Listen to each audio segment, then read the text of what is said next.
The video paused on him holding the item while advertising appeared on screen. Special discount. Hearthstone now 20% off, only 5,000 coins. A girl standing across the table leaned forward. "Take me there," she said firmly. Jin-hyuk lowered his head slightly. "You can't." Teresa slammed both hands on the table. "I already know you're going to the 5th floor," she said. "But you're not going alone." He frowned, confused by her sudden determination. "No," he said firmly. "Even if you keep asking. I can do this alone." She grabbed his hand.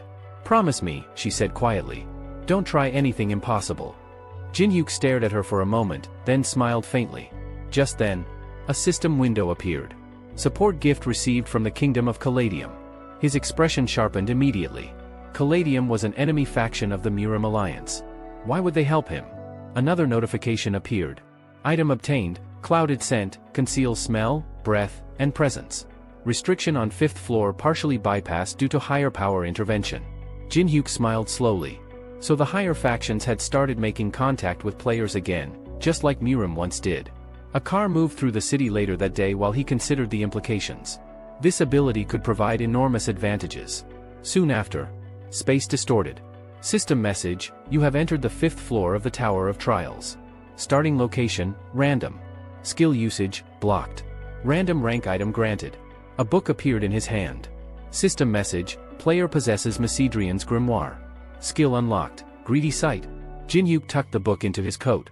This was exactly why he had chosen it in the library. Several other players materialized nearby, groaning as they stood. "It's damp," someone muttered. "And dark." A glowing ring suddenly formed near Jin-hyuk's hand. Tracking scroll activated. Teleportation in progress. His eyes widened.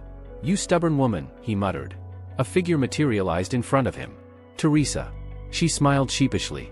"I wasn't sure you'd keep your promise," she said. "So I followed you." Jin-hyuk rubbed his neck. "I told you not to come," he said. "What were you thinking?" "Don't scold me," she replied.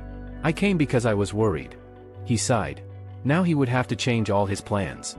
Behind them, other players checked their pockets. "I got something," one said. Teresa pulled out a flashlight. "What about you?" she asked.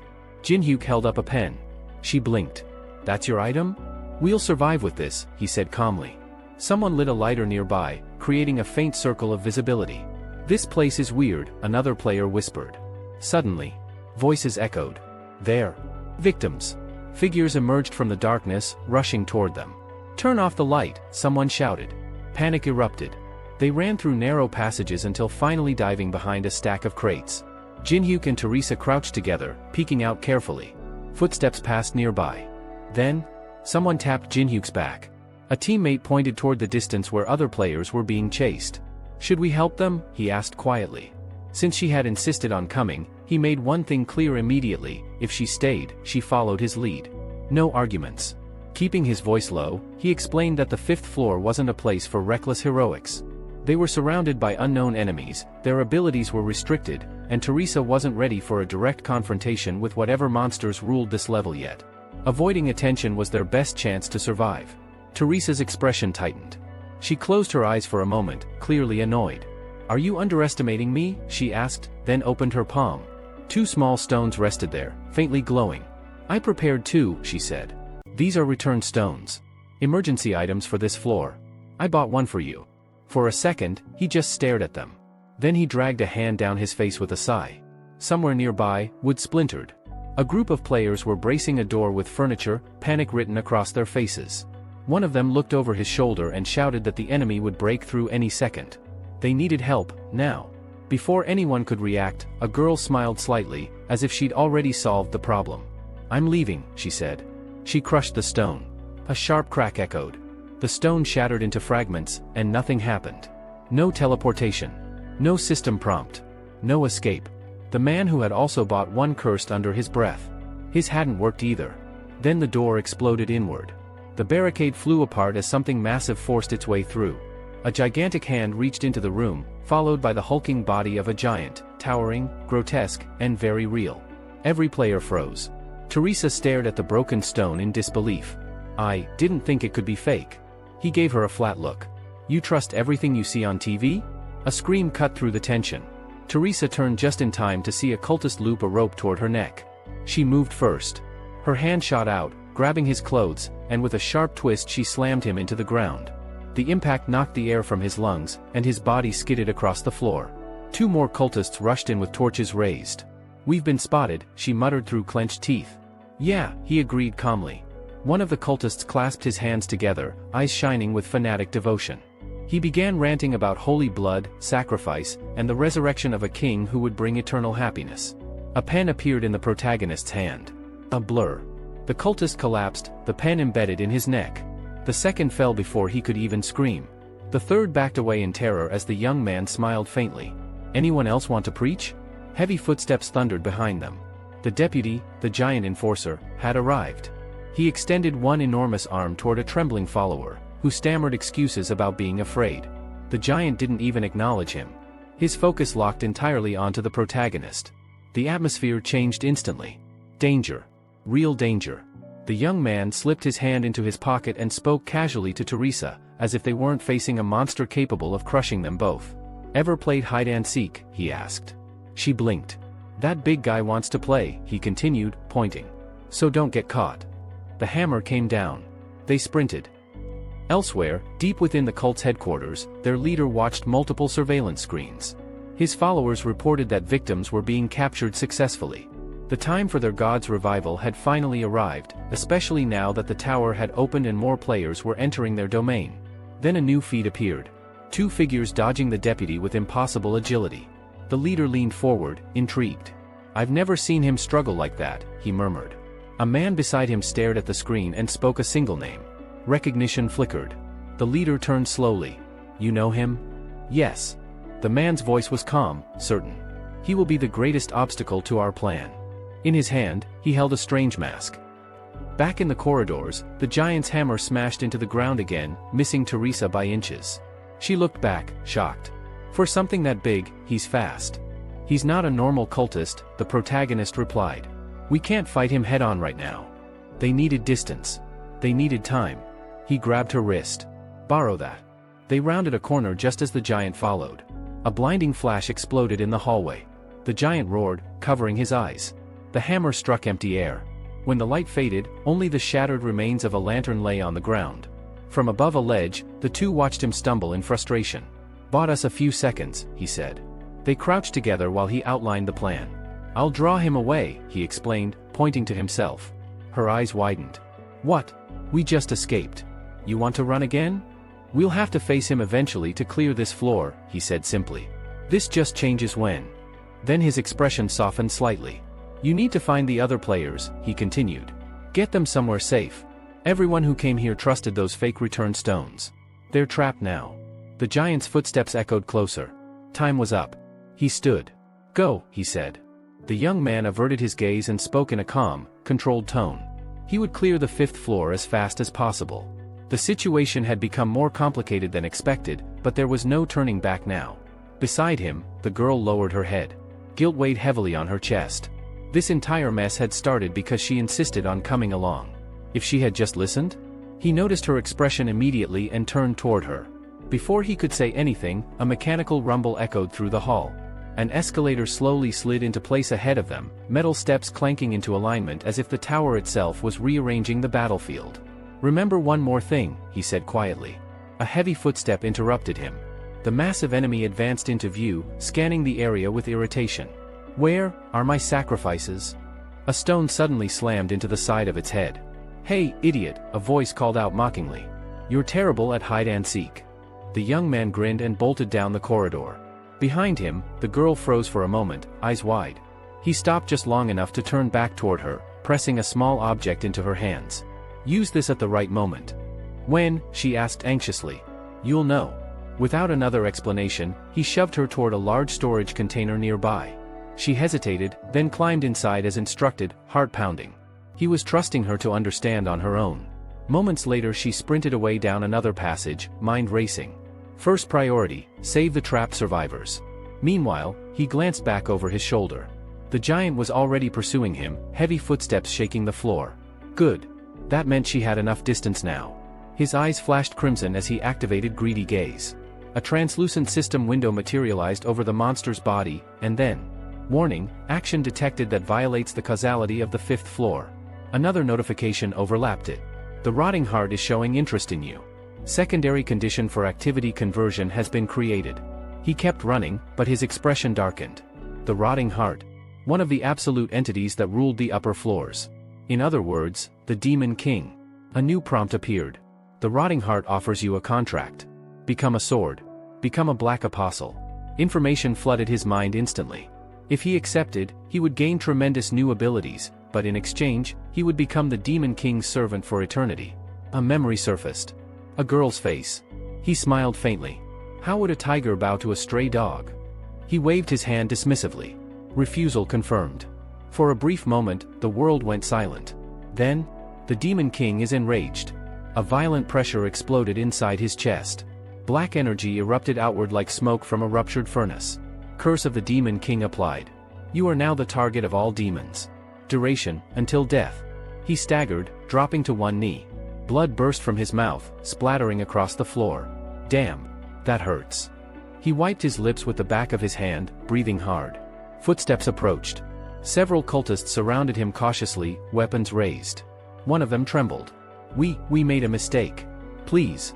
Another victim was dragged across the ground nearby, screaming. A cultist grabbed the man by the hair, shouting about sacrifices for their god. Suddenly, a blur shot through the air. Teresa. She launched forward like a projectile, her first punch smashing into an enemy's face with bone-crushing force. The man flew backward, collapsing in a heap. She landed in the center of the room, shoulders squared, eyes blazing. Protect the survivors, she shouted. One of the trapped players sobbed in panic. It's useless. We're all going to die here. A cultist swung a heavy weapon down toward her head. She blocked. Her weapon cracked under the impact, fractures spreading across the metal. But she didn't retreat. With a shout, she drove her fist into the attacker's chin. The force launched him off his feet, body slamming into the wall. The survivors stared in shock. Don't give up. Teresa yelled. We can all make it out alive. She tossed a weapon toward one of them. Take it. Go upstairs. My partner is already clearing the 5th floor. Elsewhere, the young man had lost consciousness briefly. The deputy carried him slung over one shoulder. Soon, prison cells came into view, rows of iron cages filled with terrified players. They're going to kill us, someone sobbed. We shouldn't have come here. I only wanted a few items. A cultist slammed a sickle against the bars. Silence. Make another sound and you'll be tortured first. Another bowed respectfully to someone nearby. They've been subdued. We may continue. The leader narrowed his eyes at the unconscious captive being dropped into a cell. Is this the one? Yes, the priest replied. First time I've met him in person. The young man slowly regained awareness inside the cage, rubbing his shoulder. He squinted toward the priest. His mana, human. But he was cooperating with the 5th floor boss. That meant one thing. One of the main conspirators. His eyes glowed red again as he activated greedy gaze. The entire figure appeared shrouded in darkness. Cannot open status window. Target is protected by a high-level mental barrier. He clicked his tongue and pulled out a small tablet. Crushing it between his fingers, he swallowed the white pill inside. White pill used. One attribute doubled for 10 minutes. Adaptation increased from 10-20. He looked again. Greedy gaze is penetrating the target's defense. A full status window finally opened. Recognition struck instantly. Ever since the round table incident, this man must be the influential figure Molina mentioned. And apparently far more powerful than expected. His gaze locked onto one ability. Mental barrier. A perfect counter against divine interference. He wanted it. Badly. A new system prompt appeared. Copy conditions. Target must reveal their true name. User must behave like a Chunibu schoolboy until the name is spoken. Reward, copy one skill. He rubbed his nose. What kind of lunatic designed this system? He muttered that he could only fulfill such a condition after drinking 6 bottles of soju. A cultist suddenly asked why he was so quiet. He lowered his head, letting his hair cover his eyes. Sorry. I'm busy suppressing the darkness inside me. Silence. 2 cultists stared at him. The leader frowned. This is the famous player? He looks insane. Even the priest hesitated slightly. Inside, the young man was dying of embarrassment. He could practically hear Alice laughing at him. But he committed to the act. Throwing his head back dramatically, he declared, "Do you truly believe you can imprison my destructive madness?" The priest studied him carefully. Maybe, he was hiding something. Given his previous feats, that was entirely possible. The priest's eyes suddenly turned white as he spoke. "We know your abilities. With your skills sealed, you will not survive here. A distant scream echoed through the halls. One cultist frowned. Did you hear that? The ritual has begun. You'll all die slowly, painfully. The priest produced a key. I can give you freedom, he said. Tell me about the unknown entity. A smile spread across the prisoner's face. You want to know its true name? He asked softly. Then reveal yours first, overseer. The masked man considered briefly. He would die anyway. He removed the mask. I am Hosenfeld. Notification appeared instantly. Conditions fulfilled. S-rank skill copied, mental barrier. Now, Hosen said, your answer. The young man raised one finger. Listen carefully. I will only say it once. He whispered something. The knight behind Hosen stiffened slightly. The key clattered into the cell afterward. Our deal is complete, Hosen said coldly. Enjoy your death. He turned and left. A grin slowly formed on Jinhyuk's face. The moment they were gone, a man snatched the key. But when he reached the door, there was no keyhole. Figures. Just then, a lever outside was pulled. The cell door opened automatically. One cultist commented, never seen a sacrifice resist this much. Another nodded. That girl alone defeated 20 people. Elsewhere, Teresa wiped blood from her face as guards approached. God will be pleased with such vitality, one said. She glanced toward the other prisoners. Where are the rest? Suddenly someone screamed from inside a cage. It's all because of you. Another prisoner kicked a companion in panic. If you didn't exist, everything would be fine. Fear was beginning to turn the victims against each other. Teresa stood in front of the trembling prisoner, her voice rising sharply as she demanded to know what the girl had been doing. The question burst out of her in a mixture of anger and confusion. The player beside her widened her eyes in surprise and hurriedly explained that she simply hadn't known the truth about something earlier. Turning back toward the frightened girl, she clarified that the creature they were looking at was actually a resident of the tower. The saint slowly turned around. Tears streamed down her cheeks as the weight of the situation sank in. Seeing her cry, the girl immediately lowered her head, ashamed and frightened. The player's own voice trembled as she began to cry as well. She said that if creatures like them had never existed, then none of them would have been trapped in this terrible place. The first girl continued sobbing, blaming herself and saying that everything happening right now was her fault. Hearing this, the prisoner's body began to shake even harder. Her shoulders trembled violently, and eventually her eyes squeezed shut as if she could no longer endure the pressure. Suddenly, someone reached out and grabbed the player's hand. It was Teresa. Holding her firmly, Teresa spoke in a steady voice despite the tension around them. She explained that it didn't matter whether the girl was a resident of the tower or an outsider like them. Surely the fanatics had not captured her willingly either. She must have been dragged here just like the others. The girl slowly lifted her head. The fighter's hand that held her was shaking slightly. The saint frowned, troubled by what she was seeing. Teresa, staring straight ahead, suddenly asked the trembling prisoner for her name. Teresa looked at the girl gently and reassured her that there was nothing to worry about. After a moment of hesitation, the prisoner spoke quietly without lifting her eyes. My name is Andrea. Teresa closed her eyes briefly and nodded. That's a beautiful name, she said softly. Encouraged slightly, Andrea finally began to speak about what had happened to her. She explained that one day the cultists had come to her village. They arrived in large numbers, gathering everyone in the center of the settlement. Standing before the terrified villagers, the believers proclaimed that they would spare the lives of everyone, if the village offered them a single sacrifice. Andrea's voice trembled as she recalled that moment. The villagers had all turned toward her. She told them that after hearing the cultists' demand, the people of her village began insisting that she should be the one to go. They said it would be for the sake of everyone else. Since she had no family, they believed her life mattered less than the others. Her eyes widened with lingering fear as she repeated the words they had told her. They claimed it was a great honor and that she should feel proud to save the entire village. According to them, there was simply no other choice. Listening to the story, Teresa slowly wrapped her arms around Andrea and pulled her into a gentle embrace. You must have been very lonely, she said quietly. Her gaze drifted forward as she realized something important. Even though Andrea technically belonged to the tower, she was no different from an ordinary human being. At that moment, a cultist appeared behind the iron bars of the cell. He announced coldly that it was time to prepare the next sacrifices. One person would be chosen from each cell. Another fanatic stepped closer to the prisoners and added that if no one volunteered, then everyone in the cell would be taken to participate in the ritual together. If they wanted to survive even a little longer, they should choose wisely. The prisoners immediately panicked. One of the players began trembling violently and screamed in terror. Another woman cried out that she didn't want to go. Her voice cracked with fear as she stared helplessly to the side. Then someone shouted something that made Teresa's eyes widen in disbelief.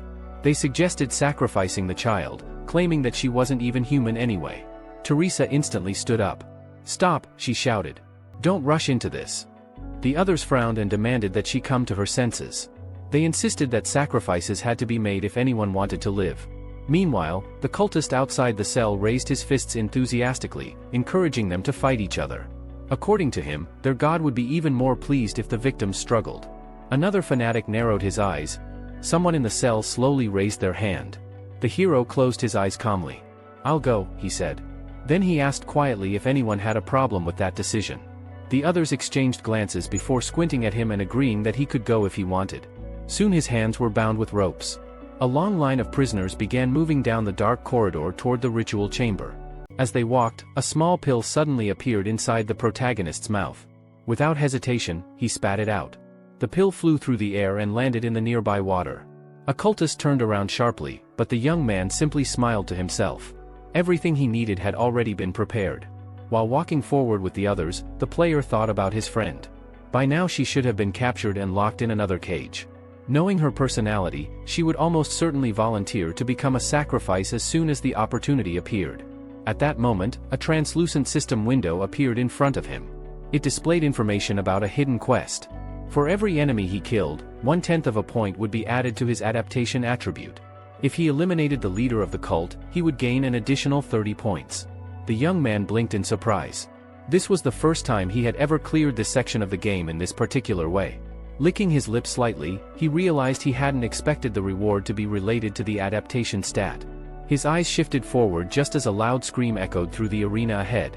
The cultists, their eyes shining with fanatic devotion, began praising their god loudly. In the center of the arena stood a man surrounded by chains and stone pillars. Raising his head, the player glanced around and thought that there were far more cultists here than he had anticipated. One of the prisoners suddenly vomited violently, stomach acid spilling from his mouth. Seeing this, the young man realized that the situation might not be as hopeless as that man's reaction suggested. The chains attached to the pillars began rising with a heavy metallic sound. Someone shouted that it was time for the next sacrifices. The massive gates slowly opened. The prisoners were pushed forward and thrown into the arena. Two fighters stationed nearby watched them closely while cultists shoved people forward with sharp weapons. The protagonist casually rubbed his now freed hand.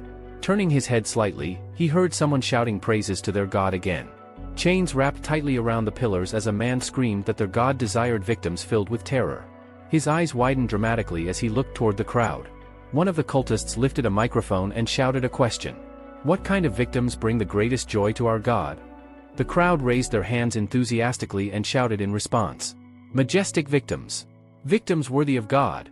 The fanatic lifted the microphone again and screamed that everyone should witness such a glorious moment. Then he pointed directly at Teresa. His voice echoed throughout the arena as he announced that she had willingly sacrificed herself for a child she didn't even know, and such an act was truly worthy of their god. Another cultist threw his head back and declared that the blood of such a magnificent person would mark the perfect climax of their sacrificial ritual. Meanwhile, the hero quietly slipped his hand inside his coat. He understood that the time had come to clear this floor. After distributing all of his remaining attribute points, the ancient book in his hand began to fade away into particles of light. At the same time, a system notification appeared before his eyes. The ancient grimoire of Macedrian had been activated. A furious expression appeared on the protagonist's face. The constant noise, the endless prayers, the hypocrisy of the cultists, and now Teresa, he had finally had enough. "I'm tired of this," he muttered coldly. The moment those words left his mouth, a series of system notifications flashed before his eyes. Restrictions of the 5th floor have been lifted.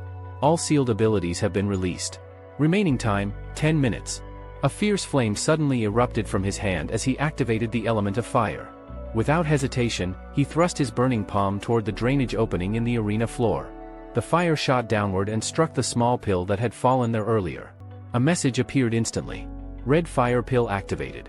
At that exact moment, the stone floor beneath the cultists began to tremble. Thin cracks rapidly spread across the ground like spiderwebs. Then, boom! Massive jets of flame exploded upward through the cracks, bursting into the air like volcanic eruptions. The cultist who had been holding the microphone stared in disbelief, his voice trembling as he shouted, Is that a skill?" His expression twisted in panic as he continued yelling into the microphone. That's impossible. According to the commandments of God, abilities cannot be used on this floor. But reality was already shattering their beliefs. A weapon slowly materialized in the young man's hand, formed from pure energy. Without even glancing at it, he hurled the weapon forward. The blade spun through the air and struck its target with perfect precision. Clang! The chains binding the girl's hands snapped apart instantly. Her body collapsed forward. Blood was already running down her face. Before she could fall to the ground, the player stepped forward and caught her. Her eyes were still closed. Silently, he placed 2 fingers against her neck to check her pulse. His eyes were hidden beneath the shadow of his hair. He took a single step forward, and dust rose from the ground under the force of it. In his other hand, he held another pill. Staring at it calmly, the warrior spoke under his breath. At this point, I don't care about any of these attributes anymore. His voice became colder. They're all going to die anyway. He tossed the pill into his mouth. Crunch. He bit down on it without hesitation. A new system message appeared. Black pill of darkness activated. Dark energy immediately began pouring out from his body like a storm. Black mist spread across the arena as another notification appeared. Black barrier has been deployed. The cultists panicked and raised their arms to shield themselves from the suffocating pressure. Steam slowly escaped from the young man's mouth as he exhaled. A blade formed instantly in his hand. He raised it calmly in front of himself. The entire arena was now drowning in thick black smoke. One of the cultists dropped his weapon, the metal clattering loudly against the stone floor. Another enemy collapsed to his knees in terror. Great God of Darkness, he cried desperately. Please answer our call. One by one, the cultists fell to their knees and began praying frantically. Save us. Show us your power. Suddenly, all of them turned in the same direction. Through the dark smoke, a silhouette slowly stepped forward. Their eyes widened in awe. That energy. It belongs to the Demon King. Excitement spread through their voices. He has answered our prayers. But before the last word could fully leave their mouths, slash, the hero moved. The attack was so fast that most of them didn't even see it. A thin cut appeared across one cultist's face. At the same moment, a system notification appeared. Adaptation plus 0.1. Another symbol appeared in the air. Adaptation plus 0.1. The young man's eyes began glowing with a deep purple light. Meanwhile, the girl still lay unconscious in the center of the swirling black smoke. Her lips were slightly parted, her body completely still. Elsewhere, chaos erupted among the prisoners. One player suddenly shouted loudly. We should send that child first. She isn't even human. Another voice hesitated nervously. Is that really okay? The girl trembled in fear. But then a furious voice cut through the noise. She's still a child. The others stretched out their hands angrily. She's just a non-player character. Give her up. Teresa suddenly pressed her body tightly against the ground. The next second, boom. 2 players were violently thrown backward, crashing into the iron bars of the cell. The saint covered her eyes briefly. So they thought I'd be powerless without my skills. Her fists clenched tightly. I'll defeat all of you, she said firmly. Even if you attack me together. One of the players spat blood and asked through gritted teeth. Are you seriously going to choose the victim yourself? Yes, Teresa answered without hesitation. Another player wiped blood from her mouth and sneered. You're no different from the rest of us. You just pretend to be kind. Teresa ignored the insult. Her eyes were fixed only on the child. A gentle smile appeared on her face. The girl stared at her with wide eyes. The saint gently placed her hand on the child's head. I'll come back, she whispered. Near the bars, the cultist continued watching with a twisted smile. What a magnificent sacrifice, he said happily. One truly worthy of God. But as he spoke, blood began spreading beneath his feet. The smile froze on his face. The other enemies sitting in the stands suddenly fell silent.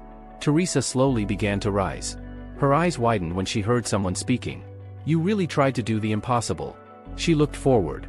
The hero was sitting right in front of her, smiling casually. Her friend smiled back at him. I knew you would come. In the next instant, slice. The chains binding her hands were cut apart. Another system window appeared in front of Jinhyuk. Adaptation points gained, 23. He glanced at the notification briefly. So all that's left is the cult leader. Then they could leave this floor. Behind him, the girl suddenly spoke. I need to go somewhere else. The cage door creaked open. The prisoners slowly began stepping out one by one. The saintess quickly ran toward the child and called out to her. Tears filled the girl's eyes. Andrea hugged Teresa tightly. I'm glad you're alive, she said with relief. Standing nearby, the protagonist frowned slightly. What's going on here? His companion explained. That child is a resident of the tower. Those believers captured her.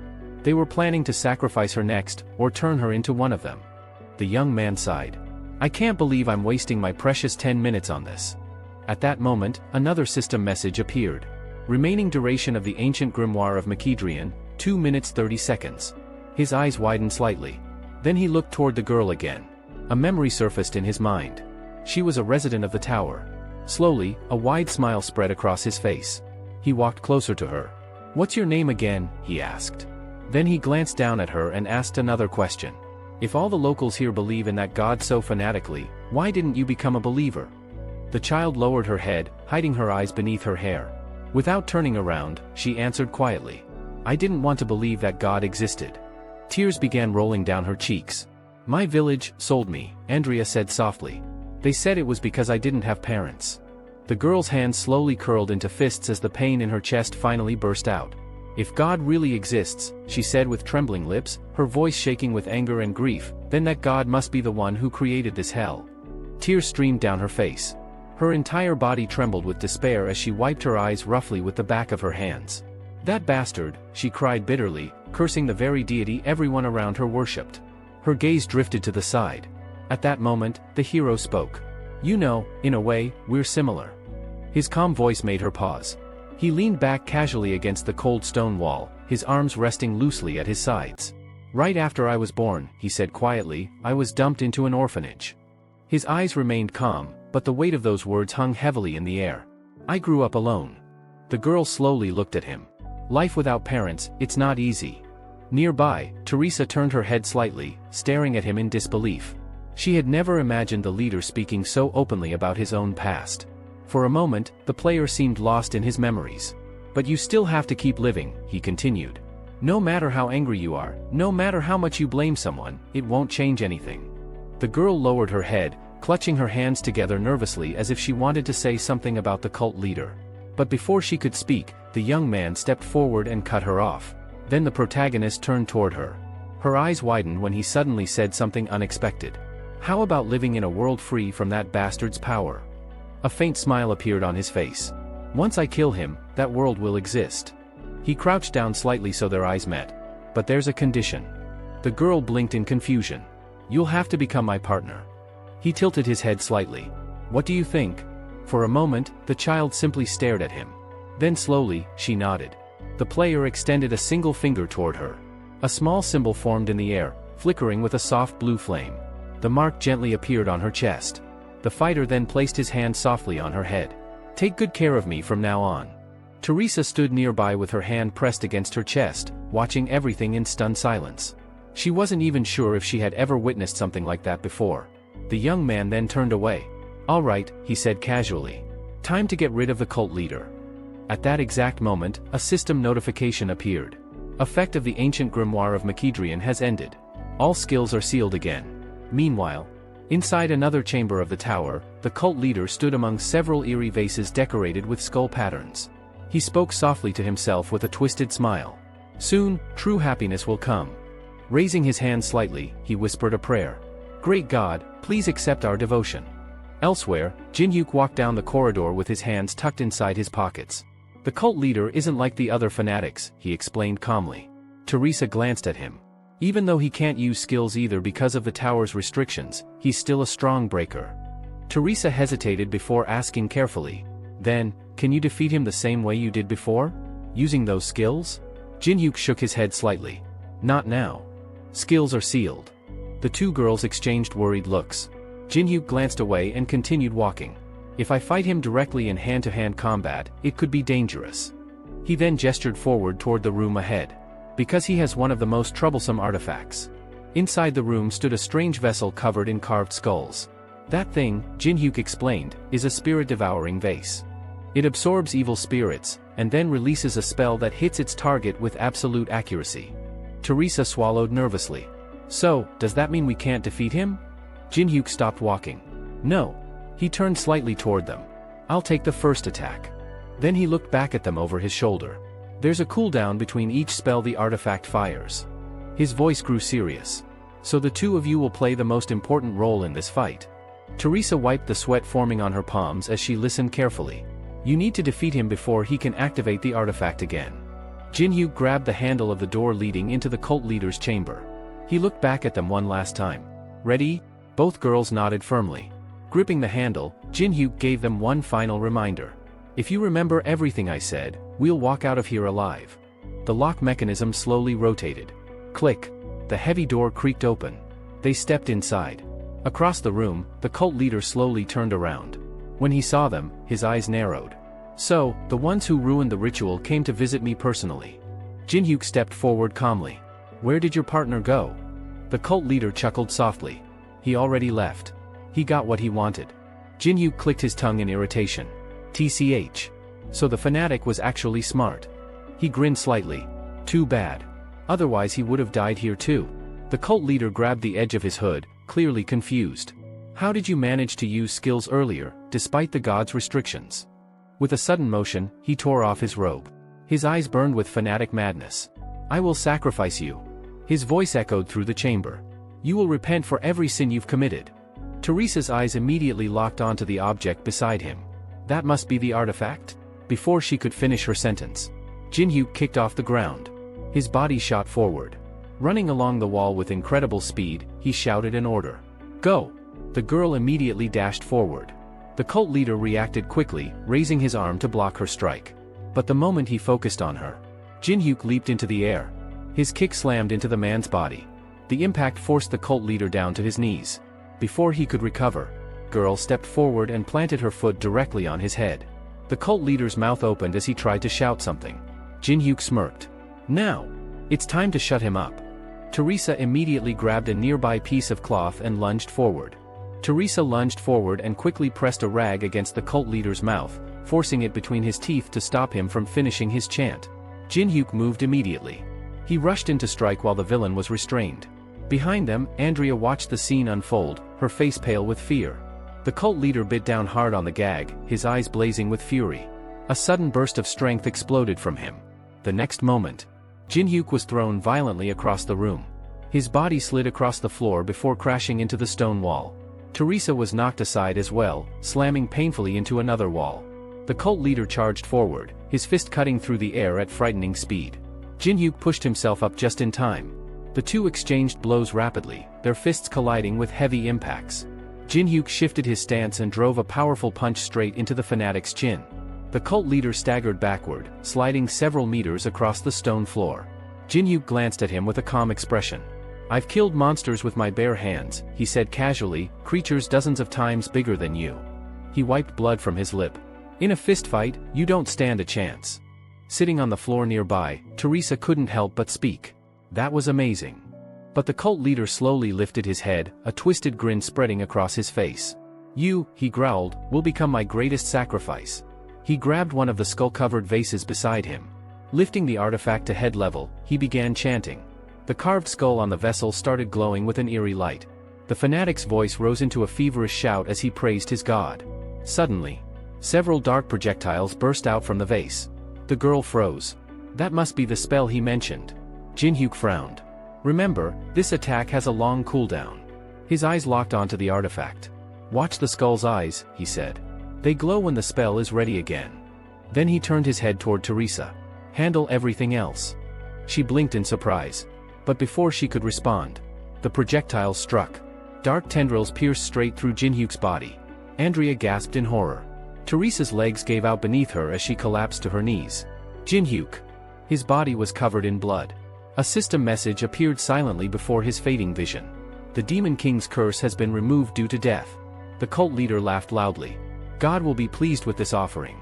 Teresa crawled toward Jinhyuk's body and placed a trembling hand on his chest. Open your eyes, please. The cult leader watched the scene with amusement. The death of a companion is painful, isn't it? He said mockingly. Teresa slowly looked up at him, fury burning in her eyes. The man kicked her violently, sending her sliding across the floor. If you don't feel pain, he sneered, then the sacrifice is meaningless. As Teresa struggled to rise, she heard a small voice calling her. Teresa. Andrea. The cult leader turned toward the sound. Grabbing the nearby cabinet for support, he looked at the child.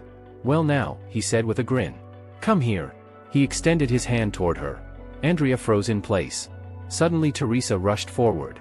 She leaped onto the cult leader's back and locked her arm around his neck. Her grip tightened. A powerful thud echoed as they crashed to the ground. "I won't let anyone take Andrea," she shouted. Jin-hyuk's body lay motionless behind them. Teresa gritted her teeth as the cult leader struggled beneath her.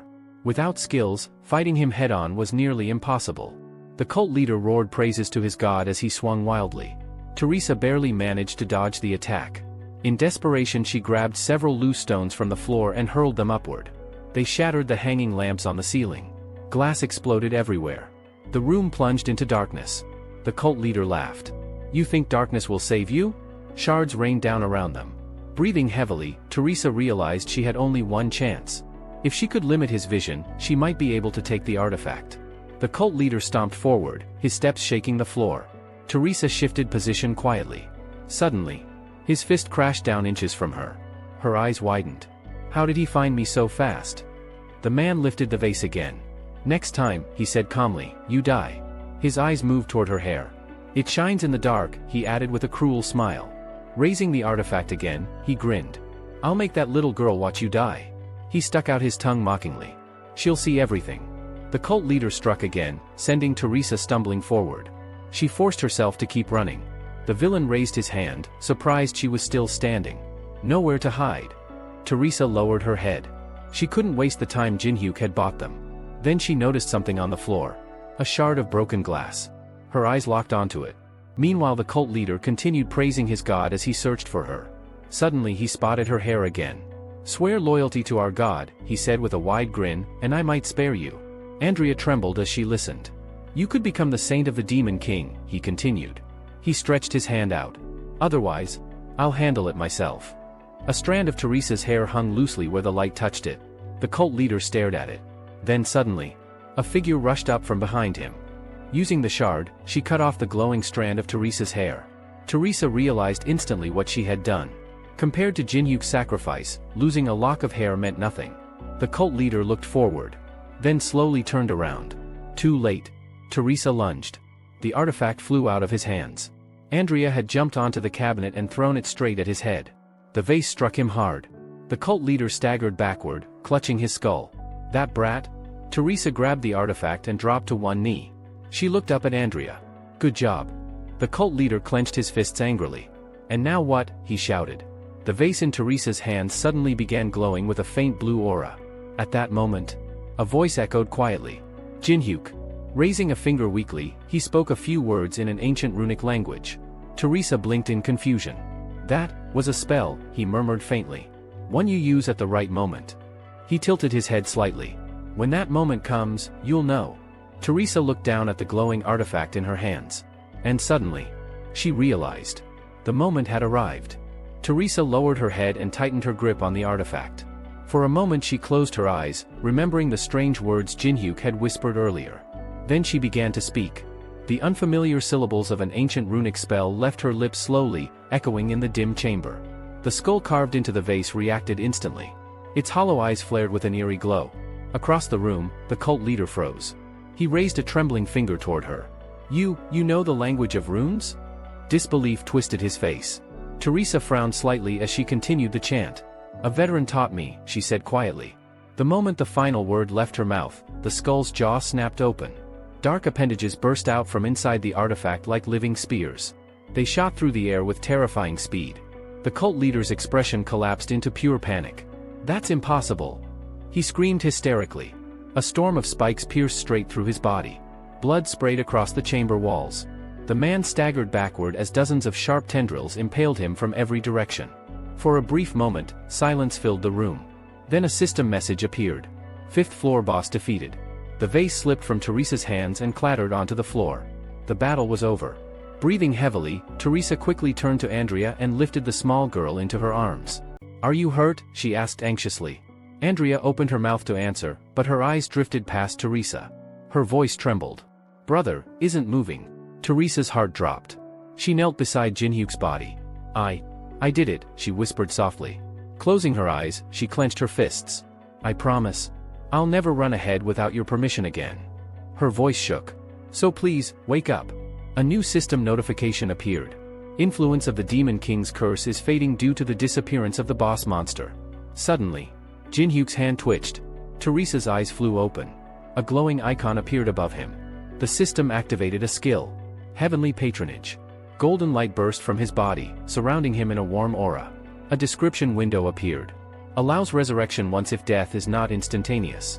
Cooldown, 240 hours. Andrea gasped. The golden glow slowly faded as Jin-hyuk opened one eye. He exhaled slowly. Dying really hurts. Teresa stared at him, stunned. Then she noticed tears running down her cheeks. Jin-hyuk smirked weakly. Hey, you're crying. She immediately punched him in the chest. That's because you scared me. Jin-hyuk groaned in pain. I'm still injured, you know. He sat up slowly, rubbing his side. Teresa suddenly glanced at the system interface floating nearby. Wait, why hasn't the message about the next floor opening appeared yet? Jin-hyuk raised his thumb lazily. One of the conditions for clearing the 5th floor is escaping from it. He glanced around the chamber. But this place has another special feature. The broken artifact lay on the floor.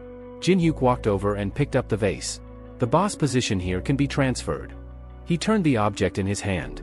Whoever holds this becomes the new ruler of this floor. Then he knelt down in front of Andrea. The others stared at him in shock. He held the artifact out to the girl. I promised you a world without that cult leader. Andrea looked at him with wide eyes. Slowly, she accepted the vase. Jin-hyuk smiled. Now you can live however you want. The moment Andrea held the artifact, a system message appeared before her. Floor ruler position transferred. She blinked in confusion. Then another notification appeared. To match the title of ruler, the body will undergo immediate enhancement. A bright light surrounded her. Andrea slowly lifted off the ground. Teresa called out nervously. Andrea. The girl looked down at her hands. They were larger now. Her body was rapidly maturing. Within seconds, she landed gently on the floor again. Andrea lowered her head respectfully. I swear loyalty to you, my master. Jin-hyuk's system window flashed again. First individual to receive allegiance from a boss monster. He placed his hand gently on her head. Just keep smiling, he said. Andrea clenched her fist confidently. Teresa stepped forward and hugged her. Visit us often, okay? Andrea nodded softly. I promise. At that moment, a new system message appeared. 6th floor unlocked. Jin-hyuk waved his hand dismissively as the notification faded. Far away, news about the 5th floor spread rapidly. On livestream platforms, viewers were already reacting. One commentator excitedly wrote that world leaders should personally thank Jin-hyuk. Another fan praised Teresa's courage during the battle. Someone else argued that cheating would have been impossible during such a chaotic fight. In a small bar somewhere, a group of men raised their glasses. To the man who cleared the 5th floor. Their boss had even bought beer to celebrate. Elsewhere, a survivor named Ween posted online that he had managed to escape the 5th floor alive thanks to Jin-hyuk. Meanwhile, in another building, a young man sat angrily at a desk, staring at a screen. He slammed his hand onto the table. Jin-hyuk's growing fame was preventing him from getting close to his target. Before he could calm down, someone knocked nervously outside the door. Sorry. The door suddenly exploded into pieces. A swordsman stepped into the room, blade in hand. The man inside instantly grabbed his weapon. And who are you? The visitor bowed politely. My name is Cohen. The nobleman glanced around the room with mild disappointment. I expected more luxury. The young man scowled, completely confused. Meanwhile, elsewhere, Jin-hyuk casually raised 2 fingers while speaking to someone. I'm the one responsible for all this. Somewhere in the distance, a massive explosion echoed. Later that day, sunlight shone brightly over the city. Jin-hyuk closed one eye and scratched his ear. Huh, it's itchy. Inside a large shopping area, Alice was enthusiastically pointing at shelves full of items. And that one too. She pointed at an entire display case. I'll buy all of it. Jin-hyuk crossed his arms. At this rate you're going to cause inflation. But when he saw Andrea's excited face nearby, he simply sighed. As payment for helping with Andrea's education, he had allowed Alice to introduce her to normal city life. Andrea stood beside them like a small boss, carefully writing notes about everything she saw. Alice proudly explained things like a teacher. You need to learn the basics of leadership. Jin-hyuk watched them while glancing at his system screen. In the long run, this investment would pay off. A satisfied smile appeared on his face. He was growing stronger faster than expected. In his mind, he imagined a scale comparing himself to others. Most guild rankers who gained strength through dungeon raids were around level 30. But with his current stats, and his special ability called Jump, he was already stronger than almost anyone at his level. His thoughts shifted to the reward he received for clearing the 5th floor. It had been completely unexpected. The item was called the mirror that breaks boundaries. It allowed the user to connect instantly to any chosen location within the trial tower's first 10 floors. Jin-hyuk pulled the small mirror from his pocket and studied it. There's still a lot to prepare. At that moment, the phone on the table rang. He picked it up. Director? He leaned back slightly. What's going on? The assistant on the other end sighed. You've become so famous that every media channel is talking about you. Jin-hyuk raised an eyebrow. And? There might be problems soon. What kind of problems? The assistant answered immediately. There are too many visitors. Jin-hyuk looked out the window. How many? Several hundred, every day. The assistant straightened slightly when he heard his boss's calm voice through the phone. Add everyone to a waiting list, Jin-hyuk instructed. Anyone who wants to meet me goes on that list first. The assistant quickly began noting it down. Jin-hyuk continued speaking without pause. And set up a meeting with the Martial Father Guild. The call ended shortly afterward. Later that day, Jin-hyuk sat inside a quiet cafe. Sunlight filtered through the windows while he casually held a drink in one hand. Across the table sat Kim Ki-tae. Ki-tae watched him for a moment before finally speaking. You look relaxed. Did you get enough rest after clearing the floor? Jin-hyuk took another sip before replying. Ki-tae leaned forward slightly. I've been waiting for this call for a long time. Jin-hyuk raised a finger. This is our first meeting since the trial, right? His eyes narrowed slightly as he recalled the past. Back then you strutted around like a peacock. Ki-tae immediately lowered his head, clearly uncomfortable. Jin-hyuk studied him silently. He's gotten awfully polite, he thought. Ki-tae then spoke again with a careful tone. I'd like to apologize about the Mandrich incident. At the time you were busy clearing the tower, so... The veins on his temple twitched as he spoke. Jin-hyuk waved a hand dismissively.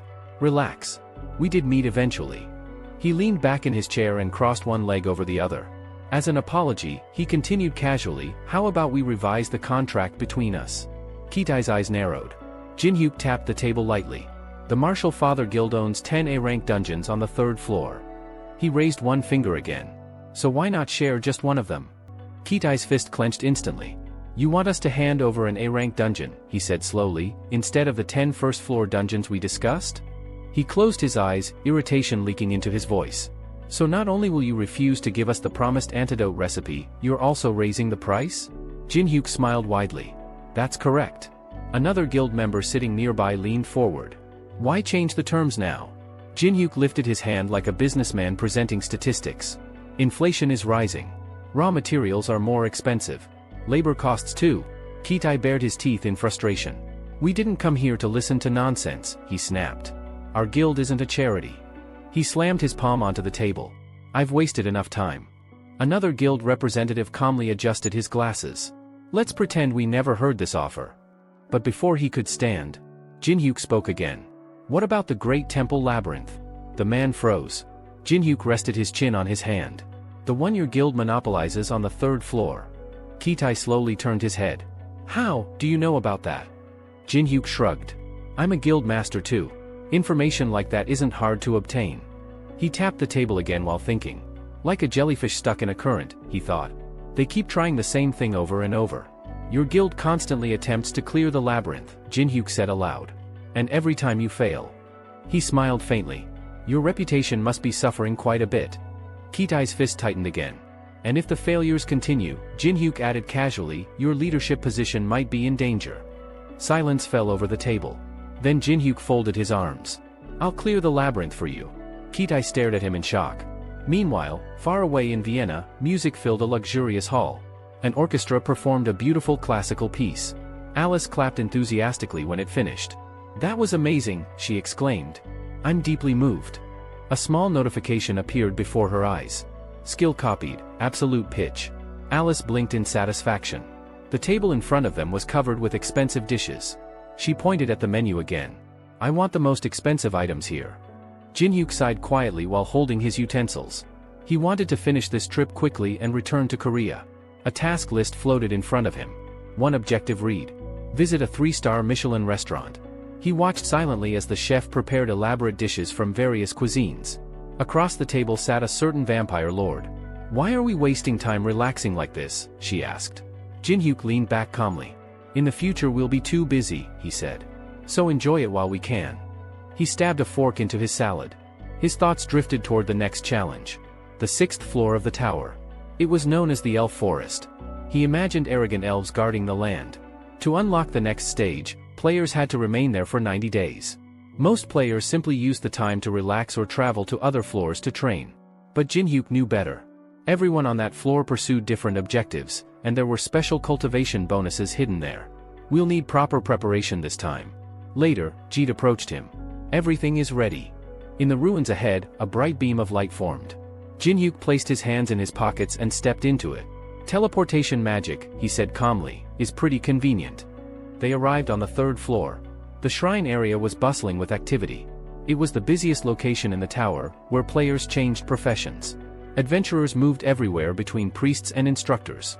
Jin-hyuk approached a priestess who handled class changes. Before he could speak, someone called out excitedly. It's him.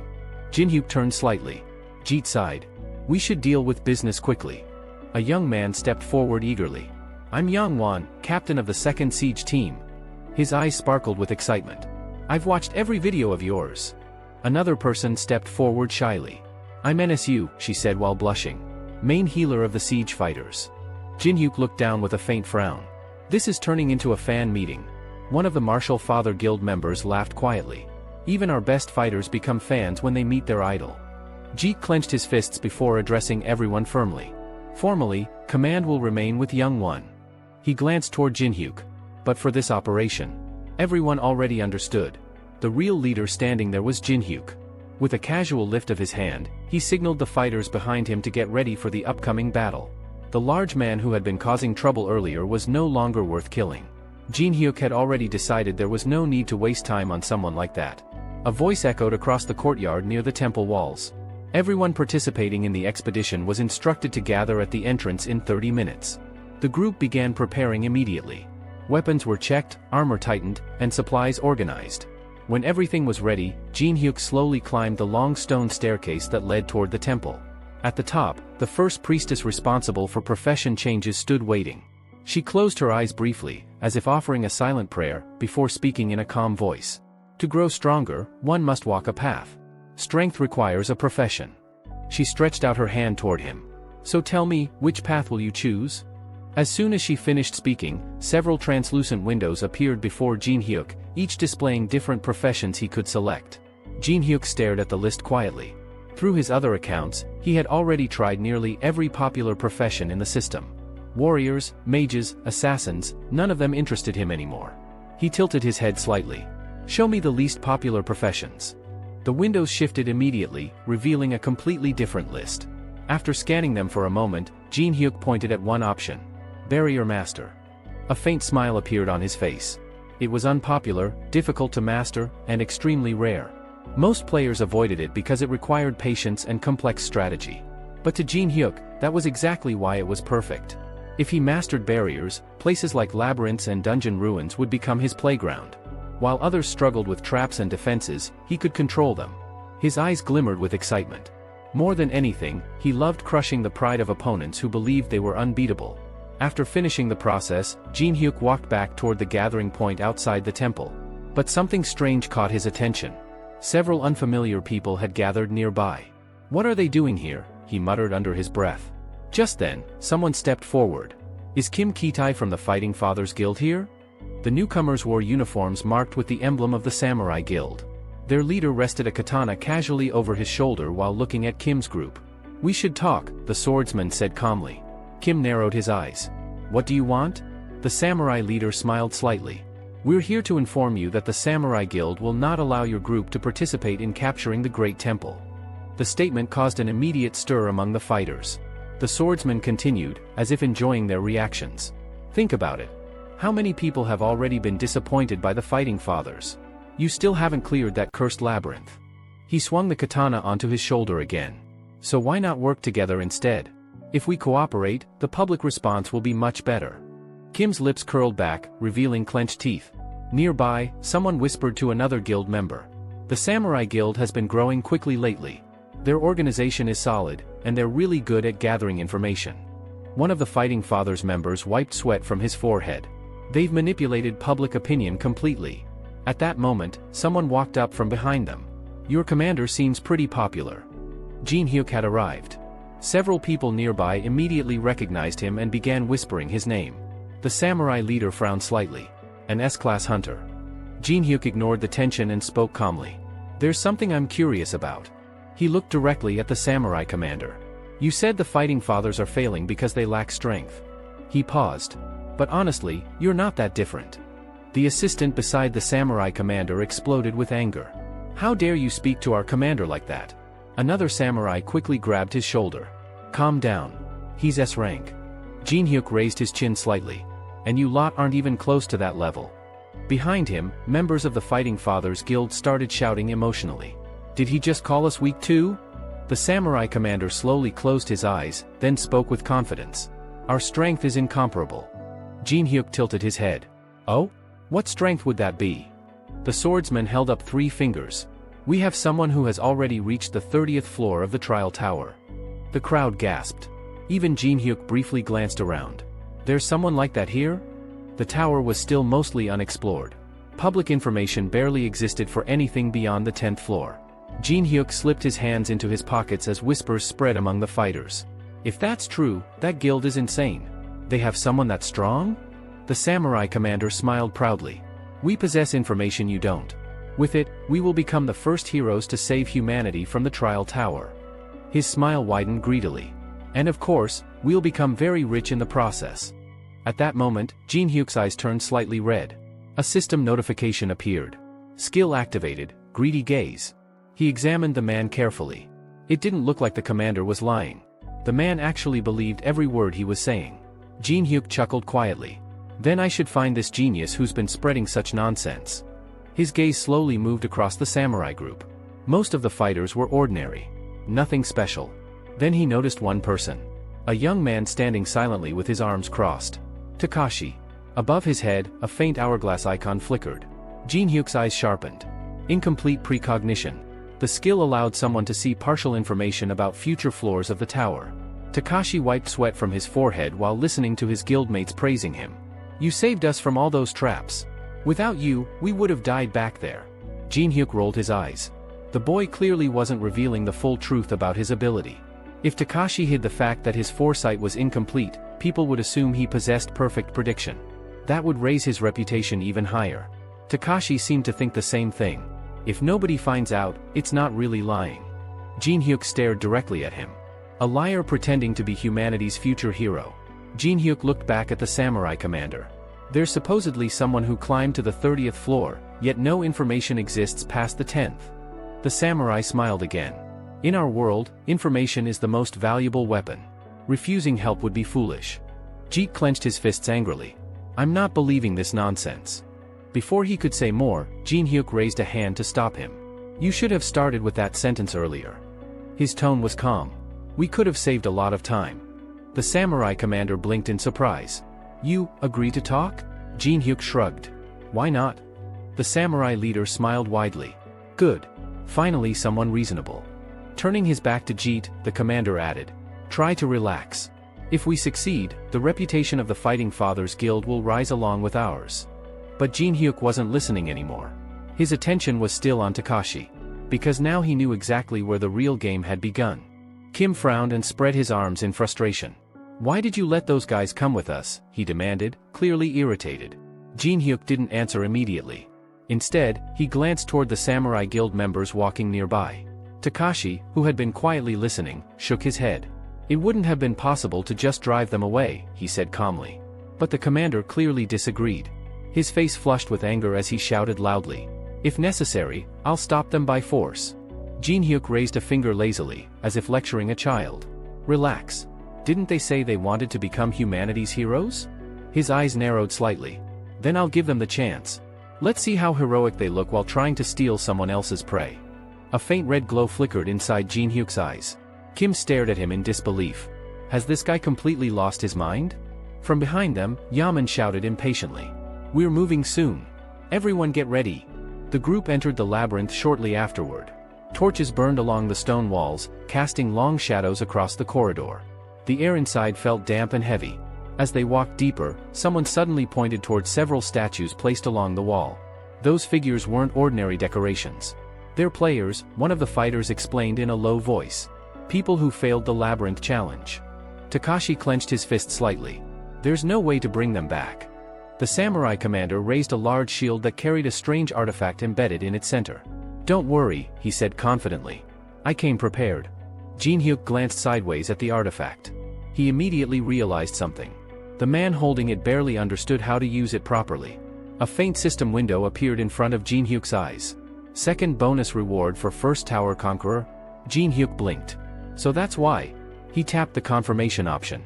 It seemed the bonus had been triggered because he had entered the labyrinth immediately after accepting the quest. A glowing symbol shaped like a crescent moon appeared briefly before fading into his body. Moon seal activated. The system explained the effect. The ability would fully activate only after completing his profession quest. Once unlocked, it would shorten barrier activation time and greatly improve barrier durability. Jin-hyuk wiped sweat from his forehead as he read the additional condition. One line caught his attention. Forgotten languages. Strange symbols appeared in the system window. Jin-hyuk stared at them. He definitely remembered seeing those symbols before while clearing the tower in the past. But even then, he never figured out their purpose. His gaze shifted toward a nearby stone tablet covered in similar characters. So this is the reward meant for the first conqueror. A slow smile spread across his face. His eyes sparkled with curiosity. There's still so much about this tower I don't understand. Meanwhile, Takashi had closed his eyes again, trying to concentrate. The samurai members looked down respectfully while their prophet whispered something quietly to the commander. Everyone prepare, someone shouted. The group moved forward and suddenly froze. A massive cobra emerged from the darkness ahead. Its enormous body coiled across the corridor like a living wall. Hold the line, one of the warriors yelled. The samurai commander immediately gave an order. Surround it. Mages began chanting spells. Explosions erupted across the snake scales as fireballs and lightning struck its body. The swordsmen tightened their grips on their weapons. Stay ready. The giant cobra opened its mouth, revealing rows of sharp fangs. At that moment, the commander's shield began glowing brightly. A powerful strike slammed into the monster's head. A nearby knight clenched his fist in admiration. Our teammate is seriously strong. But not everyone felt encouraged.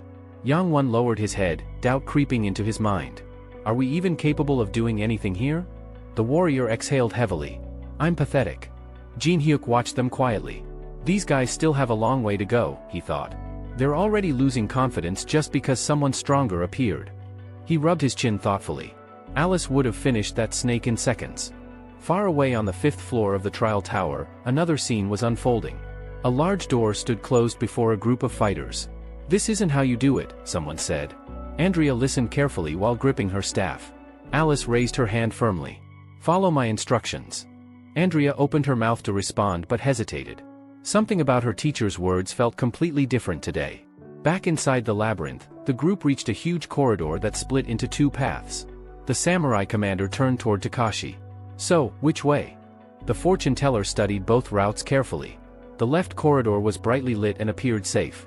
The right corridor was darker, with uneven walls that looked like they could hide traps anywhere. Sweat formed on Takashi's forehead. His foresight ability hadn't shown him this moment. This wasn't in my vision. Someone spoke suddenly. Let's go left. Jin-hyuk gave a cheerful thumbs up. Any beginner would pick the right path, he said casually. They'd think the obvious route is a trap. He grinned widely. But the labyrinth knows that kind of thinking. It loves sending people like that straight to hell. The samurai members exchanged uncertain glances. Finally, they decided to follow the left corridor. Jin-hyuk watched Takashi's back while walking. So his foresight really is that weak. A small flame of excitement flickered in Jin-hyuk's eyes. Doesn't matter. Both paths lead to disaster anyway. Soon, strange devices appeared ahead in the hallway. Thin beams of light stretched across the corridor. What are those? A fighter asked nervously. The machines began moving slowly. Takashi closed his eyes briefly before speaking confidently. Just a basic trap. Don't panic. But the moment he finished speaking, the trap activated. Dozens of lasers suddenly filled the room. The fighters looked up in shock. Defenders. Barrier formation. A force shield appeared. But it wasn't enough. One of the beams sliced cleanly through a samurai warrior's arm. Af. Blood splattered across the floor. Use more mana, the commander shouted desperately. He pressed his shield forward. Everyone stay behind me. Takashi's heart pounded. This is Jin Hyuk's fault, he chose this path. But then he noticed something strange. Jin Hyuk was calmly drawing glowing runes in the air. A cloud of energy gathered above his palm. The barrier master profession quest had begun. The runes merged into a small sphere of condensed energy. Jin Hyuk released it. A system message appeared. Physical barrier created. A transparent dome expanded around the group. The magic shield instantly deflected the laser attacks. Yansa stared at it with wide eyes. I've never seen a barrier like this. The traps continued firing, but the dome remained intact. Jin Hyuk glanced upward. This is my limit for now, he thought. Not until I fully obtain the profession. His body suddenly blurred as he stepped outside the barrier. Before leaving completely, he looked back at the others. Stay inside the dome. Then he smiled mischievously. Oh, and one more thing. If you dodge those lasers 300 times, you'll unlock a secret item. The soldiers inside the barrier stared in disbelief. Several of them stood frozen, mouths hanging open as they watched Jin Hyuk step forward into the deadly maze of lasers as if he were walking into a casual training ground. Jin Hyuk stretched his shoulders lazily. If anyone wants the reward, he said calmly, you're welcome to join. No one moved. He shrugged. Honestly, it's not that difficult. Closing his eyes for a brief moment, he spoke again. The trick is the rhythm. Just match the timing. He snapped his fingers. At that exact moment, the lasers fired again. Dozens of red beams shot across the corridor, slicing through the air with lethal precision. But Jin Hyuk moved. His body twisted, spun, and slipped between the beams as if he were dancing to music no one else could hear. He leaned back, letting one beam pass inches from his face, then flipped forward and rolled under another. See, he said casually while dodging. Easy. Inside the barrier, a knight stared with wide eyes. Is he serious? Meanwhile, the Samurai Guild members were in complete chaos. They struggled desperately just to stay alive while maintaining their defenses. Mages poured mana into their shields. Warriors ducked and scrambled to avoid the beams. Compared to them, Jin Hyuk looked almost relaxed. He kept moving smoothly through the trap, smiling slightly as the lasers continued firing. After a while, the captain beside Kim scratched the back of his head nervously. Boss, if we give everything to that guy, won't we end up losing out? Kim didn't even turn around. There are times when accepting a loss is the smarter move, he said calmly. His teeth showed briefly in a confident grin. When you're certain of your strength, stepping back can also be a strategy. Hearing those words, Yinsu slowly began to understand. His gaze shifted back toward Jin Hyuk. The young man was still weaving effortlessly through the deadly trap. Then, without warning, Jin Hyuk stopped. He casually slipped his hands into his pockets. A system notification appeared before his eyes. Hidden mission completed? A small object materialized in his hand. Jin Hyuk examined it with clear satisfaction. The item was called Blazing Flame. Not bad, he muttered. All that effort paid off. But when he turned around, the atmosphere had completely changed. One of the samurai warriors stumbled forward, holding the bloody stump where his arm had once been. My arm. I lost my arm. Nearby, another fighter dropped to his knees. Yosha? Yosha is dead. Bodies were scattered across the corridor. The samurai commander's face turned pale as he shouted, "Count the casualties." Jin Hyuk covered his mouth slightly in mock regret. Ah, that's unfortunate. He tilted his head. My barrier can only hold about 30 people. The commander's expression twisted with rage. You bastard. Another samurai glared at him furiously. You knew about the trap, didn't you? Jin Hyuk answered without hesitation. Of course. The man's fists trembled. Then why didn't you warn us? My men died. Jin Hyuk looked forward calmly. I only agreed to cooperate because you said you have a man who supposedly reached the 30th floor. Takashi lowered his gaze. Jin Hyuk stared down at him. So tell me something. His voice turned colder. I didn't ask you to follow us. The samurai commander spread his arms angrily. The Samurai Guild will never forgive this. Jin Hyuk pointed ahead. Now isn't the time for threats. At that moment, a system message appeared. Condition met, 50% of raid eliminated by traps. The giant cobra suddenly lifted its head. Its mouth opened wide, revealing massive fangs. Another notification appeared. The guardian of the northern temple has awakened. The commander stared in confusion. What is that supposed to mean? Jin Hyuk's grin widened. Don't relax. He raised a hand casually. This is where the real fun starts. Then he glanced toward the samurai group. If you have anything else to say, try surviving first. The massive cobra flicked its tongue. Moments later, the system displayed another message. Jellyfish's favorite pet has appeared.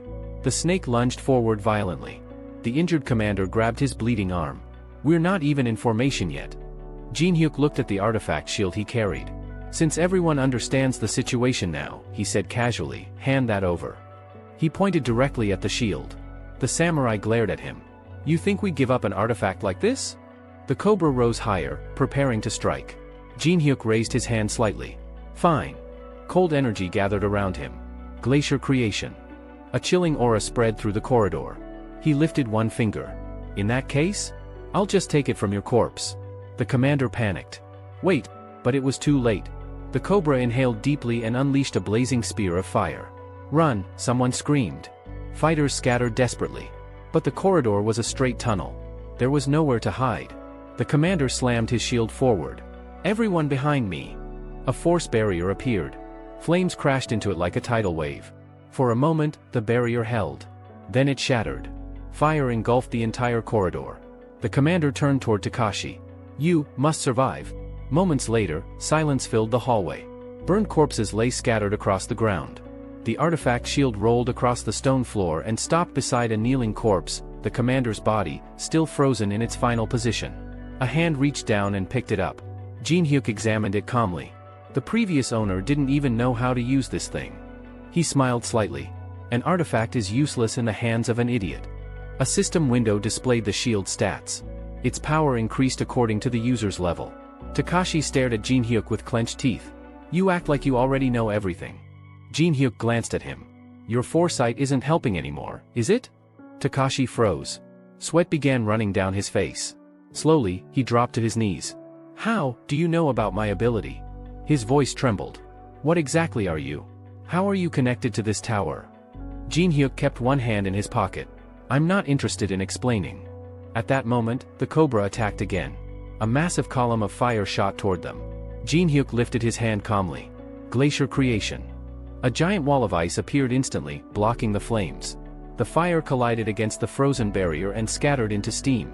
Jin Hyuk glanced at Takashi from the corner of his eye. When two people are talking, he waved his hand casually. The pet should stay quiet. Ice surged forward.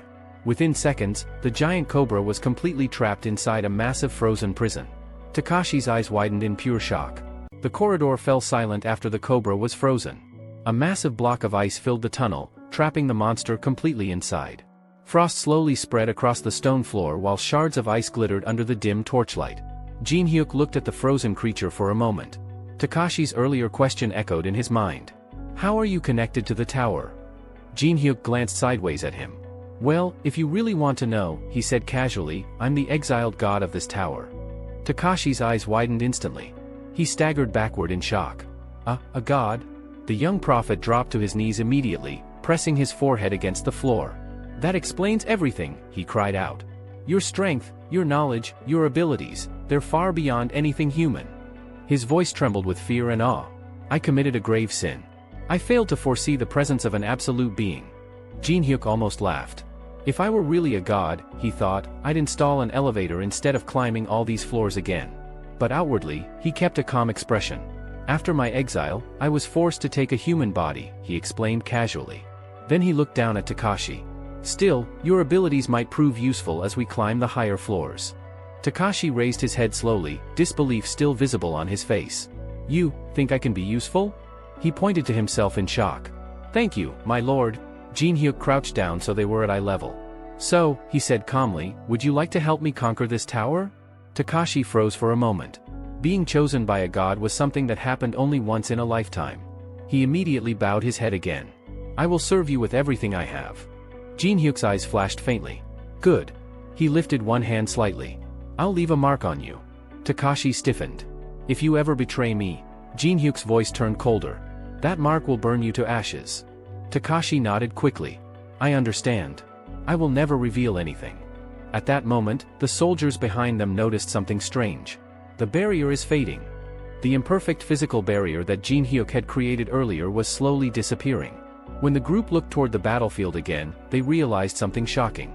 The monster that had wiped out the entire samurai guild had been defeated by Jin Hyuk alone.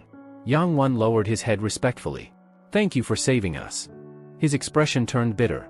Our team was useless. Jin Hyuk shook his head slightly. This isn't over yet. He glanced at the shattered ice.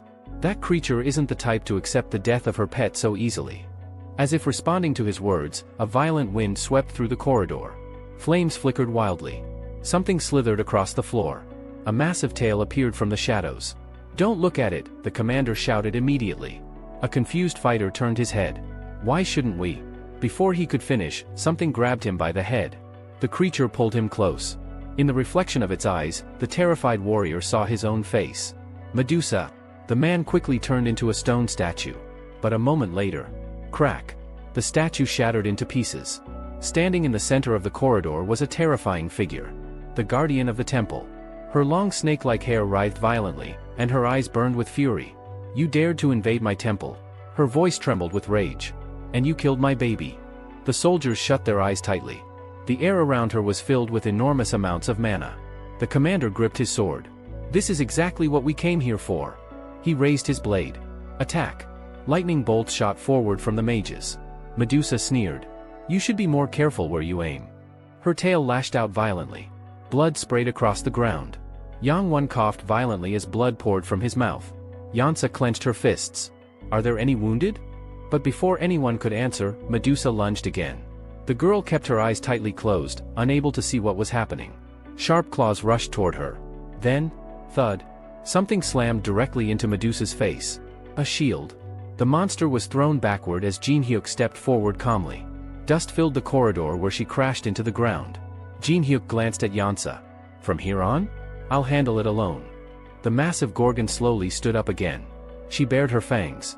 "Why are you staring directly into my eyes, yet you're not turning to stone?" A strange symbol appeared in front of Jin Hyuk. Skill activated, greedy gaze. Effect, petrification immunity. Jin Hyuk grinned. "Maybe you're just weak." Medusa's jaw tightened with fury. "You insolent human." A system notification appeared. Ability activated, power of the Gorgon. Magical attack plus 30%. Movement speed minus 15%. A powerful aura exploded around her body. "I won't let you die easily." Her mouth opened wide as she launched a stream of corrosive acid toward him. At the same moment, Jin Hyuk activated another skill. Steps of the Demonic Sword King activated. Movement speed plus 70%. He shot forward like a blur. "How are you planning to kill me?" he said casually, "when you're barely moving." Medusa swung her massive hand toward him. Jin Hyuk instantly raised the artifact shield he had taken earlier. Clang! The blow landed directly against the shield. A new system message appeared. Physical and magical defense increased by 300%. Medusa frowned in disbelief. "My attacks didn't break through?" Jin Hyuk's fingers suddenly glowed with bright energy. The monster screamed as a flash of power struck her. Jin Hyuk smiled slightly. Barrier skill activated, sealed coffin. Magical walls suddenly rose around the Gorgon's body. She found herself trapped inside a glowing prison. Jin Hyuk spoke quietly. "The final requirement to become a barrier master is successfully trapping a boss monster inside a barrier." Magical chains wrapped around Medusa's arms. She struggled violently. "You think this cage can hold me?" Her tail smashed against the barrier walls. Jin Hyuk dodged the attacks effortlessly while circling around her. Red energy swirled around his hands.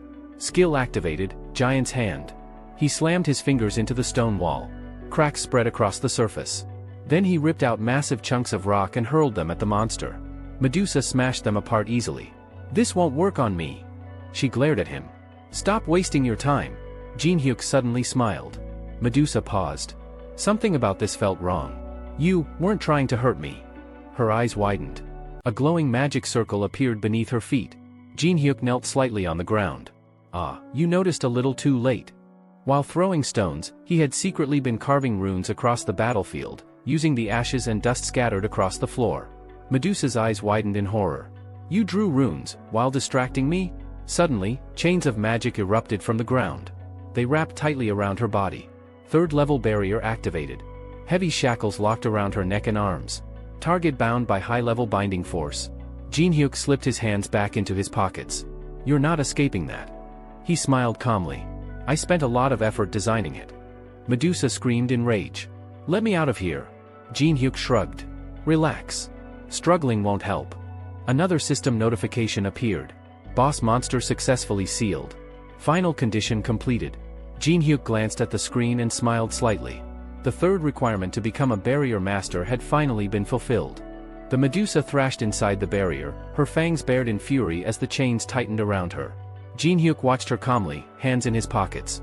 Capturing a boss monster alive wasn't just difficult, it was nearly impossible. Most players didn't even try. The only safe option people ever considered was capturing something like a goblin boss from the first floor. Anything beyond that? Means death. Jin-hyuk smirked slightly. So, what happens if you catch something stronger? He pressed the confirmation button. For a split second, everything went silent. Then, a surge of overwhelming energy erupted from his body. The air trembled. A system window exploded into view. Condition achieved, high-level boss captured during profession quest. Hidden condition met. Profession upgrade initiated. Jin-hyuk's eyes widened slightly as the next line appeared. New class unlocked, Supreme Rune Interpreter. Sweat rolled down his cheek. Then, he clenched his fists tightly, unable to hold back a grin. I knew it. His voice was low but filled with excitement. A hidden class. The system continued.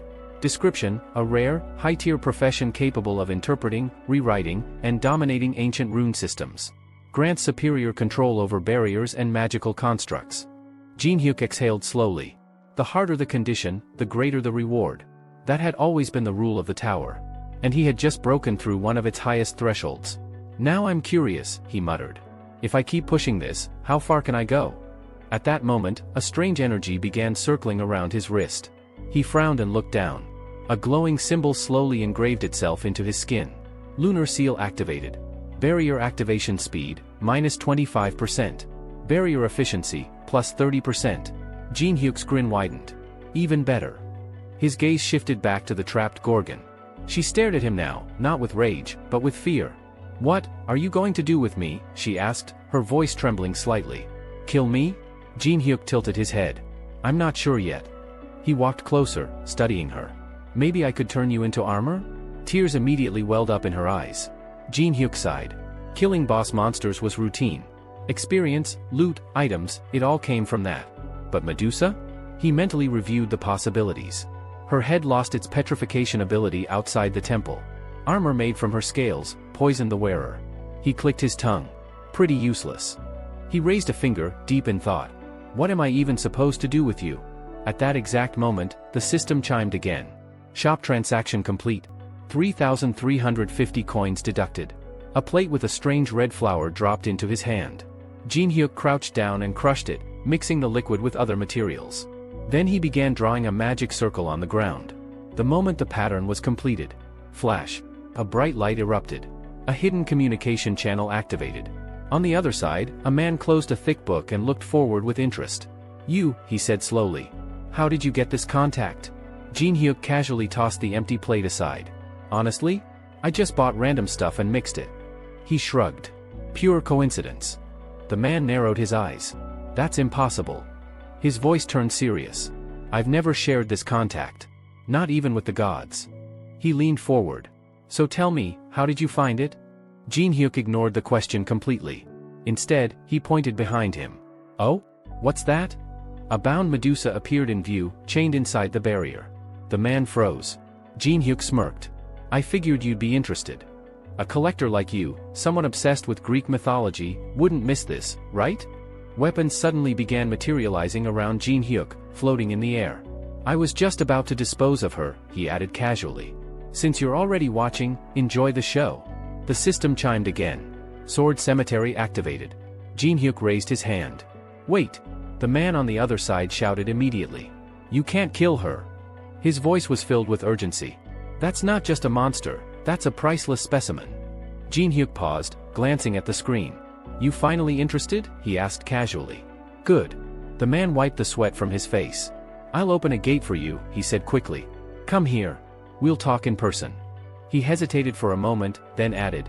This deal could be very beneficial for both of us. Jin-hyuk studied his expression carefully. Then he smiled faintly. All right. The space in front of him suddenly cracked. A portal tore open, swirling with unstable magic. Come through, the man said. Without hesitation, Jin-hyuk stepped inside. The moment he emerged, he stopped. A massive statue towered before him, radiating ancient power. The man approached him with a calm smile. Welcome, he said, to the 42nd floor of the trial tower. Jin Hyuk's eyes narrowed slightly. The city of the ancient Egyptian gods. The place was vast, filled with structures that looked older than time itself. This wasn't what I expected, Jin Hyuk admitted. I thought I'd be going to the Great Library. The man chuckled. I wish this were a vacation. He gestured around them. This is work. Those who reside here are the Egyptian gods themselves. He glanced at Jin Hyuk meaningfully. And they've been very curious about you. Jin Hyuk smiled faintly. Something tells me they already know more than they should. As if on cue, strange creatures began to appear in the distance. One of them spoke in disbelief. That's a human? I heard they entered the tower recently. How did one reach this far already? The man stepped forward and raised his hand. Before anything else, the ground suddenly trembled. A massive crater opened nearby. There used to be a sphinx here, he explained calmly. Now? He looked at the destruction. It's just a hole. Jin Hyuk stared at it silently. Ricky closed his eyes for a moment, then spoke calmly. That crater, he said, pointing ahead, appeared the moment it was discovered that someone was impersonating Anubis. A low, furious growl echoed across the ruins. Jin Hyuk casually picked up a fragment of stone from the ground, examining it as if nothing around him mattered. I heard statues like this are worth a fortune, he muttered. Ricky glanced at him sharply. You're standing in front of absolute beings, he said, his tone turning serious. Entities that rule the upper floors of the tower. Jin Hyuk tossed the shard aside.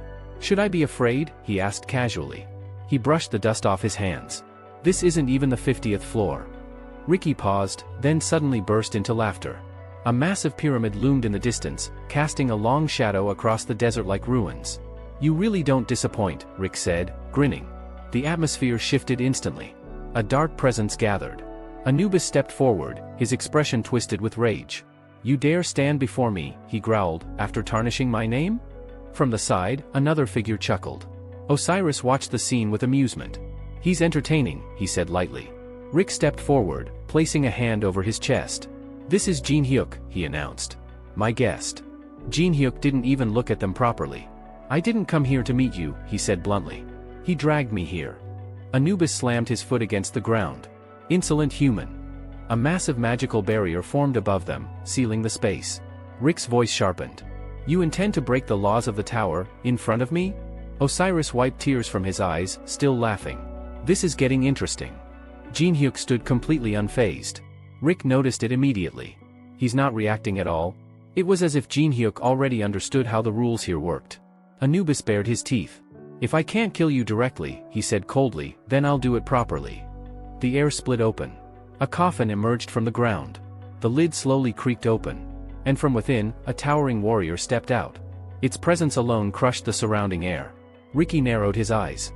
That, he said quietly, is the strongest opponent a player at your level could possibly face. He looked at Jin Hyuk. With your current stats, you can't win.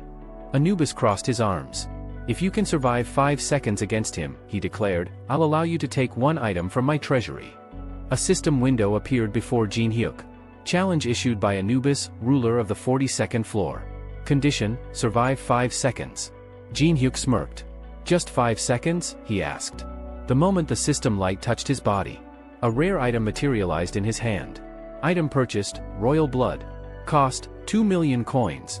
A glowing substance floated above his palm. At the same time, skill activated, heavenly patronage. Effect, sacred royal blood created.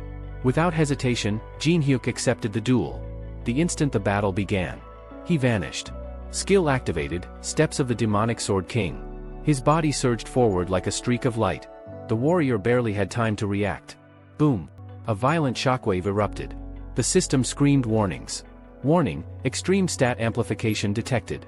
Damage output increased by 1500%. Risk, fatal overload. For a split second, everything froze. Then the warrior's body collapsed. Anubis warrior defeated. Silence. Jin Hyuk stood there calmly, one hand already back in his pocket.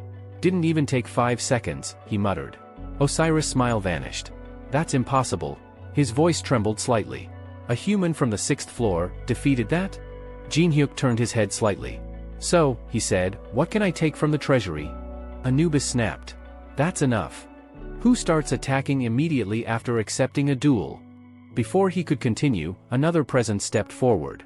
Horus crossed his arms, his gaze sharp. You made a promise, he said coldly. Are you going to break the rules of the tower? Anubis clicked his tongue, furious. Do whatever you want. He turned away. Horus gestured calmly. I'll guide you. Rick and Jinhyuk followed him. Soon, a massive treasury opened before them. Countless treasures glittered under golden light. Jewels, artifacts, relics, each radiating immense power. Horus extended his hand. Choose. His body flickered with a faint red glow. A promise is a promise. Jinhyuk smiled faintly as he looked over the treasures. Horus watched him closely. You would have reached this place eventually anyway, he said. Then, after a brief pause, he added. Instead of choosing an item, why not choose something greater? Jinhyuk glanced at him. Horus continued. Become a resident of this floor. If you accept, you will gain power far beyond anything here. His eyes narrowed slightly. This time, you will truly receive the support of the gods. Ricky's expression stiffened. He couldn't believe what he was hearing. A player from the 6th floor, being offered this? That kind of opportunity came once in a lifetime. Jinhyuk, however, didn't hesitate. I don't need it. The words fell flat. Ricky's pupils shrank. Horus stared at him. You're refusing divine support? Jinhyuk met his gaze directly. Yeah. A faint smile appeared on his face. I'm doing just fine on my own. Jinhyuk slowly turned his gaze to the side, his expression calm yet filled with quiet ambition. He stated without hesitation that his goal wasn't limited to the current floor, he intended to climb far higher. Then, with a faint smirk, he questioned whether it even made sense for him to accept help from beings at this level. To him, it felt unnecessary, almost beneath him. Raising his index finger, he declared that the choice he had made would serve as his reward. Horus, the sun god, bared his teeth in irritation, clearly offended by Jinhyuk's attitude. From outside, leaning casually against the railing of a palace balcony, Anubis watched the exchange unfold. In a composed tone, he asked if they were finally done. His gaze shifted forward as he remarked that Horus was, as always, letting his temper get the better of him. The god of death then intervened, urging Horus to calm down and clarify exactly what this pathetic human had chosen. Crossing his arms, Horus responded bluntly. Jinhyuk had chosen a black ancient egg. A heavy silence followed. Even the monstrous presence nearby couldn't hide its disbelief and questioned whether Jinhyuk truly understood what he had just picked. Horus admitted that he himself didn't know what lay inside the egg, nor could he inspect it. Crimson lightning crackled faintly around him as he added one crucial point. Depending on how that egg was handled, it could either become a miracle or a catastrophe capable of wiping out humanity. Some time later, Alice tilted her head, staring at the strange artifact in Jinhyuk's possession. She couldn't comprehend his reasoning. Even he knew the risks. If the egg hatched incorrectly, the consequences could be disastrous. Pointing at it, she half-jokingly, half-seriously asked what they were supposed to do if everything went wrong. What if the entire city disappeared? Where would she even go shopping then? Before anyone could respond, something bizarre happened. The clothes of one of Jinhyuk's subordinates suddenly turned pitch black. The vampire lord immediately protested, complaining about being dragged into ring again without warning. Ignoring the noise, Jinhyuk calmly rolled up his sleeves and told everyone to stay back. A dense magical aura began leaking from the black egg. Jinhyuk raised both hands toward it, his voice low. It's been a while since I've felt something like this. His pupils glowed an intense blue as his focus sharpened. The egg pulsed with light, reacting to his presence. For a brief moment, an illusion of a young man holding a feather flickered into existence, like a fragment of ancient memory. Jinhyuk muttered under his breath, recalling something he had once heard from a strange adventurer. Tasty mana, that's the key. Almost instantly, flames ignited around the egg. The system interface flickered to life, announcing the activation of the fire element. Then, as if responding in balance, icy particles formed in the air, swirling alongside the flames. Multiple elemental energies clashed and merged. The system reported that the ancient egg was absorbing mana directly from its surroundings. Jinhyuk extended his hand closer, his lips curling slightly. Does it taste good? The moment he said that, a blinding flash erupted. When the light faded, something small hovered in the air. A dragon. Tiny, yet unmistakably powerful. Sweat trickled down Jinhyuk's face as realization hit him, the egg had hatched. The creature's eyes locked onto him, instinctively searching for the mana it had just consumed. Without wasting time, Jinhyuk clenched his fist and gathered the remaining mana in the air, compressing it into a small, glowing sphere. He guided it gently toward the newborn dragon. This is your first meal. The little dragon stared at him for a second, then curiously licked his fingers. Moments later, it opened its mouth happily, devouring the mana. A system notification exploded into view. Jinhyuk had achieved something unprecedented. He had become the first player in the entire tower to tame an ancient being. His name instantly spread across all floors, drawing attention from countless watchers. The system added another note: naming the creature would significantly increase its loyalty. Jinhyuk stroked his chin thoughtfully, then picked up the small dragon. Its black body and glowing yellow eyes gave him an idea. Gagyama. The name felt right. He smiled faintly, though his next words carried a hint of concern. Cute, but feeding you is going to be a problem. Just then, his screen flickered again. A notification appeared: a mid-level manager had subscribed to his channel. His commission rate dropped from 90% to 80%, a clear sign that his influence was growing. Not long after, the scene shifted to a towering building. Inside, Baeon stood confidently, hands clasped together as he explained the situation. Jinhyuk only needed to participate in a standard interview. He emphasized that their program was the best in the field, guaranteeing at least a 40% rating. Jinhyuk sat calmly, sipping his drink as if none of this fazed him. Holding a stack of documents, he glanced up and asked one simple question. So, the executives approved this themselves? Leaning back in his chair, Jinhyuk listened as the man across from him spoke with confidence. If the show revolved around him, then of course it would succeed. And if he casually shared a few high-level strategies for clearing the tower, the audience would be completely hooked. Jinhyuk brought the straw to his lips, quietly thinking it over. At this point in time, programs about conquering the tower were the only content that truly dominated television. Everything else had faded into irrelevance. Still, something about the situation felt off.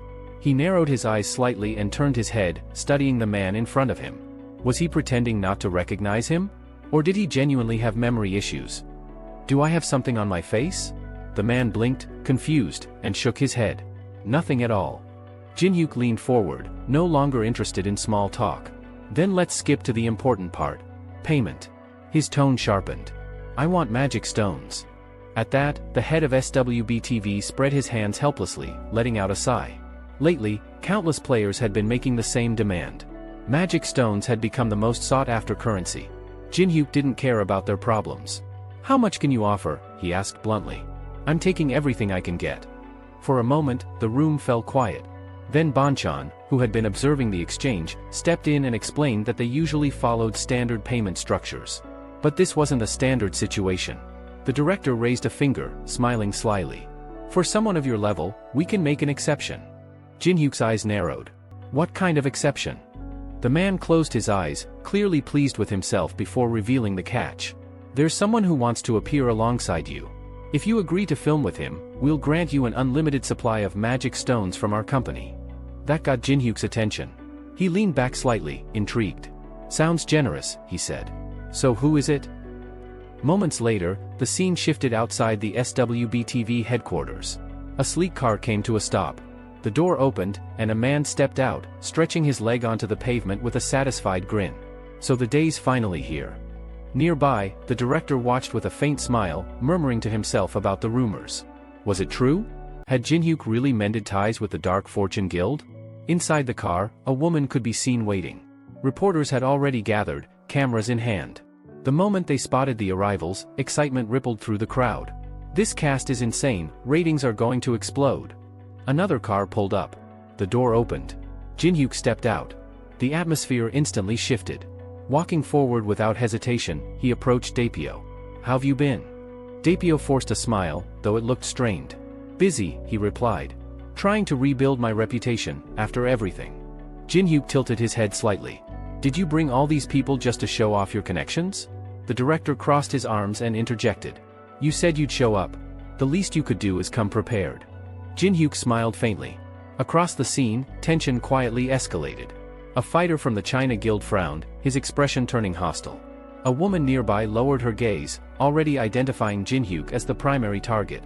Then, another car door opened. The reporters froze. Out stepped Teresa. The strongest martial artist in Korea. Gasps erupted. Phones were raised instantly. Even the leader of the Black Fortune Guild clenched his jaw, clearly displeased by her presence. Yusung, standing nearby, watched with a serious expression. The reporters rushed forward, throwing questions without restraint. Why did you accept Jinhyuk's offer? We heard you rejected every guild invitation. Are you working together now? Are you allies? The swordsman's face tightened, veins bulging along his cheek as he snapped back. We are not allies. His voice dropped, cold and sharp. And I will destroy him. A wave of unease spread through the crowd. Daipyo, surrounded by powerful figures, muttered under his breath in disbelief. People who should have been gone, legends like Junyang, Saint Teresa, even Muse, all seemed to be circling around Jinhyuk. This wasn't normal. Not at all. One of the celebrities nearby let out a quiet laugh before asking where they were heading, reminding everyone that filming was supposed to happen together. The woman turned her head calmly. "Our objective is already complete," she said. "We're not obligated to do anything else." Jinhyuk slipped his hands into his pockets, completely unfazed. "If you wanted to show off," he said casually to Daipyo, "you should have prepared something better." Daipyo's expression twitched. He had clearly been waiting for this moment for a long time, but things weren't unfolding the way he had imagined. In frustration, he grabbed a nearby reporter by the pants, gripping the fabric tightly. "I'll do anything." But reporter simply walked past him, leaving his pants in Daipyo's hand and entered the building without looking back. He said through clenched teeth, "You would even strip down for his attention." Inside, the atmosphere was quieter, but no less tense. Yusung closed his eyes briefly before speaking. "Did you enjoy that?" There was a hint of irritation in his voice. "You really have a twisted sense of entertainment." Jinhyuk shrugged lightly. "Thanks for coming," he replied, his tone indifferent.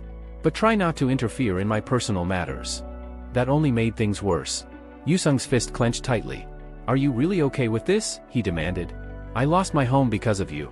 Jinhyuk paused for a second. He remembered that he told demonic humans that Yusung is the unknown. But he spread his hands casually, playing dumb. "I have no idea what you're talking about. Don't mock me." Yusung's voice rose, anger spilling over. "Anyone can tell just by watching the videos, 16 of them. You're the only one hiding your identity. You're the unknown." For a split second, Jinhyuk's eyes widened, not in fear, but in surprise. Then a single thought crossed his mind. What is this guy, a stalker? As security began checking Jinhyuk before entry, he glanced sideways, speaking casually again. "What do you think about him?" he asked, referring to Yusung. The response was uncertain. Jinhyuk's grin widened, showing his teeth. "I'm talking about the guy sent by the main association." He tilted his head slightly. "How do you think he'd do in a fight against me?" Yusung's expression darkened. Memories of his previous battle surfaced, how he had been completely overwhelmed, forced down to his knees. After a long pause, he admitted quietly, "He's strong." Then, clenching his teeth, he added with frustration, "But compared to my fight with you, that was nothing." The words hung in the air. Jinhyuk looked at him. And smirked. Chunyong glanced sideways, his sharp eyes settling on Teresa. "So," he asked calmly, "what exactly is your relationship with Jinhyuk?" For a brief moment, Teresa hesitated. Her eyes narrowed slightly, not in anger, but in a rare flicker of embarrassment. Then she answered, her voice steady but sincere. "He's someone I trust. More than anyone else." Chunyong folded his arms, studying her carefully. A thoughtful silence followed before he spoke again, almost as if warning her. "That won't be easy." Meanwhile, inside the studio, the atmosphere shifted as filming began. The cast took their seats, and a voice echoed through the set, announcing the start of the recording. The host beamed with excitement, her eyes lighting up as she introduced the segment. "Today, we have very special guests joining us outside the trial tower." She clasped her hands together, clearly thrilled. First, a player who's been gaining explosive popularity thanks to his unbelievable clear speed, Jinhyuk. Applause filled the room. Smiling brightly, she leaned forward. "Do you have any advice for other players watching?" Bangchan watched the screen eagerly, anticipation written all over his face. Jinhyuk, however, looked completely relaxed. "Advice?" he repeated, as if considering it for the first time. Then he smiled. "Yeah, I've got one." He raised a finger casually. "Don't stop trying until you succeed." The host's eyes sparkled. "That's wonderful. Anything else?" Jinhyuk shrugged. "Just dodge." There was a pause. "What?" "For the third floor," he added calmly, "you just need to dodge." The host forced a laugh, slightly confused, but continued the interview. "And the fourth floor?" Jinhyuk didn't miss a beat. "Same thing. Dodge." Behind the scenes, someone gripped a remote control so tightly their knuckles turned white. How is this even airing on television? The man adjusted his glasses, clearly stressed. "Do you understand the damage if even one episode fails to broadcast properly?" he snapped. "He's completely ruined the recording, our reputation is on the line." Meanwhile, Jinhyuk sat comfortably, sipping his drink through a straw as if none of it concerned him. Bangchan, on the other hand, was fuming. "You came here just to collect payment? Without even trying?" Jin-hyuk slowly placed the chair back with both hands and leaned forward slightly. I answered every question, he said calmly. That means I fulfilled my part of the contract. The director's face twisted. You think that nonsense will work? Jin-hyuk's eyes narrowed. In the next instant, everything changed. He grabbed the man by the collar and yanked him forward, the sudden movement drawing a startled scream. Leaning in close, Jin-hyuk's voice dropped to a dangerous whisper. Do you know who Jones is? The man froze. Behind him, a framed photograph hung on the wall. Jin-hyuk's gaze flickered toward it. That's him, right? His grip tightened. My brother, the director stammered. He was in charge of streamers. Jin-hyuk's expression darkened. You mean the one who treated them like livestock? Locking them into slave contracts? For a moment, the air itself seemed to grow heavy. Jin-hyuk's mind flashed back. A crowd of furious streamers standing outside an office building, protesting. He had been there too, a bandage wrapped around his face, watching everything unfold. That day, he said quietly, I learned a lot. His eyes were cold now. Like how to wag your tail just to survive, so you don't end up thrown out on the street. Sweat poured down Bongchan's face. Jin-hyuk leaned closer. What did you tell people back then? When they were barely surviving because of those contracts you rigged? The director shakily held up a document. There were no problems, he insisted. Everything was legal. Jin-hyuk smiled. It wasn't a friendly smile. Still sounds like nonsense to you? A beam of light suddenly scanned the man's eye. The system confirmed it, everything had been officially authorized. Realizing he had no way out, the director adjusted his glasses and forced himself to calm down. He extended his hand toward a secure door. Fine, he said. Let me show you something. The door opened. Inside was a massive storage room filled with magic stones, piled high in boxes, glowing faintly with energy. This, the director said, is our company's warehouse. He spread his fingers. According to the contract, you're allowed to use an unlimited number of these, for 2 hours. Jin-hyuk glanced down at him. 2 hours? It's written in the contract, the man quickly added. Small print. Jin-hyuk stepped inside. You can use as many as you want, the director continued. But there's an anti-theft spell. You can't store them in your inventory. Jin-hyuk picked up a handful of stones, feeling the energy within them. Behind him, Bongchan adjusted his glasses, already calculating. Even if Jin-hyuk absorbed them, it wouldn't matter. Absorbing a single low-grade stone took around 5 minutes. In 2 hours, the total he could consume would be insignificant. No matter what he did, it wouldn't make a real dent. Satisfied, the director smirked. If you need anything, contact the staff. This area is strictly controlled. Jin-hyuk's lips curled slightly. So that was the plan. If he tried to take anything by force, they would destroy his reputation. Clever. Closing his eyes briefly, he nodded. Fine. 2 hours is enough. The director exhaled in relief. Good decision. As he stepped out, he glanced back once more. We'll see you in 2 hours. The door shut. Inside the warehouse, the staff stood around awkwardly as Jin-hyuk faced them. He narrowed his eyes slightly. Want to see something interesting? They exchanged confused looks. Outside, the director picked up a framed photo. It was Jones. I'm sorry you died in an accident, he muttered coldly. Then he tossed the photo straight into the trash. Grinding his teeth, he growled. The dead should stay dead, so why won't you leave me alone? The employees nearby bowed their heads nervously. The director smirked to himself. He had minimized the losses. No matter what Jin-hyuk did inside, the damage would be negligible. Still, that man was a problem. Maybe it was time to unleash the journalists on him and stir up trouble. A scanning beam passed over his retina as he prepared to leave. Once I'm out of this mess, he muttered, I'll deal with him properly. 2 hours later, he returned. A wide smile stretched across his face as he pushed open the door. So, he began confidently, did you enjoy using the magic? His voice cut off. The smile vanished. Boxes. Empty. Shelves. Completely cleared out. Not a single magic stone remained. The entire warehouse had been drained. The warehouse had fallen into complete silence, until the employees noticed something. They were crouched on the floor, their hands gently touching something soft, their expressions melting with pure delight. In the center of it all lay Goguma.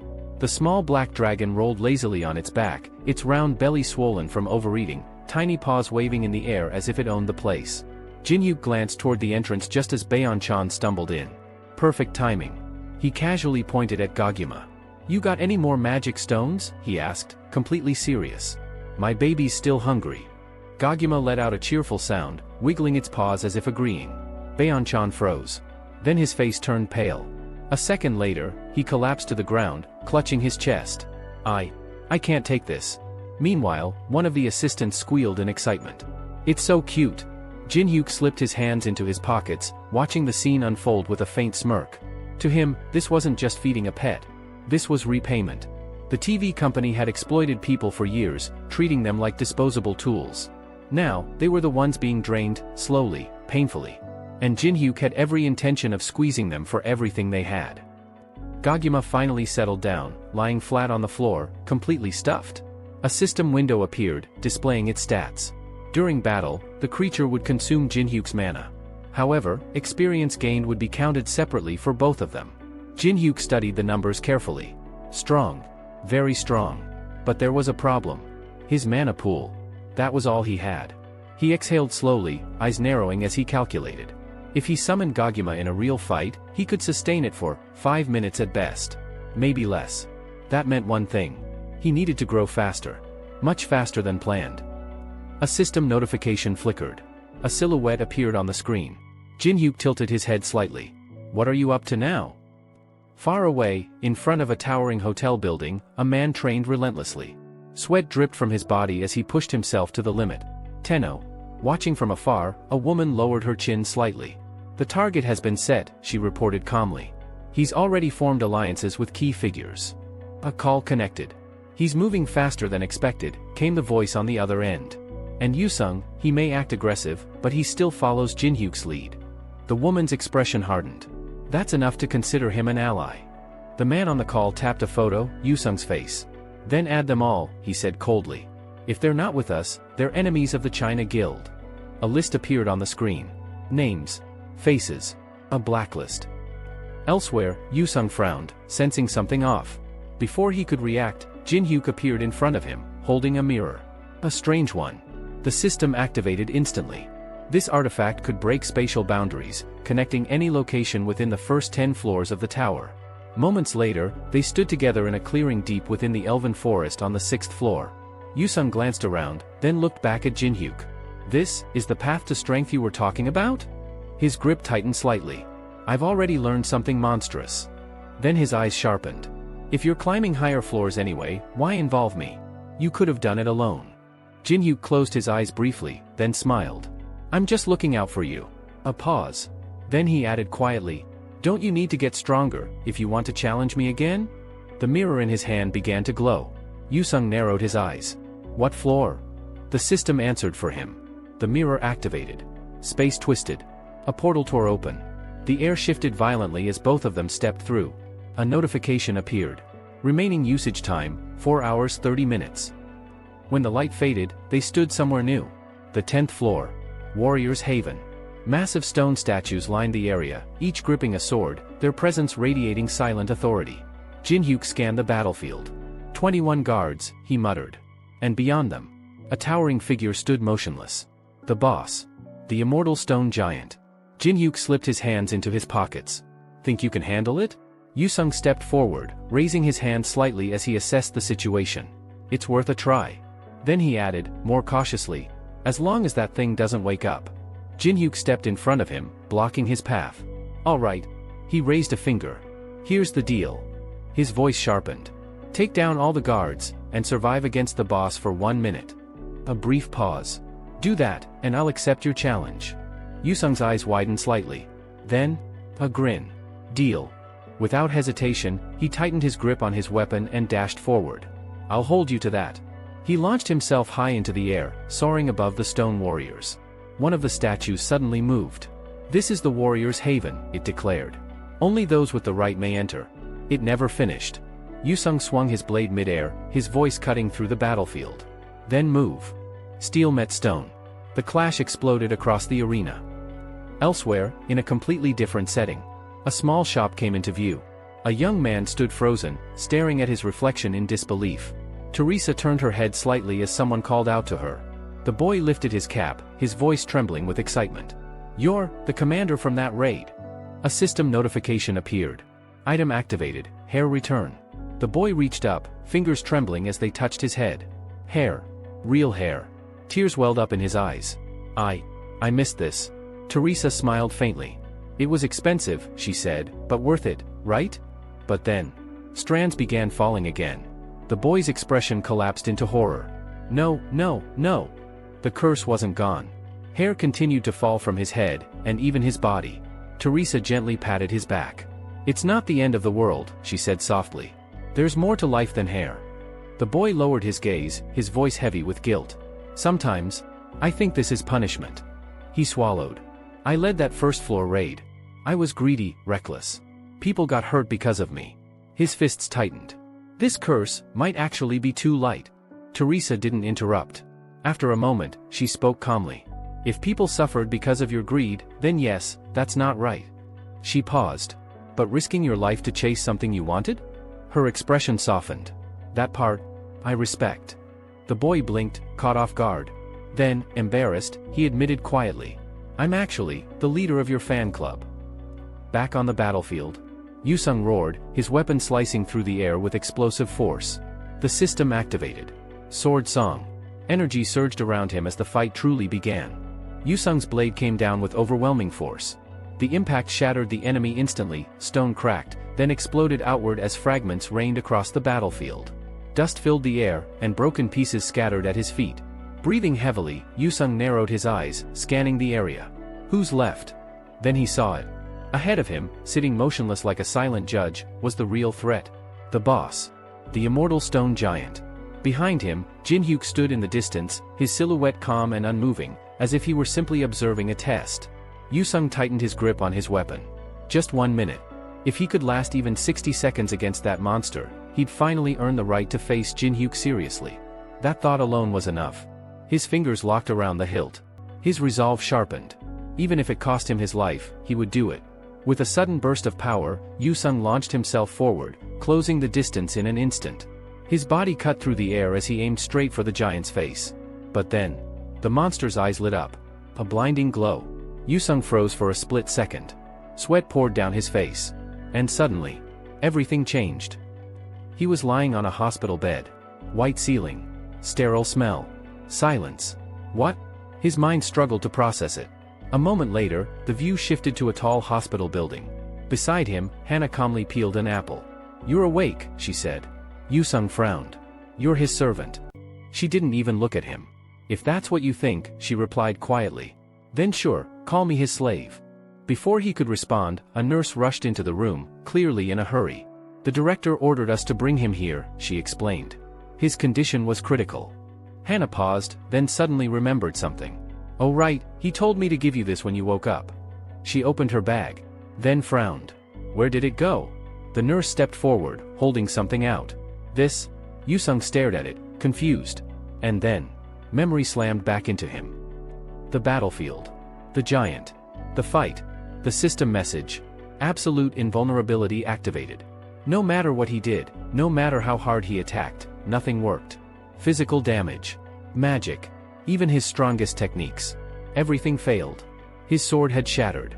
His body had been crushed beneath falling stone. And through it all, Jinhyuk had been watching. 21 seconds, Jinhyuk had said calmly. A terrible result. The words echoed in his head. Yusung clenched his teeth in frustration. That bastard. Back in reality, the battle replayed in his mind. Jinhyuk stepped forward, a faint magical mask forming over his face. You're still far from reaching me. The giant moved again, swinging its massive weapon. The system activated. Steps of the demonic sword king. Jinhyuk placed his palm against the ground. Then vanished. He moved. Not fast. Precise. Every attack from the giant missed him by the smallest margin, as if he had already calculated everything in advance. Yusung watched in disbelief. This wasn't speed. This was control. The monster's eye flared with light. Then, it clenched its fists. System alert. Shrine activated. Gravity increased by 500%. The ground trembled violently. Yusung dropped instantly, his body crushed under the sudden pressure. What is this? He struggled just to breathe, crawling against the weight pressing him into the earth. His vision blurred. Even Jinhyuk? There was no way he could handle this. Right? Yusung forced his head up. And froze. Jinhyuk stood there calmly, one hand raised, surrounded by swirling magic. I've been waiting, he said quietly. With a single motion, he began tracing symbols in the air. The system activated again. First level barrier. A field that amplified all magical effects within its range. Energy surged outward. Jinhyuk clenched his fist and thrust it forward. It's time you turned back into stone. The direction of the barrier shifted, focused entirely toward the giant. A massive sphere of light formed, trapping the monster inside. For a brief moment, it worked. Then, the sphere shattered. The giant's eyes burned brighter than ever. System messages flooded in. No damage dealt. Invulnerability active. This can't be real, he muttered weakly. Jinhyuk defeated this thing, just to show him? That was the last thought he had before everything went dark. Back on the battlefield, Jinhyuk slipped his hands into his pockets. The system chimed. 10th floor boss, neutralized. Time remaining to clear next floor, less than 90 days. Another notification appeared. Special ability available. Copy 1 absolute skill. Without hesitation, Jinhyuk selected it. Absolute invulnerability. Acquired. The cooldown reduced significantly, picking up a fragment of the giant's body. He examined it briefly, then clenched it tightly in his hand. Later, as he walked through the elven forest on the 6th floor, system messages continued to appear. Rewards obtained. Giant sword. Giant shield. His achievement had been recorded in the Hall of Fame for 2 days. But the name listed? Unknown. Jinhyuk smiled to himself. This feeling? It was addictive. The thrill of the tower. The growth. The dominance. He hadn't uploaded content under his anonymous identity in a while either. Considering the resources he burned during his clash with Anubis, it was about time he refilled his coins. As he walked, he stuck his tongue out slightly, realizing something amusing. Thanks to Yusung clearing out all the smaller enemies, he had been able to focus entirely on constructing that mana-heavy barrier. Convenient. Very convenient. Suddenly, Alice appeared above him, hovering lightly. "Contractor," she called. Jinhyuk glanced at her.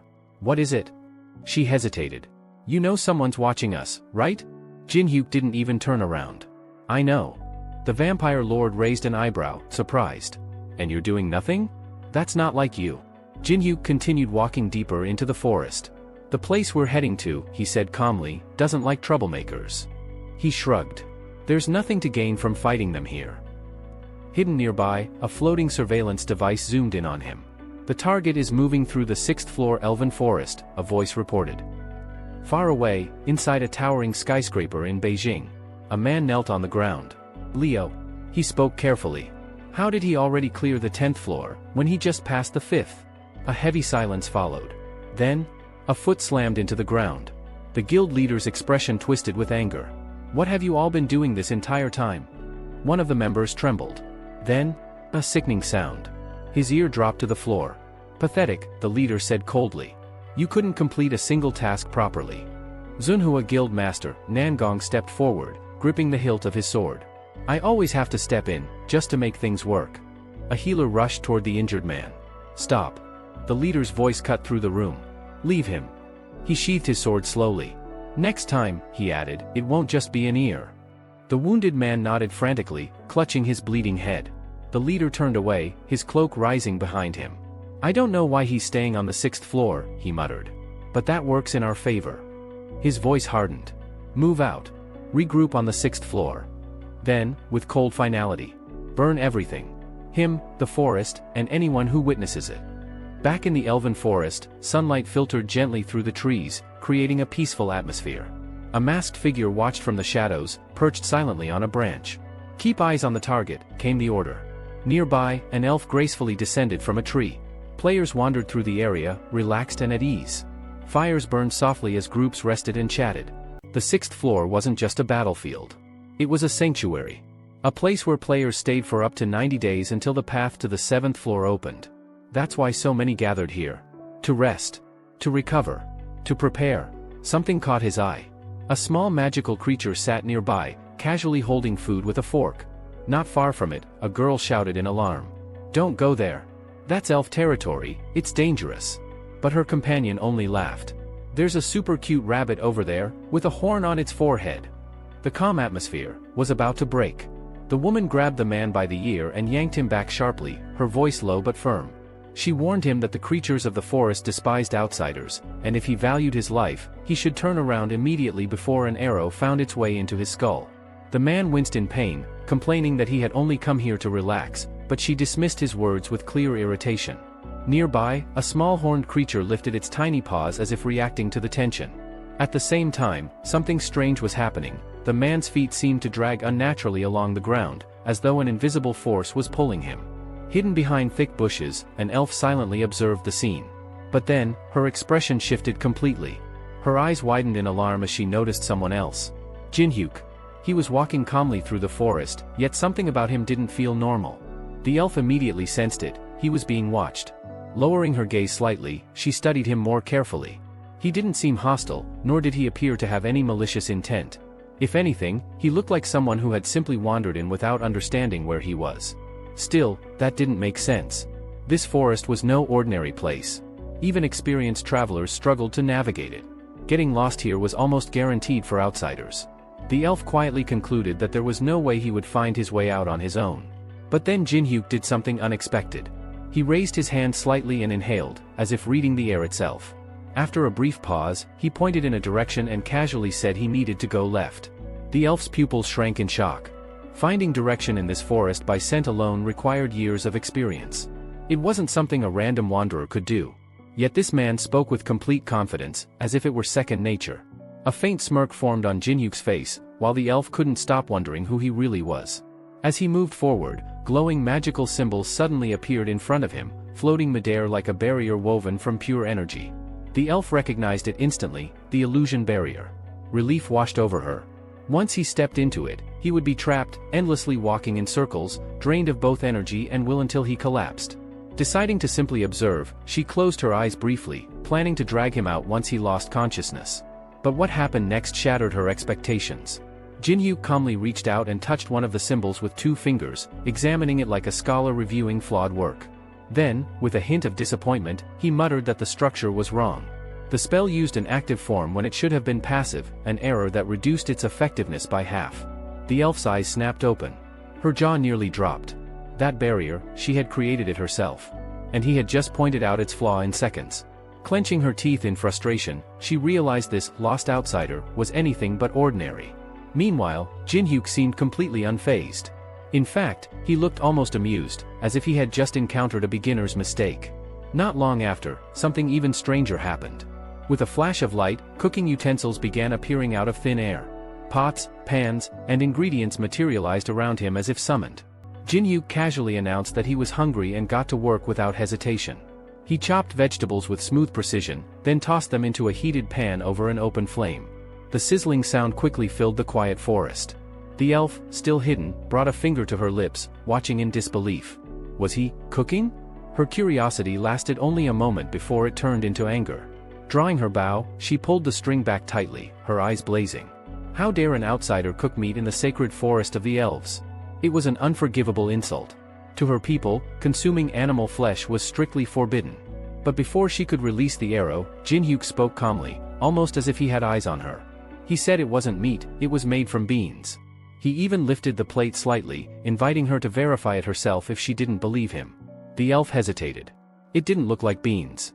It looked exactly like perfectly cooked meat. But then, the aroma reached her. Her expression changed instantly. Lowering her head slightly, she inhaled again, confused. It truly smelled like beans, rich, savory, and incredibly appetizing. Unable to resist, she stepped closer, her large eyes fixed on the dish. Among her kind, cooking and music were deeply cherished arts, but meat was absolutely forbidden. Yet here was a dish that looked like meat, without breaking that rule. Jinhyuk watched her reaction with a faint grin, clearly aware of the effect he was having. He casually mentioned that this was one of his best creations. The elf's mouth began to water despite herself. Curiosity won. Carefully, she took a piece with a fork and brought it closer to her lips, still unsure. She asked one last time if it was truly not meat. Jinhyuk's expression hardened slightly as he told her not to insult his dedication. He made it clear, he would never lie or play tricks when it came to food. That was enough. She took a bite. For a moment, time seemed to stop. Her eyes widened in pure shock, then delight. The taste was incredible, far beyond anything she had ever experienced. Without realizing it, she began eating faster, unable to control herself. Bite after bite disappeared until the plate was completely empty. When she finally stopped, only silence remained, along with a few empty dishes scattered on the grass.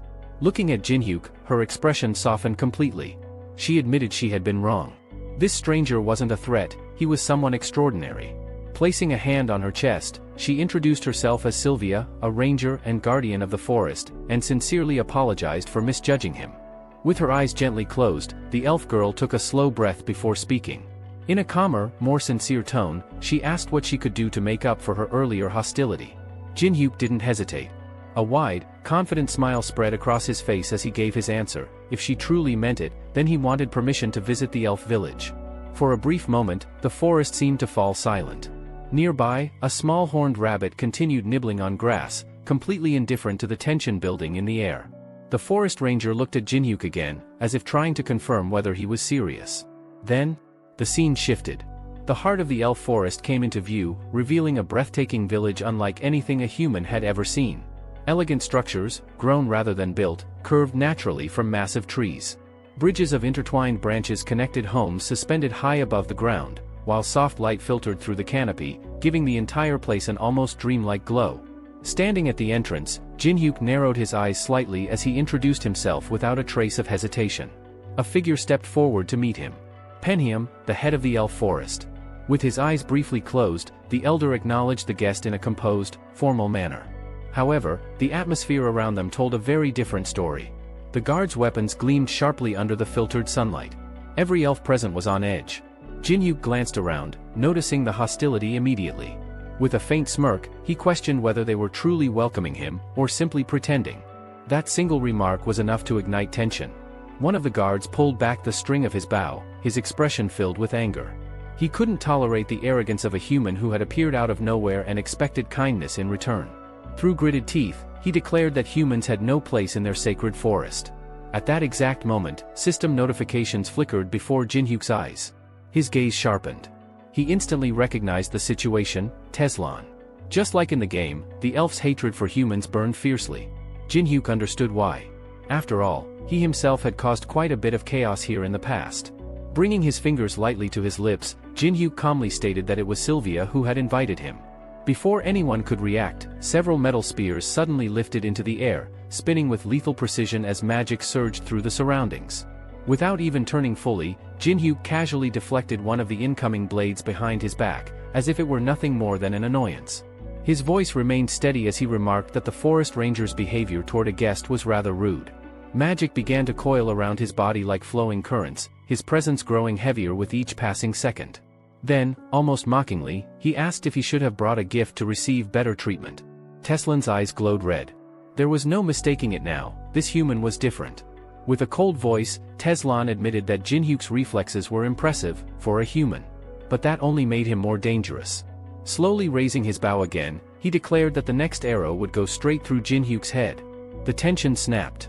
Sylvia immediately stepped forward, planting herself between them. Spreading her stance wide, she raised her voice, shouting that she was the one who brought him here, and that it was meant to make amends for her earlier actions. Teslan didn't care. He pulled the bowstring even tighter, his patience completely gone.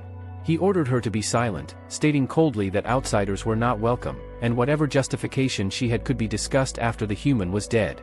But Sylvia refused to move. Standing her ground, she spoke with determination. She explained that she had a reason for bringing Jin-hyuk to the village. Her tone softened slightly as she added something unexpected. He was an exceptional cook. Not just skilled, but capable of creating dishes unlike anything they had ever tasted.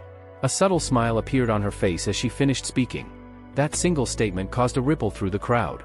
The elder's expression shifted into a deep frown. Even Teslan hesitated, his fierce expression faltering for a split second. The idea clearly caught him off guard, but it wasn't enough to convince him. With a sharp motion, he raised his bow again, declaring that they would not be swayed so easily. Before things could escalate further, Penhyam lifted a hand. The elder's voice cut through the tension, calm yet authoritative. There was no need to rush into bloodshed, he said. If the human wished to stay, then he would have to prove his worth, not with words, but with actions. At that, Teslan's face twisted with frustration, his anger barely contained. Under the soft glow of the forest canopy, the elves moved gracefully through their village, gathering clusters of ripe fig fruits, rare, mana-rich treasures that pulsed faintly with energy. These fruits weren't just food, they were a source of power, capable of strengthening one's magical abilities with every bite. Tonight was special. It was the night of the Moonlight Festival. A sacred celebration where the elves gave thanks to the forest and shared in its blessings. As twilight deepened, villagers gathered around a large fire, its flames dancing in rhythm with the growing excitement. Laughter and quiet chatter filled the air. And right at the center of it all, Jinhyuk. With a relaxed grin, he worked effortlessly, activating his otherworld kitchen skill. Ingredients appeared as if summoned by magic, and his hands moved with flawless precision. He chopped, stirred, and seasoned with the confidence of someone who had mastered not just cooking, but performance. The elves watched in fascination. This wasn't normal cooking. This was something else entirely. When he was done, Jinhyuk laid out a long table, covering it neatly before placing dish after dish in perfect arrangement. Then, with a casual gesture, he invited everyone to try. "Go ahead," he said. "It's soy-based. No meat." The hesitation lasted only a moment. Then, they tasted it. Eyes widened. Expressions changed instantly. Delight spread across their faces like wildfire. Even those who had been openly hostile couldn't hide their reactions. Not far away, Teslan turned his head slightly, pretending not to care, but his eyes betrayed him. He glanced toward the table, clearly curious. Just as he considered stepping closer, a hand reached out and took the plate he had been eyeing. Jinhyuk. Without even looking at him, he casually reminded Teslan that someone who had tried to shoot him earlier didn't deserve a share so easily. Teslan froze. His fists trembled with anger as he watched the others enjoy the food. Meanwhile, the elder, Pinam, calmly wiped his mouth with a cloth, a satisfied smile forming on his face. "This is extraordinary." His voice carried across the gathering. The atmosphere shifted completely. The villagers raised their hands in gratitude, their earlier hostility replaced with genuine warmth. What began as suspicion had turned into celebration. The Moonlight Festival officially began. Music filled the air as elves played elegant melodies on handcrafted instruments. Their movements were fluid, almost weightless, as they danced under the darkening sky. One by one, they knelt near the fire, each receiving a piece of the sacred fig fruit, a symbol of strength and blessing. The forest itself seemed to hum in response. Not far from the village, a group of players paused, drawn by the distant sounds of music and laughter. Curious, they considered approaching. But one of them, a blonde-haired man, shook his head. "These creatures aren't friendly," he warned. "If they spot you, you're dead." He turned, adding that staying at a distance was the safest option. But safety didn't last long. From the shadows, a group dressed in black emerged silently. Before anyone could react, a blade pressed against a player's throat. Fear froze him in place. Then, blood hit the ground. The leader frowned coldly. "No witnesses," he ordered. But the moment stretched too far. An arrow cut through the darkness. Clean. Precise. Back in the village, a young elf lowered their bow with a small, satisfied smile. Nearby, Newtuber chuckled softly, commenting that their aim was simply part of who they were. Pinam nodded in agreement, it was nothing unusual for their kind. Turning to Jinhyuk, the elder asked warmly if he was enjoying the festival. As an elf passed by, carrying more figs, Pinam explained that outsiders were rarely allowed to witness such an event. The elves had spent generations hiding within the forest, protecting their way of life. "But we love joy," he added with a gentle smile. "Food, music, and above all, peace." Jinhyuk glanced away briefly, then nodded. "That's a wise way to live." His comment, however, didn't sit well with everyone. A sharp voice cut through the air. "How dare an outsider judge us?" Teslan stepped forward, arms crossed, his expression dark. Jinhyuk tilted his head slightly. "Still upset you didn't get to eat?" The jab landed. Teslan's brows furrowed deeply. "Your cooking changes nothing," he snapped. "You're still human. Your presence here stains this sacred forest." The tension returned instantly. Jinhyuk's expression shifted, just slightly. Then he reached for an arrow. "How about we settle this?" he suggested casually. Teslan narrowed his eyes. "An archery contest." A grin spread across Jinhyuk's face. "Loser leaves the forest. For good." Gasps spread through the crowd. Teslan covered part of his face with his hand, almost laughing in disbelief. "You're serious?" he asked. "You think you can beat me?" But he accepted. With a sharp motion, he ordered targets to be set up. The elves gathered quickly, excitement replacing tension as they rushed to watch.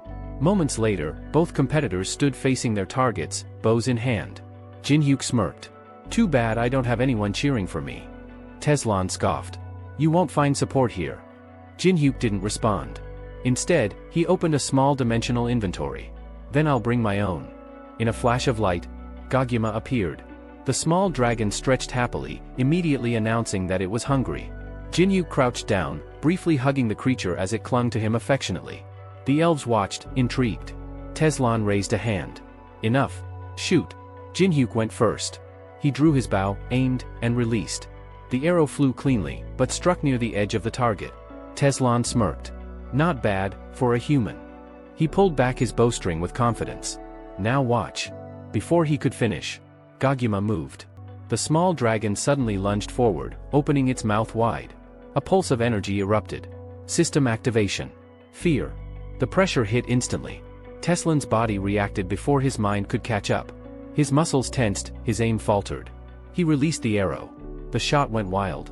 A loud shockwave echoed across the field, knocking several elves off balance. When the dust settled, Teslan's arrow had fallen short, embedding uselessly into the ground. Silence. Jinhyuk calmly removed a pair of earplugs and smirked. Too naive. Gaguma hopped onto his shoulder, looking pleased with itself. A win's a win, Jinhyuk said lightly. Teslan's face twisted with anger. That was cheating, he snapped. The dragon stuck out its tongue, completely unbothered, once again complaining about being hungry. Jinhyuk knelt slightly, patting its head. Don't cause trouble, he muttered. Behave. But the damage was done. Teslan pointed at him furiously. You summoned that beast to interfere. You have no honor. The blonde elf froze, his brows knitting together in disbelief when Jinhyuk didn't even bother to deny the accusation. Instead, the boy simply grinned, calm, confident, almost provoking. A notification flashed before his eyes, direct hit. Bow proficiency increased by 90%. That only made things worse. Teslan's fist tightened, his knuckles turning pale as anger surged through him. It doesn't matter, he snapped bitterly. I will never acknowledge a victory like that. Jinhyuk shrugged, completely unfazed. Then let's call it a warm-up, he said casually. We'll start over, properly this time. The tension thickened as they took their positions side by side. Teslan's voice dropped into a cold threat. If the human tried anything suspicious again, he wouldn't hesitate to execute him on the spot. Then he closed his eyes briefly, steadying his breath. Too much time had already been wasted. He drew his bow. The arrow flew cleanly and struck the target with precision. A smirk tugged at his lips, though deep down, relief and pride swelled within him. He needed that hit. Sylvia, watching nervously, leaned toward Jinhyuk. Her voice trembled as she urged him to apologize. Teslan wasn't just any ranger, he was the best among them. No human had ever surpassed him in archery. Jinhyuk raised a hand, smiling as if he'd just heard a joke. Then something unexpected happened. A massive shard of ice suddenly shot toward the target, slamming into it and launching it high into the air. The wooden disc spun violently, now a moving mark instead of a stationary one. Teslan's eyes widened. What are you doing? He demanded. Leveling the field, Jinhyuk replied smoothly, lifting his bow. Wouldn't want this to be too easy. For the first time, doubt crept into the elf's mind. Something about this human had changed, too quickly, too drastically. Jinhyuk released the arrow. It sliced through the air with terrifying precision, piercing the spinning target dead center. The impact was so powerful that the wood cracked, then split cleanly into two halves before falling apart midair. Silence. Then gasps rippled through the crowd. Teslan stood frozen, his expression shattered. Around him, the other elves stared in disbelief at the impossible shot. The pride of the forest, defeated. Jinhyuk lowered his bow with a faint smirk. Looks like the vile human wins. The words stung. Teslan's grip loosened, and his weapon slipped from his hand, hitting the ground with a dull thud. His voice was low, strained. I've lost, the last of my honor. Without another word, he turned away. If he couldn't protect his pride, then he had no right to remain. A ranger of the sacred forest always upheld their promises, and his promise was clear. He would leave and never return. The other elves lowered their heads, heavy silence settling over them. Wait. Jinhyuk's voice cut through the moment. Teslan stopped but didn't turn immediately.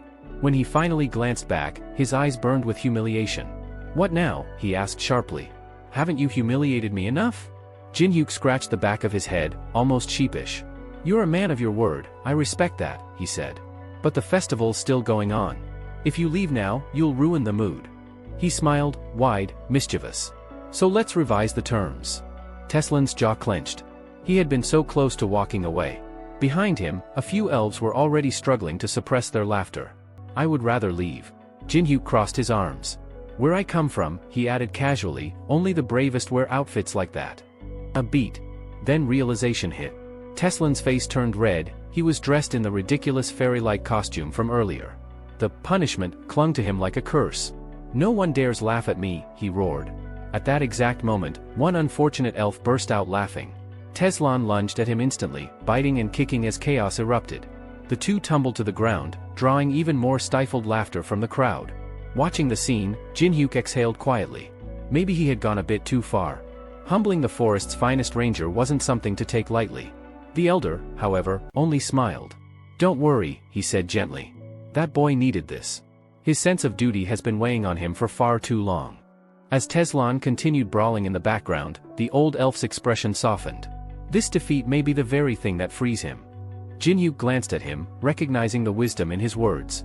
The two shared a subtle, knowing smirk, both silently agreeing that perhaps Teslan's punishment could last just a little longer. But the moment didn't last. A sudden commotion shattered the atmosphere. An elf stumbled forward, breathing heavily, his face pale with terror. Everyone turned as he collapsed to his knees. His arms severed. Blood poured freely as he screamed, his voice breaking. "They're here. The invaders." The elder's expression froze. The wounded elf, Lucio, struggled to speak through the pain. Masked figures in black had appeared without warning. They were slaughtering everyone in their path. "They're too strong," he choked. Foam gathered at his lips, his eyes rolling back as his body gave out. Sylvia rushed to his side, urging him to conserve what little strength he had left. Rage exploded across the elder's face. "Prepare for battle," he roared. In an instant, the peaceful festival transformed into chaos. Elves rushed to arm themselves, slipping on gloves, grabbing bows and blades. The air filled with urgency and fear. "We defend the forest," the elder commanded. "With everything we have." Teslan, already regaining his composure, turned sharply. "High-ranking rangers, move," he shouted, leading the charge. Meanwhile, Jinhyuk stood still for a brief moment amid the frenzy. His jaw tightened, eyes darkening with a cold, rising anger. Then he moved. Elsewhere in the forest, fleeing players sprinted desperately through the trees. One turned back, raising a hand as if to beg for mercy. A spear cut him down instantly. The attacker, clad in black, didn't even hesitate. "Leave no witnesses," he ordered coldly. "Everything in this forest must be erased." Weapons flashed. Cries for help echoed. A bloodied hand reached upward, trembling. Then suddenly, thud. Two arrows struck one of the attackers straight through the chest.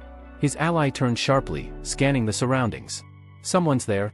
From the shadows, an elf landed lightly on the ground, bow still in hand. Not far away, the elder arrived, and what he saw made his heart sink. Bodies. Familiar faces. Among them, a wounded woman barely clinging to life. "These are our people," he whispered. He rushed forward, lifting her gently, but the damage was too severe. His voice broke as despair overtook him. "I couldn't protect them." He fell to his knees, grief consuming him. Behind him, Teslan stood rigid, teeth clenched so hard it seemed they might shatter, his fury burning hotter than ever. The forest that once echoed with laughter and music was now dry. A group of rangers quickly gathered behind their commander, awaiting orders. His expression hardened as he pointed toward the inner village. "Get the survivors to the center," he commanded firmly. "That's where we can protect them." Sylvia stood nearby, tears streaming uncontrollably down her face as she watched the wounded being carried away. The grief in her eyes only deepened the tension in the air. The leader's voice rose, filled with fury. "Any enemy you encounter, show no mercy." His jaw tightened, and then he roared, his voice echoing through the forest. "We will avenge our brothers and sisters." But just as the rangers prepared to charge, a figure stepped forward from the shadows. "Revenge is fine," the newcomer said calmly, "but I have a better plan." Far deeper in the forest, a notification flickered before a group of invaders. Two of their signals had just vanished. Members of the guild moved swiftly through the trees, exchanging tense glances. They could already sense it, the elves were no longer retreating. They were hunting. At the center of the group, a woman narrowed her eyes and issued a sharp command. "Change of priority. Jinhyuk is the main target." High above them, a faint golden barrier shimmered across the sky, sealing off the entire area. Escape, or outside interference, was no longer possible. "He won't be able to call for help," she added coldly. Floating slightly above the ground, she gestured forward. "Send more scouts. Sweep the village. Find him." Orders were acknowledged instantly as one squad broke off, rushing ahead. In her mind, the plan was already unfolding perfectly. They had numbers, over 100 fighters, and, more importantly, 3 S-rank players. Even someone like Jinhyuk couldn't withstand that kind of pressure forever. A faint smile curved on her lips. No matter how strong he is, he'll be crushed. She was still lost in that thought when suddenly, a hand appeared right in front of her face. Before she could react, a powerful strike slammed into her, sending her crashing to the ground. She rolled across the forest floor, barely managing to catch herself on one knee. Her eyes snapped upward. A young man stood in the distance, completely at ease. "I was wondering who's been causing all this trouble," he said casually. She clenched her teeth, pressing a hand against her face. So this was him.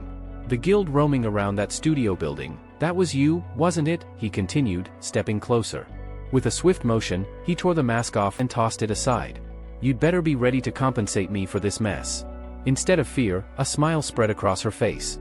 How convenient. Their target had come to them. Elsewhere, a heavily armed man carrying an enormous sword received the report. A translucent screen flickered before him, announcing Jinhyuk's location. "We found him," the voice confirmed.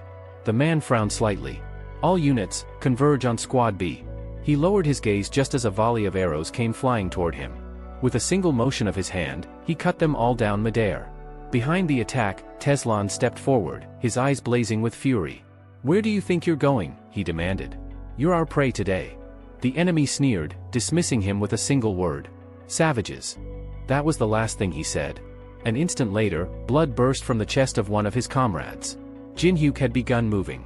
Through the forest, he cut down enemies one after another, his movements sharp and efficient. There was no hesitation, only precision. "Spread out," the woman shouted desperately. "Keep your distance." The guild members obeyed instantly, leaping into the trees to gain height and avoid direct confrontation. But it didn't help. Chunks of ice formed in the air around Jinhyuk, then shot forward like missiles, piercing straight through their backs before they could escape.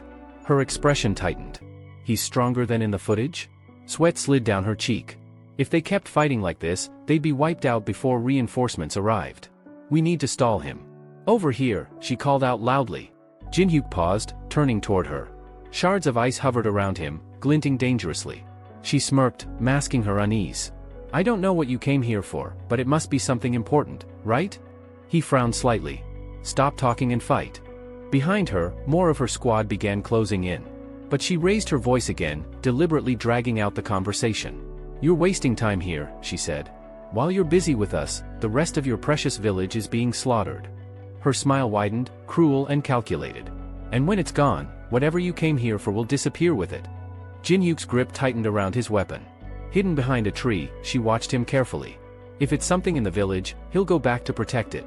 That was the plan. Force him to retreat. Buy time. Regroup. For a moment, he said nothing. Then he raised a hand to his face, almost as if he were suppressing a laugh. She frowned. "Don't you care what happens to that village?" A faint smile appeared on his lips. "I'd rather not see it wiped out," he admitted. "But I can already tell what kind of trick you're trying to pull." His eyes sharpened. "This whole thing," he said calmly. "It's just a cheap distraction." Her expression stiffened. Inside the elven village, Squad A suddenly came to a halt. Standing before them was someone they never expected to see. Liko frowned deeply, confusion flashing across his face. "How is she here?" From above, a figure slowly descended, her presence alone enough to suffocate the air around them. It was Alice. She landed lightly, her expression cold and uninterested. "I don't care about the elves," she said flatly. Then her eyes darkened. "But you interfered with my contractor's plans." She raised her hand. A crimson glow gathered instantly, forming countless razor-sharp spears made entirely of blood. "This should be enough," she added calmly, "to wipe all of you out."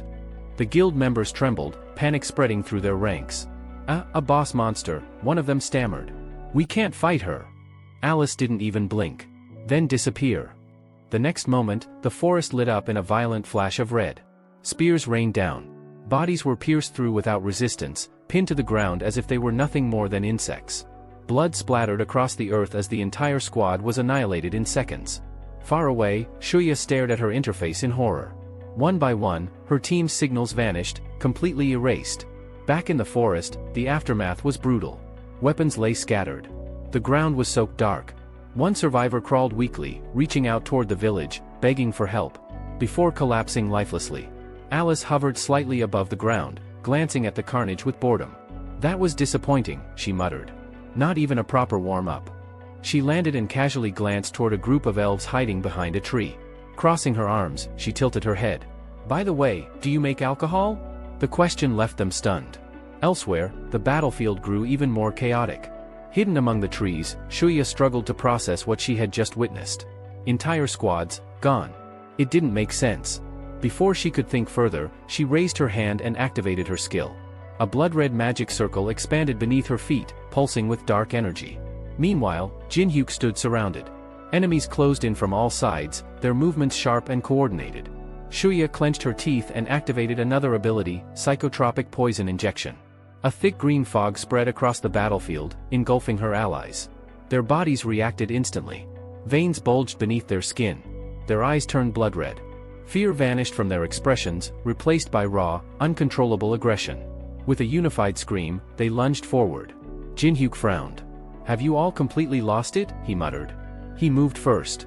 A swift kick sent one attacker flying. Another appeared behind him, swinging a weapon, but Jin-hyuk twisted aside just in time. In one fluid motion, he conjured a massive block of ice, forcing the charging enemies to scatter. Still, they kept coming. From a distance, Shuya watched anxiously. Something wasn't right. They were supposed to overwhelm him, but instead, they were being pushed back. "Where is Tencha?" she thought desperately. "We need him here." Nearby, the elves had joined the fight. One ranger raised his hand, activating an archery skill, while another blocked incoming attacks with a massive blade. Sylvia slammed her hands onto the ground. Captivating roots. The earth trembled as thick roots burst upward, wrapping tightly around one of the strongest enemies, Ten Xiao, binding him in place. "You're not escaping," an elf shouted, drawing his bow. 3 arrows were released at once, cutting through the air with deadly precision. But just before impact, a dark aura erupted around Ten Xiao's body. The arrows shattered against it. He glanced at the flood of messages appearing before him, urgent calls from Shuya, begging for backup. So this was their plan. They're stalling for time. His expression hardened. That won't work. With a surge of power, he tore through the roots, snapping them apart like threads. The ground cracked beneath him as he swung his weapon, releasing a devastating shockwave. Sylvia staggered back, her face paling as the enemy's strength spiked. His defense had increased drastically. A massive explosion echoed through the forest. Deep fractures spread across the battlefield. Teslan rushed forward just in time, pulling an ally out of the blast radius. She clung to him, trembling, whispering her thanks. Before them stood a terrifying figure, his body radiating dark, oppressive energy. Even Teslan could tell, this opponent was on an entirely different level. Then, a streak of light flashed. Jin-hyuk appeared. He glanced down at the battlefield and spoke calmly, "That squad's taken care of." His gaze shifted forward. "Are you going to keep hiding?" There was a pause. Then Shuya stepped out from behind the trees. "There's no point anymore," she admitted. A system window flickered, revealing her information. Jin-hyuk's eyes narrowed slightly. "If I defeat her while poisoned, I can copy that skill." His interest sharpened instantly. Shuya extended her hand. "You're better than I expected," she said, almost impressed. Then she charged. "Let's see how long you last." Her attack struck like a storm. Jin-hyuk dodged at the last second, the blow crashing into a tree behind him. The trunk melted instantly, splitting apart as if it had rotted from within. He clicked his tongue. That would definitely hurt. But instead of retreating, he stepped closer. He placed a hand on her shoulder mid-motion, his expression oddly thoughtful. "I'm trying to make an important decision here," he said.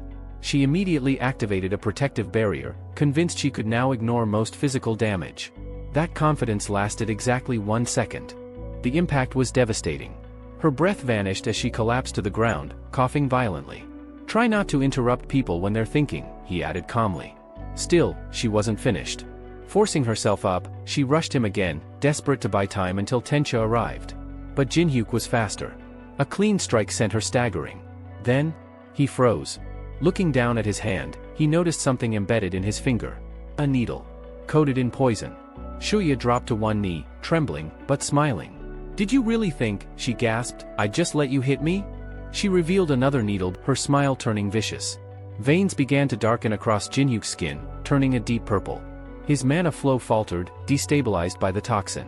"This poison," she whispered, almost gleeful, "will destroy your mana channels, your organs, everything. There's no antidote. You'll die slowly." Jin-hyuk clenched his fist, his arm trembling as the poison spread. For a moment, silence. Then, a surge of energy erupted from him. Red flames wrapped around his hand as he activated a cultivation technique, accelerating his mana recovery. He pulled the needle out and tossed it aside. "I'm not that fragile," he said with a faint smile. Shuya's expression cracked. Before she could react, Jin-hyuk moved. A strike. Blood spilled from her lips as she was sent crashing back. Another enemy, kicks and fists raining down on her. Ice clashed with steel, and within moments, the guild member collapsed. From a distance, Tencha arrived, just in time to witness the aftermath. His eyes widened. Jinhyuk stood there, sword in hand, a chilling smile on his face. The air trembled as another explosion echoed through the forest. Tencha stepped forward, positioning himself in front of his injured ally. "Can you stand?" he asked quickly. Jinhyuk leapt back, observing them carefully. So he's here now? If Tencha had arrived, that meant Teslan might have already been defeated. A system window flickered again, revealing more information about the new opponent. Jinhyuk studied him closely. That sword, troublesome. His mind raced, analyzing possibilities, what skills would work, what wouldn't. Then suddenly, something felt wrong. His vision distorted. His body began to flicker, breaking apart into tiny pixels. Tencha narrowed his eyes. "He's acting strange," he muttered, placing a hand on his ally's back. "Get up. Now." The girl forced herself upright, breathing heavily. "Where are the others?" Tencha's expression darkened. "Gone. It's just us." She froze. Then, slowly, she removed her mask. A bitter smile touched her lips. "After fighting him. I understand now," she said quietly. "Even if Kachong were here, we still wouldn't win." Her eyes closed briefly. "We're not making it back." The tension between them snapped in an instant. She stepped closer, her expression suddenly calm, too calm, and before he could react, she leaned in and kissed him. It wasn't affection. It was resolve. "We just need to finish this," she whispered. The player shook his head, grimacing as confusion and irritation crossed his face. "What are you even doing here?" A thin stream of green smoke curled from Shua's lips, drifting into the air like a warning. Her companion's grin widened unnaturally. Psychotropic poison injection. The skill activated. The shift was immediate. The warrior's eyes twisted with madness as he lunged forward, shouting that he had no regrets. His voice echoed through the scorched forest. Jinhyuk watched them approach, a faint smile tugging at his lips. "So you've decided to see this through to the end," he muttered. "Good. Then I'll stop holding back." They charged together. Tencho moved first, gripping his blade as he unleashed the colossal split technique, the air itself seeming to tear under its force. Beside him, Shua conjured a massive spectral serpent that coiled and hissed above them, ready to strike. "End him," she screamed. Jinhyuk didn't retreat. Dark energy surged from his body as he drew both swords, their blades humming with power. The pressure alone shattered the communication disruption barrier surrounding the battlefield. Steel clashed. Moments later, silence followed. A broken sword lay embedded in the ground. Its owner collapsed beside it, face first, unmoving. Jinhyuk extended his hand slightly as the system interface flickered to life. Skills acquired, 1,000 poisons. Eradication of evil. A small smile appeared on his face. The abilities had already been engraved into the world's memory, his to use. He exhaled, rolling his shoulders. "The 8th technique, still rough," he muttered. "Tomorrow's going to hurt." Behind him, Tencho and Shua lay side by side, their hands loosely clasped even in defeat. Their final attack had ended there. Around them, the forest smoldered. A quarter of the elven territory had been reduced to ash. Trees still smoked, and the scent of burning wood lingered heavily in the air. Teslan lay on a stretcher, his body wrapped in bandages. His fight with Tensha had nearly cost him his life, but thanks to Sylvia's intervention, he had pulled through. His eyes were covered, but his voice was steady. "Thank you," he said quietly. Jinhyuk waved it off with a faint smirk. "Save it. Focus on not dying first." Nearby, the elven village was in disarray. Homes damaged, people shaken. The elder stood in visible shock. He had commanded from safety, and now the cost of that decision weighed heavily on him. Not far away, Alice sat casually, sipping wine as if none of it concerned her. The elves watched her with a strange mix of awe and disbelief. To them, she was both savior and something far more dangerous. Jinhyuk raised 2 fingers. A massive structure of energy unfolded overhead, an 8-star fortress barrier. A translucent dome spread across the forest, sealing it in protection. "That should be enough," he said, glancing toward the horizon. "They'll think twice before trying that again." Far from the forest, inside the headquarters of the China Guild. Tension filled the room. Lioi, the deputy leader, slammed his hand on the table. "Where are they? All of them, gone?" His voice carried both anger and disbelief. "Are you saying one man did this?" he continued. "Even with Ten Xiao, Kachong, and Shua combined? That's over 10,000 mana." A woman nearby raised her hand calmly. "The ranking system isn't finalized yet, but anyone exceeding 10,000 mana is effectively S rank." She paused, then added, "But he's different. You can't measure him like the others." Lioi frowned. Then send assassins. 20,000 mana or higher. That would start a war. The room fell silent. An older man, Moyana, finally spoke, his voice low but commanding. You're all missing the point. Everyone bowed their heads. The foundation of battle is understanding your enemy, he continued. And right now, we don't understand him at all. His eyes narrowed. The footage shows it clearly. The 8th level of the soul-pursuing sword dance. He tapped the table once. That technique is rare even among us, and he's mastered it. A faint, dangerous smile formed. We still have one move left. Back in the elven forest, life struggled to return. Construction had already begun. Some elves worked silently, others cried, and a few managed small, hopeful smiles. The elder climbed onto a platform overlooking the village. We've lost many, he said, voice heavy. Even with the bravery of our rangers, we couldn't save everyone. The crowd lowered their heads. But we will rebuild, he continued, raising his hand. Life will return to this forest. He took a breath. And tonight, we honor them. The Moonlight Festival will continue.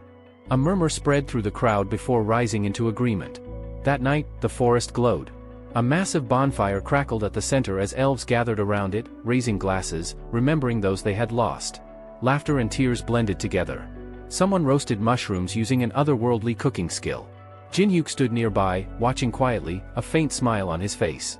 To think, one of the leaders said beside him, that a traveler we met by chance would save us. Like children lined up for food, their chatter filling the air, though one boy stood apart, silent and distant.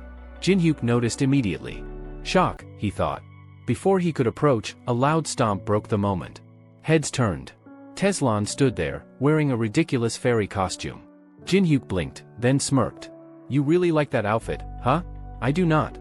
Teslan snapped, throwing a fig in his direction. I lost a bet. He hesitated, then added more quietly, I thought outsiders were nothing but trouble.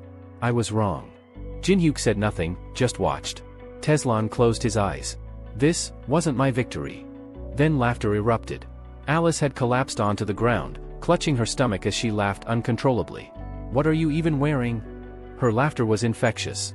One by one, the elves joined in, even the quiet child smiled. Teslan tried to hide it, covering his mouth, but the grin was there. Jinhyuk chuckled. For the first time since the battle, the forest felt alive again. Later, the elder approached him. Walk with me. They entered a building grown from an enormous tree, its interior sealed by a hidden barrier. Inside was an ancient storage chamber, filled with relics. This place holds our most valuable treasures, the elder explained. Jinhyuk's eyes scanned the room, intrigued. The elder picked up a harp-like instrument. We call this the dartan. Its music enhances power. He offered it with a bow. A token of our gratitude. Jinhyuk scratched his head awkwardly. I'm not really the musical type. His gaze shifted. Behind glass, a weapon rested, ominous and powerful. The elder followed his. That is different. He gestured toward it. A relic from our ancestors. Given to us after we healed a god. He gently pushed the instrument into Jinhyuk's hands anyway. I cannot give you the weapon, he said. It is not mine to give. He lowered his head. But the prophecy says, these treasures will one day find their rightful owner. Jinhyuk frowned slightly, looking between the harp and the sealed weapon. He hadn't expected any of this. And yet, something about it felt like the beginning of something much bigger. The celebration deepened as the night wore on. The elder stood with his eyes gently closed, raising his cup in quiet gratitude. Around him, the elves followed suit, but none louder than Alice. Her cheeks were already flushed from drink, her energy completely unrestrained. Hey! Don't slack off, everyone, glasses up, she shouted, her voice echoing across the clearing. A large barrel had been dragged to the center of the table, and Alice slammed her hand against it with a grin. I like this forest, she said boldly, swaying slightly. Then, with a mischievous glint in her eyes, she added, maybe one day I'll just take it over. Don't worry, I'll let you all live here. The elves burst into laughter, unsure whether she was joking.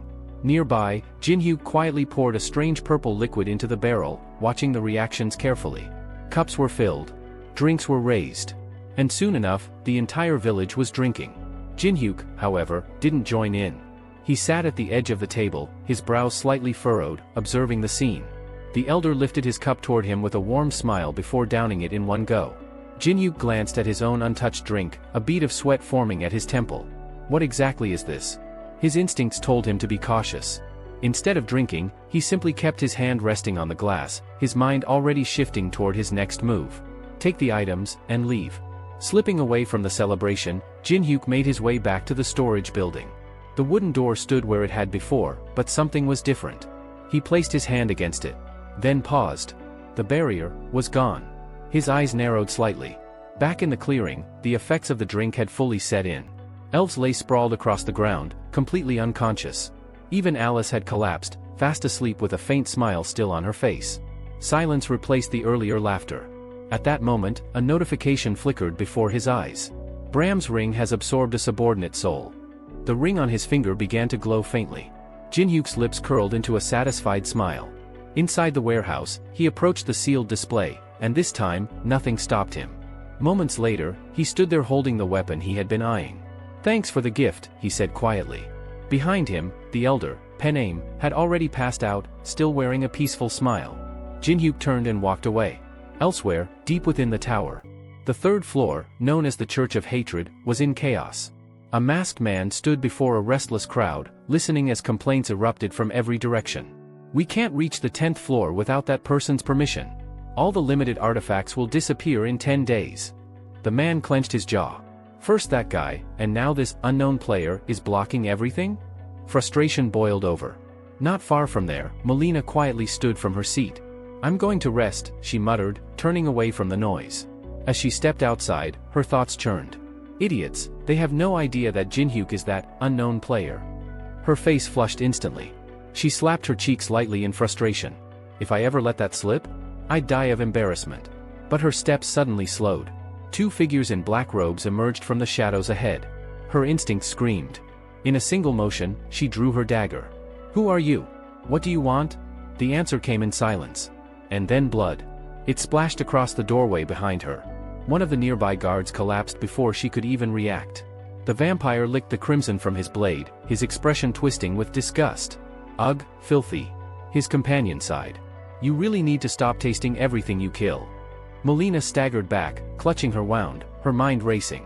"They're fast, too fast. I didn't even see it." The vampire raised his rapier, pointing it directly at her. "Well then, should we try yours?" Before he could move, black smoke surged between them. A figure stepped forward, materializing from the darkness itself. Molina's eyes widened. "Lancelot." He bowed slightly, his tone calm and respectful. "My apologies for appearing in such a state before nobles of your standing." The vampires paused. Finally, someone interesting had arrived. 90 days passed. The aftermath of the Elven Forest incident had reshaped everything. Within the tower, both the 6th and 7th floors had opened, signaling the start of a new phase. And with it, greater danger. Yansa leaned back, watching her classmates chatter idly. Her gaze drifted toward the sky. "One more year, and I graduate." She exhaled slowly. If the world even lasts that long. A notification suddenly appeared before her eyes. She froze. Then the candy slipped right out of her mouth. "Urgent meeting, all shareholders of the veteran company must gather at Moon Lake, 1st floor." Her eye twitched. "That idiot Jin-hyuk," she groaned, grabbing her head. "Stop ordering people around like this." At the appointed time, Moon Lake shimmered under the light as Jin-hyuk stood waiting. One by one, his subordinates arrived. "All on time," he said with a satisfied smile. Yansa crossed her arms tightly. "We worked all night building those mounts. Can you at least pretend to care?" Yumu nodded in agreement. "Seriously. Let us rest." Jin-hyuk raised a finger thoughtfully. Fair point." He turned slightly. "All right, you can leave." They blinked. Then instantly relaxed. But just as quickly, he pulled out a dagger. Their expressions froze. Jin-hyuk glanced at the blade, speaking casually. "In case of workplace fatalities, I'll need your bank account details for compensation." Silence. Absolute silence. No one moved. Jin-hyuk gave a small, knowing smirk and turned toward Moon Lake. The water reflected the sky like glass, calm and undisturbed, completely at odds with the chaos of personalities gathered behind him. "Well," he said casually, "since no one's leaving anymore, let's get started." He stepped back onto a flat stone near the shore and crossed his arms. "Let's keep it simple. We'll go around, each of you reports the latest developments." A single clap echoed. "Begin." The first to step forward was Hun, representing the master of the Black Crow Guild. His posture was rigid, his tone precise. "We've confirmed that Yunak has moved to the 7th floor," he reported. "According to our informant, he's searching for a specific item, a feather." Jin-hyuk's eyes flickered with interest. Hun continued, "The 7th floor is a tundra zone. Traversing it requires reaching the far end to unlock the next level. However, the environment is extremely hostile. Most teams delay entry due to the preparation required. A faint smile tugged at Jinhyuk's lips. A feather, so he's after the phoenix feather. That explained everything. The item's flame blessing would make surviving the frozen wasteland significantly easier. Before Jinhyuk could respond, Hannah stepped forward. Young has fully recovered, she said. He's been discharged, and he asked me to pass along a message. She paused briefly. He said he'll kill you the next time you meet. Jinhyuk closed his eyes for a moment, exhaling softly. Good, he murmured. Would have been disappointing if he stayed broken. He gestured lightly.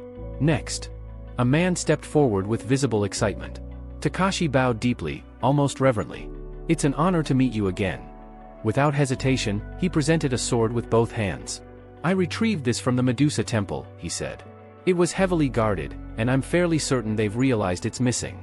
Jinhyuk took the blade, examining it briefly. Fontaine's heavenly sword. For a moment, he looked thoughtful, then slightly disappointed. Already obsolete. Still, he nodded. Well done. His gaze shifted. I'll trade it later for something useful. He handed it off casually and motioned forward. A cheerful girl stepped up next, smiling brightly. I'm Andrea, she said. I oversee operations on the 5th floor. I've completed the structural setup there. Player traffic is low, but everything is ready in case activity increases. Her tone was upbeat, almost too normal. The others, however, froze. Yansa frowned. Wait, what do you mean you oversee the 5th floor? Before Andrea could answer, Jinhyuk casually placed a hand on her shoulder. She's the boss monster of that floor, he explained. Screams. Everyone started running around in pure terror. Andrea waved awkwardly, still smiling. Nice to meet you? Jinhyuk studied her briefly, a hint of satisfaction in his eyes. She's grown a lot? Alice's influence, no doubt. He raised a finger. All right, enough. Next. His gaze landed on Melina. She stood slightly apart from the group, her expression darker than usual. You, Jinhyuk said. Stop brooding and report. Melina hesitated, then spoke. Something unusual happened, she admitted. We were contacted by individuals from a higher floor. That immediately caught everyone's attention. They identified themselves as blood relatives of the Dekas family, she continued. Followers of Amul's. They offered cooperation, said they'd help us achieve our goals. Jinhyuk tilted his head slightly. And in return? They want assistance retrieving something, Melina replied. A relic from the 11th floor, and help capturing an escaped prisoner. At that, Lancelot, who had been quietly listening, finally spoke. Interesting, he said, rubbing his chin. And what exactly do these nobles want from us? Melina's expression tightened. The prisoner escaped from ruins on the 1st floor. They want him found, and returned. Jinhyuk narrowed his eyes. And they gave you something in exchange? Melina nodded. A bracelet. Belonging to the fugitive. For a brief moment, Jinhyuk went still. Then, the ring on his chest began to glow. A sharp, pulsing light. He frowned slightly, glancing down. Why now? Before he could process it further. Crack. A nearby stone sculpture shattered violently. Alice stood there, fury. They betrayed me, she hissed. The air around her trembled as her aura flared. I'll find them, she growled, her voice low and dangerous. And I'll tear them apart. She turned sharply toward Jinhyuk, eyes burning. You promised, she said. You said you'd help me. For a moment, he said nothing. Then he met her gaze. I will, he replied calmly. I don't break promises. Relief flickered across her face. But it didn't last. We'll do it carefully, he added. Her expression hardened again. Jinhyuk slipped his hands into his pockets, his tone steady. I don't have enough mana to fully unleash your power right now, he explained. If we rush this, we might be the ones who pay the price. Alice's fists clenched. So what? I just wait, she snapped. For now, he said. Yes. He looked at her directly. Stop using the necklace for a while. She blinked, caught off guard. What? Trust me. The words came easily, but they carried weight. Alice hesitated. For once, she didn't have an immediate answer. Slowly, her shoulders dropped. She stepped forward and leaned her head against his chest, her voice suddenly small. I want chicken. Jinhyuk blinked, then let out a quiet breath. Fine, he said. Eat whatever you want. Crisis, temporarily avoided. He glanced up at the moon, its pale light reflecting in his eyes. That calmed her down, for now. But next time? He'd need to be ready. Far away. On the 7th floor of the tower, inside a wind-battered tent, a voice broke the silence. Is the East Sea sealed? The question hung in the freezing air. Something was already in motion. The 7th floor was merciless. A frozen wasteland stretched endlessly in every direction, ice choking the sea, snowstorms swallowing visibility, and a biting cold that seeped into bone and marrow alike. Inside a weather-beaten tent, frustration boiled over. It's impossible, one of the subordinates said, her voice trembling. The ice is too thick, the air's too damp, we can't even start a fire. And with this storm, we can't see the path to the gate at all. Yoon-suk clenched his teeth, his patience snapping. Enough, he barked, shooting her a glare. Stop complaining and start thinking. We will clear this floor, no matter what it takes. Before anyone could respond, the tent flap burst open. Captain, you need to see this. Moments later, Yoon-suk stepped outside. And froze. A lone figure stood in the snow, casually warming his hands with his breath as if the brutal cold meant nothing to him. Jin-hyuk. As he approached, Yoon-suk's expression darkened. What are you doing here? Jin-hyuk glanced at him briefly. Clearing the floor. The casual tone only made it worse. Yoon-suk's hands trembled with anger. We don't need your help. We can handle this ourselves. Jin-hyuk stopped, then slowly turned his head. Help, he said flatly. When did I say I was here to help you? He walked past him without another glance. I'm here for the phoenix feather. You're just in the way. The words hit like a slap. Yoon-suk spun around. This is our territory. You're trespassing. Jin-hyuk let out a quiet scoff. Your territory? He looked back, unimpressed. Since when did the 7th floor belong to your guild? Yoon-suk's face twisted. You're provoking us. No, Jin-hyuk cut in. This is called competition. He turned away again, already moving forward. If you've got a problem, try stopping me. Yoon-suk stood there, fists clenched, fury boiling over. Then he turned sharply and stormed back into the tent. Gather a team, he ordered coldly. We're going after him. The guards exchanged uneasy looks. Captain? He's heading for the feather, Yoon-suk said. Which means if we follow him, we won't fail. His eyes narrowed. Keep close. Watch everything. At the edge of the frozen forest, 2 guards stood watch. A figure emerged through the snow. They stepped forward instinctively, then froze as recognition hit. Wait, you're... One of them lit up immediately. I'm a huge fan.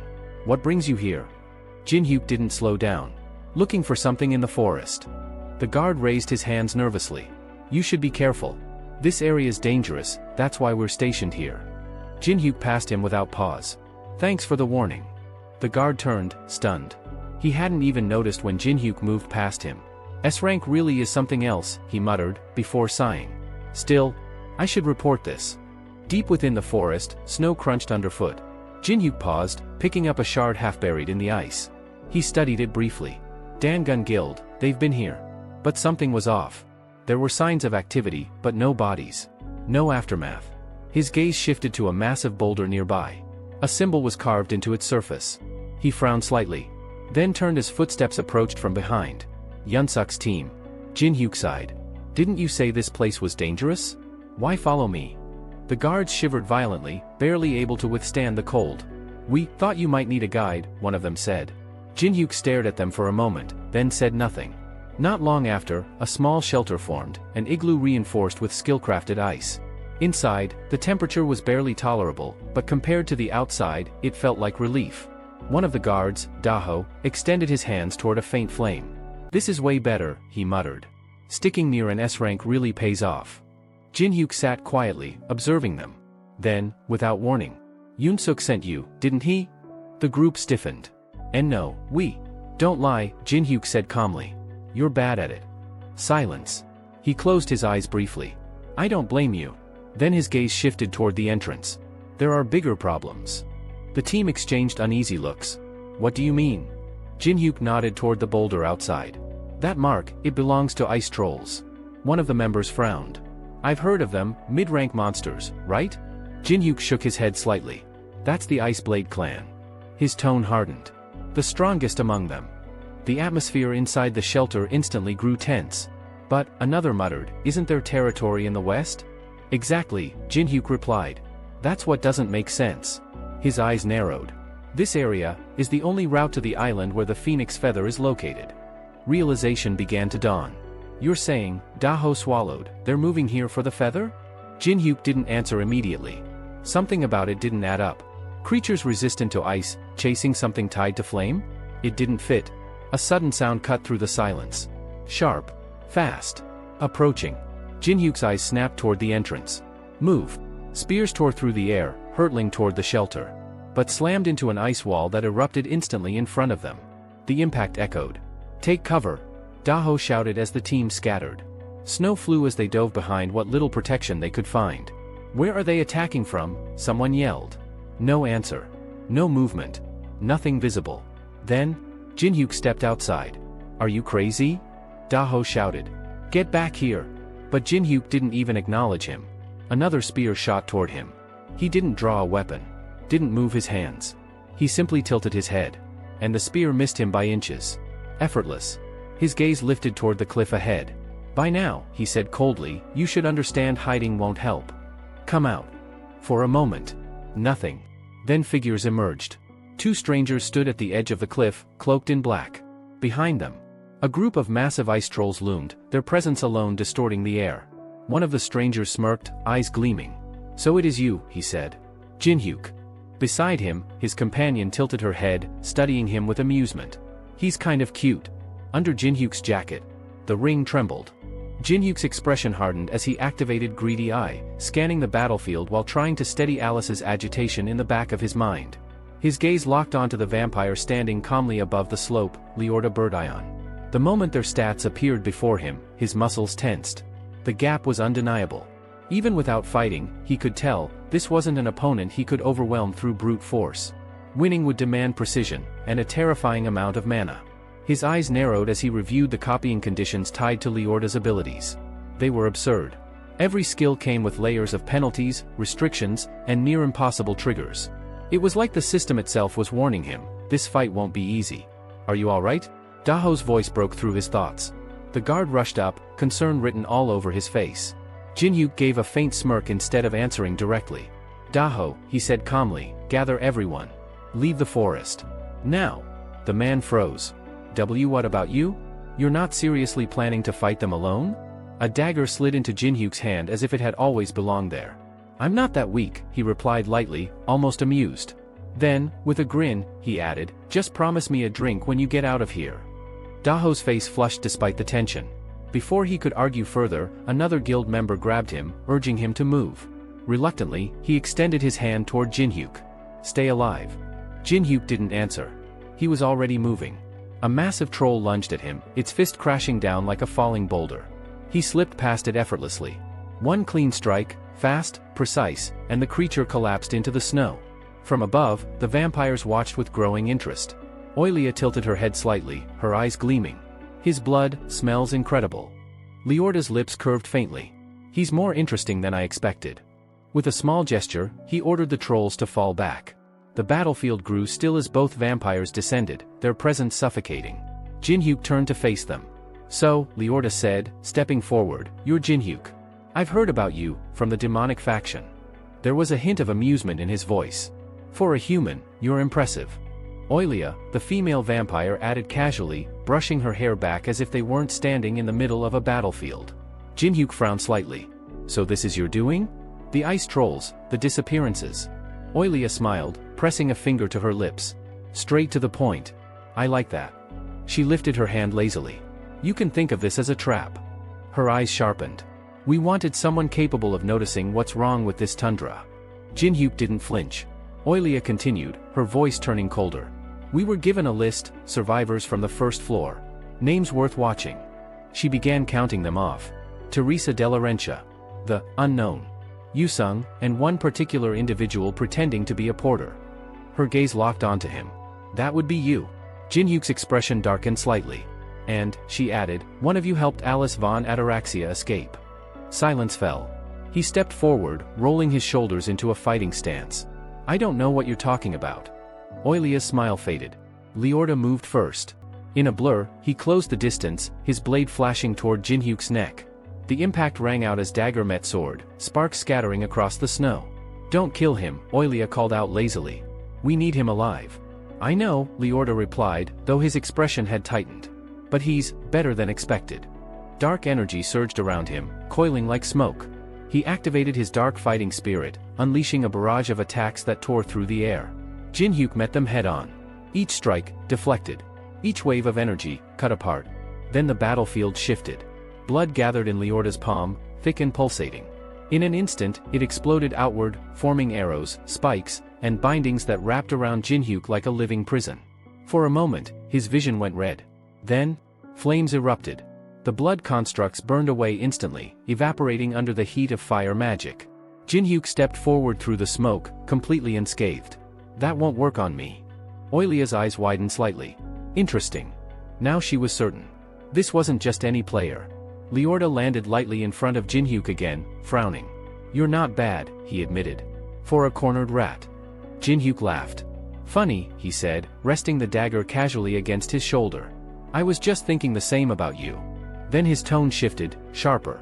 You shared something useful with me, so I'll return the favor. Leorda's eyes narrowed. What are you talking about? Jinhyuk's smile widened. I knew you'd come. Elsewhere, chaos erupted. Melina rode through the snow atop a massive wolf, her expression tense. Around her, figures moved rapidly, closing in. Back at the camp, the guild members barely had time to react. Ambush, the captain shouted. Defensive positions. Snow crunched under advancing footsteps. 3 figures emerged through the storm. The smallest figure stepped forward, wrapped in white robes that stood out against the storm. The smallest figure stepped forward, wrapped in flowing white robes that stood out sharply against the storm. Slowly, she raised her hands and pulled back her hood. A soft glow spilled across the battlefield. Light gathered at the tip of her sword, and in the next instant, a radiant blessing descended from the sky like a pillar of divine will. The snow itself seemed to recoil from it. Teresa gripped her blade firmly, her voice steady but commanding. I'm here to help. Everyone, take your positions. For a moment, even the chaos paused. Yunsuk's eyes widened in disbelief. The saint?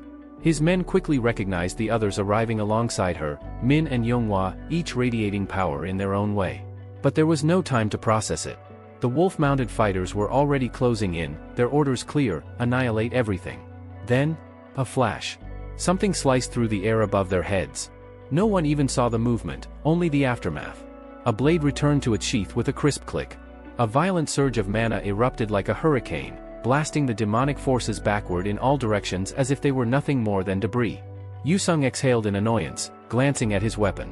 Great, now I'll have to spend hours cleaning this mess off my sword. From the ridge, the vampires watched, stunned. Below them, Jinhyuk tilted his head slightly, a faint grin forming. I told you, he said, raising his dagger toward them, I came prepared.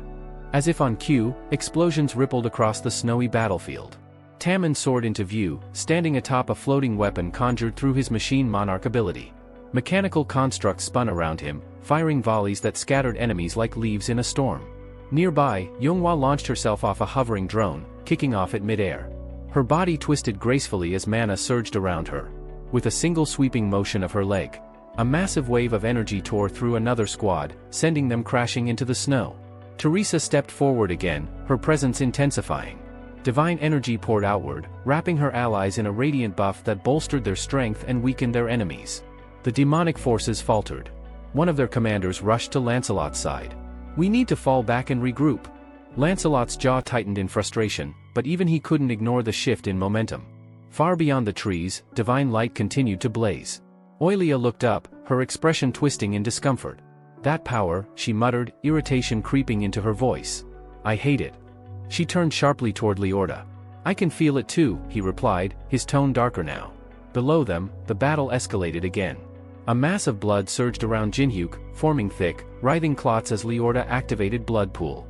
The crimson mass began to compress, growing denser and larger, threatening to crush him completely. Even the surrounding monsters hesitated. The divine energy is interfering, one of them shouted. We need to retreat and rethink. Too late. Flames burst from within the blood mass. In an instant, the entire construct ignited, collapsing into burning fragments. Jinhyuk stepped out, unharmed, his expression calm. I already told you, he said, almost bored, that won't work. Leorda clicked his tongue and leapt back, preparing to withdraw. Don't get comfortable, he called out coldly. Next time, I'll kill you myself. But then, he froze. Jinhyuk had raised his hand. Light began to gather in his palm, brighter, denser, more concentrated than before. The grin on his face widened. What was that you said? A blinding flash erupted. A pillar of pure light shot skyward, tearing through the forest like a divine spear.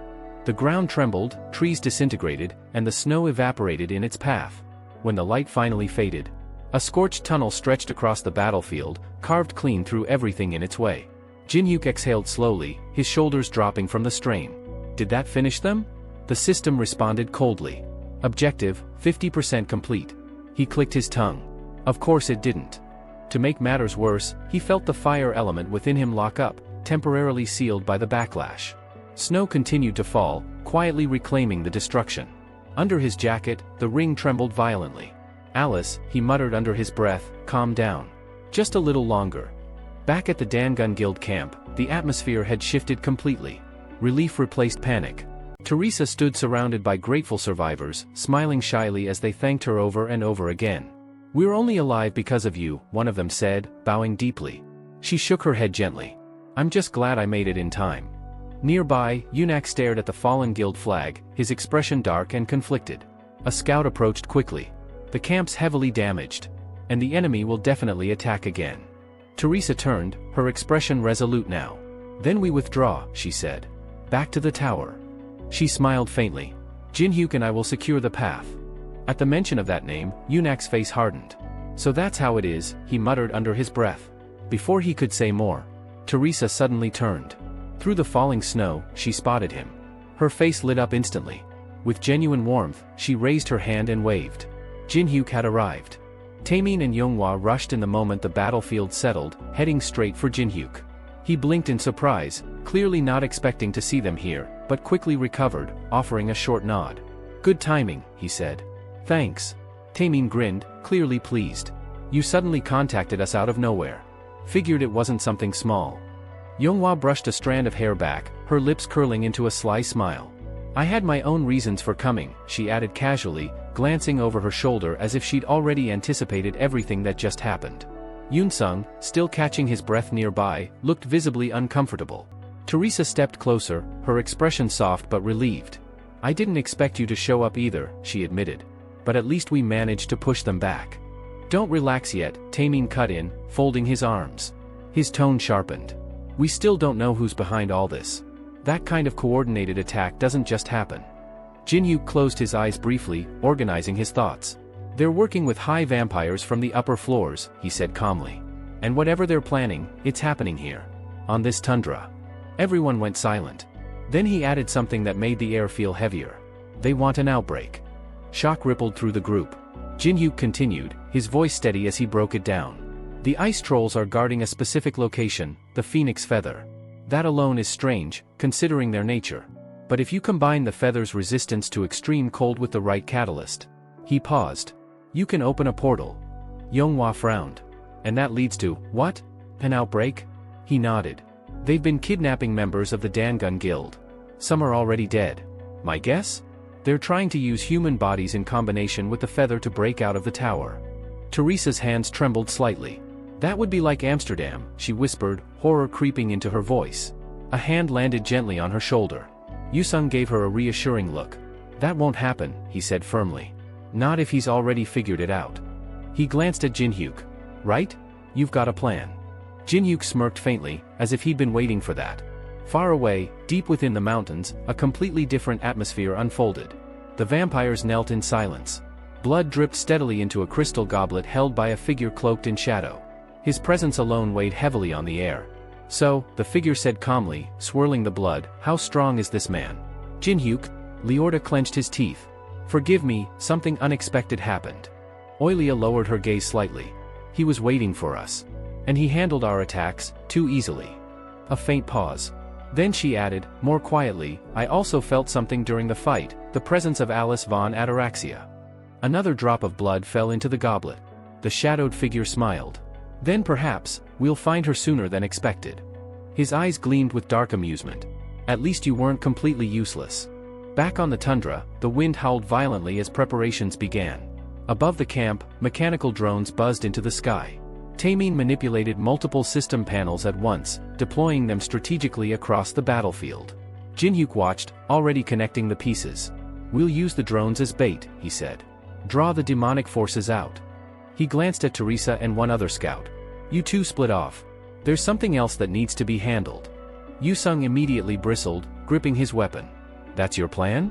Splitting forces at a time like this? Jinhyuk covered his mouth briefly, almost amused. You're already doing what I asked, he replied. So why complain now?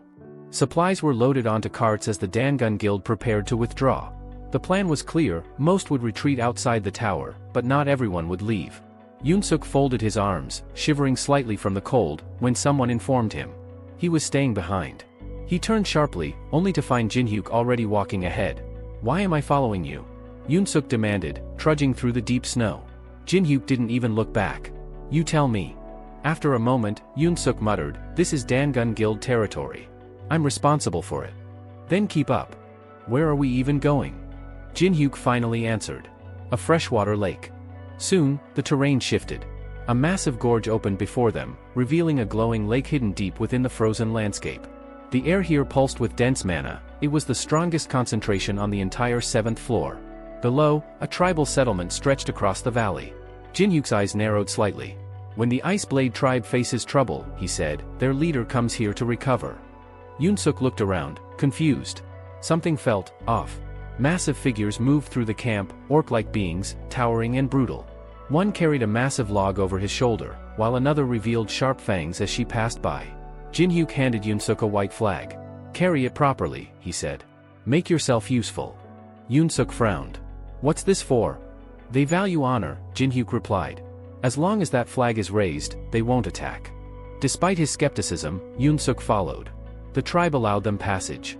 Step by step, they approached the chieftain's dwelling. Inside, a massive figure sat upon a throne. Caracal. His presence alone was overwhelming. He studied Jinhyuk carefully. You look strong, the chieftain rumbled. So why surrender so easily? Yoon-suk's pupils shrank. This was an ice troll? It was far larger than anything he had imagined. Then, the white flag slipped from his hand. It hit the ground. Silence. Jinhyuk smirked. I'm not surrendering, he said calmly. I just needed a way in. Caracal's eyes widened. Rage erupted instantly. You dare deceive us? One of the warriors roared. The chieftain rose, gripping his massive metal mace. You stand here, after dishonoring our customs? His voice thundered across the hall. Then die with dignity. He slammed the weapon into the ground. I challenge you, to a duel. The tribe roared in response. Jinhyuk turned his head slightly toward Yoon-suk. Well, he asked casually. Still planning to defend your guild's honor? Yoon-suk shook his head rapidly. Nope. Jinhyuk nodded once. Then watch. Elsewhere, far from the frozen battlefield. Inside a towering skyscraper that housed the Triad Guild's headquarters. A clay vessel shattered violently against the floor. Gunnan stood there, his expression twisted with anger. All of them, gone, he muttered. Even the S-ranks in the Elven Forest? Munsaw stood nearby, hands clasped behind his back. You're underestimating him, he said calmly. That Jinhyuk isn't someone your subordinates could handle. Gunnan clenched his jaw. That's not true. Just give me one more chance. His voice burned with frustration. But even he knew. They were dealing with something far beyond ordinary. The guild master stared forward in disgust, his patience completely exhausted. To him, this level of failure wasn't just a setback, it was humiliation. Without even sparing another glance, he coldly ordered the warrior to leave and never bother him again. That single command shattered whatever restraint remained. The young man's eyes burned crimson with rage. His composure collapsed as he screamed, his voice echoing through the towering office building that pierced the night sky. From within those walls, his fury erupted uncontrollably. He swore he would kill Jinhyuk with his own hands. Outside, the tension snapped into motion. Steel collided with force as Caracal's massive iron mace tore through the air, leaving a blazing arc behind it. The troll chieftain tilted his head back and unleashed a thunderous roar. Compressed air blasted forward like a shockwave, rippling through the battlefield. It was his signature skill, a sonic eruption meant to crush everything in its path. Jinhyuk didn't flinch. With a flick of his fingers, a shimmering barrier formed in front of him. A distortion seal materialized, bending the trajectory of incoming attacks. The shockwave twisted unnaturally and dispersed, as if the very direction of force had been rewritten. A faint grin spread across his face. Caracal wasn't just another brute, he was strong, far stronger than most trolls. But strength alone wasn't enough. The air shifted. An alert flashed, ice element creation activated. In the next instant, razor-sharp shards of ice surged forward, slamming into Caracal's massive frame. The impact cracked against his skull, forcing a roar of pain from the giant. Before he could recover, Jin-hyuk launched himself upward. His eyes ignited with a deep violet glow. Sword graveyard. Blades materialized in spectral formation, crossing midair as he descended in a precise, lethal strike. The attack connected cleanly. Blood burst from Caracal's mouth. The enormous body crashed to the ground with a thunderous impact that shook the battlefield. Silence followed. From the sidelines, Yunak could only stare, stunned. Defeating a monster like that in mere minutes, it shouldn't have been possible. Lying on the cold stone, Caracal exhaled heavily. There was no anger left in his expression, only acceptance. You are strong? I lost. He lowered his gaze. Grant me an honorable death. Jin-hyuk stepped forward, then stopped. Instead of finishing him, he crouched beside the fallen chieftain. I don't care much about honor, he said calmly. But I do know your traditions. Caracal's eyes flickered. Total submission to the victor, that's your law, isn't it? The troll remained silent. Jin-hyuk continued, his tone steady. You fought against the demonic forces. So why obey them now? Caracal's expression darkened. After a brief pause, he spoke. It's not because I lost to them. Jin-hyuk narrowed his eyes. There is someone, far stronger. The memory surfaced like a nightmare. A figure standing alone in a frozen valley. Black wings spread wide behind his back. A presence so overwhelming that even an entire tribe would be powerless before him. Michael, a high vampire of the Decasus family. Even recalling the name carried weight. Jin-hyuk understood immediately.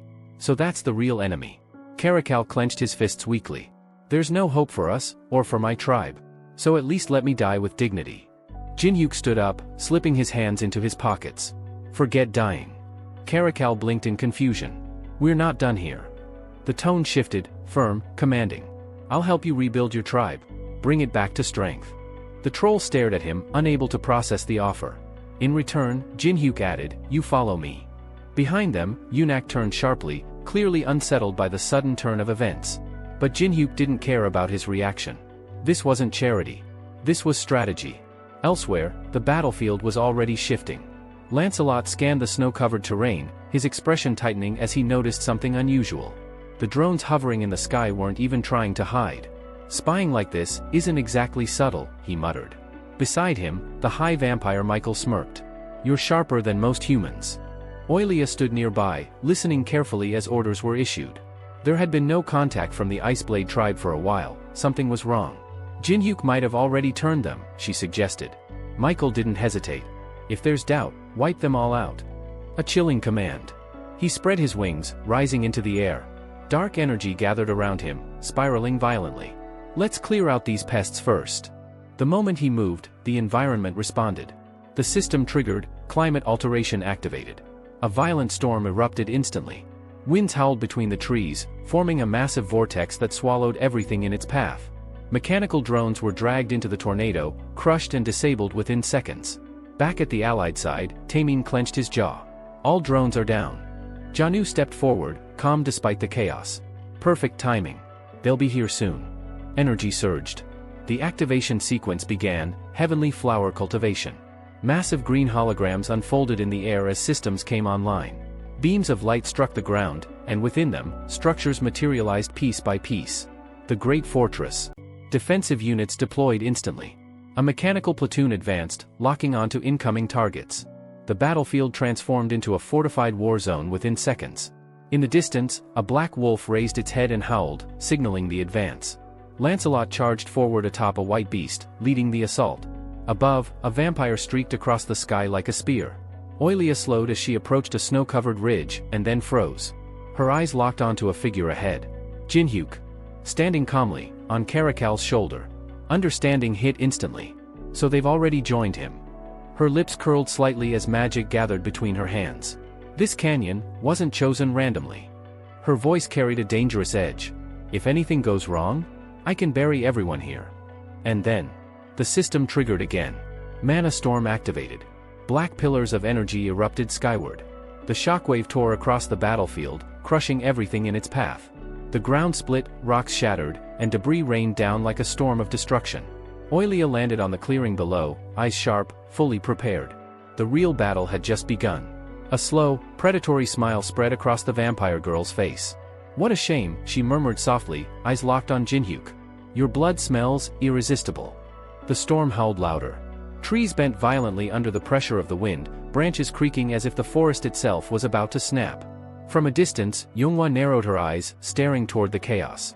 That sound, it's coming from where Jinhyuk is. Taemin's expression hardened. Is he holding up? Before concern could settle in, a familiar voice cut through the storm. I'm doing just fine. Jinhyuk stepped into view, calm, composed, and smiling in a way that made even his allies uneasy. The informant, startled, jumped slightly. You could at least make some noise when you walk. You nearly gave me a heart attack. Snow clung to her hair as she frowned. Wait, if you're here, then who's at the lake? That question shifted the atmosphere instantly. Jinhyuk's gaze drifted to the side. Oilia followed his line of sight, and froze. Where Caracal should have been, there was nothing.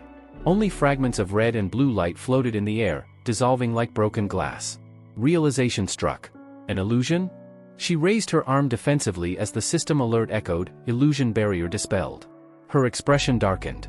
So that's what you were planning? But before she could react further, a surge of divine energy exploded behind her. Teresa stood there, her hair whipping wildly in the wind, radiant power surrounding her like a halo. A luminous aura formed around her as the blessing of the star activated. Shield raised, she stepped forward without hesitation. As Jinhyuk requested, I'll spare you if you surrender now, she declared firmly. This is your last chance, give up. Oilia's lips curled, revealing sharp fangs. You walked right into it. Her eyes gleamed with irritation. Using holy power, how annoying. At that exact moment, the battlefield shifted again. Yonghwa slammed her palms into the snow. It's time. An instant later, she launched herself upward.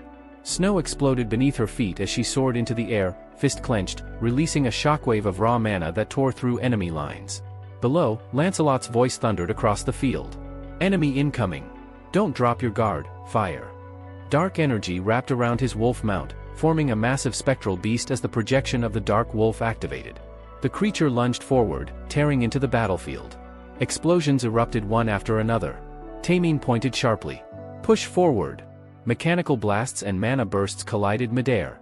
The AI system announced shield deployment as layers of protection formed around their forces. Even Lancelot paused for a brief moment, surprised. They attacked first, despite being outnumbered? Above the chaos, white smoke thickened like a storm cloud. Yonghwa descended like a falling comet, screaming as she drove her power downward. At the same time, Teresa raised her sword. A radiant cross formed in the air.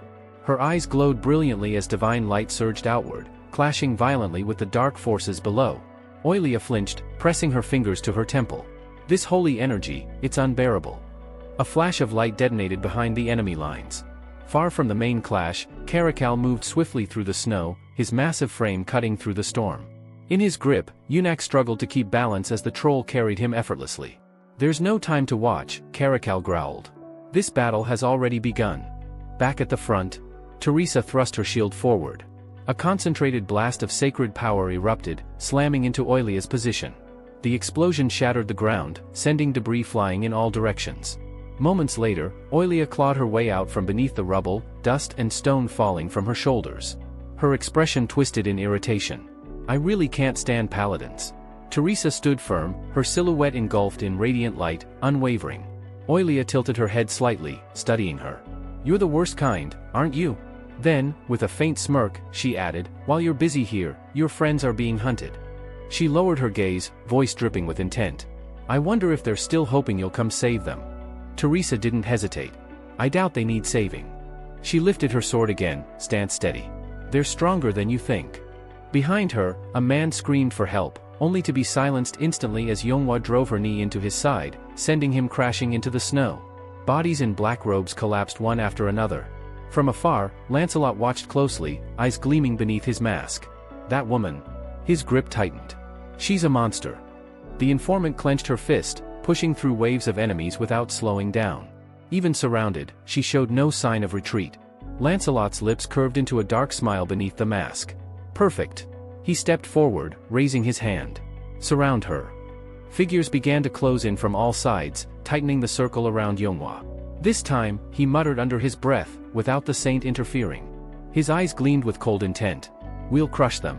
Yonghwa twisted her body at the last possible second, narrowly slipping past a blade that cut through the air where her neck had been.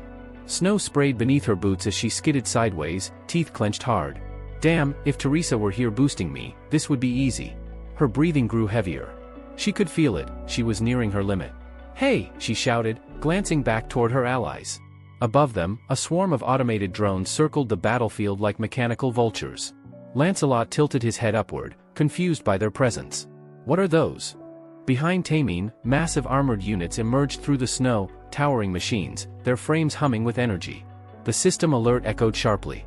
"Magical anti-tank mines, activation confirmed." A faint green glow flickered across the battlefield. Yonghwa's eyes sharpened. She suddenly pivoted and sprinted forward at full speed. Lancelot's voice roared behind her. "She's running. Don't let her escape."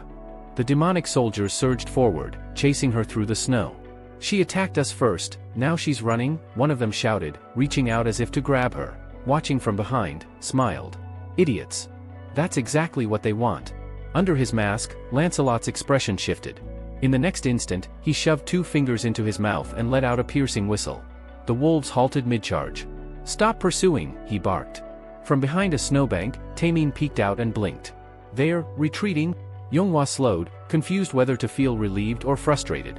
Hidden beneath the snow nearby, the trap revealed itself, mechanical mines, carefully buried and primed. "So they noticed?" Jinyu clicked his tongue, disappointment flickering across his face. "All that setup, wasted." Then, his eyes widened. "Everyone, fall back to the ridge. Now!" 2 dark spheres materialized in the air, pulsing with unstable energy. System alert, dark gravity well activated. The ground split open with a violent crack. From beneath the snow, a colossal machine rose, metal grinding against ice as it emerged like a buried titan. Its massive frame towered over the battlefield. "Move!" someone shouted. The group sprinted, struggling through the thick snow as the terrain itself seemed to collapse behind them. From the enemy side, a voice rang out. "They're heading for the mountain. Don't let them escape the forest." Lancelot mounted his wolf, eyes narrowing. "Running through the forest to escape us? Fools." He leaned forward. "Circle around. Cut them off." The wolves howled and surged ahead. Meanwhile, Jinhyuk's group climbed desperately, boots slipping against ice as they neared the cliff's edge. Taemin dropped to one knee, breathing hard. "Running in this snow is a nightmare. Don't stop." Yonghwa snapped. "They're right behind us." The sound of pursuit grew louder, snarls, footsteps, the crunch of snow. Then, Lancelot's gaze shifted. "What is that?" In the distance, a lone figure stood still, barely visible through the storm. 2 glowing eyes stared back from the darkness. An unknown presence. Far away, in another battlefield entirely. The Tangan Guild headquarters shook violently. Inside the towering building, alarms blared. A guard clenched his fist, shouting into his communicator. "Something's wrong?" Before he could finish. Boom! The wall exploded inward. Dust and debris filled the air as a figure stepped through the edge structure, completely unfazed. Silence fell. The intruder wore a mask. Casually, he pulled out a folded note and flicked it open. "Listen carefully," he said, voice dripping with mockery. "You call yourselves the strongest guild in China?" He glanced around at the fallen warriors. "I've seen retirees with sticks fight better." A few choked coughs echoed across the room. "Honestly, you'd be better off opening a restaurant. At least then your embarrassment might be profitable." The guild leader stared at him, stunned. "What nonsense are you spouting?" The masked man smirked. "I'm taking your guild mark." A pause. "And if I see you again, you won't like what happens next." One of the S-rank fighters stepped forward angrily. "You think you can just..." "Quiet." The interruption was instant, sharp. "If you've got the guts," the masked man continued calmly, "come to the 7th floor." He tilted his blade slightly. "Jinhyuk will be waiting." The room froze. "That's where we settle everything." The note slipped from his fingers. And then, another explosion tore through the building. Back in the tundra, Jinhyuk turned his head slightly, hiding a faint grin. Everything was moving exactly as planned. Lancelot, however, was beginning to realize something was wrong. An army. His eyes scanned the battlefield. They didn't come alone. Jinhyuk stood calmly, hands in his pockets. "This," someone muttered behind him, "is his force." Yum groaned. "You made me say that ridiculous speech earlier, didn't you?" Jinhyuk chuckled lightly. "Focus. We're not done yet." Below them, chaos erupted. Tangan forces clashed with demonic beasts, completely losing coordination. Small skirmish units formed naturally, turning the battlefield into fragmented chaos. Exactly as Jinhyuk intended. Divide them. Let them destroy each other. He closed his eyes briefly, and laughed. The balance had shifted. Lancelot raised his hand, fury rising. "Crush them! Kill the unknown!" Dark energy surged as his forces responded. At the same time, the Tengen leader roared, activating his aura blade. Don't hold back. Kill Jinhyuk. White flashes of steel filled the battlefield. Beasts collided with warriors. Blood stained the snow. From a distance, Jinhyuk watched without emotion. Let them fight. Let them bleed. Turning away, he spoke calmly. We're done here. The scene shifted. Deep within a hidden valley of permafrost, icicles hung like spears from towering cliffs. Steam rose faintly from cracks in the ground, a rare pocket of warmth in the frozen wasteland. This place, one of them muttered, stunned. Only I know about it, Jinhyuk said. The group gathered inside, catching their breath. Caracal stood nearby. The others tensed immediately. Why are ice trolls here? Someone asked cautiously. They're with us now, Jinhyuk replied simply. They were under vampire control before. Not anymore. Young sheathed his weapon slowly, eyeing him. You're really good at turning enemies into allies. Jinhyuk smirked. Did you just figure that out? In the corner, Yunak sat quietly, knees drawn in. Everyone glanced at him. Embarrassed. Sorry. I lost track of Oilia. Jinhyuk exhaled, visible breath forming in the cold air. Catching her alive was always going to be difficult. He glanced at his team. You did well. The group spread out across the cave, settling into position. Yonghwa leaned against the wall, arms crossed. So, what now? Her voice carried a sharp edge. The situation just got a lot worse. Jinhyuk stood in silence for a moment, mapping everything out in his mind like a battlefield diagram. Every movement, every route, every possible reaction from the enemy, he had already calculated it. They're coming for the phoenix feather, he said calmly. They have no choice. His gaze shifted toward the distant tundra, where the storm swallowed the horizon. And the good news? We're already ahead of them. Hands tucked into his pockets, he spoke like someone preparing a stage rather than a fight. So let's welcome our guests properly. The others exchanged looks. That tone, cold, confident, meant he already had something dangerous in mind. Nearby, the air shimmered around a faintly glowing portal embedded in the frozen ground. The cold here was sharper, biting straight through armor and bone. One of the girls wrapped her arms around herself, shivering. This place is freezing. Before anyone could respond, Caracal stepped forward. In his massive hand, a pulsing orb of light flickered, dense, compressed mana swirling like a storm trapped in glass.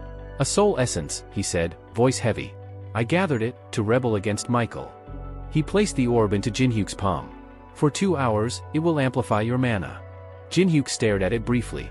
Normally, such an item was a reward taken after crushing entire tribes, something earned through domination. Yet here it was, handed to him freely. Caracal struck his chest with his fist. I saw how you fought for us. That's enough. Jinhyuk smirked faintly. Seems like he interpreted that battle his own way. Still, he closed his fingers around the essence. Around them, the Iceblade tribe gathered, their massive forms rising from the snow. Weapons were lifted. Eyes burned with defiance. We'll show them, one of the trolls growled. We won't bow again. A thin smile appeared on Jinhyuk's face. Good. Then fight for it. The wind howled louder. Then, a presence descended. A figure in black landed softly on the snow ahead, as if gravity itself obeyed him. Wings of darkness folded behind his back. His eyes glowed faintly in the shadows. Michael. The high vampire of the Decus family. He looked at Jinhyuk with mild amusement, as though observing something curious rather than dangerous. I've heard about you, he said. Turning humans and monsters against each other, even recruiting the Iceblade tribe. His lips curled, revealing sharp fangs. Smart. But also, stupid. Jinhyuk didn't answer immediately. Instead, he crushed the soul essence in his hand. A surge of power exploded through his body. His mana spiked violently, rising far beyond its normal limit. The system flashed through his vision, recalculating everything. 113, 180, 250, 320. For a brief moment, the gap between him and Michael narrowed. But only slightly. Jinhyuk activated his greedy gaze, then immediately felt the resistance. Blocked. The difference in level was still overwhelming. Even now. Still not enough, he muttered internally. Michael noticed the reaction and chuckled. You understand your place. That's good. Jinhyuk lifted his head, unfazed. You're trying to escape the tower using the phoenix feather. Michael's eyes gleamed with interest. So you figured that out too? And you think I helped Alice escape? Jinhyuk added casually, as if discussing something trivial. The vampire's smile widened. There's no point pretending. His voice dropped slightly. Tell me where she is, and you might live. Jinhyuk sighed, almost bored. Why does everyone want to eat me lately? At the mention of blood, Michael smirked. Oilia was quite fond of yours. Jinhyuk raised a hand dismissively. I'll pass. Then his eyes sharpened. Instead, why don't you explain something? Why are you so desperate to leave this place? For a split second. Silence. Then the ground trembled. Magic circles ignited across the snow, glowing crimson. Symbols formed in the air like bleeding wounds in reality itself. The temperature dropped further, yet the atmosphere felt suffocatingly dense. Michael spread his arms slightly. You want to know? The snow beneath them darkened. Liquid, thick, red, began to seep outward, forming pools that pulsed like living things. The blood rose. Twisting. Expanding. Shaping. From it, grotesque figures began to emerge, bodies stitched from coagulated blood, their forms unstable yet terrifyingly solid. Blood constructs, Michael said calmly. We call them golems. The creatures took their first steps, their bodies dripping and reforming endlessly. Before, finding victims was easy. Humans came to us on their own. His smile sharpened. But now, things have changed. More of the creatures formed, surrounding the battlefield. That's why we need the phoenix feather. Jinhyuk's expression darkened. To send them outside the tower. Michael's voice carried a chilling certainty. And harvest as much human blood as we want. The air grew heavier. We'll keep creating them, until we have an army strong enough to conquer everything. Jinhyuk tightened his grip on his blade. This wasn't just about survival anymore. This was expansion. Invasion. Something entirely new. So that's your plan, he muttered. He had seen a lot inside the tower, but this was different. Dangerous in a way that could spill far beyond these floors. Michael raised his hand slightly. Bring me the phoenix feather. At his command, the blood golem surged forward. Jinhyuk stepped ahead, blade gleaming in the dim light. They're ugly, he said flatly. Then his voice hardened. But not a problem. Behind him, his allies clashed with machines and enemies alike, the battlefield erupting into chaos. Jinhyuk didn't move back. I'm not letting you take it. Michael tilted his head slightly, amused. Then show me. A faint blue aura began to wrap around his body, pulsing with overwhelming power. And tell me. His eyes locked onto Jinhyuk. What exactly were you hiding in that forest? A violent shockwave tore across the battlefield, ripping through the snow like a blade. The system notification flashed instantly, daylight had been activated. Jinhyuk planted his feet and raised his magic blade, angling it toward Michael. Take a good look, he said.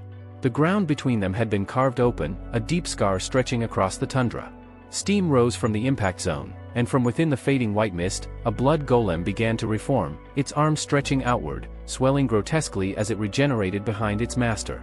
Michael watched with a cruel grin. Soon, he said, voice dripping with confidence, you'll be begging me to kill you. Hun exhaled slowly, steadying himself. Behind him, Yuri had climbed onto his back, anchoring herself as the system activated unshakable spirit, fatigue suppressed, stamina locked for the next 20 minutes. But the pressure didn't ease. Above them, shadows shifted. And then something massive dropped from the sky. Anubis. The creature struck without warning, its presence alone enough to shake the ground. One of the team members stared upward, stunned. There was no mention of this many enemies. Nearby, the informant scanned rapidly through her interface, tension rising. How's your side holding up? A mage stepped forward, fire gathering between his palms. His expression hardened, then twisted into a grin. Heh, it's been a while since I've fought like this. Flames burst outward, multiple projectiles streaking into the advancing monsters. Feels like I've gotten younger. Another voice cut in, sharp and focused. He's enjoying himself, but we're running out of time. Yuri frowned, glancing toward Hun. Can you move faster? You won't last like this. A response came instantly, strained but determined. Not unless I want to mess it up? I need a little more time. The battlefield grew chaotic.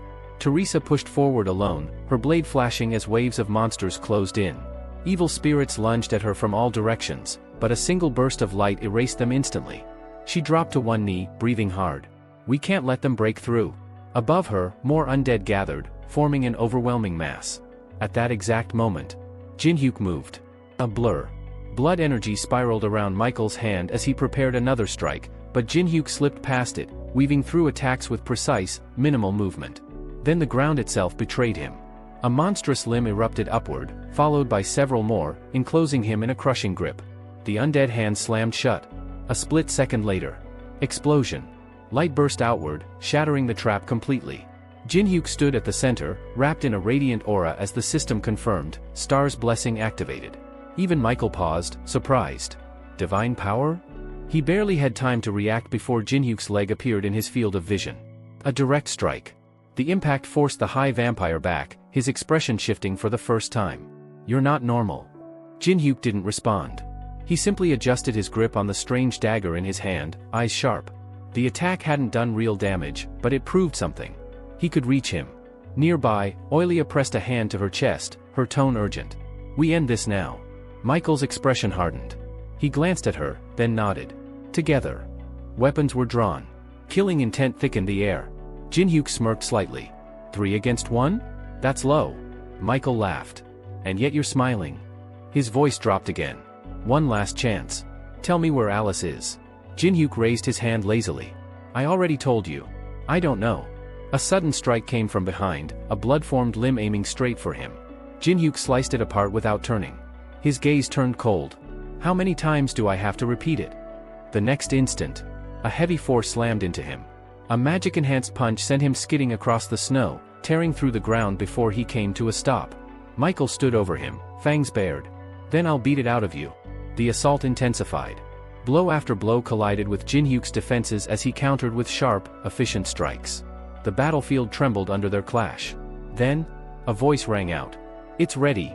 A glowing purple line spread across the snow, forming intricate patterns. The vampires froze for a fraction of a second, confusion flashing across their faces. A massive blue seal ignited. System alert, 4-star barrier, shackles of reality activated. The entire battlefield locked down. "When did he set this up?" someone muttered. Jinhyuk stood, chains of mana forming in his hand. "You've been talking about Alice this whole time." His voice carried a quiet edge. "So I figured you missed her." Mana surged, transferring directly into Graham's ring. A dark silhouette appeared. Then, footsteps. The air shifted. Alice. Dark power coiled around her as she stepped forward, her presence alone distorting the space. The system immediately reacted, restrictions weakening, her output increasing by 20%. The battlefield fell silent for a fraction of a second. Oilia's face tightened, sweat forming along her brow. How does she still have this much power? Alice's expression twisted with fury.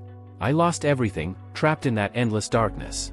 Her voice dropped into something colder. "You'll repay it." Traitors. Power exploded outward. A massive construct formed above her, then detonated, wiping out a wave of enemies in a single blast. Jinhyuk didn't waste time. He turned toward Yunak. "Your turn." Yunak frowned immediately. "Why me?" "Because I need you." That was enough. The captain straightened, listening as Jinhyuk gave rapid instructions. "Find the magic crystals. They're the core of Carakal's system, we don't have long." Carakal stepped forward, gripping his weapon. "Move."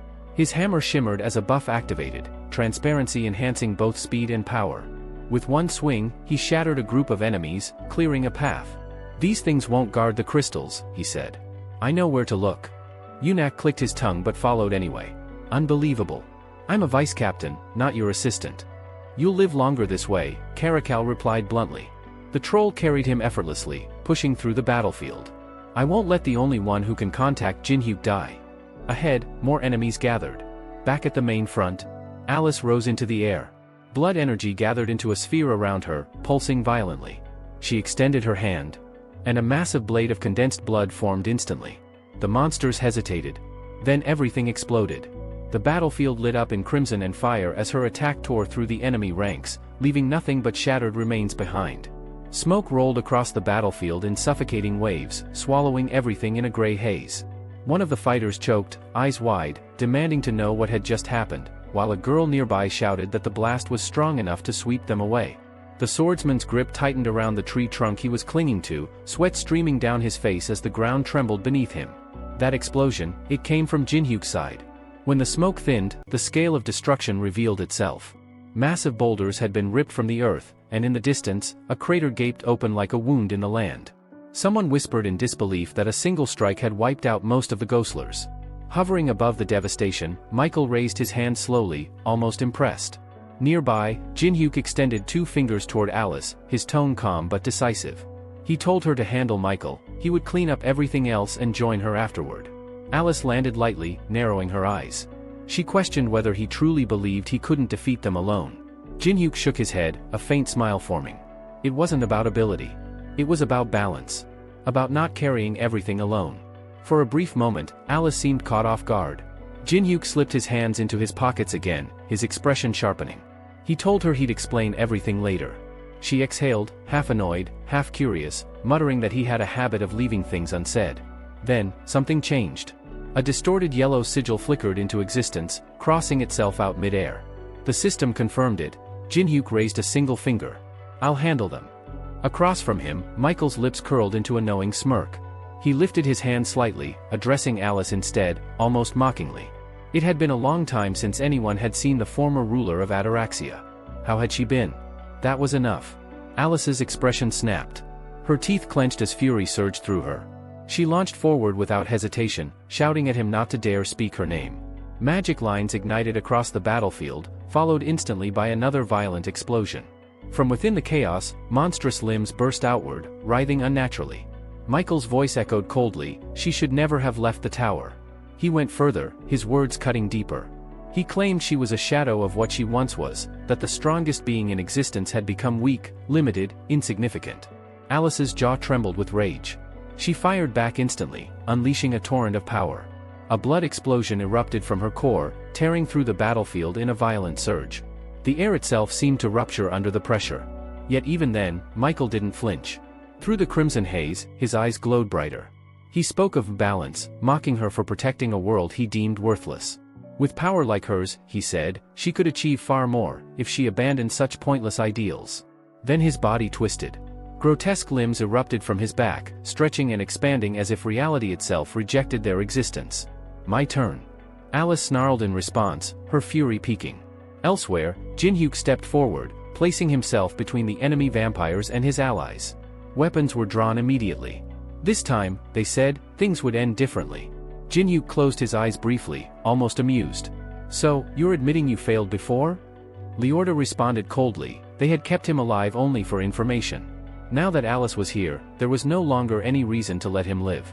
Jin-hyuk's smile sharpened. "Are you sure about that?" A dark energy began to gather around him as he revealed something far more dangerous. Everything they had seen from him so far had only been a fraction of his true power. The system confirmed it. His technique had reached its final phase. Without hesitation, he dragged the blade across his own palm. Blood dripped down as a radiant aura erupted around him. This wasn't recklessness, it was preparation. Everything he endured, every insult he tolerated, it had all been for this moment. Mana absorption. A forbidden ability, one typically exclusive to vampires. But Jin-hyuk had done the impossible, he fused it with divine power. The battlefield shifted instantly. Every strike he landed drained life, siphoning mana directly into his body. His presence grew heavier, darker, more overwhelming with every second. Oilia's face paled as she realized what she was witnessing. That's a vampire ability. And he merged it, Leorda added in disbelief. Jin-hyuk moved. Blindingly fast. He cut through one opponent in a single motion, not even slowing down. The energy he absorbed pulsed through him, feeding his strength, refining his control. He explained casually, he had discovered this hidden parameter after testing over 60,000 variations. This wasn't talent. This was obsession. Dark aura coiled around him as another skill activated, steps of the demonic Sword King. Each movement became sharper, faster, deadlier. Leorda shouted to his allies, it was time to act. They lunged together. But Jin-hyuk was already ahead. He dodged, countered, adapted in real time, analyzing everything. Even as he fought, his thoughts remained focused. Alice wouldn't be able to hold Michael forever. He needed to finish this quickly. He raised his hand slightly. "If you tell me what I want to know, I might let you live." They hesitated. Too late. In a single flash, one of them lost his head. Jin-hyuk turned his attention to Oilia, his expression cold, controlled. Sweat ran down her face as she realized there was no escape. Meanwhile, Michael's crimson mask twisted into a savage grin as he thrust both hands forward. Scarlet energy exploded from his fingertips like chains shot from a cannon. In an instant, the blazing force wrapped around Alice's body, locking her in place before slamming her into the frozen earth hard enough to shatter the ground beneath her. The snow-covered battlefield trembled. Chunks of ice and stone blasted into the air while Alice was thrown upward, red energy snapping around her like living lightning. She grit her teeth, panic creeping into her eyes as she felt her mana draining faster and faster. Above her, Michael slowly raised both arms. Gigantic crimson hands formed in the sky behind him, each one large enough to crush a building.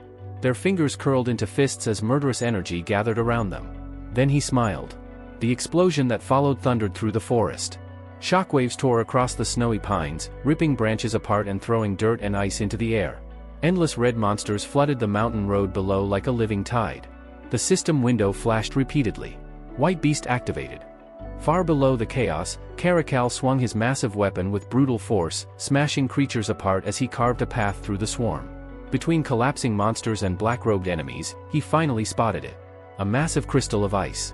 2 glowing crimson magic circles rotated around it like restraints. Caracal's eyes sharpened immediately. "That crystal is the core," he growled. "Destroy it, and we end this war." Turning toward Yunak, who stood balanced in the giant troll's palm, he asked calmly, "Can you reach it if I clear the way?" Yunak nearly choked.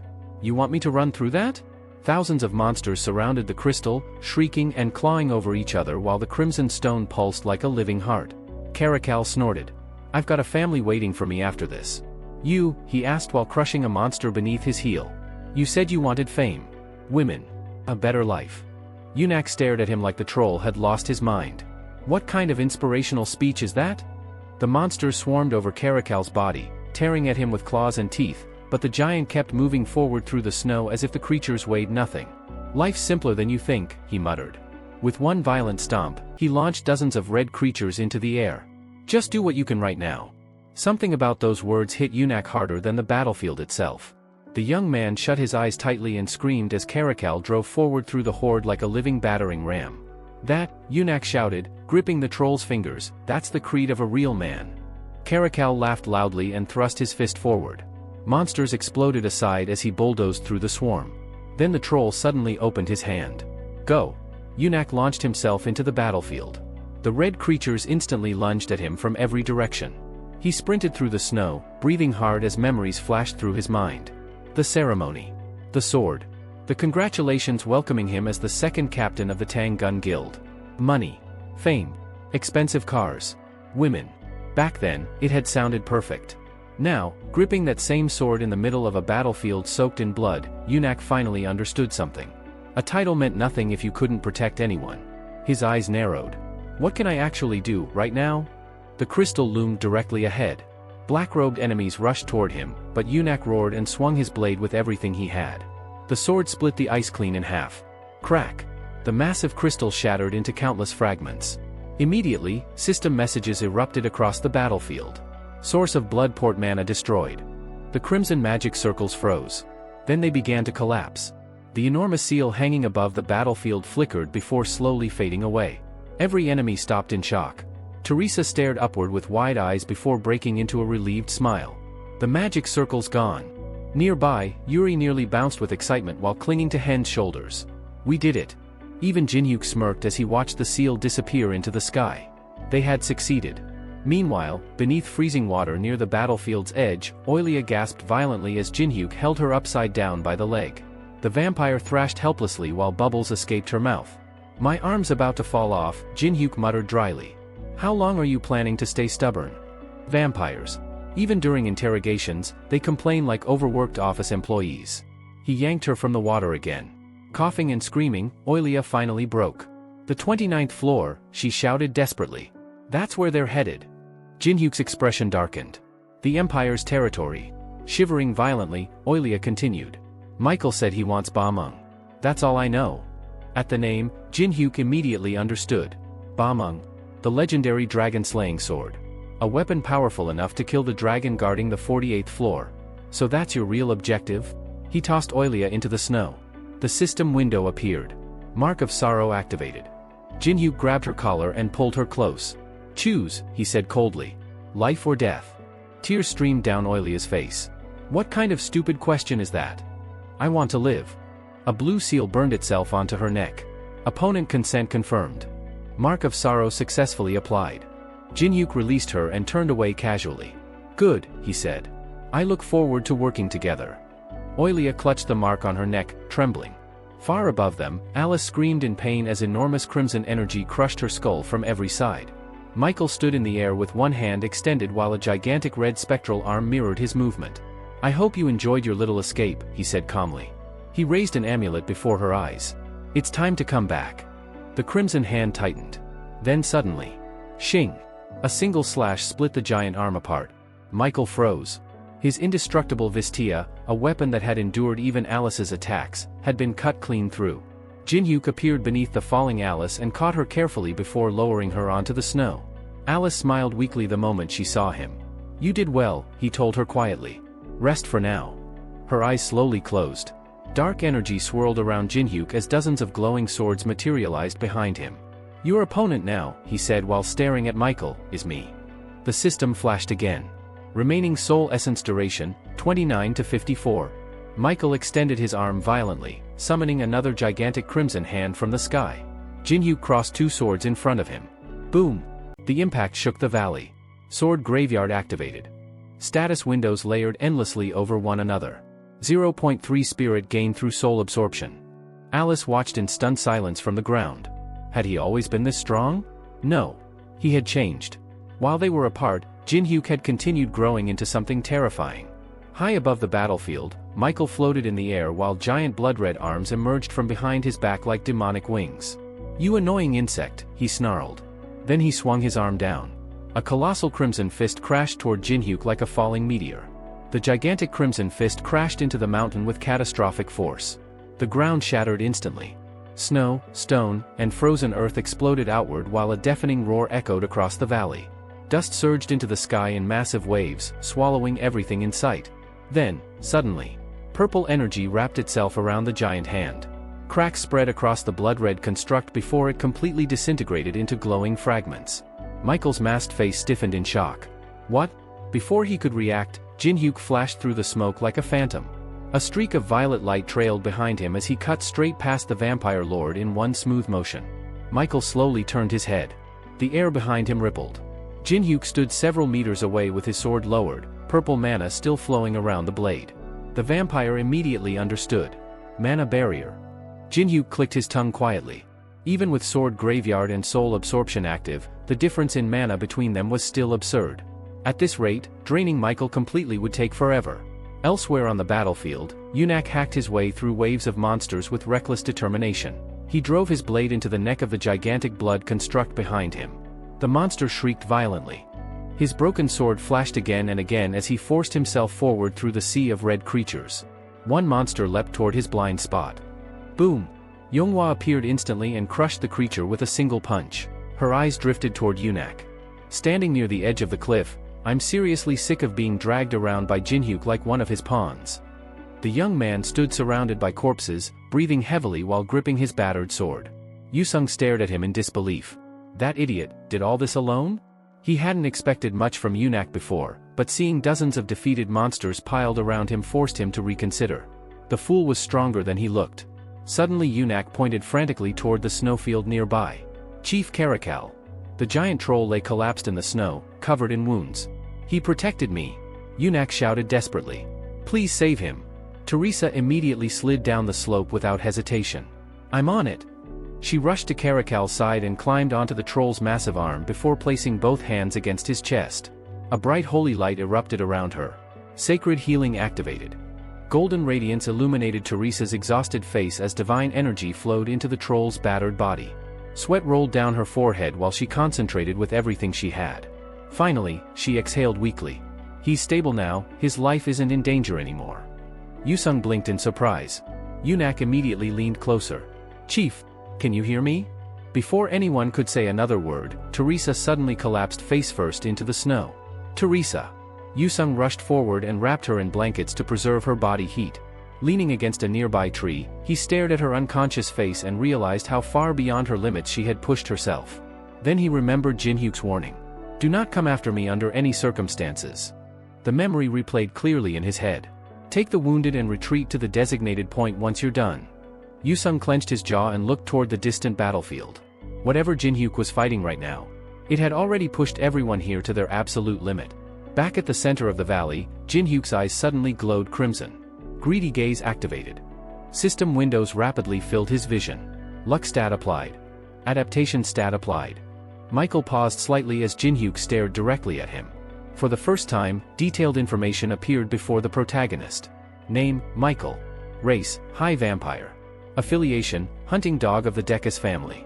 Title, Black Wings. Most of his stats remained completely unreadable. Strength, unknown. Agility, unknown. Mana, unknown. Even his skill levels were hidden. Bloodline. Moon hiding claws. Mana barrier. Mana drain. Unknown. Unknown. Unknown. Then another line appeared. Copy condition. If the player survives battle against this target, one skill may be copied. Jinhyuk almost laughed. At least you bothered showing the miserable requirements. Michael noticed the grin immediately. You really are entertaining. Dark red energy exploded around him. Moon hiding claws activated. The giant crimson arm behind the vampire extended razor-sharp claws toward Jinhyuk. Michael smirked coldly. Let's see how long you keep smiling. With a violent swing of his arm, dozens of crimson slashes ripped through the air toward the protagonist. Sword graveyard activated. Jinhyuk cut through them instantly. Michael was already in front of him. One by one, the vampire whispered with a cruel smile, "I'll rip every tooth from your mouth." Jinhyuk released the hilts of his swords. The weapons instantly transformed into a massive bow glowing with magical energy. 3 arrows appeared on the string. Still feeling confident? He asked calmly. Magic red shot activated. Boom! All 3 arrows exploded directly against Michael's face in blinding flashes of light. Jinhyuk immediately leapt backward. When the smoke cleared, a thin line of blood ran down the vampire's cheek. Michael slowly touched the wound. You've hidden quite a few tricks. His grin widened unnaturally. Though calling them tricks feels generous. This is childish. Suddenly, the entire battlefield darkened. A horrifying pressure descended from the sky. World-destroying hellfire activated. Massive black wings burst from Michael's back as crimson light consumed the entire valley. Alice's eyes widened instantly. No way. She stretched her arm toward Jinhyuk. Run, she screamed. If that attack hits you, you'll die. But Jinhyuk didn't move. Instead, he smiled. I need to survive the hit. Alice looked horrified. What are you even saying? Move. A massive shield of divine energy materialized before her. Perseus' shield activated. Jinhyuk glanced back calmly. Just watch. Behind him, endless red energy surged into the heavens like a volcanic eruption. Alice screamed his name. Red lightning exploded across the battlefield while Michael threw his head back and roared, revealing rows of monstrous fangs. The frozen earth cracked apart beneath him. Then hellfire descended. A gigantic pillar of crimson flames erupted into the sky, vaporizing snow and launching debris everywhere. The sheer heat distorted the air itself. Alice shut her eyes tightly and braced behind the shield as the inferno swallowed the battlefield whole. Alice. Her voice vanished beneath the roar of collapsing earth. Rivers of crimson fire poured through the cracks, splitting the battlefield apart. The frozen ground around Michael crumbled into burning ravines, red light glowing beneath the shattered earth like the mouth of hell itself. Michael stood at the center of the destruction, breathing heavily. Even for him, that attack had consumed an absurd amount of mana. He lowered his gaze toward the ruined battlefield and spoke coldly. Consider this an honor. The air trembled around him. This is the first time I've used my full power against a human. Alice stared at him in disbelief, one hand raised defensively in front of her. Then Michael turned toward her slowly. Well, he said casually, since your little mage is gone, shall we continue? Alice's eyes widened. Then suddenly, she smiled. Michael froze. A strange chill crawled down his spine. He looked upward. Jinhyuk was hovering above him. Sword raised. Alive. For the first time since the battle began, genuine confusion appeared on Michael's face. How? Crimson flames spiraled wildly beneath Jinhyuk while chunks of stone floated upward from the overwhelming pressure radiating off his body. Golden light engulfed him completely. Invulnerability activated. System warnings flashed repeatedly. This skill defies natural laws. Mana consumption drastically increased. Jinhyuk dropped toward the battlefield again, landing lightly before Michael. You have no idea, he said with a grin, how valuable even 1 second is to someone like me. His weapon transformed once more into a massive bow glowing with mana. During that single second, he had already calculated everything. Michael bared his fangs in irritation. Jinhyuk calmly drew the string back. In the time you waste talking, he said, I can turn you into minced meat. His smile widened slightly. After I drain every last drop of your mana first. Michael suddenly stiffened. The weapon touching his neck was absorbing energy directly from him. Then, warning, mana insufficient. A violent explosion erupted between them. Blue energy surged skyward as the system notification appeared. Mana barrier cancelled. Michael's eyes widened. Jinhyuk moved instantly. The blade pierced straight through the vampire's head and drove him backward across the battlefield. Michael crashed into the snow, snarling in disbelief. How are you alive? Hellfire should have erased him completely. Yet Jin-hyuk stood there untouched, eyes burning with excitement. The vampire caught the protagonist's weapon mid-swing, his arm trembling from exhaustion. "I admit it," Michael hissed through clenched teeth. "You caught me off guard." His breathing had become uneven now. "I didn't expect all my mana to disappear." Jin-hyuk's grin sharpened. Michael violently knocked the bow aside before driving a kick toward his chest. "You really thought," he roared, "that I'd lose to someone like you?" Jin-hyuk barely blocked in time. The impact launched him backward across the snow for dozens of meters. Frozen earth exploded beneath him as Michael shot forward through the air on massive black wings. His fist rose again. But suddenly Alice appeared between them. Boom! Her palm collided directly against Michael's strike. The shockwave scattered snow across the valley. Michael stared at her in fury. "You!" Alice shoved him backward with all her remaining strength. "What, you idiot?" she snapped. "Did you seriously think I'd just stand there and watch?" Michael skidded through the snow before dropping to one knee, glaring at her with bloodlust burning behind the mask. "You wounded me." Alice ignored him and immediately turned toward Jin-hyuk. Her expression tightened the moment she saw his condition. His mana was nearly gone. "You're running out," she whispered. Jin-hyuk brushed snow from his shoulder casually. "I'm fine." Complete lie, obviously. Humans loved saying, "I'm fine," while actively dying. One of civilization's stranger habits.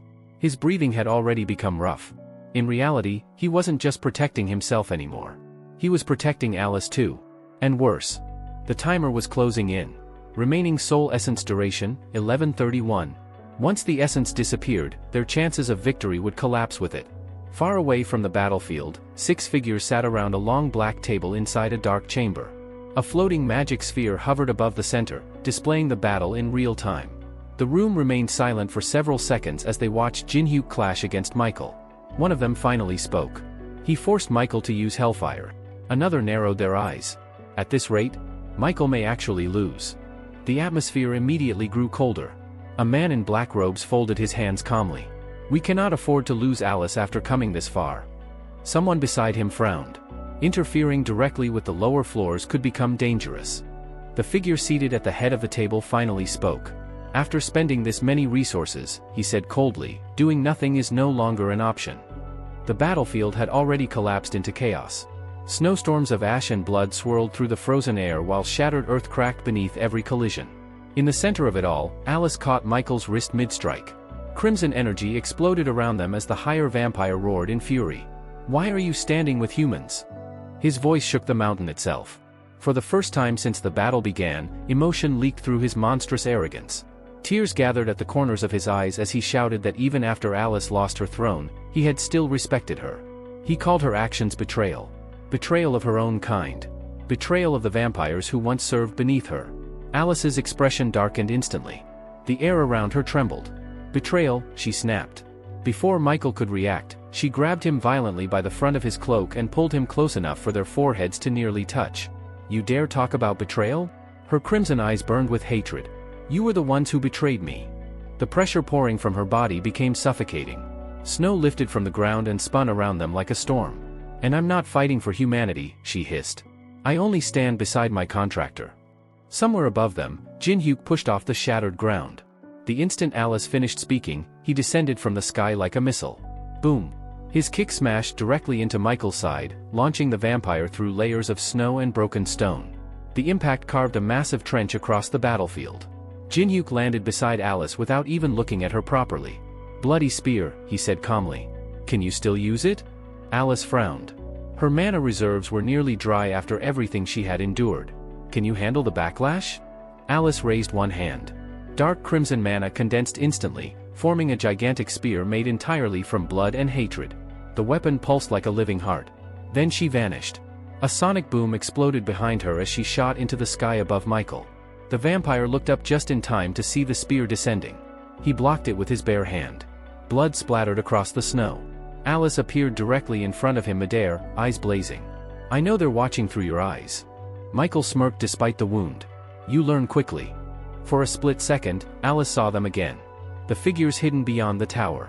The monsters sitting in silence behind magic spheres. The people responsible for her imprisonment. Her body trembled with rage. "Remember this," she growled. "I will kill every last one of you."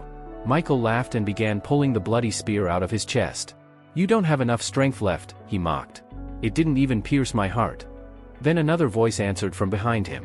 Good thing I'm here. Michael's eyes widened. Jinhyuk appeared instantly beside the spear. With brutal force, he slammed his shield forward. Crunch. The blood spear drove completely through Michael's chest. The vampire coughed blood violently as the weapon erupted out from his back. A massive hole opened through his torso. At the same moment, system windows exploded across Jinhyuk's vision. Skill copy conditions fulfilled. Skill acquired. Claws that conceal the moon. Michael staggered backward. His body began dissolving into crimson particles as if the world itself was erasing him. The arrogant higher vampire slowly dropped to his knees, disbelief frozen on his face. Meanwhile, notifications flooded endlessly before Jinhyuk's eyes. Level increased. Level increased. Blood portal destroyed. Experience gained. And then, after acting invincible for far too long, his body finally remembered it was human. His legs gave out instantly. Easy, he muttered weakly before collapsing sideways. A second later, his head landed on Alice's lap. The battlefield finally fell silent. Alice looked down at him quietly while snow drifted around them. Then, very gently, she brushed the hair away from his forehead. Thanks to you, she whispered, I finally had my revenge. A faint smile appeared on her lips. Small. Honest. Rare. For a long time, I didn't trust you. Her fingers paused against his hair. I couldn't understand why someone like you would help me. Jinhyuk was too exhausted to answer properly. His vision blurred in and out while the cold wind swept across the ruined battlefield. Alice lowered her gaze. But now, she said softly, I understand. A warm light suddenly spread around them. Far away, inside a hidden conference chamber, chairs scraped violently across the floor. Several cloaked figures stared at the shattered image inside a floating magic sphere. The royal guard lost? One of them shouted in disbelief. To a mere human? Another figure clenched his fists. The blood portal has been destroyed. Gathering forces against the Empire will become far more difficult now. Cracks spread across the stone table as the leader tapped his finger against it slowly. Stop panicking, he said coldly. Scarlet light reflected inside his eyes as he stared at Jinhyuk's unconscious body through the sphere. We haven't lost everything. His fingers pressed against the crystal surface. Most importantly, we found Alice. The room fell silent. And somewhere far away, something monstrous had just started paying attention to Jinhyuk. Later, Jinhyuk slowly opened his eyes. The first thing he saw was Teresa leaning over him with visible relief. He's awake. Voices erupted everywhere around him. His companions immediately crowded closer while exhaustion and concern spread across their faces. Jinhyuk instinctively tried to sit up, only to realize his head had apparently been resting on someone's lap the entire time. Teresa turned red instantly and looked away. We went searching because you didn't come back, she explained awkwardly. Then we found you unconscious and brought you here. She smiled faintly before glancing toward the distant battlefield. When we arrived, there were only vampire corpses left. Her eyes narrowed with curiosity. What exactly happened out there? Jinhyuk quietly slipped a hand beneath his coat and touched the magic ring hidden underneath the fabric. For a brief moment, his expression turned unreadable. The memories of the battle with Michael still lingered in his body like poison. Every muscle screamed from exhaustion, and the remaining mana inside him felt dangerously thin. But when he turned back toward his companions, that look vanished completely. A lazy grin spread across his face instead. Everything's fine. The blatant lie came out so naturally it was almost offensive. Humans really will drag themselves back from death itself just to avoid admitting they're injured. Ridiculous species. Jinhyuk glanced around at everyone gathered there. Their armor was torn, faces pale, bodies covered in blood and frostbite, yet they were all still standing. You all worked hard, he said loudly. For a second, silence settled over the group. Then Jinhyuk ruined the emotional atmosphere immediately. I'm starving, he announced. Let's eat first. Meanwhile, elsewhere on the floor, the members of the China Guild were still locked in brutal combat against the demonic tribes. Steel clashed. Magic exploded. Snow stained red beneath fallen bodies. Then suddenly, a fist shot into the air. Stop! The roar echoed across the battlefield hard enough to freeze both sides mid-attack. Gunnan stepped forward furiously and pointed toward the opposing forces. Why are we even fighting them? He shouted. Just because Jinhyuk told us to? Across from him, Lancelot lowered the spell forming in his hand and stared in confusion. What nonsense are you talking about? You people were preparing to raid them first. That's why we followed Jinhyuk's plan. The battlefield suddenly became awkwardly quiet. Several guild members slowly looked at each other. Then realization hit. Wait, Lancelot muttered. You weren't on Jinhyuk's side? Veins bulged across Gunnan's forehead instantly. He looked like a man discovering he'd nearly died because of the world's dumbest misunderstanding. Retreat, he roared immediately. Everyone stop fighting and pull back. Weapons lowered one after another while both sides exchanged confused, irritated looks. Hours of bloodshed, panic, and near death. All because communication apparently remained humanity's greatest weakness. Incredible civilization you people built. Hidden nearby behind a snow-covered tree, Oilia watched the scene unfold with disbelief. So these idiots were wasting time killing each other? She pressed a hand against the glowing mark branded onto her neck and grimaced. At least I survived. But the moment she thought about the brand, burning pain immediately surged through her body again. Her expression twisted. What the hell am I supposed to do with this cursed thing? Then a familiar voice drifted out from the bushes. Hard to accept, isn't it? Oilia's eyes widened. A woman slowly stepped out from the shadows. Melina smiled casually while brushing snow off her sleeves. You! Oilia instantly pointed at her in outrage. Why are you here? Melina pointed back at her with equal energy and burst out laughing. You're unbelievably arrogant. Though I guess that came from him too. Oilia's eye twitched violently. A crimson sword materialized instantly in her hand. Are you mocking me? Before she could move, however, a giant warning symbol flashed in the air between them. Warning. Battles between branded servants are prohibited. The brand of sorrow has activated. The marks on Oilia's neck and Melina's face suddenly ignited with blinding light. Their screams echoed through the forest as pain surged directly into their nerves. Apparently Jinhyuk's contracts came with customer service from hell. Efficient, though. Elsewhere, Jinhyuk casually examined the reward he had obtained from the battle. A brilliant phoenix feather rested in his palm, radiating warm golden light despite the freezing environment around it. System information. Phoenix feather. Cold resistance plus 500%. Can be combined with special materials to create enhanced equipment. Jinhyuk smirked and tossed it into his inventory. With this, he muttered, the 7th floor's going to be easier than stealing candy from a child. Then his stomach growled. Food first. Minutes later, an enormous banquet table overflowed with roasted meat, soup, bread, fruit, and alcohol while exhausted survivors practically inhaled everything in sight. I've never eaten anything this good before, one of the guild members said with tears in his eyes. Trauma really does improve appreciation for basic soup. A massive shadow suddenly loomed over the table. Caracal approached slowly before raising a giant fist against his chest. My people survived because of you, he said solemnly. I don't know how to repay this debt. Immediately, a new system notification appeared before Jinhyuk. Recognition acquired. Caracal, chieftain of the Iceblade tribe. Copy conditions fulfilled. Skill available. White Beast. Jinhyuk's eyes gleamed. The skill description unfolded before him. White Beast. Increases attack speed by 15% for 5 minutes. Applies transparency enhancement to weapons and equipment. Effects strengthen depending on skill level. Useful. Very useful. Jinhyuk closed the screen and leaned back lazily. No need to thank me, he said. I didn't help you for free. The entire table went silent. Jinhyuk calmly raised one finger. You'll deliver me 500 magic crystals every month. Leave them near the entrance to this floor. Caracal froze. His mouth literally dropped open. Nearby, Yusung overheard the conversation and slowly closed his eyes. You really are a devil, he muttered. I regret choosing you as a rival. Jinhyuk glanced sideways at him. You're saying that while eating my food. Yusung immediately slammed his hands on the table. I'm eating because my blood pressure rises every time I remember the nonsense you forced me to do. Jinhyuk pointed at him lazily. We can solve that easily. Yusung narrowed his eyes suspiciously. How? A dangerous grin spread across Jinhyuk's face. How about a bet? He looked meaningfully toward the nearly empty table. There's not much food left. Jinhyuk suddenly leaned back in his chair and flashed a dangerously confident grin. The rules are simple, he announced. Whoever catches the biggest fish wins. Everyone at the table glanced toward him suspiciously. That expression alone usually meant someone's dignity was about to suffer irreversible damage. Jinhyuk pointed lazily across the frozen lake. And the loser records a video calling the winner Lord and posts it publicly. Silence. Then Young exploded out of his seat like a triggered landmine. You're dead.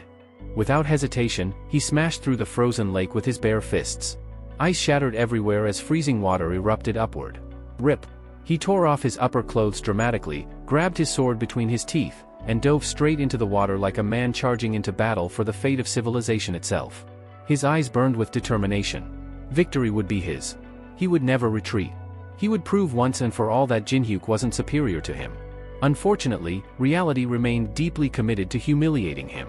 Because there were no fish beneath the ice. Only gigantic nightmare monsters. The lake suddenly began boiling violently as enormous shadows moved underneath the surface. Everyone sitting near the shore immediately burst into laughter.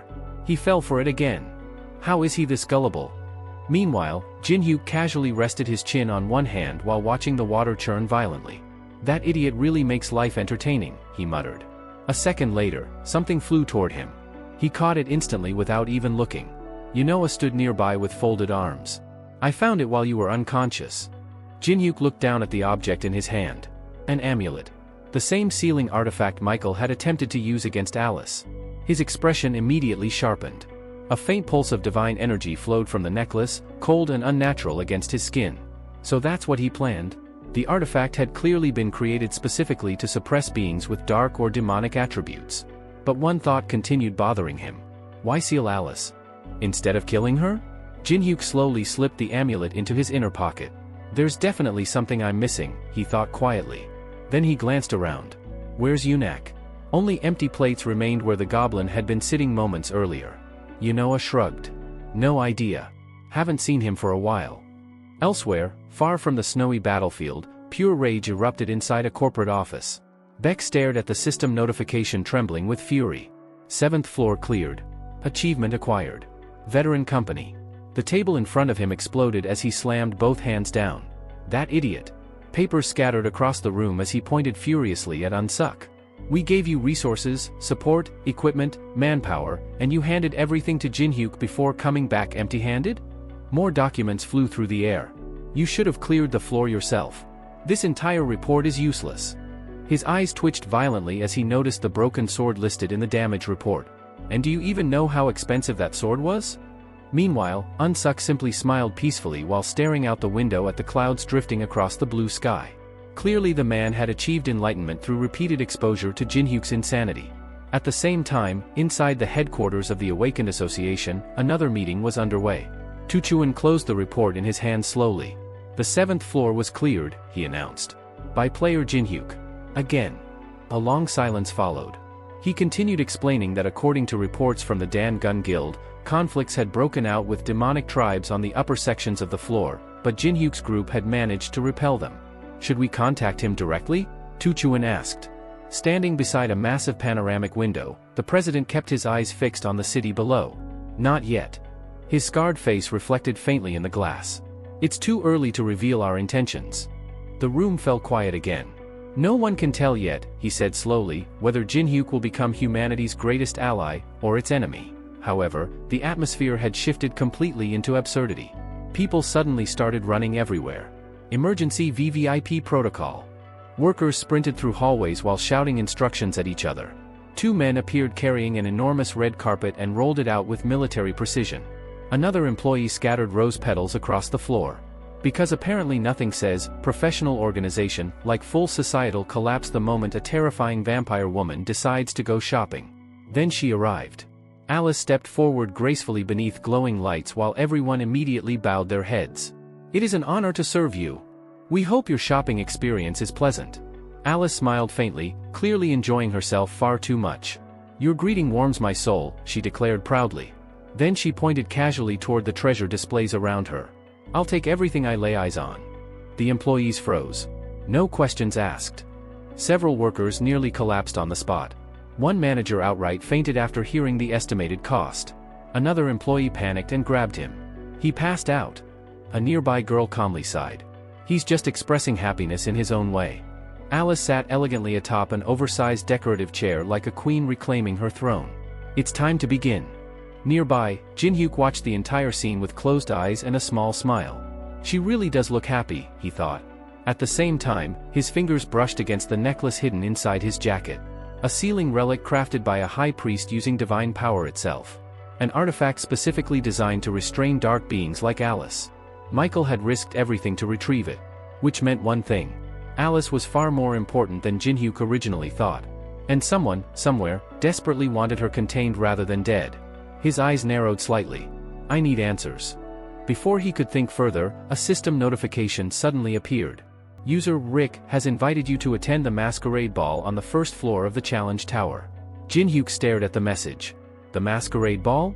Memories immediately surfaced. Back when the tower had still been just a game, the masquerade event belonged to the 25th floor. Jin-hyuk had attended it once, as the only guest, and by the end of the night, the entire place had burned to the ground. He slowly removed the black mask from his inventory and stared at it quietly. Last time, he had danced alone among the flames. But this time, things were going to be very different. Players from every corner of the world were expected to attend the masquerade ball. Nobles, hunters, guild leaders, monsters pretending to be civilized. Humanity really loved gathering dangerous people into one room and calling it an event. Jin-hyuk glanced over his shoulder and motioned for Alice to follow him. We need to stop somewhere first. Alice blinked in surprise before silently trailing behind him. The two walked through the bustling streets of the nameless city, the neutral zone on the first floor of the testing tower. Lanterns glowed overhead while merchants shouted over each other, trying to attract customers from every race imaginable. Adventurers brushed shoulders with mercenaries, masked traders, and beings that clearly shouldn't have existed outside nightmares. Alice folded her arms as she walked ahead of him, clearly irritated. You promised to buy me everything I wanted, she complained coldly. And instead you dragged me to some suspicious little shop. Jin-hyuk sighed. We're here for one thing. Preparation. For a ball? For survival, he corrected. The small bell above the shop door rang the moment they entered. The interior smelled faintly of incense and expensive fabric. Suits and dresses lined the walls while several goblins hurried around carrying measuring tape and folded clothing. Then Jin-hyuk froze. You. Across the room stood Yusung. The moment their eyes met, veins bulged across Yusung's forehead. You bastard. He stormed toward Jin-hyuk fast enough to make the goblins panic. You humiliated me in front of everyone with that ridiculous challenge. His mana flared violently. Two nearby goblins instantly collapsed foaming at the mouth. Jin-hyuk calmly pointed at the unconscious goblins. Control your mana before you murder the staff. Yusung clenched his fists harder.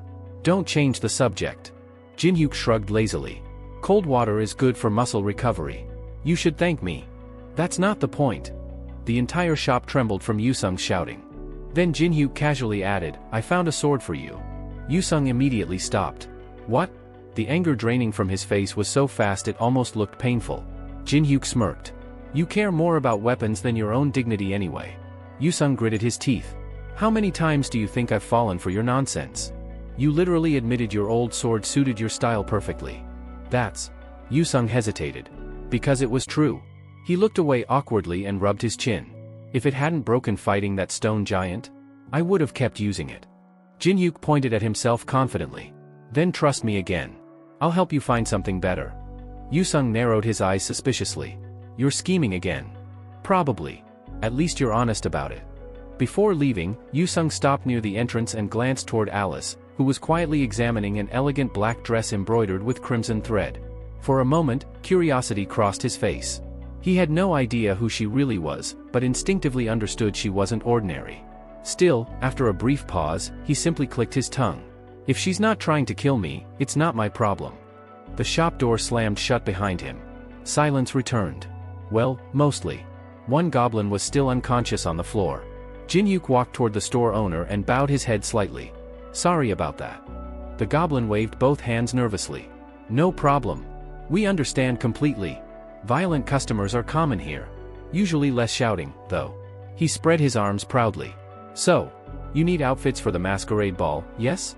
I recommend a classic black suit. Elegant. Timeless. Difficult to stain with blood. Useful feature, Jin-hyuk admitted. But instead of browsing the clothes, he slowly approached a shelf near the counter. Then his expression changed. His eyes narrowed slightly. I noticed something the moment I entered. The goblin stiffened. Jin-hyuk picked up a thin incense stick resting beside the register. This scent? Snowflower canola. Alice turned toward him immediately. A faint smile appeared on Jin-hyuk's face. Interesting thing about that flower. It only grows in the frozen mountains of the 17th floor. The goblin folded his arms defensively. And? Jin-hyuk's smile sharpened.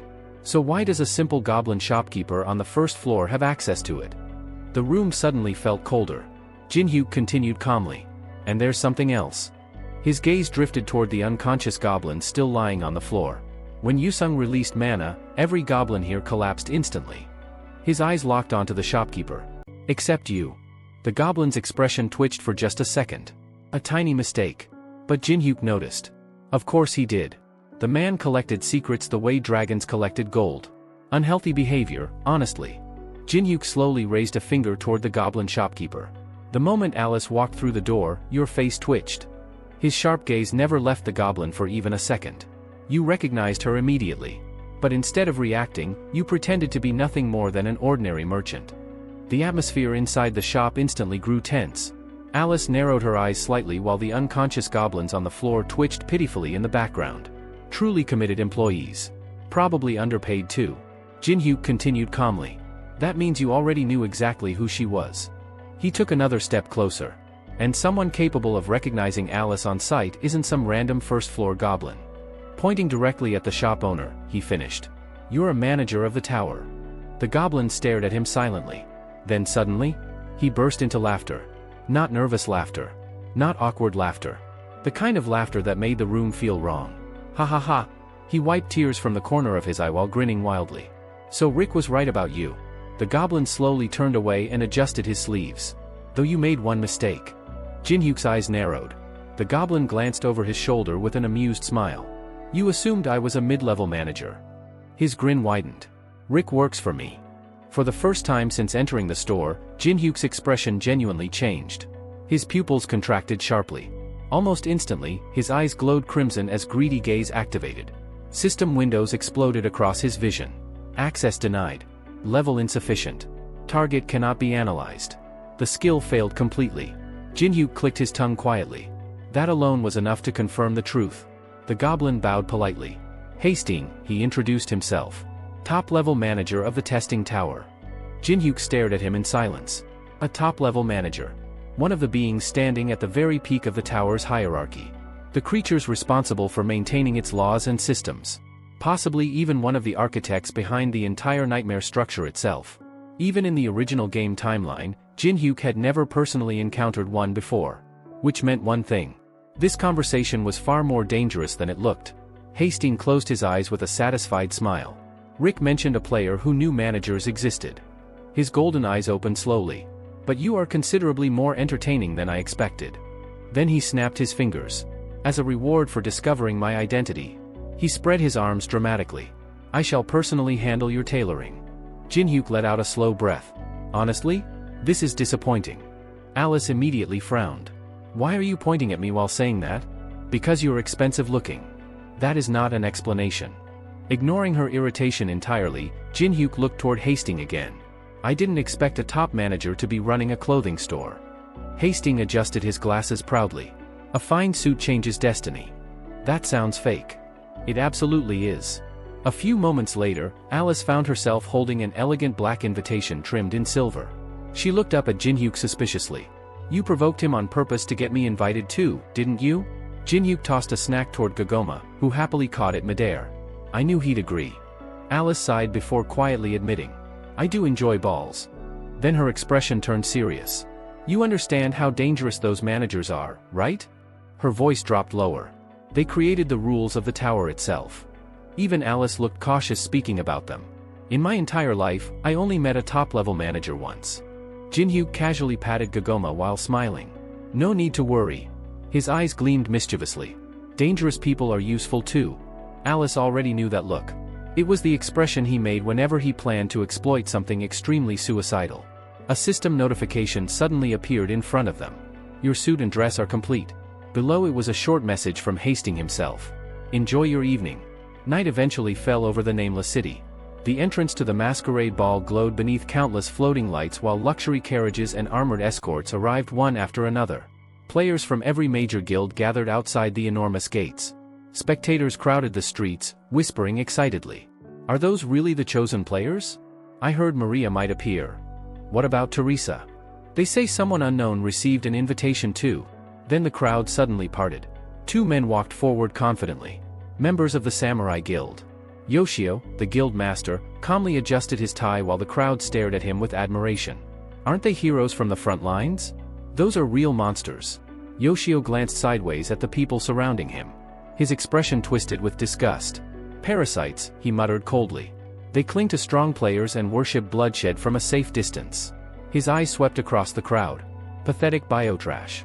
Beside him, Satoma leaned closer. Still angry about the guild treasures being stolen?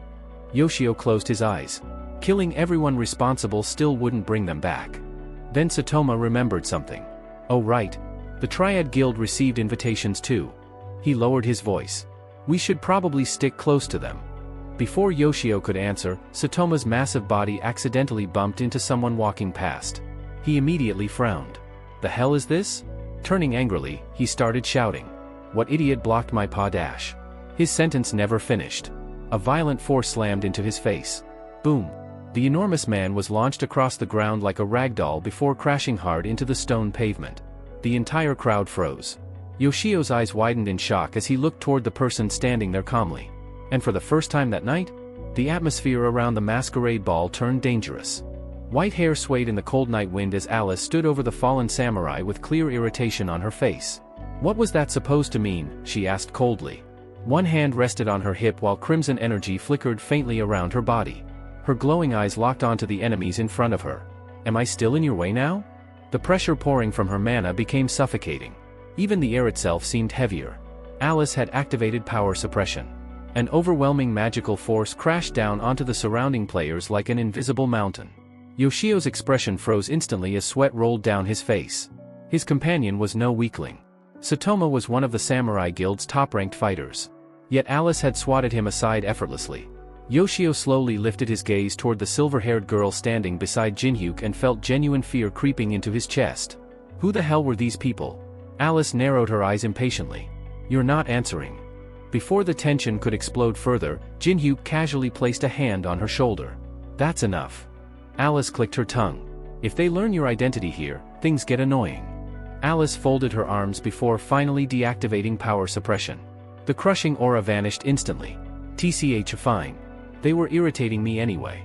Yoshio let out a quiet breath of relief before stepping forward carefully. Thank you for stopping her.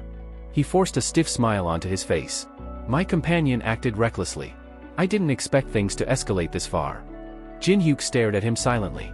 Then he tilted his head slightly. Stopping her? A cold mist suddenly spread through the air.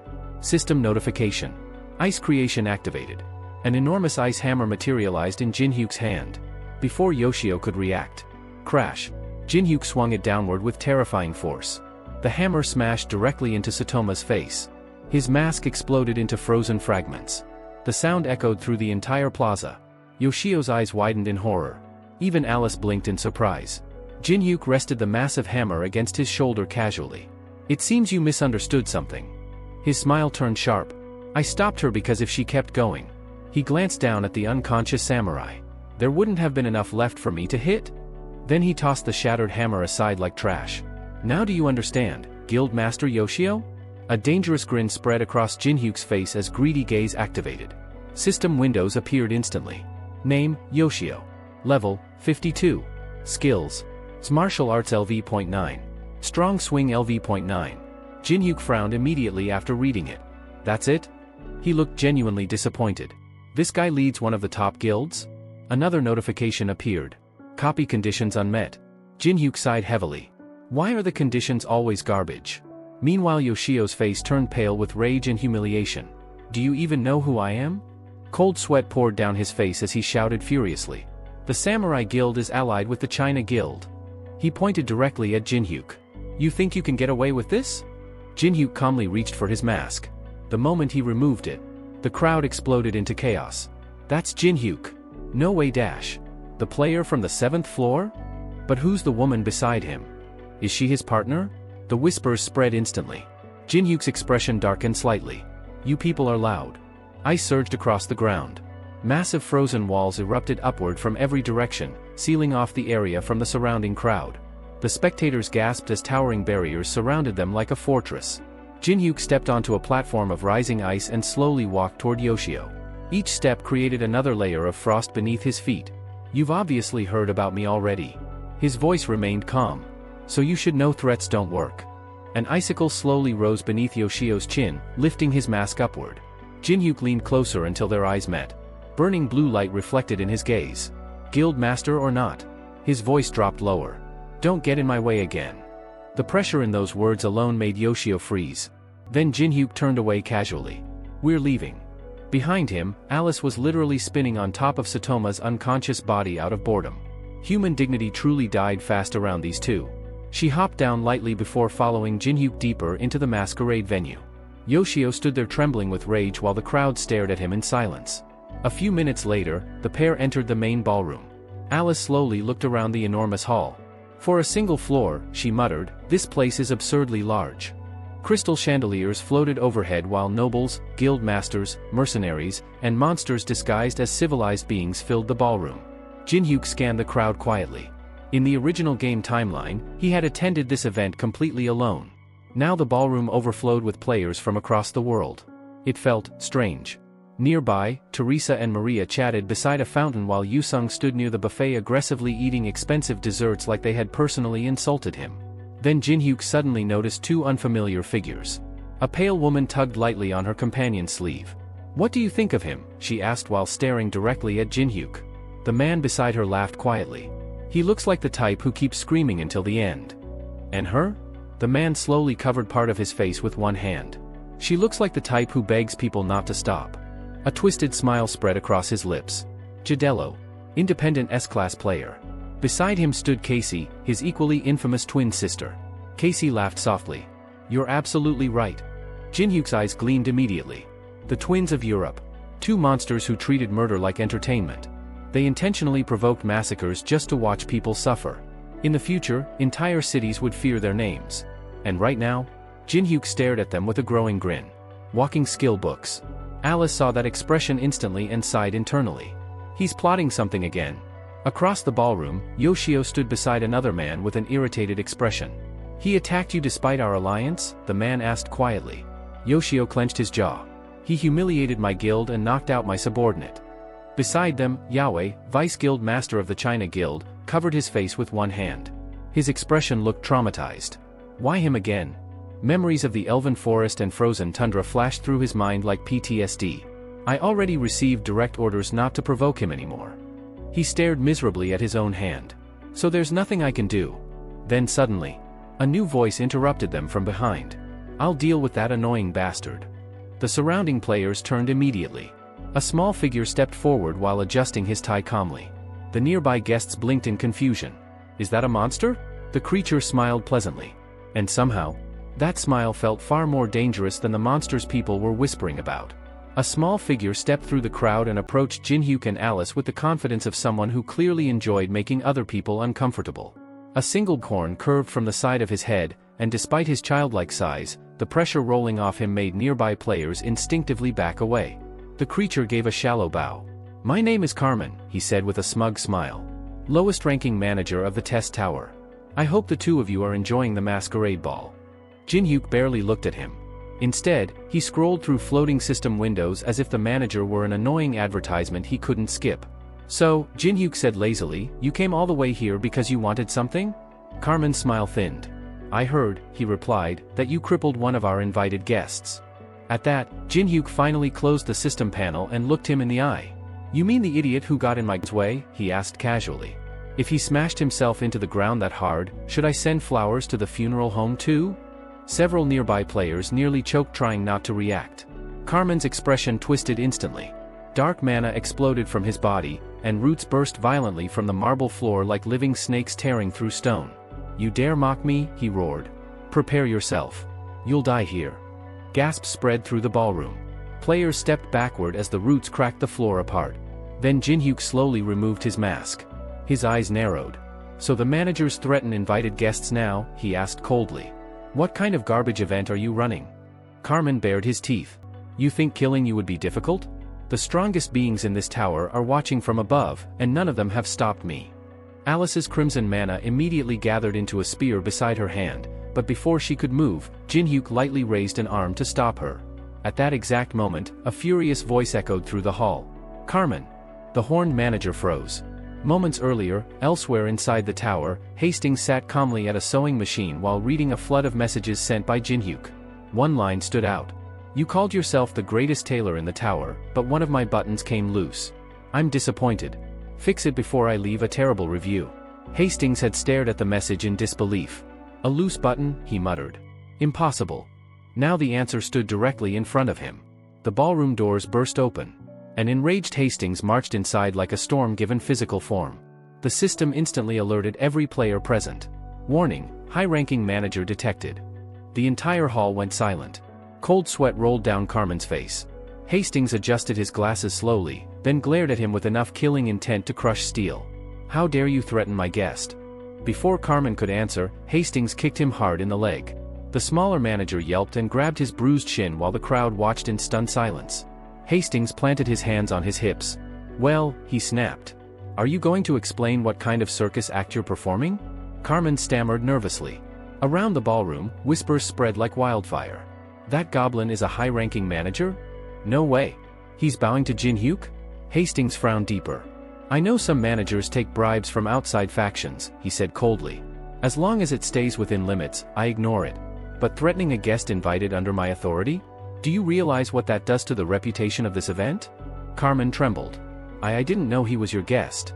That isn't an excuse, Hastings interrupted sharply. Apologize. Jin Hyuk's lips slowly curled upward. Meanwhile, Carmen looked like he wanted the floor to swallow him alive. Then, to make the situation infinitely worse, a floating recording crystal appeared beside Jin Hyuk.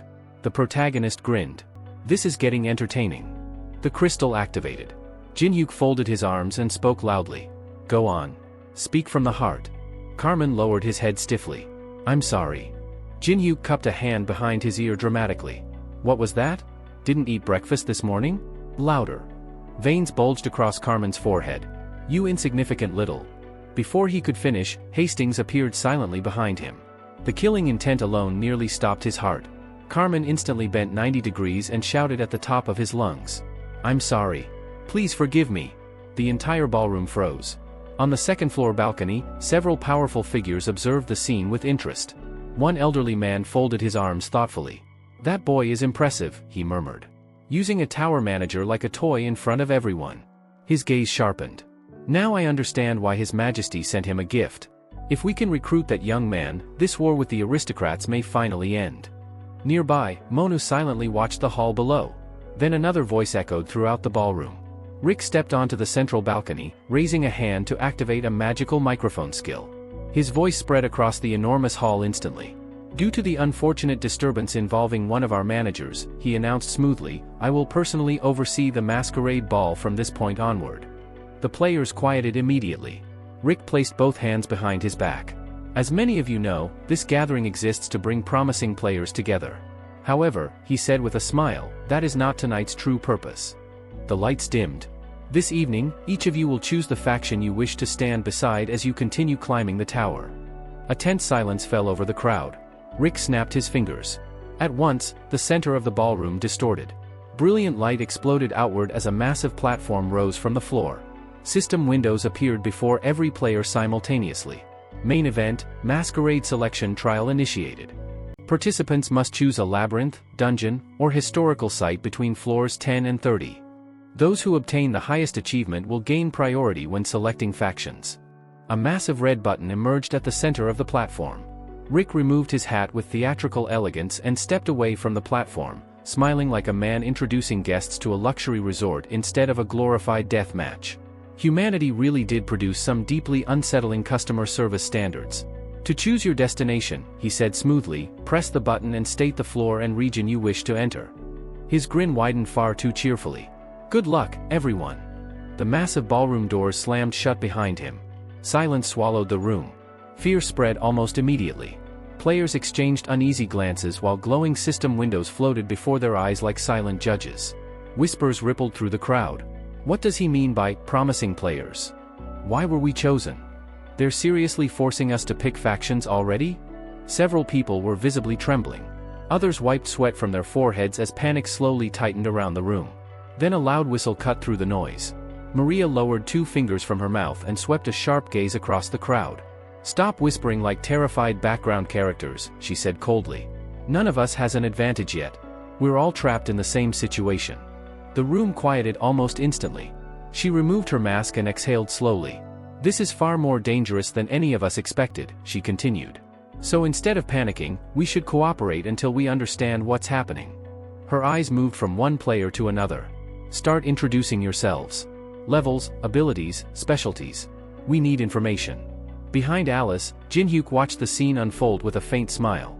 Once a player, always a player, he thought. Even in complete chaos, Maria's first instinct is organizing people. Nearby, Yusung let out a weary sigh. I can't believe we're on the same side again. Teresa smiled softly at his comment. Not everyone shared their enthusiasm. One player raised his hand, irritation obvious on his face. Work together, he scoffed. You expect us to trust each other already? Some people here are enemies of humanity. The room erupted into arguments almost immediately. Voices overlapped. Accusations flew. Tension spread like wildfire. And while everyone was distracted shouting at each other, a single figure quietly walked toward the platform at the center of the ballroom. Jin-hyuk. Without hesitation, he lifted the red safety cover protecting the large button. Beep. The sound echoed throughout the entire hall. Every conversation stopped. All eyes turned toward him. A giant system message materialized in the air. Destination selected. Preparing transfer to floor 25, Valley of the Kings. For one frozen moment, nobody moved. Then chaos exploded. What did you just do? Are you insane? Why the 25th floor? Yusung covered his face with one hand, looking spiritually exhausted. When is this lunatic ever going to calm down? Meanwhile, Jin-hyuk simply gave everyone a cheerful thumbs up. The system message continued. All participants will now be transferred. A massive wave of light engulfed the ballroom. An instant later, the scenery changed completely. The players found themselves standing beneath a dark crimson sky surrounded by ancient ruins. Giant stone pillars rose from the cracked earth, their surfaces covered in forgotten symbols worn down by time itself. Welcome to floor 25, Valley of the Kings. Conditions for departure. Clear the labyrinth. Or choose a faction. Jin-hyuk slowly looked around the ruins, genuine excitement visible in his eyes. No matter how many times I come here, he murmured, this place still looks incredible. Several players were already furious. We came here completely unprepared. A heavily armored man stepped forward and shouted arrogantly. This is a competition. I'll crush all of you and become the chosen one myself. Maria pressed two fingers against the bridge of her nose and closed her eyes briefly. This is exactly what we should avoid, she said with restrained frustration. We don't know this place. We don't know the rules. And that idiot clearly had a reason for pressing the button. We should speak to him first. Then she paused. Where did he go? Alice quietly shrugged. Meanwhile, Jin-hyuk was already deep within the ruins.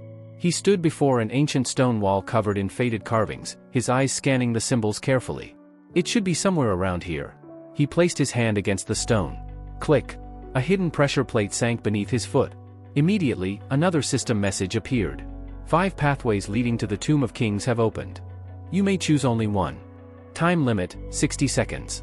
The surrounding walls trembled violently. Massive stone gates rose from the ground one after another, each radiating a distinct energy. Fire. Water. Wind. Earth. Light. Jin-hyuk studied the 5 gates carefully, his eyes narrowing with interest. What a terrible trap. To anyone else, the 5 gates would have looked like opportunities. Treasure paths. Secret rewards. The kind of bait that made desperate players walk willingly into their own funerals. Humanity loved glowing doors. Put enough dramatic lighting around a death corridor and people started calling it destiny. But Jin-hyuk knew the truth. The moment someone chose an element, the guardian spirit tied to that gate would awaken and attack. Worse, selecting the wrong path would activate additional traps hidden beneath the floor itself. He remained perfectly calm, arms crossed as the timer continued counting down. Then it hit 0. No selection made. Opening all gates. The entire chamber trembled violently. Heavy footsteps echoed through the darkness. The salamander spirit emerged first, scratching its own head in irritation. Why am I always the first one summoned? Its enormous body burned like molten lava, flames leaking from the corners of its mouth as it towered over Jin-hyuk. So there really is a human here, it rumbled. Listen carefully. I am Salamander, guardian of the Tomb of Kings. You will pay for awakening us. Jin-hyuk casually glanced over his shoulder. You hear that, he said lazily. Apparently this thing plans to kill me. A deep growl answered from the darkness. Then a gigantic dragon claw appeared. Kaguma slowly stepped forward, steam pouring from his nostrils while fury burned in his eyes. The salamander spirit froze. A dragon? Kaguma inhaled deeply. Jin-hyuk calmly covered his ears. A second later, the dragon unleashed an overwhelming torrent of fire. The explosion obliterated the chamber. The salamander's body nearly vanished on impact as heat and shockwaves tore through every corridor before erupting outward into the ruins above. Back near the entrance, players were thrown off balance by the force of the blast. That mana is insane. What the hell is happening in there? Teresa turned toward Alice uneasily. Do you know where he went? Alice crossed her arms without answering. Yusung stared toward the source of the explosion and sighed heavily. He's probably standing right at the center of that disaster, he muttered. Causing chaos is basically his natural state now. He started walking toward the ruins. Alice immediately grabbed his cloak. Without a word, she picked up a small stone from the ground and tossed it forward. Click. Instantly, hidden traps activated all around them. Blades burst from the walls. Spears shot upward from beneath the floor. Poison darts flew from tiny concealed openings. Yusung stared in horror. Teresa blinked in surprise before looking back at Alice. You already knew there were traps here? Alice nodded calmly. Teresa smiled faintly. Exactly what she expected from Jinhyuk's partner. Then her expression suddenly changed. A strange sensation washed over her. Why does this energy feel familiar? Deep inside the tomb, the remaining elemental spirits finally emerged. The earth spirit, Gnome, climbed out from a stone gate. The wind spirit, Sil, descended in swirling currents of air. The light spirit, Wisp, floated nervously into the chamber, while the water spirit, Undine, rushed forward in alarm. What happened here? Why is Salamander on the ground? The fire spirit weakly raised its head, trembling. Quiet, it whispered fearfully. The devil has arrived. The devil, the others repeated together. Then they saw him. Kaguma stood motionless in the center of the chamber, wearing a terrifying grin. The pressure radiating from his dragon energy was so immense it felt as though the entire tomb might collapse beneath it. Even the elemental spirits instinctively stepped backward. Nearby, Moa stared in disbelief. Is that an actual dragon? Before anyone could react further, Jinhyuk moved. The battle ended almost before it truly began. Within minutes, every elemental guardian had been completely subdued. Undine received the mark of sorrow first. Then Sil. Then Gnome. Then Wisp. One after another, all 5 elemental guardians ended up kneeling before him. System windows flooded the air. Incredible achievement unlocked. All 5 elemental guardians subjugated. Reward, plus 5,000 achievement points. Current participant ranking, first place. Jinhyuk looked at the notifications with quiet satisfaction. Floor 25 had only just begun. And he was already collecting legendary rewards like a man who had discovered the world's most broken cheat code and felt absolutely no guilt about abusing it. The instant the rankings updated, the atmosphere across the entire labyrinth shifted. High above the arena, the old man's expression darkened as Jinhyuk's name shot straight to first place. Around him, representatives from different factions immediately began exchanging urgent messages, their faces tense with concern. One after another, glowing system windows appeared before Jinhyuk. All 13 factions wanted to contact him. Meanwhile, Jinhyuk sat calmly beside Kaguma, absent-mindedly scratching the dragon beneath the chin while reading through the incoming offers. Kaguma let out a deep, satisfied rumble, smoke curling from his nostrils as though he were trying not to laugh. So now I'm popular, Jinhyuk muttered. Then his eyes paused on one particular faction. A faint smile formed on his lips. That one's going to cause problems. He accepted the request. An old man materialized in the air before him. His posture was perfectly straight, and his gaze was sharp enough to feel like a blade. He introduced himself as Moyong of Mirim. The conversation turned hostile almost immediately. Moyong demanded that Jinhyuk surrender himself to their faction at once. If he refused, he warned, death was inevitable. According to him, their commander could crush someone like Jinhyuk effortlessly. Jinhyuk listened for exactly 3 seconds. Then he ended the call with a casual flick of his finger. Silence followed. He turned toward the 5 elemental spirits kneeling nearby. Get up, he said lazily. We're leaving soon. The spirits obeyed instantly. And if any of you decide not to cooperate, Jinhyuk added, glancing toward Kaguma, my dragon has been looking pretty hungry lately. At those words, actual drool dripped from Kaguma's mouth onto the stone floor. The elemental spirits immediately straightened their backs.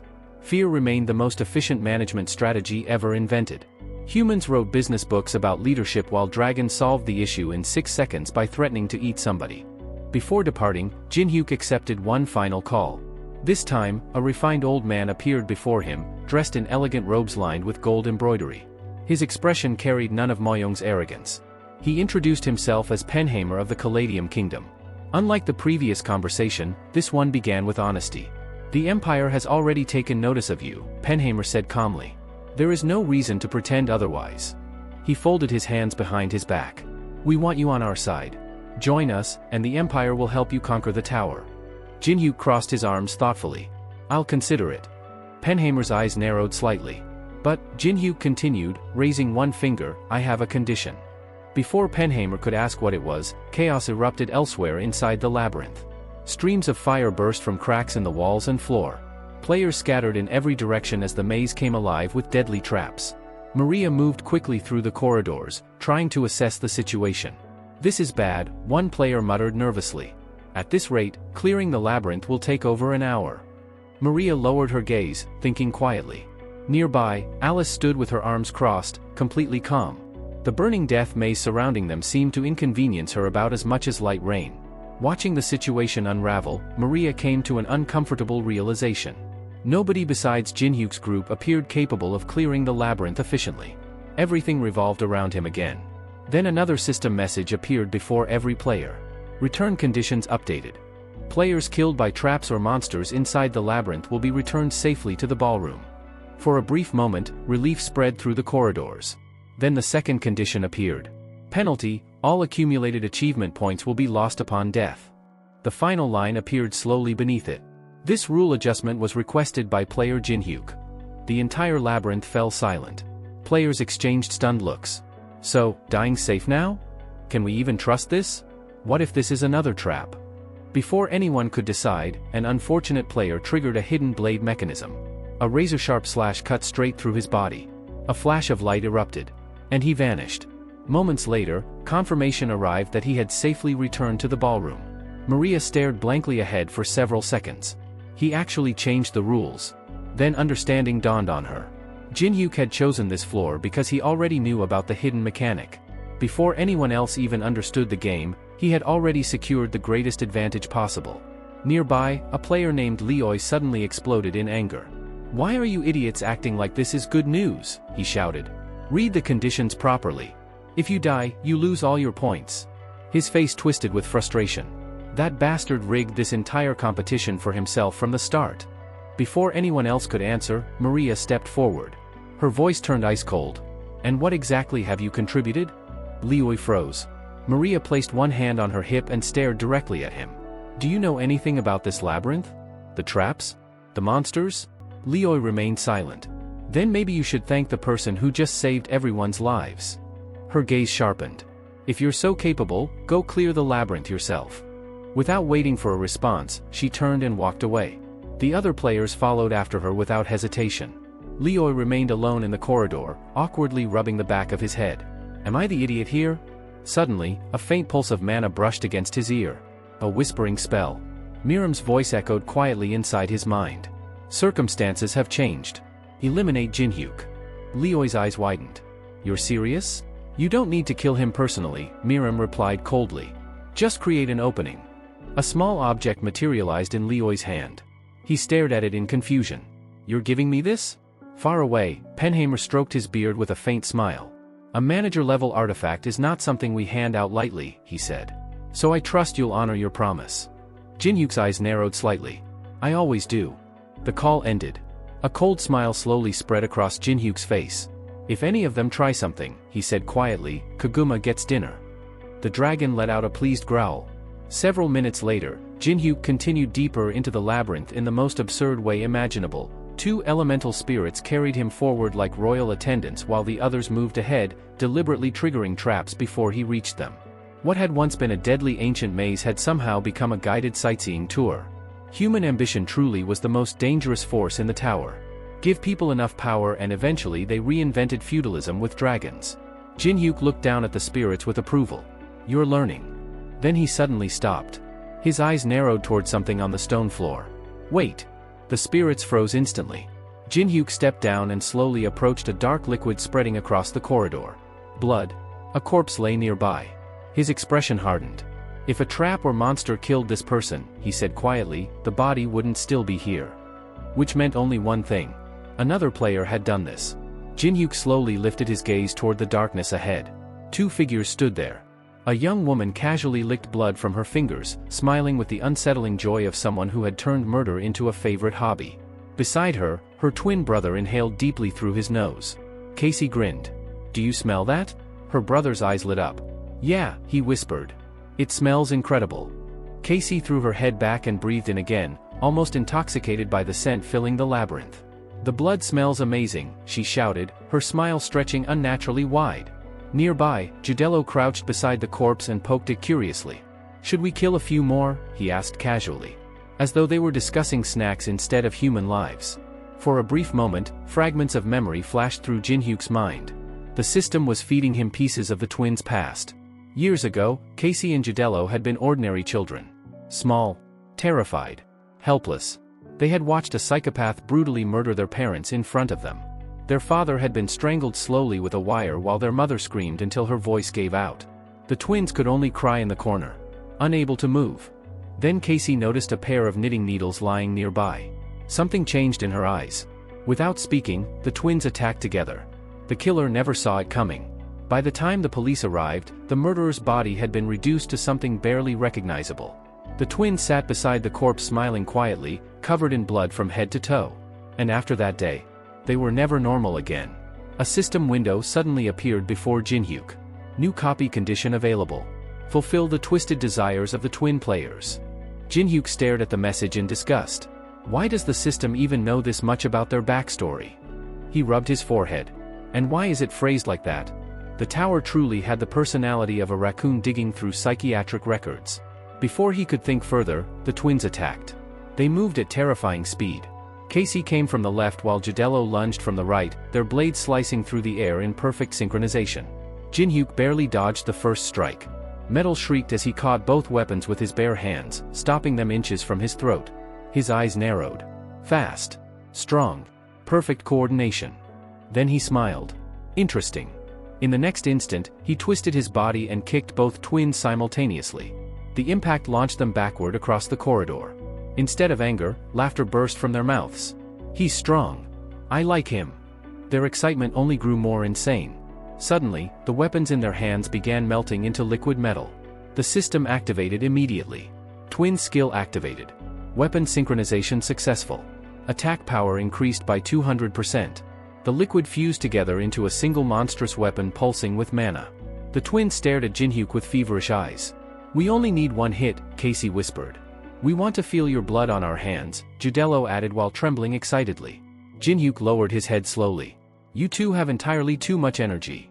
Elsewhere inside the labyrinth, Penheimer's allies gathered around him excitedly after hearing about the negotiations.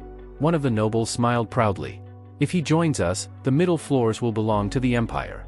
Penheimer remained calm. Don't celebrate yet. I only secured a promise. Not far away, however, another old man watched with growing hatred. Monu clenched his fist so tightly his nails dug into his skin. That bastard. His face twisted with frustration. He regretted underestimating Jinhyuk simply because of the ancient dragon. Then suddenly, a shadow appeared behind him. A cold voice whispered near his ear. Looking for me? Monu stiffened immediately. He recognized the presence at once. The bloody ghost. I didn't expect you to seek me out personally, he chuckled. I'm flattered. Lower your voice, Monu hissed. The bloody ghost leaned closer. So who needs to disappear? He asked eagerly. The imperial old man? No. Monu's eyes darkened. It's the people around Jinhyuk. His group is becoming troublesome. The assassin's smile widened unnaturally. I don't care about your politics, he replied. But breaking the rules comes at a very expensive price. Monu glared at him furiously. The bloody ghost only laughed. Relax. I'm just negotiating. Then he vanished into darkness. Veins bulged across Monu's forehead. Arrogant bastard. Still, he knew one thing clearly now. If the Empire obtained Jinhyuk first, they would become unstoppable. Which meant Jinhyuk had to die before that happened. Slowly, Monu reached into his pocket and pulled out a small black box. Meanwhile, back in the labyrinth, the twins charged again. Their combined weapons smashed into the ground with explosive force, shattering stone everywhere. Jinhyuk's eyes flashed. Demon King's steps activated. His body blurred. At the same time, he used soul suction. Dark energy wrapped around the twins as the system displayed. Mana absorbed, 0.3. Jinhyuk frowned slightly. That's it? Unexpectedly, Casey shivered happily. Oh? Judello stuck out his tongue like a lunatic. That felt amazing. Jinhyuk stared at them. I genuinely feel sorry for you too.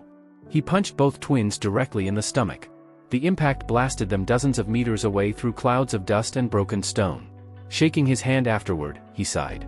I need their skill. Then his face twisted with disgust. But satisfying those copy conditions feels like committing a crime against human dignity. When the dust settled, the twins emerged again. Still smiling. Still laughing. Still completely insane. You're strong, Casey whispered excitedly. We love this, Judello added. Jinhyuk finally drew his blade. The playful expression disappeared from his face. This has gone on long enough. Killing intent flooded the corridor. But suddenly, both twins dropped to their knees. Jinhyuk blinked. The twins pressed their hands against the floor and lowered their heads respectfully. We understand now, Casey said softly. We can't defeat you, Judello admitted. Then both of them looked up simultaneously. If we can't kill someone with such wonderful blood, then we want to become family instead. Silence. Absolute silence. Shock spread across Jinhyuk's face. What? Without wasting another second, he immediately activated Death Brand on them. The twins' bodies trembled violently as the system completed the conditions. Skill copied successfully. A rank skill acquired. Sharing. The skill allowed temporary use of abilities familiar to the target while also enabling emotional and memory synchronization. Jinhyuk stared blankly at the description. I did not expect things to go in this direction. Before he could recover, the twins suddenly leaped onto him. Family. We'll stay together forever.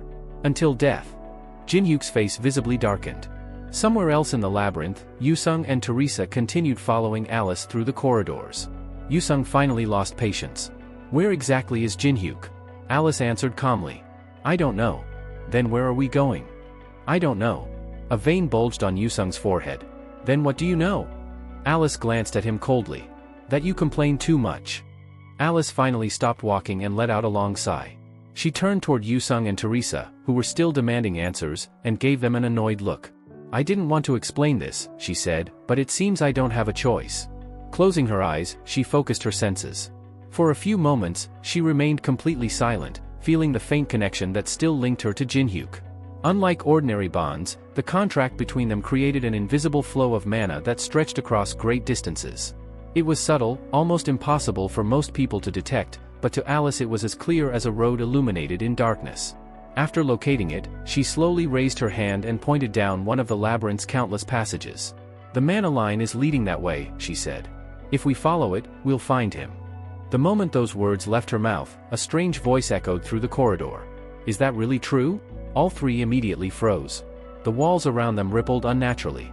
Figures began stepping out from hidden passages and concealed spaces, appearing one after another until they surrounded the corridor. Every one of them carried weapons stained with blood. The atmosphere instantly became heavy with killing intent. A spear suddenly crashed into the stone floor, creating a thunderous impact that echoed throughout the labyrinth. A man slowly emerged from the group. His smile was unsettling. His eyes were filled with madness. The bloody ghost, the infamous leader of the Muim clan, blocked the path ahead. Well, he said, gripping his weapon, this saves me some effort. His gaze swept over the group before settling on Alice. You won't be leaving this place. A sinister grin spread across his face. Because all of you are going to die here. The threat was enough to make even experienced fighters tense. Without hesitation, Yusung stepped forward and drew his blade. At the same time, Teresa moved into position in front of Alice. Stay behind us, Teresa said firmly. Alice frowned. If Jinhyuk had been nearby, she would have been able to draw on far more mana through their connection. Unfortunately, he was too far away. Her current condition left her significantly weaker than normal, a fact she found extremely irritating. Meanwhile, somewhere deeper inside the labyrinth, Jinhyuk was dealing with a completely different problem. The twins followed him like loyal puppies. Very dangerous, murder-loving puppies. Judello excitedly spread his arms while recounting one of his previous battles. I stabbed a guy through both thighs with a metal pole once, he said proudly. I think I even heard his bones crack. It was a great sound. Casey nodded enthusiastically as if discussing a favorite hobby. Jinhyuk walked ahead with dark circles practically forming beneath his eyes. His mental energy was disappearing faster than his mana. My social battery is dying, he thought. Finally, he stopped and turned around. The twins immediately stared at him with sparkling eyes. Jinhyuk forced a smile. Listen carefully. Since we're apparently family now, there are going to be rules. The word family alone caused the twins to grin from ear to ear. A system notification appeared, indicating that the Death Brand was reacting to his command. A new rule could be established. Rule number 1, Jinhyuk said. Stop killing random people. The twins blinked. Casey crossed her arms. Why? Gidello tilted his head. We're awakened players. It's not like normal police can arrest us. Jinhyuk resisted the urge to hold his head. Because I'm the one who ends up cleaning up the mess, he thought. Instead, he raised a finger. How about this? I'll point out the bad people. The twins immediately leaned forward. And then you can do whatever you want to them. Their eyes lit up instantly. The system accepted the modification and added another rule. The twins looked at each other with childlike excitement. Jinhyuk almost laughed in relief. For all their terrifying strength, manipulating them was surprisingly easy. Their minds worked with the simplicity of children who happened to be capable of mass destruction. Then suddenly, his expression changed. Something felt wrong. Very wrong. The smile vanished from his face. A powerful disturbance reached his senses through the labyrinth. His eyes sharpened instantly. Without warning, he launched himself into the air. Demon King's steps activated beneath his feet as he accelerated through the corridors at incredible speed. Behind him, the twins immediately started running. Wait for us. Family should stay together. Their voices echoed through the tunnels as they chased after him. Back near Alice's location, the battle had already begun. The bloody ghost subordinates charged forward from every direction. Weapons flashed. The corridor exploded into chaos. Before any of the attackers could reach Alice, Teresa moved. Golden light erupted from her body. She activated Sacred Enhancement, dramatically increasing her physical abilities.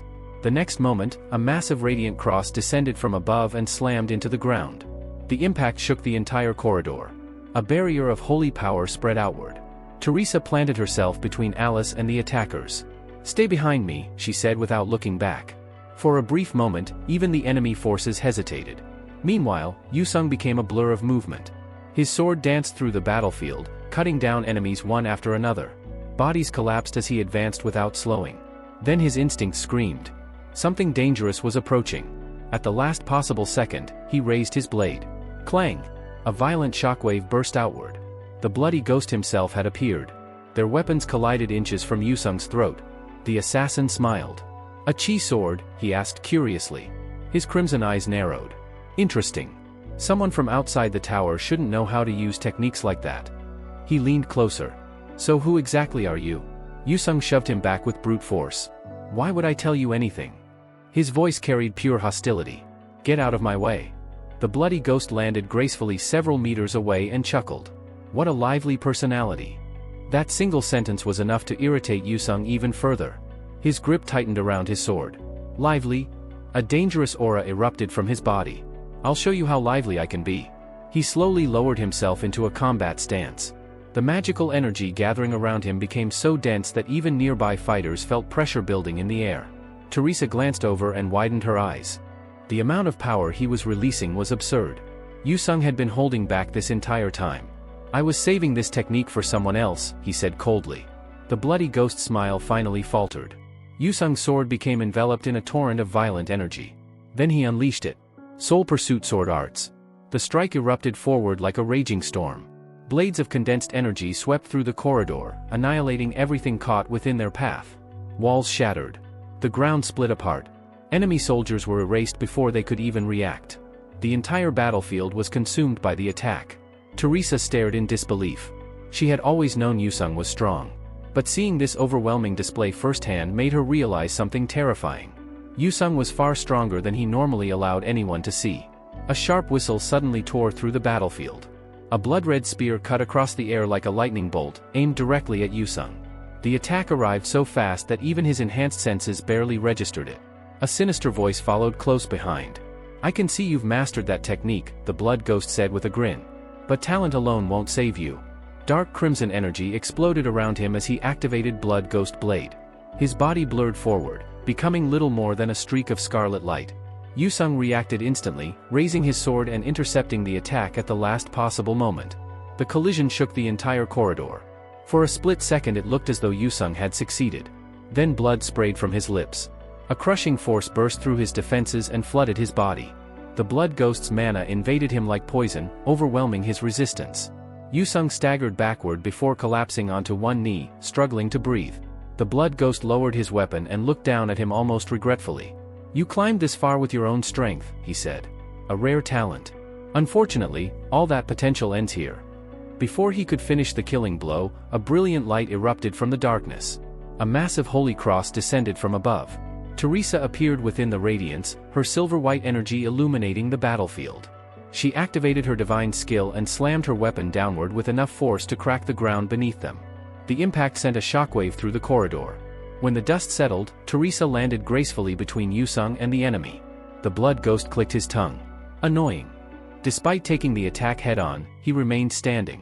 A holy user, he muttered. Of all places, one blessed by divine power chooses to interfere here. Teresa glanced sideways. Yusung was still on the ground, teeth clenched from pain and frustration. Meanwhile, Alice found herself surrounded. Blood ghost warriors closed in from every direction, forming a circle around her. Their blades reflected the dim light as they slowly advanced. One of them laughed. "You should have protected this one." His eyes swept over Alice. Always standing behind the others. That must mean she's the weakest. The warriors tightened their formation. Alice simply stared at the weapons pointed toward her. Then she closed her eyes. The next moment the world exploded. Jinhyuk appeared. No one saw him arrive. One instant the enemies were surrounding Alice. The next, Jinhyuk was standing in front of her. His eyes glowed with cold fury.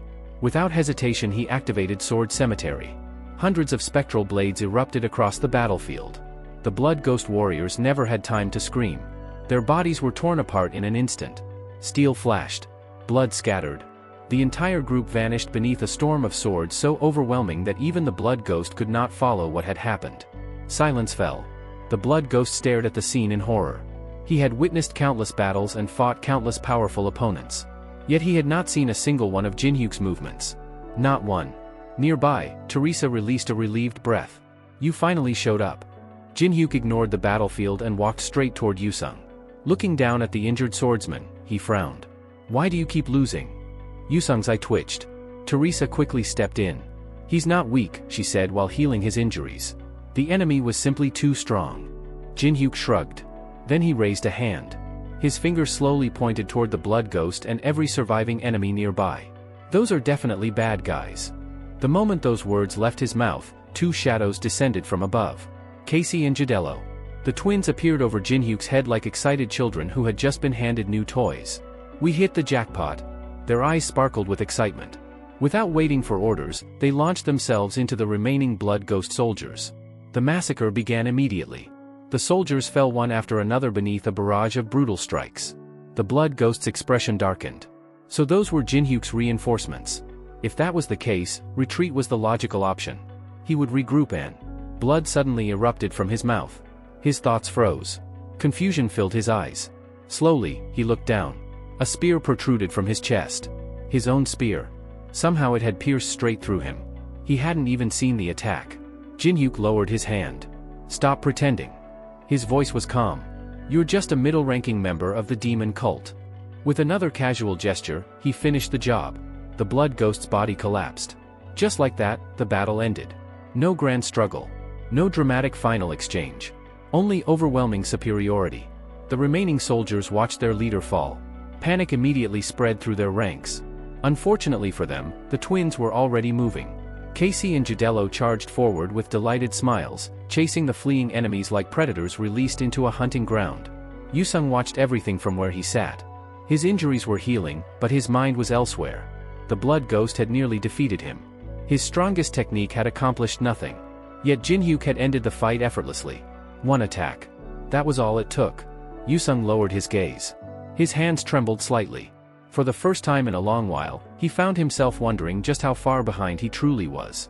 How much stronger would he need to become to stand beside someone like Jinhyuk? Meanwhile, Jinhyuk watched the twins finish off the remaining enemies. The battlefield was covered with unconscious and defeated mercenaries. The twins returned looking extremely pleased with themselves. "Good work," Jinhyuk said. The praise instantly brightened their expressions. "I still have things to do, though. You two head out first." Teresa stared at him. Only a short while ago, those two had been notorious killers feared throughout Europe. Now they were happily accepting praise like loyal subordinates. The entire situation felt absurd. Before she could comment, Jinhyuk interrupted. "From today onward, they're working for me." No one knew whether that explanation made things better or worse. A short distance away, Yusung stood beside the fallen blood ghost's corpse. His expression remained gloomy. Jinhyuk approached him. "So what now?" Yusung crossed his arms. If I remember correctly, most groups need around 20 days to clear this labyrinth. Jinhyuk laughed. That's because beginners have too much free time. Yusung didn't even bother responding. Nearby, Teresa quietly observed him. She wasn't sure what was bothering him more, the defeat itself or the impossible gap between himself and Jinhyuk. Either way, she suspected he would recover eventually. Jinhyuk then gestured toward the collection of spirits and creatures he had gathered. These little guys are our shortcut. Everyone looked over. The spirits straightened immediately. If we collect the right items from the king's tomb, we'll clear this labyrinth in about an hour. An hour. The statement left everyone speechless. Alice folded her arms. There were so many creatures following Jinhyuk now that she had completely lost count. She looked thoroughly unimpressed. On the other hand, the Dutch girl found them adorable and couldn't stop staring at them. Jinhyuk shoved his hands into his pockets. Enough standing around. He looked at the spirits. Show us the way. The creatures immediately sprang into action. With an unwilling salamander leading the route, the procession moved deeper into the ancient labyrinth. And somewhere ahead, hidden beyond countless traps and forgotten chambers, the king's tomb awaited them. As the dust of the previous battle settled, one of the bodies scattered across the battlefield suddenly twitched. A supposedly dead fighter slowly opened his eyes. He had survived by playing dead, remaining perfectly still while chaos unfolded around him. Hidden from everyone's attention, he silently observed the aftermath, careful not to reveal that he was still alive. Far away, inside the headquarters of the China Guild, a mountain of reports had accumulated on a large desk. Shouting stared at the endless paperwork with obvious irritation. She flipped through several documents before tossing them aside with a frustrated sigh. There are way too many of these.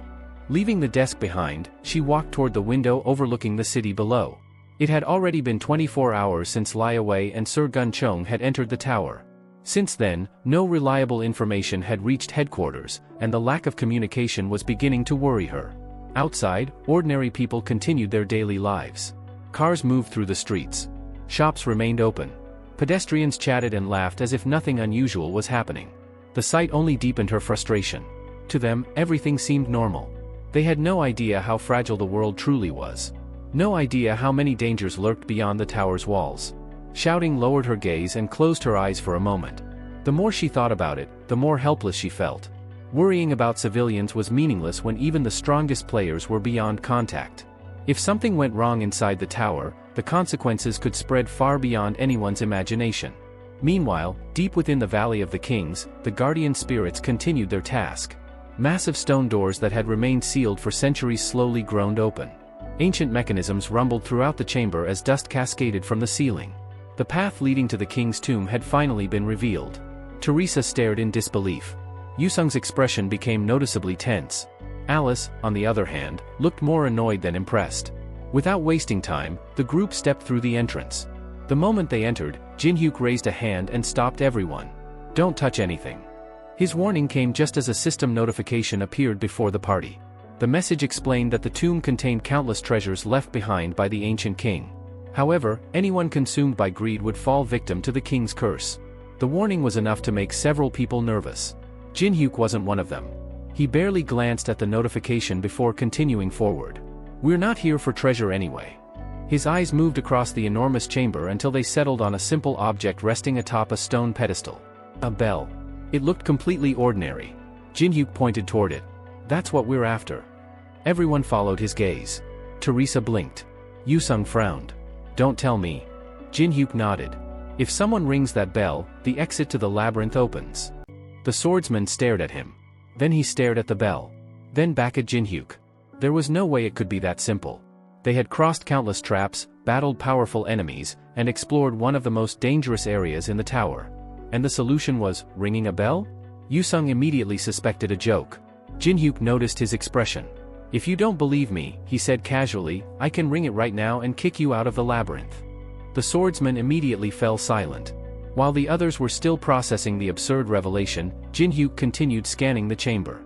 It was obvious he was searching for something else. Then the atmosphere changed. The massive doors behind the group suddenly opened. Everyone turned. A wounded man staggered inside. It was Lai Wei. Blood stained his clothing, and his condition made it clear he had barely made it this far. The moment he appeared, Jinhyuk's expression hardened. His sword was in his hand instantly. You! The room grew tense. Lie Wei ignored the hostility and reached into his robe.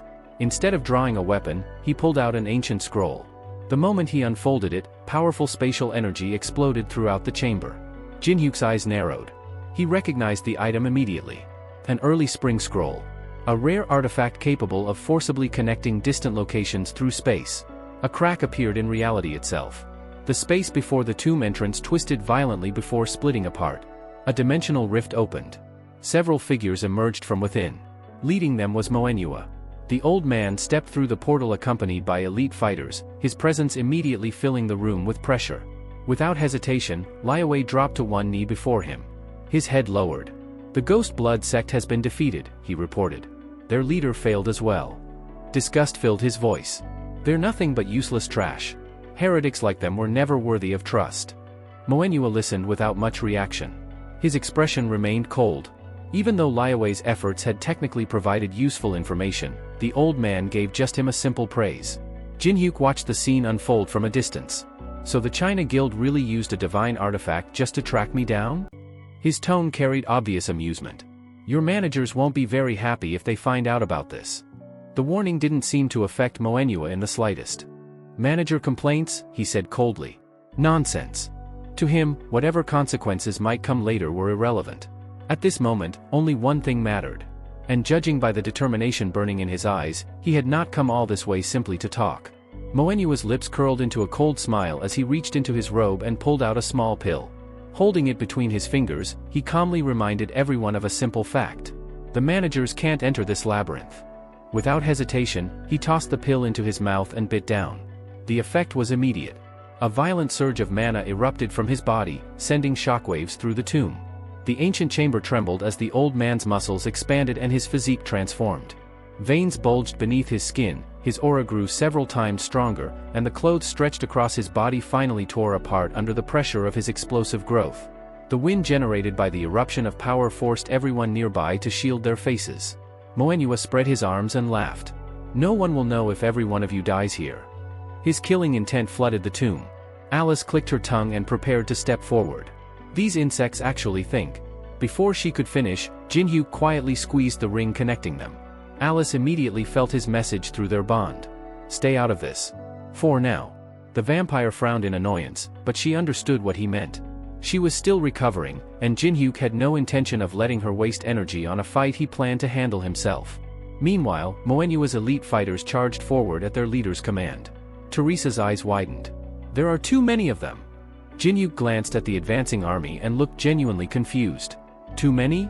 He raised a hand. Then we'll just summon our own. Magic circles appeared one after another. The 5 elemental spirits answered his call immediately. Salamander, Undine, Sylph, Gnome, Wisp. Each spirit emerged ready for battle. Jinhyuk grinned. Go show them what you're worth.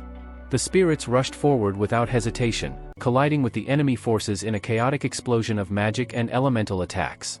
Nearby, the Dutch girl nervously watched the battle unfold. Shouldn't we help?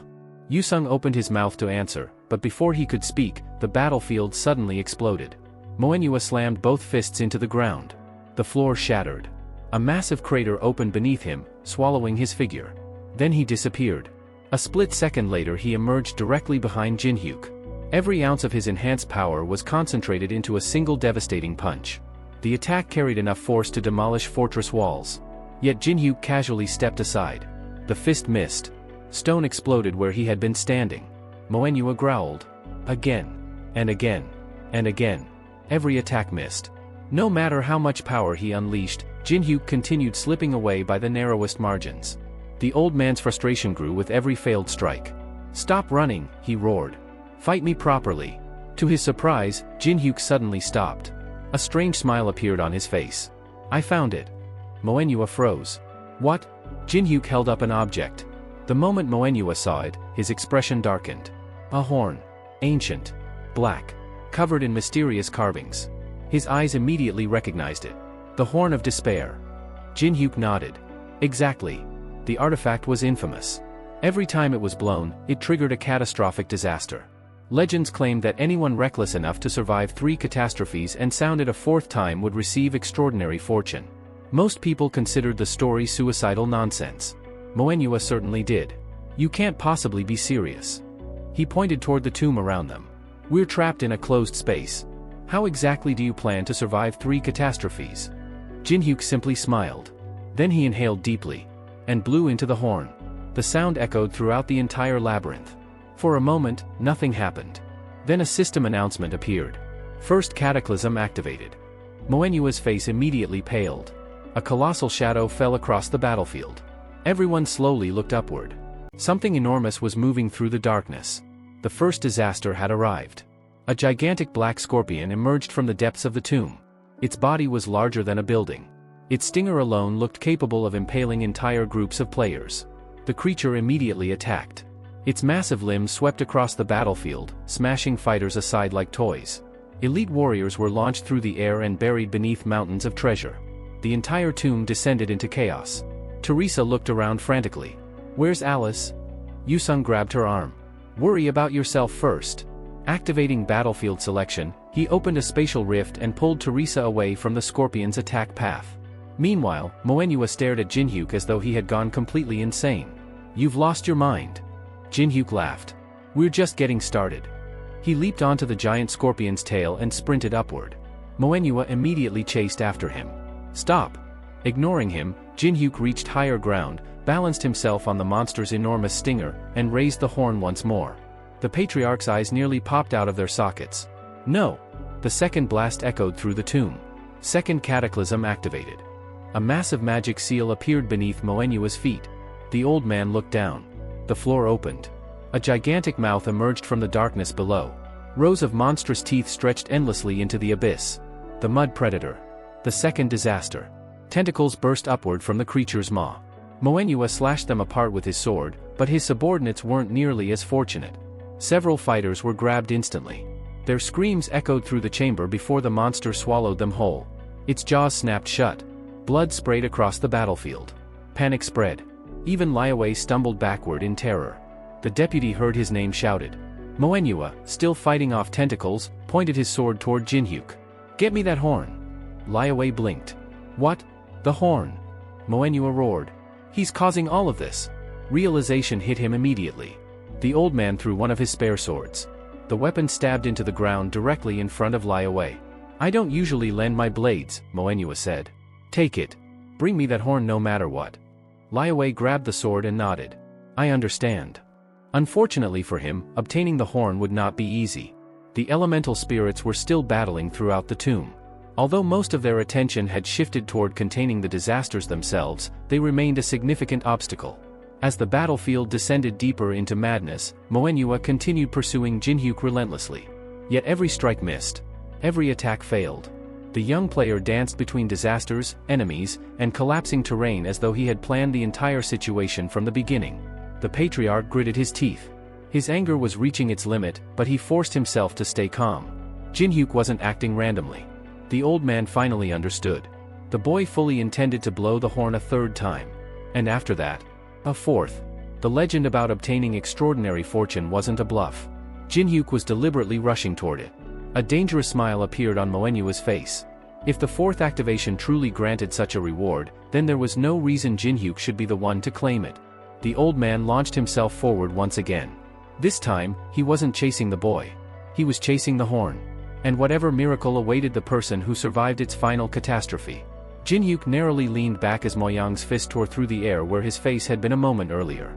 Another punch followed, then another, each one carrying enough force to shatter stone walls. While avoiding the relentless assault, he began to understand exactly what was going through the old man's mind. Moyang had become obsessed with the Horn of Despair.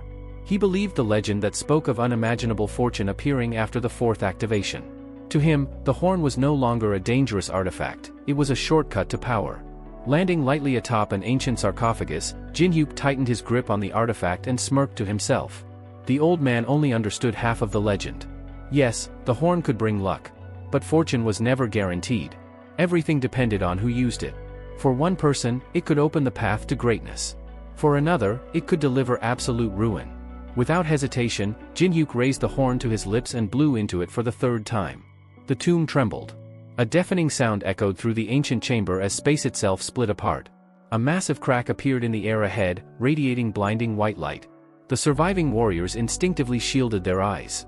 The pressure pouring from the rift was overwhelming. Then something emerged. A towering creature slowly stepped through the dimensional fracture.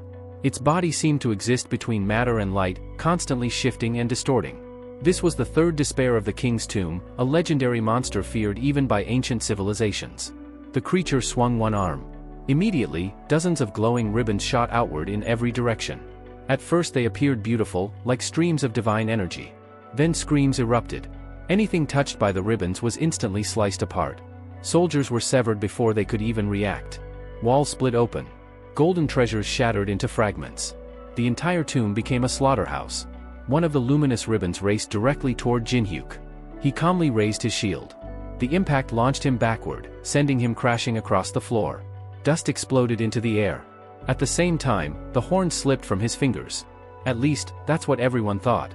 Hidden beneath the dust cloud, Jinhyuk's lips curved upward. Everything was proceeding exactly as planned. The artifact rolled across the stone floor until it stopped beside another person. Leoi. The deputy stared down at the horn with wide eyes. Across the battlefield, Moyang immediately stretched out his hand. "Bring it here." His voice thundered through the tomb. "Hurry!" Yet Leoi didn't move. The old patriarch frowned. "What are you doing?" Leoi slowly lifted the horn. His gaze remained fixed on the artifact. "Why should only you have the chance?" he asked quietly. The battlefield seemed to freeze. Moyang's expression darkened. Leoi looked at him and laughed bitterly. "I've followed orders my entire life. I've fought. I've bled. I've sacrificed everything. Can't I be greedy just once?" Jinhyuk suddenly sat upright. For the first time, genuine panic appeared on his face. "Don't!" he shouted. But he was already too late. Leoi pressed the horn to his lips. His eyes burned with desperate greed. "Give me that luck!" The fourth blast echoed throughout the king's tomb. Silence followed. A system notification appeared before everyone. Peace has returned to the king's tomb. The cataclysms have been released. For a brief moment, nobody understood what that meant. Then the world changed. Far away, beyond the tower, the sky itself turned crimson. Ash drifted through the air like black snow. People filled the streets, screaming and running in terror. Cars crashed. Buildings shook. Phones slipped from trembling hands. Above the city, a gigantic portal opened in the sky. One after another, the three despairs emerged into the real world. The black scorpion smashed through entire blocks with its enormous body. The mud predator devoured roads, vehicles, and anything unfortunate enough to be caught by its massive jaws. And the third despair unleashed ribbons of light that sliced through everything in their path. Back inside the isolated battlefield, Teresa immediately turned toward the portal. "We have to go!" she shouted. Yusung didn't move. The swordsman casually uncorked a healing potion with his teeth and drank from it. Teresa stared at him in disbelief. "How can you sit there? There are people dying out there." Yusung lowered the bottle. "And what exactly are you planning to do? There are 5 minutes left before this space collapses." Teresa clenched her fists. "But Jinhyuk!" Yusung burst out laughing. The Dutch girl looked at him as if he had lost his mind. When he finally stopped laughing, he shook his head. "After all this time, you still don't understand him." The saint blinked. Yusung leaned against a wall. "That idiot notices things nobody else sees." He tossed another healing potion toward Teresa. "I'm willing to bet everything happening right now is part of his plan." Teresa caught the bottle instinctively. Yusung closed his eyes. "So save your strength. There isn't any point interfering." The remaining minutes passed slowly. Then the battlefield selection skill finally expired. The isolated dimension shattered like broken glass. Fragments of space dissolved around them. When reality returned, the group found themselves standing amidst complete devastation. The tomb had become a graveyard. Broken bodies littered the ground. Destroyed treasures lay scattered everywhere. A chilling silence filled the air. Teresa looked around. "Where are the despairs?" Before anyone could answer, a horrifying scream echoed nearby. Leoi had collapsed onto his knees. He was clutching his head, staring upward in horror. Everyone followed his gaze. Massive system screens had appeared across the sky. The displays showed live images from outside the tower. Entire city districts were being destroyed. The black scorpion smashed buildings apart like toys. The mud predator dragged vehicles underground beneath enormous tentacles. Panic consumed the streets. Millions were watching the disaster unfold in real time. Another notification appeared. The master of the king's tomb offers sinners a chance at redemption. A portal has been created. Eliminate the three despairs and atone for disturbing the tomb. A massive gateway opened before them. Leoi immediately tried to rush toward it. "My homeland is there." He screamed. "I have to go." Moyang grabbed him before he could move. The deputy struggled desperately. The old patriarch held him firmly. "Calm down. You'll die before you even reach them." Lioi continued fighting against his grip. Meanwhile, Moyang reached for the horn. His expression was dark. Very dark. He activated the early spring scroll once more. A portal appeared behind him as surviving warriors began gathering the wounded. One soldier dragged the sobbing deputy away. Others silently followed their leader. Before stepping through the portal, Moyang glanced at the disaster still playing across the floating screens. A terrible thought crossed his mind. If he had been the one to blow the horn a fourth time, would those monsters have appeared in Miram instead? The old man's expression became complicated. He had failed to eliminate Jinhyuk. He had lost soldiers. He had suffered humiliation. Yet despite everything, perhaps fate had shown him a small amount of mercy. Because somewhere beyond the tower, the mud predator was currently tearing through another city while terrified civilians fled for their lives. And for the first time since entering the king's tomb, Moyang found himself wondering whether Jinhyuk had been manipulating every single person there from the very beginning. The city had become a nightmare. Entire residential blocks were collapsing beneath the rampage of the colossal scorpion. Concrete shattered like brittle glass beneath its massive legs. Smoke poured into the sky from burning buildings, while sirens echoed endlessly through the ruined streets.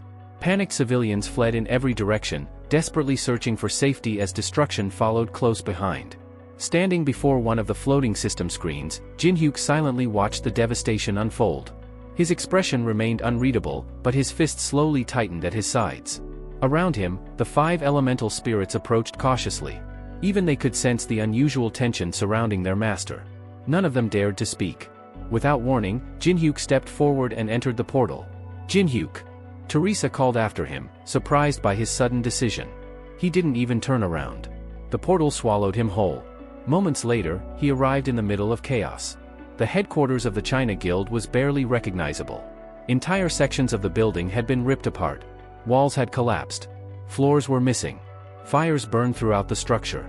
And then the building suffered another violent impact. The gigantic scorpion slammed into the remains of the headquarters, sending debris flying everywhere. Near the shattered entrance, Shang struggled to remain standing. Blood stained her uniform. Her spear trembled slightly in her grip. Through a massive hole in the wall, the enormous creature stared directly at her. Its countless eyes gleamed with predatory intent as it slowly advanced. Despite her injuries, Shang gritted her teeth and activated her defensive skill. A barrier of energy erupted around her just as the monster attacked. The impact shattered the surrounding area.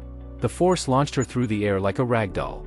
She crashed into the broken street, rolled across cracked asphalt, and finally came to a stop near a group of terrified civilians. Pain shot through every part of her body. Even so, she forced herself back onto her feet. The nearby civilians stared at her with frightened expressions. "What are you looking at?" she snapped. "Run! Stop standing around and evacuate." The frightened crowd immediately scattered.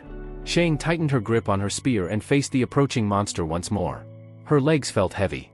Her breathing was uneven. She knew she wasn't strong enough to defeat something like this. But that didn't matter. If she could buy one more second, one more minute, if she could simply survive until Gun Chong returned, then maybe there was still hope. Determination filled her eyes as she planted her feet firmly on the ruined street. The scorpion towered above her like a living mountain. Compared to it, she looked insignificant. Yet she refused to retreat. Then 2 figures suddenly flashed past her. Before she could react, twin streaks of steel struck the monster. The massive creature was forced backward. Shock appeared on Shang's face. Jinhyuk had arrived. Beside him stood Yusung. The swordsman glanced toward the giant scorpion before turning to Jinhyuk. "How long?" Jinhyuk's answer came immediately. 10 minutes. Yusung raised an eyebrow. 10? A grin slowly spread across his face. Looking back toward the monster, he rolled his shoulders. "That's more than enough time to end that thing." He lowered his stance and pointed his sword directly at the scorpion. The surrounding air trembled. An instant later, countless fragments of shimmering glass-like energy exploded outward. Both Yusung and the disaster vanished inside the distorted battlefield created by his skill. The enormous monster disappeared from the city. For now. The streets suddenly felt quieter. Jinhyuk began walking away. Only then did Shang fully recognize him. Her eyes widened. "You?" she asked. "What are you doing here?" Jinhyuk stopped and glanced over his shoulder. For a moment, he looked genuinely confused by the question. Then he smiled. "Aren't you asking something obvious?" Shang frowned. Jinhyuk pointed toward the disasters ravaging the city. I'm here to farm experience points. His casual answer left her speechless. Elsewhere, the third despair continued its rampage. The monstrous being drifted through the city like a harbinger of death. Every movement released glowing ribbons of destructive energy. Buildings were sliced apart. Vehicles exploded. Anything touched by the ribbons was instantly severed. One such ribbon suddenly curved through the streets and locked onto a fleeing civilian. The young man ran desperately, but the attack was faster. He wasn't going to make it. Before the ribbon could reach him, a flash of golden light appeared. Teresa stepped into its path. Sacred energy erupted from her body. Her physical abilities surged. With a single powerful swing, she shattered the incoming ribbon into countless fragments of light. The civilian collapsed to the ground behind her, saved by mere seconds. Teresa exhaled slowly and looked around. The situation was worse than she had imagined. People were trapped everywhere. Many hadn't escaped in time. Others were injured and unable to move. And towering above all of them was the third despair itself. The gigantic creature turned toward her. Its enormous form blocked out the light behind it. For a brief moment, Teresa felt incredibly small. Yet she tightened her grip on her weapon and stood her ground. Because if nobody fought back, there would be no one left to protect. Teresa tightened her grip on her weapon until her knuckles turned white. Fear was clawing at the edges of her mind, but she forced herself to remain standing. Every second she could keep the disaster occupied was another second for civilians to escape. That alone was enough reason to keep fighting. Across from her, the monstrous creature known as the Third Despair slowly tilted its head. A crack spread across its smooth face. At first it looked harmless, but then the fissure widened into a grotesque mouth filled with countless jagged teeth. The sight alone was enough to make even experienced warriors hesitate. The creature lifted one arm. Dark ribbons of energy erupted into the air around it. Unlike before, these ribbons didn't simply fly toward their targets. They twisted together, weaving into one another like living snakes. The tangled mass surged forward, splitting apart only at the last moment as dozens of sharpened tendrils shot toward Teresa from every direction. Golden light burst from her shield. The incoming attack slammed against the barrier, scattering fragments of dark energy across the street. For an instant, she believed she had stopped them.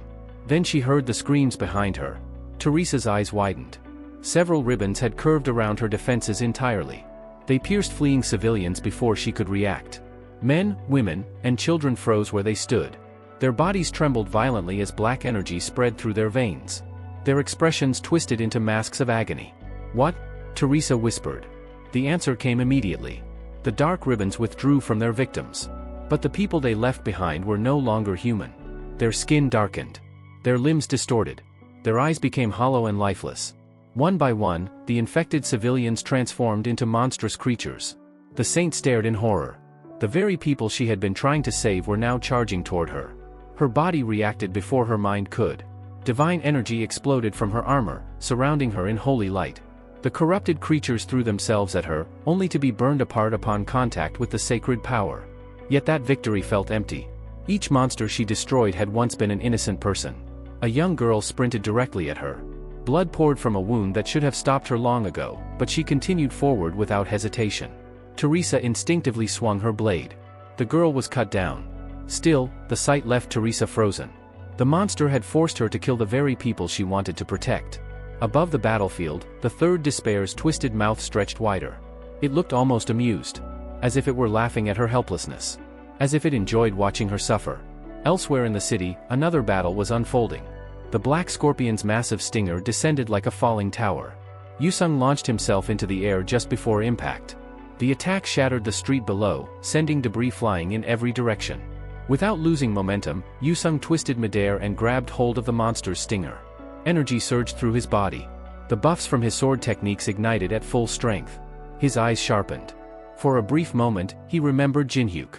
Not the confident schemer everyone knew. But the version of him he had glimpsed recently, a man carrying burdens he rarely showed. That thought steadied him. Jinhyuk wasn't invincible. He wasn't perfect. And if that reckless idiot was still fighting, then Yusung had no excuse to fall behind. With a roar, he unleashed his attack. The Song of Blades erupted. Dozens of sword strikes landed in an instant. The scorpion's stinger was severed and sent spinning through the air. A shrill screech echoed across the battlefield as dark blood sprayed from the wound. Yusung landed on the broken pavement below. A grim smile appeared on his face. For the first time since the battle began, he had drawn real blood. Meanwhile, the mud predator continued rampaging through another district of the city. Entire roads were being torn apart by its tentacles. Vehicles were crushed like toys. Buildings collapsed as the enormous creature moved through the streets. Far above the destruction, Jin-hyuk observed everything from the roof of a damaged skyscraper. A hidden quest notification hovered before him. Destroy the 3 despairs. Reward, unknown. He dismissed the screen without much interest. Alice watched the chaos below with folded arms. If you want, she said casually, I can handle all 3 myself. To her, the disasters looked more like annoyances than threats. Jin-hyuk shook his head. There are too many witnesses. Alice clicked her tongue in annoyance but didn't argue further. Silence settled between them. Jin-hyuk stared down at the ruined streets. Smoke filled the air. Emergency sirens echoed endlessly. Bodies lay trapped beneath collapsed structures. Injured civilians cried out for help. The destruction before him was far greater than he had intended. Originally, his plan had been simple. The 3 despairs were supposed to appear in Murim. The resulting confusion would have allowed him to quietly steal valuable treasures, including the rebound pill and several legendary martial arts manuals. It would have been dangerous, but manageable. Instead, Leoi's greed had changed everything. One selfish decision had redirected the catastrophe toward innocent cities. Toward ordinary people who had nothing to do with the tower's conflicts. Jin-hyuk's jaw tightened. His hands slowly curled into fists inside his pockets. For once, there was no amusement in his eyes. No schemes. No smug confidence. Only frustration. Because the disaster unfolding beneath him was no longer part of the game he had planned. It had become something real. And now countless people were paying the price for someone else's greed. Jin-hyuk stared down at the devastation below, his jaw tightening as anger simmered beneath the surface. The city had become a battlefield. Buildings crumbled under the relentless assault of the disasters, streets were buried beneath rubble, and smoke darkened the sky. The destruction unfolding before him was far beyond what he had intended. He had planned to exploit chaos, not watch innocent people suffer beneath it. His grip tightened around his weapon as frustration boiled over. Without another word, he drew his bow. The string stretched taut, and 3 arrows materialized before being released in rapid succession. The projectiles screamed through the air, gathering momentum as they descended toward their target. As they converged around the mud disaster, a geometric barrier formed around the creature, trapping it inside. Jin-hyuk immediately followed, diving into the enclosure himself. The moment he landed, he crossed his blades and activated Mandala. A storm of attacks erupted from him, each strike fueled by genuine fury. This time there would be no calculated manipulation, no careful scheming. He simply wanted the monster gone. Elsewhere, Teresa struggled desperately against the 3rd catastrophe. She extended her hand and released waves of holy healing energy, hoping to save the civilians who had fallen under the creature's influence. To her horror, nothing happened. The corrupted victims remained unchanged, continuing their mindless assault. She quickly realized that her divine power could not restore them. Worse still, direct contact with her sacred aura would only destroy them. The realization left her trapped between 2 impossible choices. Determined not to give up, Teresa activated Sacred Fall.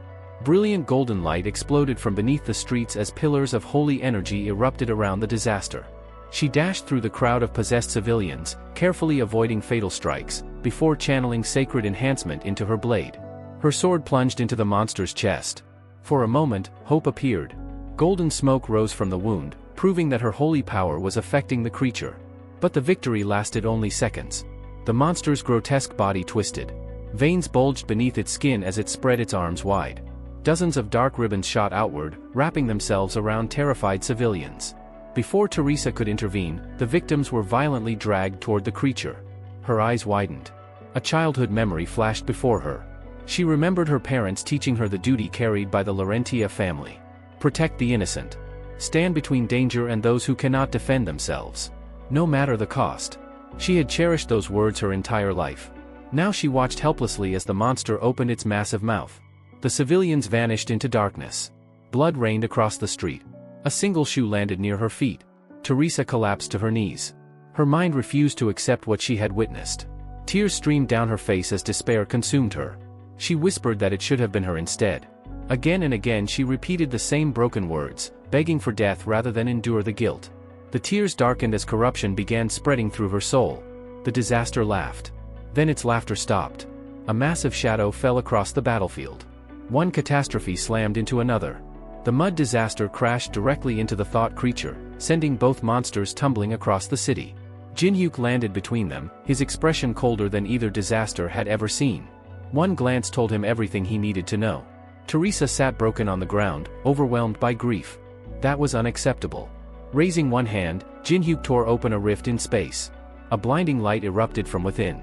The disasters turned toward it just as the enormous head of the ancient dragon Goguma emerged from the portal. Even limited by the tower's restrictions, the dragon radiated overwhelming power. System warnings immediately appeared. Mana consumption increased. Additional penalties applied. Jin-hyuk ignored every notification. "I don't care." The dragon's eyes blazed. Mana spiraled into a vortex around its jaws as it prepared its breath attack. Jin-hyuk rushed to Teresa's side and erected a protective barrier around them. Without even looking back, he issued a simple command. "Destroy them." The dragon obeyed. A pillar of annihilating light erupted across the city. The thought disaster vanished beneath the attack. The explosion carved a gigantic crater between rows of buildings.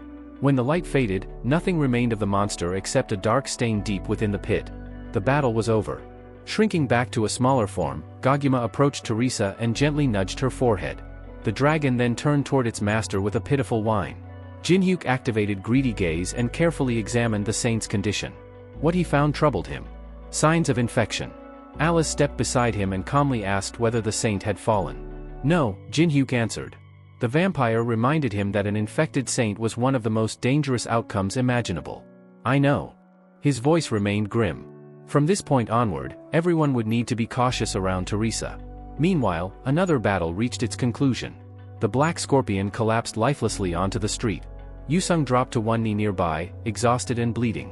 His sword had shattered during the fight, but he had achieved victory. Levels continued rising as rewards flooded into his system. When Jin-hyuk approached, Yusung looked up. "You handled it." The simple praise surprised him. The swordsman glanced at the remains of his broken weapon and admitted that the gap between them still felt enormous. Yet for the first time, he no longer believed that gap was impossible to cross. He pointed the ruined blade toward Jin-hyuk and declared that one day he would reach that level himself. Jin-hyuk raised an eyebrow. Then he tossed Fontaine's sword toward him. The legendary weapon landed in Yusung's hands. "Throw away the broken junk." For several seconds, the swordsman could only stare at the weapon in disbelief.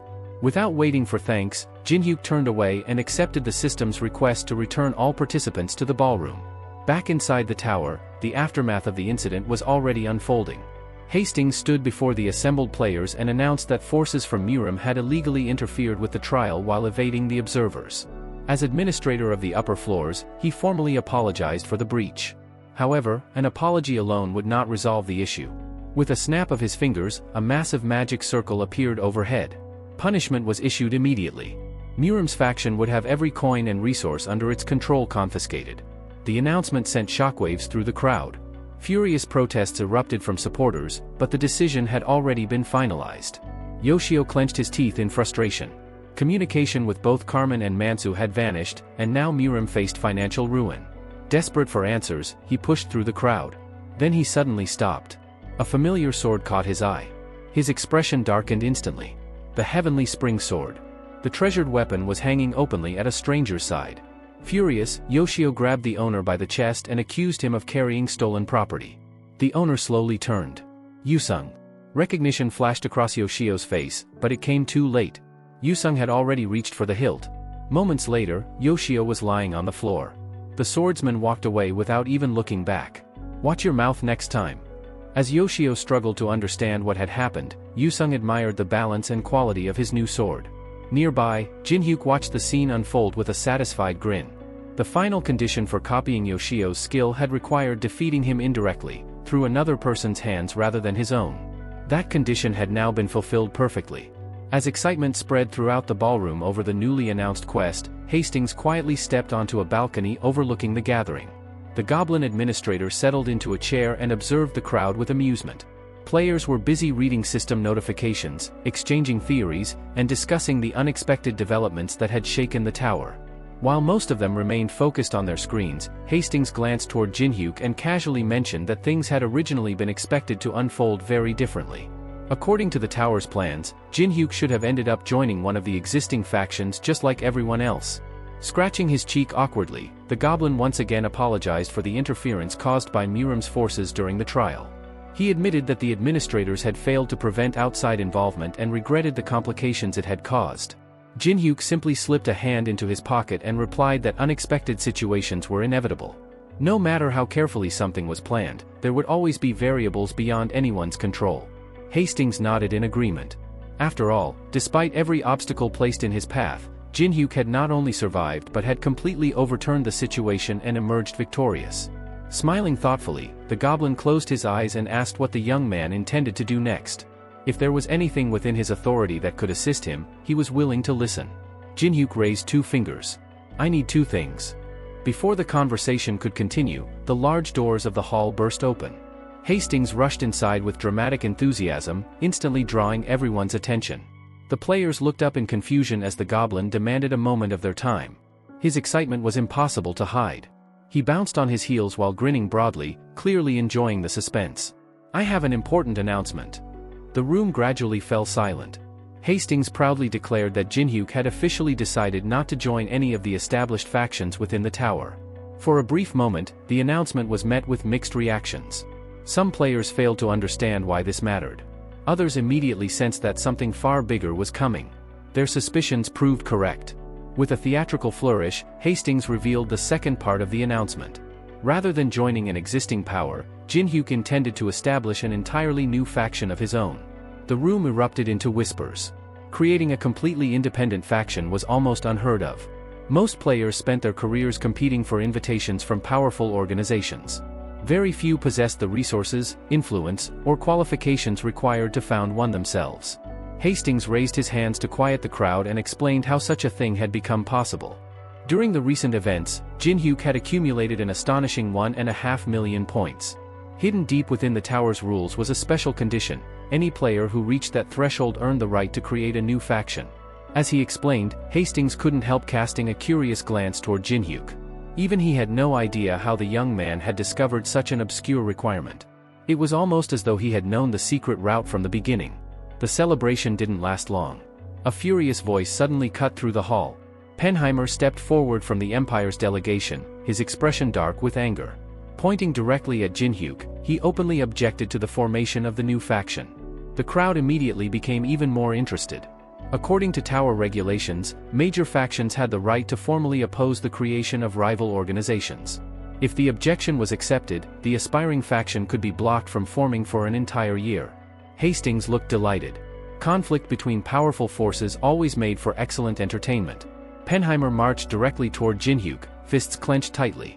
He demanded an explanation, accusing the player of betraying the Empire after everything they had invested.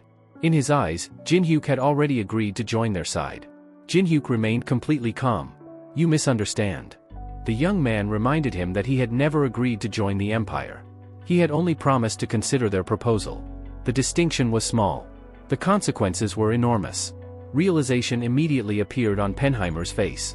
The Empire had spent tremendous resources fulfilling Jin-hyuk's conditions, believing they were securing a future ally. Now it became painfully obvious that he had never intended to commit himself in the first place. Mana began surging violently around the old warrior. The atmosphere grew tense. Penheimer demanded that Jin-hyuk honor his word, his voice carrying enough pressure to make nearby players instinctively step back. His patience had run out. Jin-hyuk, however, simply smiled.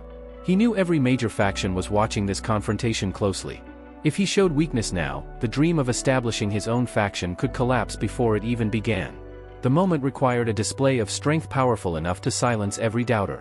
A faint smirk appeared on his face. The situation had unfolded even better than expected. This was the perfect opportunity to reveal one of the cards he had been keeping hidden.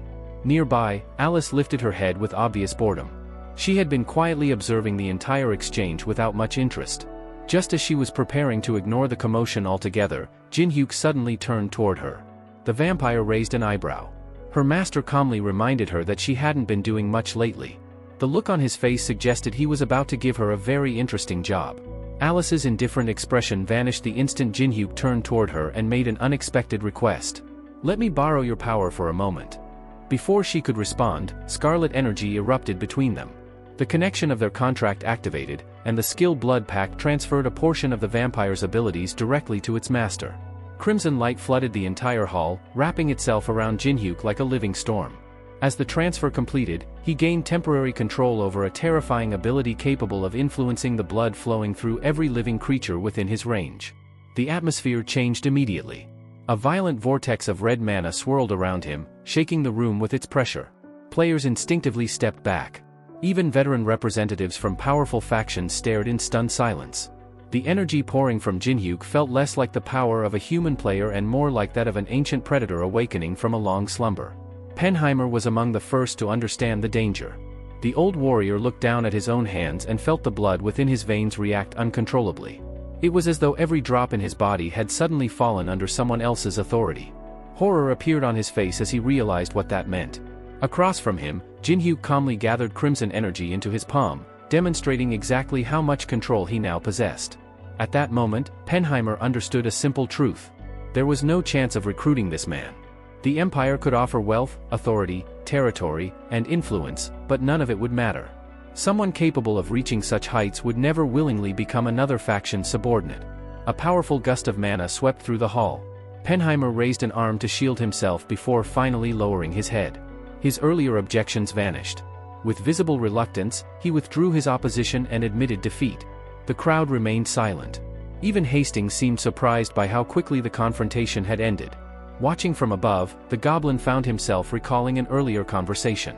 Some time ago, while casually drinking tea, Rick had asked him to keep a close eye on Jinhyuk. At the time, the library manager had confidently predicted that the young man would surpass every expectation placed upon him. Now, witnessing the scene firsthand, Hastings could no longer deny it. Rick had been right. Jinhyuk was becoming something extraordinary. With the issue settled, Hastings enthusiastically reminded everyone that a newly recognized faction required an official name. The entire hall turned toward Jinhyuk. For a moment, he fell into thought. The system patiently waited for an answer. Then the decision was made. A notification echoed throughout the tower. A new faction had been registered. Veterans Company. The announcement spread through the hall like wildfire. Players exchanged surprised looks while representatives from numerous factions immediately began re-evaluating their plans. A completely new power had just entered the tower's political landscape. Penheimer frowned upon hearing the name. Before departing, he cast one final glance toward Jinhyuk and warned him that their next meeting would not be so simple. Though he had chosen to step back today, their unfinished business remained. With those words, he entered a portal and disappeared, leaving behind only a lingering promise that their paths would cross again. Time passed. Outside the tower, Beijing was slowly recovering from the disaster. The city remained scarred, but reconstruction efforts were already underway. Construction cranes dominated the skyline. Damaged roads were being rebuilt. Entire districts buzzed with workers laboring day and night to restore what had been lost. Near the center of the city stood a newly constructed memorial dedicated to those who had died during the catastrophe. People gathered there every day. Flowers covered the base of the monument. Families mourned. Survivors paid their respects. Others simply stood in silence, reflecting on how close the city had come to complete destruction. Among those present was Shang. Kneeling before the memorial, she quietly honored the victims while trying to ignore the crowd forming around her. Reporters had quickly noticed her presence. Cameras flashed repeatedly as journalists pressed forward with questions. They wanted answers. Where was Gun Chong? What would happen to the China Guild? Who would lead it now? The questions came one after another. The situation was understandable. Once regarded as the most powerful guild in the country, the China Guild had effectively collapsed overnight. Its leadership had vanished, many of its strongest members were gone, and uncertainty surrounded its future. Shang slowly rose to her feet. For a moment, she simply closed her eyes. When she finally spoke, her voice carried none of the pride or confidence people expected from a representative of such a famous organization. This time, we weren't saved by the government. The reporters fell silent. We weren't saved by the China Guild either. As she spoke, a familiar figure walked past the memorial. Jinhyuk. Shang watched him for a brief moment before continuing. The first people to arrive after the disaster began were players from Korea. Not far away, several survivors stood quietly in front of the monument. Unlike the politicians, officials, and media personnel surrounding the area, they cared little about public statements. They remembered exactly who had appeared when the city was burning. And they remembered who had risked everything to stop the disasters when nobody else could. The memorial had become one of the busiest places in the city. Survivors, grieving families, and ordinary citizens gathered before the monument erected to honor those who had lost their lives during the catastrophe. A representative of the China Guild spoke quietly to reporters, admitting that without outside assistance the death toll would have been far worse. Looking at the countless flowers covering the base of the monument, Jin-hyuk felt a rare heaviness settle in his chest. Around him, people mourned openly, some kneeling in silence while others cried beside photographs of loved ones. To keep his emotions under control, he activated Cold Heart, forcing himself to remain calm despite the weight of everything he had witnessed. He stepped forward and placed a single white flower among the many bouquets before turning away. Elsewhere, Alice lay sprawled across a bed, complaining that she had nearly died from boredom. She could hardly believe Jin-hyuk's decision to establish his own faction instead of joining one of the powerful organizations competing for influence inside the tower. Meanwhile, Jin-hyuk focused on expanding his newly founded faction. Spending a portion of his resources, he increased the membership limit and began sending invitations. One envelope after another materialized before flying toward the people he wanted by his side. The first response arrived almost immediately. Yusung accepted without hesitation, his new sword resting in its scabbard as the notification appeared before him. One after another, Jin-hyuk's allies joined the organization. Soon the faction roster began filling with familiar names. Only Teresa declined. Already committed to another organization, she politely rejected the invitation. Jin-hyuk was not particularly surprised. Given her background and position, joining the Empire made perfect sense. Even so, she remained the only person among his close companions who chose a different path. Then another notification appeared. Andrea, the genius known throughout the lower floors of the tower, had accepted his invitation. A satisfied smile crossed Jin-hyuk's face. With talented members scattered throughout various floors, his new faction would possess access to enormous resources and information networks. His rewards were not finished yet. Among the items he had received for eliminating the body of thought was a special coupon that granted a free skill copy. Without hesitation, he activated it. Standing before him was Osiris. Jin-hyuk selected Sanctuary of the Sun, a powerful ability capable of reproducing divine energy. The moment the copy succeeded, countless notifications flooded his vision. His mana reserve surged upward at an alarming rate. Message after message appeared, each reporting another increase. He dismissed them impatiently, only for an entirely new status window to materialize before him. Studying the updated information, a grin slowly spread across his face. Once again, he had become significantly stronger. Watching from nearby, Alice found herself increasingly confused. She had met many unusual individuals throughout her long life, but Jin-hyuk continued to defy every expectation. Suddenly a troubling realization struck her. He had somehow been the first person capable of borrowing power from her blood path. The more she thought about him, the stranger everything seemed. There were things he knew that should have been impossible for an ordinary outsider to know. Many of his actions suggested knowledge possessed only by beings who had lived within the tower itself. Determined to question him, she rose from the bed. Before she could speak, however, her body flickered unexpectedly. A wave of weakness washed over her, forcing her to steady herself. Jin-hyuk immediately noticed the change and asked what was wrong.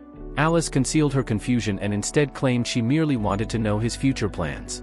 Jin-hyuk answered casually that his next destination would be the 8th floor, though he still had several matters to handle before making the journey. One of those matters involved Hastings. Catching the goblin manager before he left, Jin-hyuk handed him a sealed letter and requested that it be delivered to Homian. Curious, Hastings asked what was inside. Jin-hyuk merely smirked and described it as a business proposal. Not long afterward, he arrived inside a vast cavern filled with stalactites hanging from the ceiling. A lone figure stood balanced atop a stone pillar waiting for him. It was Homian, leader of the Black Wind Society. The martial artist stood with his hands behind his back, studying Jin-hyuk with a stern expression. Without wasting time, Jin-hyuk activated Greedy Gaze and tossed a book toward him. At the same moment, a system notification appeared. To copy Homian's skill, he would first need to give the martial artist genuine hope for success. Far away, within the world of Murim, frustration and desperation had reached unprecedented levels. After losing nearly all their wealth due to the manager's punishment, the martial artists were desperate for anything that could restore their former glory. Homian himself was among the most determined. As one of the Black Wind Society's leaders, he refused to watch his organization decline. Examining the book, he noticed a simple white sticker attached to its yellow cover. Confused, he demanded an explanation. Jin-hyuk simply smiled and stated that he had already obtained what he wanted. Homian's imagination immediately began racing. Perhaps this was a secret manual left behind by the legendary great swordsman. Maybe it contained forgotten techniques capable of elevating his organization back to prominence. Hope began growing inside him exactly as Jinhyuk intended. The moment he opened the book, however, his expression froze. Instead of martial techniques, the pages contained crude children's drawings. One depicted a crying child. Another showed a cat swatting at something. Page after page revealed nothing but childish sketches. For several seconds Homian simply stared. Then the book slipped from his fingers. His face twisted with outrage as he demanded to know whether he was being mocked. He had spent enormous resources to arrange this meeting, only to be handed what looked like a child's diary. Jinhyuk calmly explained that the drawings had supposedly been created by the great swordsman during childhood and were therefore extremely difficult to acquire. That explanation only made Homian angrier. Before the argument could continue, Jinhyuk raised a hand and announced that he had something important to reveal. His expression grew serious as he introduced himself as the disciple of the Dark Emperor, the dragon who once ruled heaven and earth. Shock rippled through the gathered martial artists. An elderly warrior standing among them suddenly stepped forward. This man was one of the Sky Steed's most trusted subordinates and possessed deep ties to the Black Wind Society's origins. The moment he heard Jinhyuk invoke the Dark Emperor's name, his eyes filled with fury. The surrounding disciples immediately entered combat stances, but Homian ordered them to remain still. He wanted answers before blood was shed. The elder, however, had already lost patience. Declaring that Jinhyuk had insulted a sacred figure, he launched himself forward. Dark energy exploded from his body as he activated Black Sky, one of the society's most feared techniques. The cavern shook from the force of the attack. A massive wave of destructive power surged toward Jinhyuk. Then everything stopped. The elder's fist never reached its target. Jinhyuk caught it with one hand. Silence filled the cavern. Dark energy swirled wildly around him, yet he remained completely unmoved. The old warrior's eyes widened in disbelief. No one had ever stopped Black Sky so effortlessly. With a casual motion, Jinhyuk threw the attacker backward. At that moment, the system completed its work. Sword Cemetery merged with the newly acquired Black Sky technique. The two abilities fused together, creating something entirely new. Smoke curled around Jinhyuk's arm as he settled into a fighting stance. A satisfied smile appeared on his face. Copying abilities was powerful enough on its own. But combining them into stronger, entirely original techniques was what truly made him dangerous. Jinhyuk slowly lowered his fist after stopping the attack and immediately felt the difference. The newly fused technique was on an entirely different level from either of its original components. Every time two abilities combined, the result seemed to become a perfected version of both. As he clenched his hand, dark energy gathered around his arm and pulsed with terrifying force. The elder standing before him stared in disbelief. The power radiating from Jinhyuk felt familiar, far too familiar. It carried the unmistakable presence of the legendary Dark Emperor. Dark light gathered around Jinhyuk's fist before erupting outward. A deafening explosion shook the entire mountainside. The shockwave tore through the cavern and blasted straight through the rock wall behind the elder. When the dust settled, a massive hole stretched through the mountain itself. The old warrior stood frozen, his face drained of color. Jinhyuk casually stepped forward and asked whether that demonstration was enough to remove any doubts. Raising his hand, he calmly reminded them that no ordinary person could wield power connected to the Dark Emperor. The elder's legs gave out beneath him. Tears filled his eyes as old stories resurfaced in his memory. According to ancient legends, the Dark Emperor dragon had once departed the tower in search of talented successors worthy of inheriting his teachings. Trembling with excitement, Homian suddenly threw himself to the ground and bowed deeply before Jinhyuk. One by one, the other members of the Black Wind Society followed suit, kneeling and offering their respects. To them, Jinhyuk was no longer a suspicious outsider but the chosen disciple of a legendary being. Watching the scene unfold, Jinhyuk had to suppress a smile. Convincing them had been far easier than expected. If everything continued according to plan, he could leave much of the work waiting on the 8th floor to the Black Wind Society while he focused on more important objectives. The 8th floor of the trial tower was unlike anything most players had encountered before. A gigantic labyrinth stretched across an area larger than many countries, spanning more than 10,000 kilometers in diameter. Vast forests, rivers, plains, and mountains existed within its boundaries, creating an ecosystem so enormous that entire populations of creatures lived and evolved there naturally. Massive herbivorous dinosaurs grazed peacefully near watering holes while powerful beasts roamed deeper regions. Despite its intimidating scale, the floor's challenge was surprisingly straightforward. Somewhere hidden within the endless maze lay a crystal of power. Whoever found it would gain the key needed to clear the floor. Meanwhile, Molina walked through one of the commercial districts built near the entrance zones. The Demonic Association had assigned her to reconnaissance duty, but she found herself more interested in browsing the countless items being sold by merchants. Valuable materials recovered from the labyrinth-filled shop displays, and she couldn't help calculating how much money could be made trading such treasures. Stopping in front of a jewelry stall, she considered rewarding herself after all her recent work. Before she could ask about the prices, a familiar figure suddenly appeared beside her. Melina immediately lowered her sunglasses and turned away. She attempted to leave before the newcomer could start a conversation, but it was already too late. Jinhyuk grinned as he watched her reaction. The mercenary sighed and pressed an ice pack against her face as though dealing with a headache. She had barely arrived on the 8th floor and had already run into the person most likely to drag her into trouble. Jinhyuk soon learned that she had come specifically to investigate the phenomenon known as double impact. Sitting casually on a nearby crate, he listened as Melina explained what she had heard. According to Lancelot and several scouts, the 8th floor was becoming increasingly unstable. The mention of double impact immediately caught Jinhyuk's attention. It was a rare phenomenon involving large-scale movement and interference between multiple floors of the tower. Such events could trigger abnormal monster migrations, environmental changes, and unexpected disasters. As they discussed the situation, Melina suddenly tensed. Without warning, she drew a dagger and hurled it toward a nearby shadow. The blade never reached its target. A hidden figure casually knocked it aside before stepping forward. Jinhyuk raised a hand and asked everyone to calm down. There was no need for hostility. The shadowy figure was an ally. Dark energy surrounding the stranger gradually faded, revealing a member of the Black Wind Society. The man remained silent, his hand resting on the sheath of his sword. At the same moment, a system notification appeared before Jinhyuk. If he could earn this man's trust, he would gain the opportunity to copy one of his skills. Jinhyuk glanced at the message thoughtfully. Acquiring new abilities was always valuable, but trust could not be earned instantly. He would need another approach. Melina, meanwhile, seemed far more interested in questioning the newcomer. She pointed at his clothing and demanded to know why he was dressed like a suspicious assassin. The response was immediate. Steel flashed around her neck. Several swords suddenly appeared from every direction.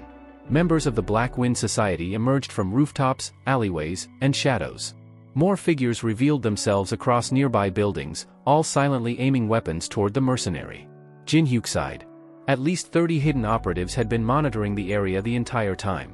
He advised Melina to lower her aggression before she accidentally started a battle. The mercenary closed her eyes and took a deep breath. After counting the number of hidden fighters, she decided there were enough combatants here to help clear the 8th floor without her involvement. Turning toward the gate, she casually wished Jinhyuk good luck and prepared to leave. As she walked away, the brand of grief glowing on her face pulsed once more. Jinhyuk watched her disappear into the distance before following her toward the outer regions of the labyrinth. Roughly 20 kilometers from the entrance zone, a river cut through a dense forest. Everything appeared peaceful at first glance. Then a countdown timer suddenly appeared above the area. The sorceress accompanying the reconnaissance team froze in shock. According to the reports, a scouting squad sent ahead earlier should have returned long ago. They hadn't. Jack frowned as he studied the timer. A sense of unease settled over him. The 8th floor was supposed to be dangerous because of its immense size, not because of hidden threats. Yet something had clearly gone wrong. For the first time since arriving, everyone began to suspect that a new danger was lurking somewhere inside the labyrinth. A feeling of unease spread through the reconnaissance team as they advanced deeper into the forest. Jack felt cold sweat forming along his temples while staring into the unnatural darkness ahead. Something about the area felt wrong. The 8th floor was supposed to be relatively straightforward, yet every instinct he possessed was warning him that they had entered dangerous territory. Then the silence was broken by a heavy crash. A gigantic foot came down somewhere among the trees, splintering branches beneath its weight. The sound alone was enough to make everyone tense. Jack's eyes widened. Whatever was moving through the forest was far larger than anything they had expected to encounter. Without hesitation, he drew his sword and activated a body enhancement skill. At almost the same moment, dozens of spears burst out from the shadows of the forest and shot toward the group. Jack reacted instantly, deflecting the incoming weapons before they could strike. Even as he fought them off, confusion filled his mind. The strength behind those attacks was abnormal. There shouldn't have been monsters on this floor capable of launching assaults with such force. A nearby mage suddenly looked around and shouted a warning. They were surrounded. The commander immediately ordered everyone into defensive positions. Moments later, the source of the ambush finally revealed itself. Several goblins stepped out from between the trees, wearing cruel grins as they advanced toward the squad. At first glance they resembled ordinary monsters, but something about them felt different. Their movements were disciplined, their formation organized, and their eyes displayed intelligence that ordinary goblins lacked. One of the mages scoffed at the sight and raised her staff. Confident that she could wipe out the creatures herself, she unleashed a massive fireball directly into their ranks. The spell exploded with enough force to shake the edge of the forest. When the smoke cleared, however, her confidence vanished. The goblins were still standing. Before anyone could process what had happened, the creatures charged. One of them slipped through the front line and struck the sorceress. The wound appeared minor at first, but her expression changed immediately. She raised a trembling hand toward her chest as blood spilled from her lips. The color drained from her face. Her eyes rolled back, turning completely white before she collapsed onto the battlefield. Poison. The realization spread through the squad instantly. Someone shouted a warning as panic began to take hold. The goblins weren't simply stronger than expected, they were using weapons coated with deadly toxins. Jack swung his sword, cutting down one attacker while trying to reorganize his forces. A nearby soldier desperately asked for orders. The situation was deteriorating rapidly. The goblins wielded daggers with frightening precision, striking vulnerable targets before retreating back into formation. Watching their movements, Jack finally understood the truth. These weren't ordinary goblins. They fought like trained assassins. His expression darkened. If the battle continued at this pace, his entire squad would be wiped out. Then, without warning, a new figure appeared in the center of the battlefield. A young man stepped calmly between the two forces as though he had been there all along. Volan.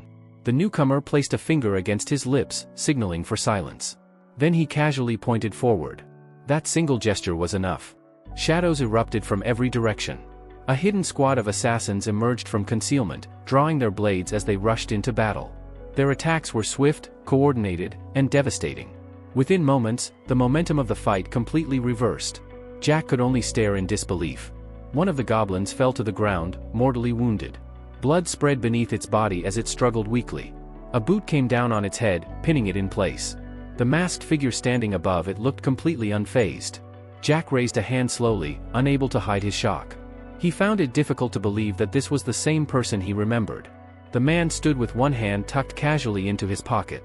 A mask concealed most of his face, but the disdain in his eyes was impossible to miss.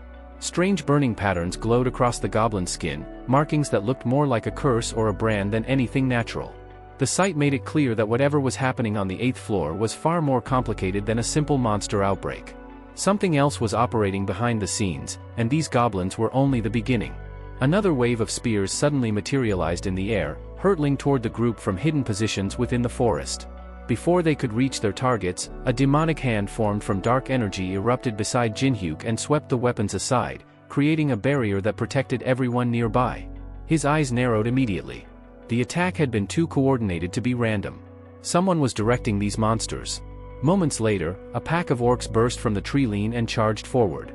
Their heavy footsteps shook the ground as they lowered their spears and rushed straight toward him. Jinhyuk didn't retreat. Activating Demon King's steps, he slipped between the incoming attacks with unnatural speed. The monsters struck nothing but air as he weaved through their formation. In an instant, he appeared directly in front of the lead orc. Dark energy gathered around his arm as he unleashed the newly fused technique born from Black Sky and the Dark Emperor's teachings. His fist cut through the air with explosive force. One strike became several. The barrage landed before the orcs could react. The largest warrior was launched backward. Blood erupted from its mouth as it crashed into the ground. The entire battlefield fell silent. Jack stared in disbelief. Despite watching the fight unfold with his own eyes, he hadn't even been able to follow Jinhyuk's movements. The Black Wind bodyguard standing nearby silently observed the scene as well. His respect for Jinhyuk increased considerably. Strength always spoke louder than words among martial artists. Molina quickly approached as the battle died down.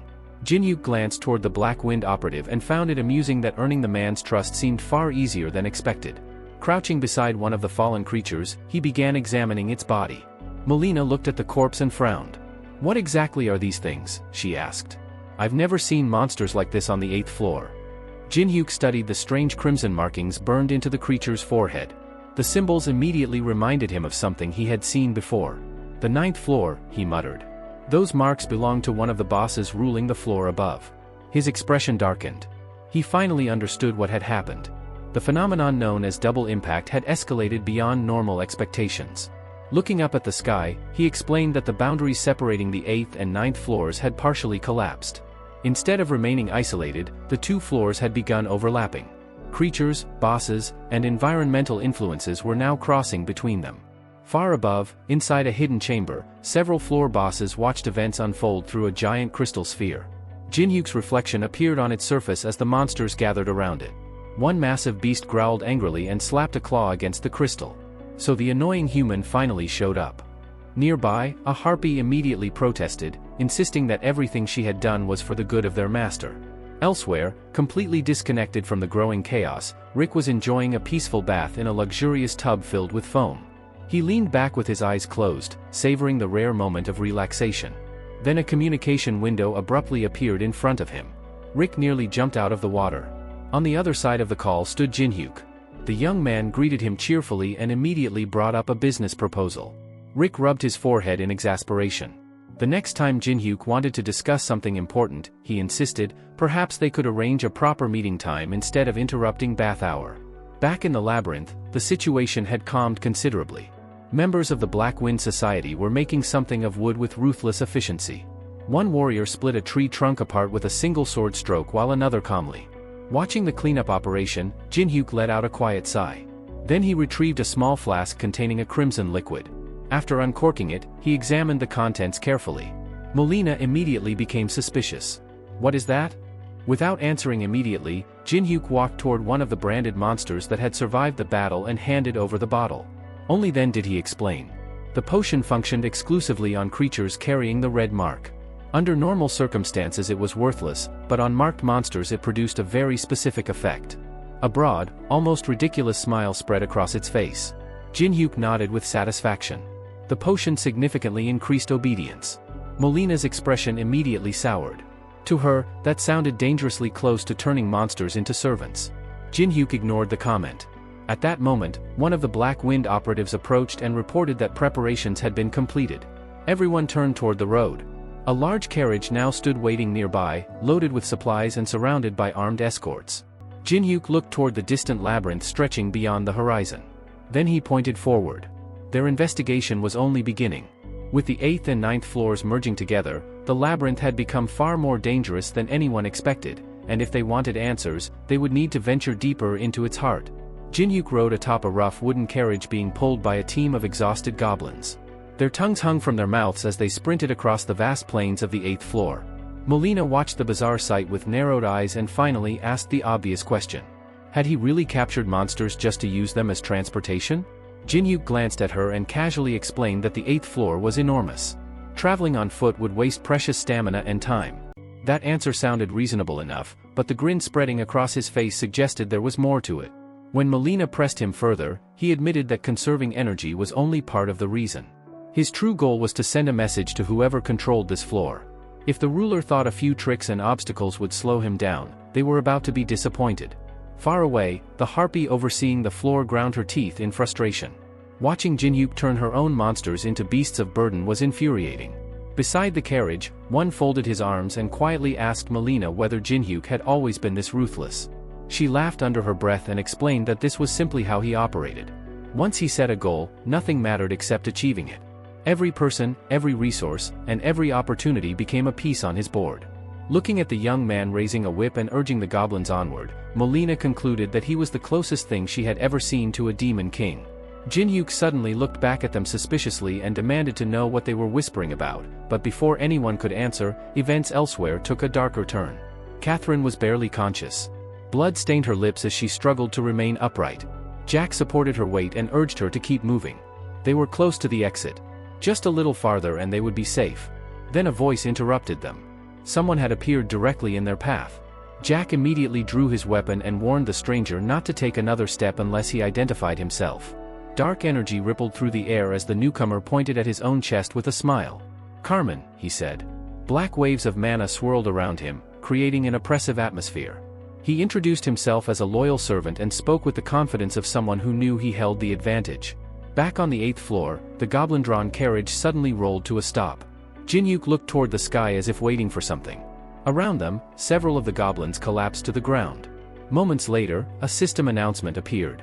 A 3-star amplification field had been activated.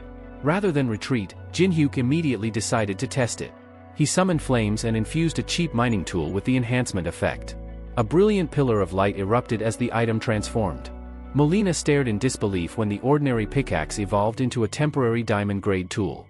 Its status window glowed before their eyes. Without hesitation, Jin-hyuk handed the upgraded tools to the goblins and pointed toward a massive stone wall blocking their route. The monsters eagerly obeyed.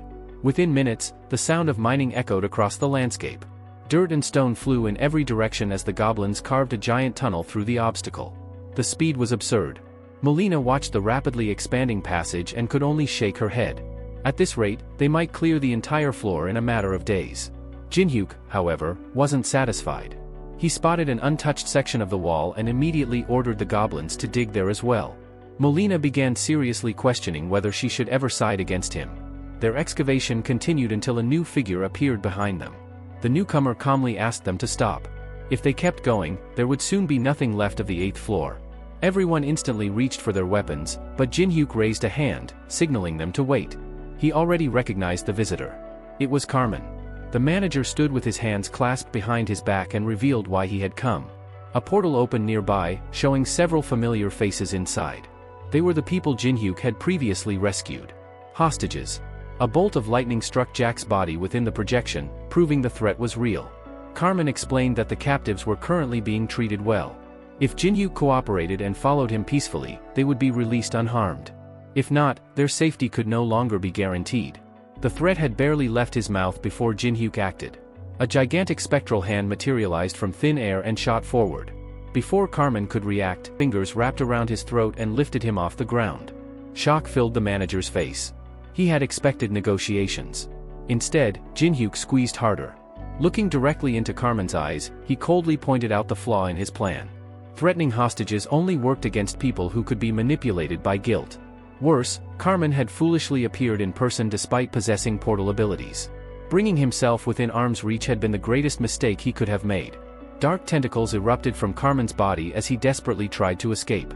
Thick layers of black mana wrapped around him, forming a protective cocoon. For the first time, he realized he had underestimated his opponent. Jin-hyuk. Instead, he slammed the cocoon into the air with overwhelming force. The impact shattered the cocoon's defenses.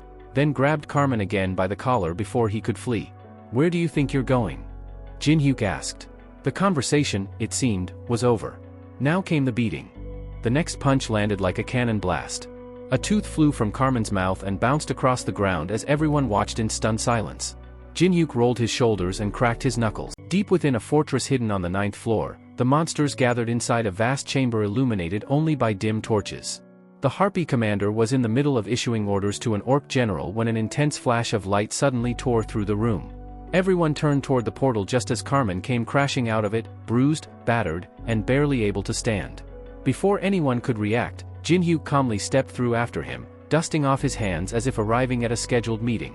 Looking around at the assembled monsters, he remarked that they all seemed busy preparing for something, so he figured he might as well pay them a visit early. Cracking his knuckles, he casually apologized if he had interrupted their gathering. Molina stared at the overwhelming number of enemies packed inside the chamber and quietly muttered that this was taking things a little too far.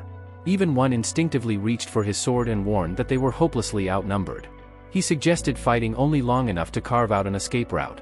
Jin-hyuk looked over his shoulder with an amused smile and asked if one had already forgotten the kind of person he was following. When one looked confused, another member of the Black Wind Society proudly answered for him. He declared that Jin-hyuk was none other than the disciple of the legendary Dark Emperor, the dragon said to rule both heaven and earth. Jin-hyuk neither denied nor exaggerated the claim. He simply nodded. The declaration enraged every monster in the hall. Killing intent instantly filled the air, yet Jin-hyuk remained completely unfazed. He told his companions to stand back and watch because none of the enemies gathered there possessed the strength to lay a finger on him. Looking directly at one, he added that his comrades only needed to trust him. As long as he was standing, he would never allow his people to die. Those words struck one harder than any weapon could have. Memories long buried resurfaced. He remembered the days when he had returned from battle covered in wounds and someone had patiently bandaged his injuries, asking whether he was all right. It had been so many years since anyone had shown genuine concern for his well-being that he had almost forgotten what it felt like. Quietly lowering his head, one accepted Jin-hyuk's words without hesitation. At that moment, his respect for his new leader grew even deeper. The harpy, realizing words were pointless, spread her enormous wings and raised a hand. She announced that whoever killed the intruders would be rewarded with dominion over the 8th floor itself. The promise immediately ignited the monster's greed. A gigantic orc named Kongora stepped forward with a savage grin, resting a massive axe on his shoulder before charging straight toward Jinhyuk. With a furious roar, he swung the enormous weapon down with enough force to shake the entire chamber. The axe slammed into the ground. A heartbeat later, Kongora's head rolled across the floor. Silence swallowed the battlefield. The orc's body collapsed without anyone understanding what had happened. Jinhyuk had moved so quickly that almost no one had seen him strike. The monster stared in stunned disbelief as he calmly lowered his blade and returned to his fighting stance. Defeating one of the 9th floor's bosses with a single attack was beyond anything they had imagined. Jinhyuk's eyes swept across the battlefield. He knew there were supposed to be 3 major bosses ruling this floor, yet only the harpy and the orc had appeared. The third was nowhere to be found. That absence bothered him far more than the army surrounding him. Watching the harpy's uneasy expression, he quickly realized she wasn't trying to defeat him immediately. She was deliberately buying time for something else. Seeing that her deception had been noticed, the harpy abandoned subtlety and screamed for every monster under her command to attack. Hundreds of creatures surged forward at once, each eager to claim the reward of bringing back Jinhyuk's head. Elsewhere, Jack and the surviving members of his squad remained trapped behind a protective barrier. He frowned when the system suddenly informed him that the live broadcast connection had been interrupted.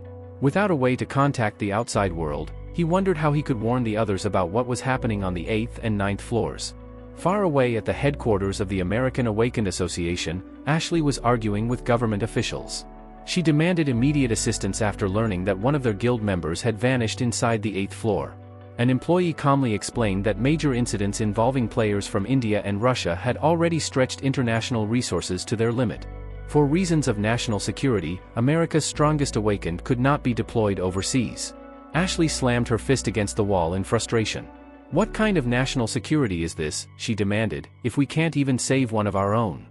Nearby, the head of the media department silently shared her concern. Jack's safety weighed heavily on her mind. Suddenly, the ring Ashley wore emitted a brilliant glow. A system notification appeared before her, offering access through a shared vision function.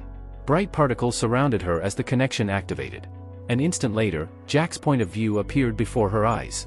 Relief flooded her face when she saw he was still alive. Jack immediately realized someone was watching through the link. Without wasting a second, he urgently warned Ashley that a 9th floor boss had invaded the 8th floor alongside an enormous monster army. The established rules of the tower were no longer reliable, and every major faction needed to be informed immediately. Ashley quickly relayed the information, and before long, a public broadcast displaying Jack's shared vision spread across the network. Countless viewers stared in disbelief as endless waves of monsters filled the screen. The live chat exploded with confusion, people asking where such an army had come from and how creatures from different floors could possibly appear together. Analysts quickly concluded that the association had somehow bypassed the tower's normal broadcasting restrictions by exploiting the shared vision ability. Meanwhile, in the middle of the battlefield, Jinhyuk sprinted directly into the advancing horde instead of retreating. Looking straight at the harpy, he clenched his fist with an eager grin and challenged her to stop hiding behind her army. "If you're just going to hand me all this experience," he called out, "I won't complain." The harpy's face twisted with rage. "You're unbelievably irritating," she hissed before preparing to face him herself. The harpy grew tired of watching Jinhyuk toy with her forces. Raising a clawed hand, she declared that the games were over. Dark clouds instantly gathered across the cavern ceiling, and bolts of lightning crashed toward the battlefield with terrifying force. One shouted a warning to Jinhyuk as explosions ripped through the ground. When the smoke finally cleared, the monsters froze in disbelief. Standing unharmed at the center of the destruction were Jinhyuk's spirits. The elemental guardians had formed a protective circle around their master, shielding him from the attack without suffering any visible damage. The harpy stared at them in disbelief and demanded to know why spirits from the 25th floor were fighting for a mere human. One of the lizard-like spirits tearfully complained that Jinhyuk had beaten them into submission long ago, leaving them with little choice but to obey. Jinhyuk simply raised a hand, signaling that it was time to stop talking and start fighting. The spirits immediately revealed their true combat forms, releasing powerful waves of mana that shook the battlefield. At the same moment, Jinhyuk issued a single command, and every one of them charged into the enemy ranks. One didn't hesitate either. Leading the Black Wind Society, he and his assassin surged forward alongside the elementals. Their coordinated assault instantly threw the monsters into chaos. Watching the battle unfold, Melina scratched her head with an impressed smile.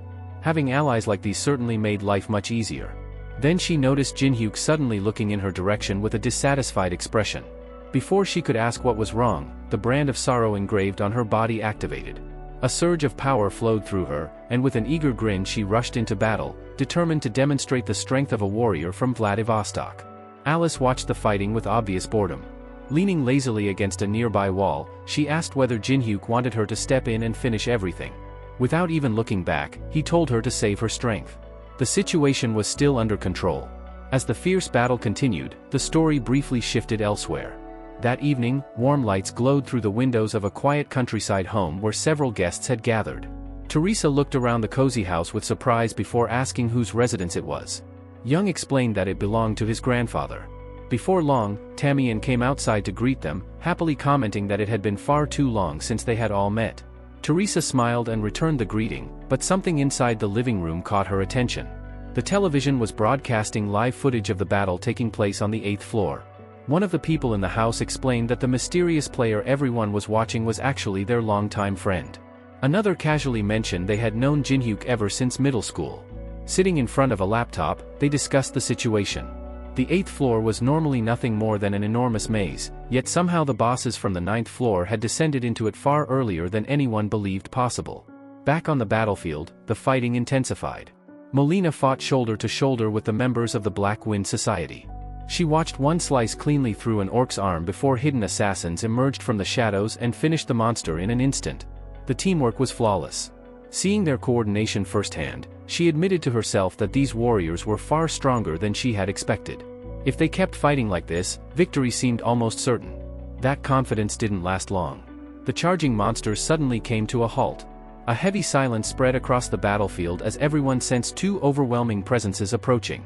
Even Melina's expression changed. The remaining two rulers of the 9th floor had finally arrived.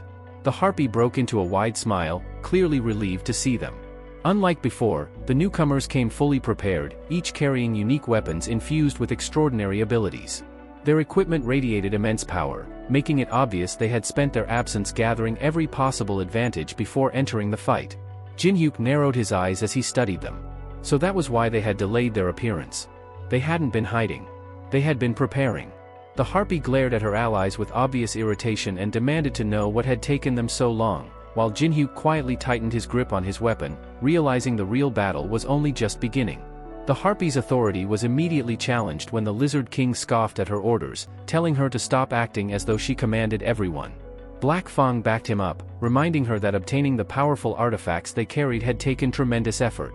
Despite the argument, the harpy ignored the insults and ordered the assembled bosses to wipe out the intruders without delay. The massive wolf-like predator stepped forward, extending razor-sharp claws as it mocked the others for treating a mere human like a serious threat. Snarling confidently, it declared that Jinhyuk would be dead within moments. Just then, a system notification appeared before Jinhyuk's eyes. Before he could even react, one shouted an order to the Black Wind Society. His assassins rushed ahead, throwing themselves between their leader and the charging beasts. Steel clashed against Fang and Claw as the two sides collided. Black Fang burst through the melee with overwhelming force and slammed one of the Black Wind warriors into the ground. Blood sprayed from the injured fighter's mouth while the beast casually remarked that the battle had finally become entertaining. Opening its jaws wide, it promised to devour every human standing before it. His eyes flashed with determination as he swung his blade. Black Fang twisted aside at the last instant. His sword blurred with impossible speed, carving a series of deep wounds across the beast's body before it could retaliate. Blood splattered across the stone floor as the predator slowly turned to face him, its confidence replaced with fury. Jinhyuk calmly flicked the blood from his sword without taking his eyes off his opponent. Elsewhere on the battlefield, Melina was fighting through swarms of monsters, kicking a goblin squarely in the face before knocking several more aside.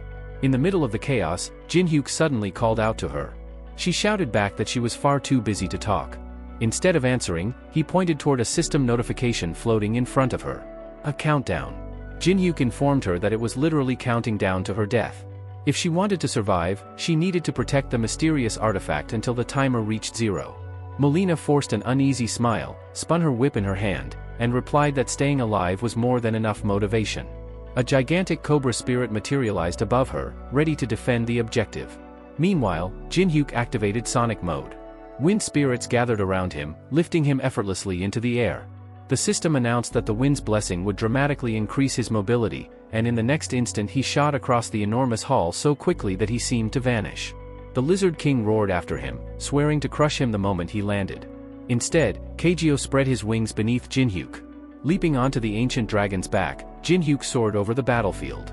The furious Lizard King shouted for him to stop running and come back down to fight properly, but Jin-hyuk ignored him completely. Then, without warning, he reached toward the system interface and disabled the live broadcast. Across the world, countless viewers erupted in frustration. Young jumped from the couch in disbelief, asking whether the transmission had really ended there. Others complained that the stream had been cut off at the most exciting moment. Far away, Rick stared at the growing pile of system requests flooding his workspace. Tossing one report aside in annoyance, he grumbled that Jin-hyuk kept giving him impossible amounts of extra work. Then he remembered their agreement. Jin-hyuk had promised him an ancient dragon scale in exchange for editing certain portions of the recording. Rick immediately changed his attitude. Opportunities like that were far too valuable to refuse. At the same time, a system-wide announcement declared that higher beings were now prohibited from interfering on the 8th floor. The sudden restriction confused even the administrators. Before anyone could investigate further, emergency warnings filled Rick's screen one after another. He sprinted toward a portal, clutching his hat as more alerts continued appearing. On the opposite side, however, someone had already anticipated the move. A mysterious figure calmly stepped forward, admired Jin-hyuk's preparation, and destroyed the system notification with crimson lightning. Smiling coldly, the stranger announced that he had prepared his own countermeasures as well. The barrier preventing outside interference vanished. Instantly, enormous flying reptiles swooped toward the battlefield. Jin-hyuk urged Kageo to fly even lower. Bringing both hands together, he launched himself from the dragon's back, streaking through the sky like a meteor. His sword flashed repeatedly as he passed through the flock, leaving countless monsters falling lifeless from the air before he effortlessly recalled his weapon. Looking over the endless horde below, Jin-hyuk remarked that the harpy must have gathered nearly every monster from the 9th floor. He decided it was time to reduce their numbers. A radiant sphere appeared above him as he activated daylight. Drawing his bow, he released a blazing crimson arrow that plunged into the heart of the enemy army. Explosions erupted across the battlefield in every direction, swallowing hundreds of monsters beneath waves of fire and light. The harpy immediately activated lightning armor, wrapping herself in crackling electricity before counterattacking with enormous arcs of lightning. Kageo twisted through the sky, narrowly avoiding each blast while the harpy screamed at the remaining bosses to stop letting Jin-hyuk dominate the battle. Even working together, the monsters struggled to reach him. For the first time, uncertainty crept into the harpy's mind. She abandoned the idea of defeating Jin-hyuk through individual strength and instead resolved to overwhelm him through sheer numbers. Just then, something unexpected happened. Molina stood beside a glowing golden mirror, protecting it with everything she had. The system announced that the preparation was finally complete. A brilliant golden thread extended from the mirror, stretching into the distance. Breathing a sigh of relief, Molina smiled. She had survived long enough. Another system notification echoed across the battlefield. The summoning process had begun. Massive golden portals tore open throughout the area. The Lizard King stared in disbelief, unable to understand why beings from other floors were responding to a human's call. The connection between floors stabilized, and an enormous leg stepped through one of the portals. Caracal emerged first, followed by ranks of towering ice trolls. Jin-hyuk greeted the newcomers with a respectful salute and thanked them for answering his request. As promised, he assured the troll chief that his warriors would receive 3 months' worth of payment for their assistance. The troll leader's stern face slowly broke into a satisfied smile. A chorus of war horns echoed across the battlefield as the trolls charged into the enemy lines with unstoppable momentum. The monsters were caught completely off guard. The Lizard King demanded to know why a race as proud as the ice trolls would fight alongside a human, but he never received a proper answer. Caracal seized him by the throat, slammed him into the ground with overwhelming force, and declared that any true warrior would answer the call of the one who had once saved their people. Before the stunned army could recover, the Black Wind assassin swept across the battlefield, carving through enemy ranks with terrifying precision. Watching her forces collapse one after another, Harpy could only stare in disbelief, unable to understand how the battle had slipped so completely out of her control. Jin-hyuk calmly walked toward the Harpy leader while chaos unfolded around them. With everyone else occupied, he invited her to settle the fight personally. Harpy wrapped herself in crackling lightning and laughed, convinced that a single human had no chance of defeating her. Electricity exploded around her as she activated her lightning armor and launched a relentless barrage of attacks. However, Jin-hyuk responded by activating Mandala, allowing him to predict every movement she made. He raised mana barriers at the perfect moments, causing her lightning to rebound harmlessly away. Before she could react, he appeared directly in front of her, hovering in midair. Looking at her through his mask, he quietly informed her that her story had reached its end. Purple mana gathered around his fist as he unleashed the art of the black sky, driving the devastating blow deep into her abdomen. The impact bent her body forward, and blood burst from her mouth as the attack shattered her resistance. Nearby, Caracal and the others watched as the remaining enemy commanders abandoned all hope. Black Fang shouted for a retreat while surviving monsters scattered in panic. Molina collapsed onto the ground in relief, exhausted after everything she had endured. Soon afterward, another figure approached Wolin and assured him that the spirits would clean up the surviving monsters. The allies respectfully congratulated Jin-hyuk on conquering the 8th floor, and the system immediately flooded him with countless notifications announcing level increases and rewards. Yet despite the victory, Jin-hyuk remained unusually quiet. Flames and water swirled behind him as he stared toward Adesh's fallen body with a troubled expression. Something about the battle still felt incomplete. To everyone's surprise, Adesha began laughing despite the blood pouring from her lips. She admitted that only after experiencing his attacks firsthand did she realize how extraordinary his strength truly was. Even so, she claimed that Jin-hyuk's current power was still insignificant compared to the being who was about to arrive.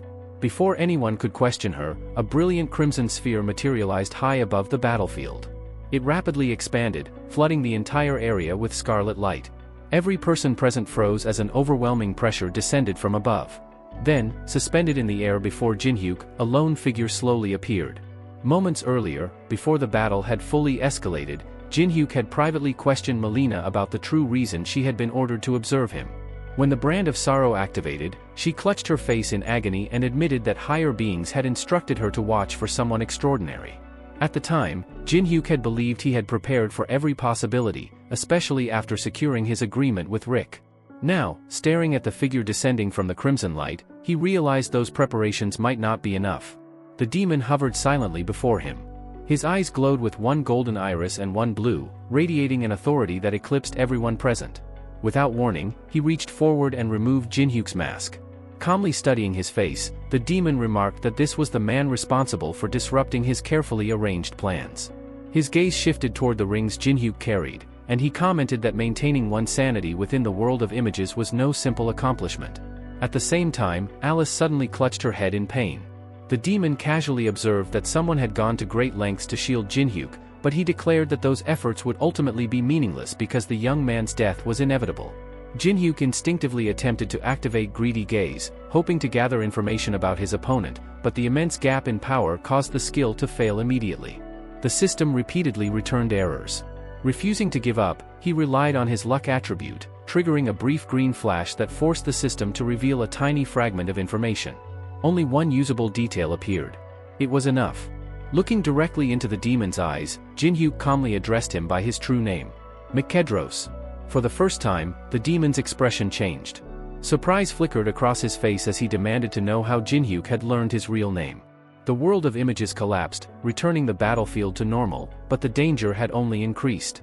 Jin-hyuk immediately realized that Alice had lost consciousness, while Kagyo, the spirits, and everyone else remained frozen beneath the demon's oppressive presence. Simply standing before Mikedros made one thing painfully obvious. Defeating him in a direct fight was impossible. His chances of victory were effectively zero. As Mikedros demanded an explanation, Jin-hyuk lowered himself respectfully instead of provoking him further.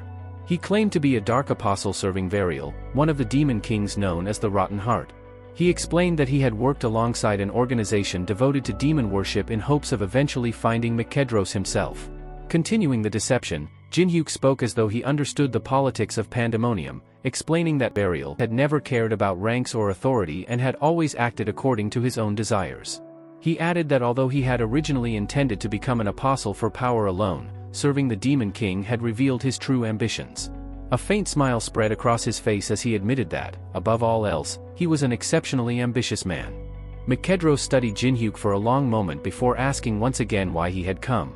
Instead of showing fear, Jin-hyuk smiled and calmly answered that his ambition was to serve a different king. The demon silently considered those words. Everything he had sensed so far matched the story. Jin-hyuk possessed genuine dark energy, making it entirely believable that he was a dark apostle. Still, belief alone was not enough. Extending a finger toward him, Mkedros condensed a crimson sphere of destructive energy, a black bullet capable of erasing almost anything it struck. His expression turned cold as he declared that anyone who wished to stand beneath his notice had to possess value. If Jin-hyuk wanted the demon to overlook the interference with his plans, he would first have to prove he deserved that privilege. Jin-hyuk accepted the challenge without hesitation. Instead of drawing a weapon, he activated the Sanctuary of the Sun. In an instant, the gloomy illusion created by Mkedros was swallowed by an entirely different domain. Blinding golden light spread across the surroundings as the divine authority of Osiris manifested itself. The demon's eyes widened for the first time. Brilliant rays erupted through the sacred realm while the silhouette of the ancient Egyptian deity appeared before them. Flames resembling miniature suns floated above Mkedros, forcing even him to shield his vision. He immediately realized that although the technique was incomplete, it undeniably carried the authority of a god. Jin-hyuk lowered his head respectfully before looking back at the demon and calmly remarked that his reach had already extended into the realm of divine beings. That display completely changed Mkedros' attitude. The demon slowly smiled, admitting that Jin-hyuk was far more interesting than he had initially expected. With a wave of his hand, the world of images collapsed, and the crimson veil covering the battlefield disappeared. Everyone gradually regained consciousness, confused by the overwhelming pressure that had suddenly vanished.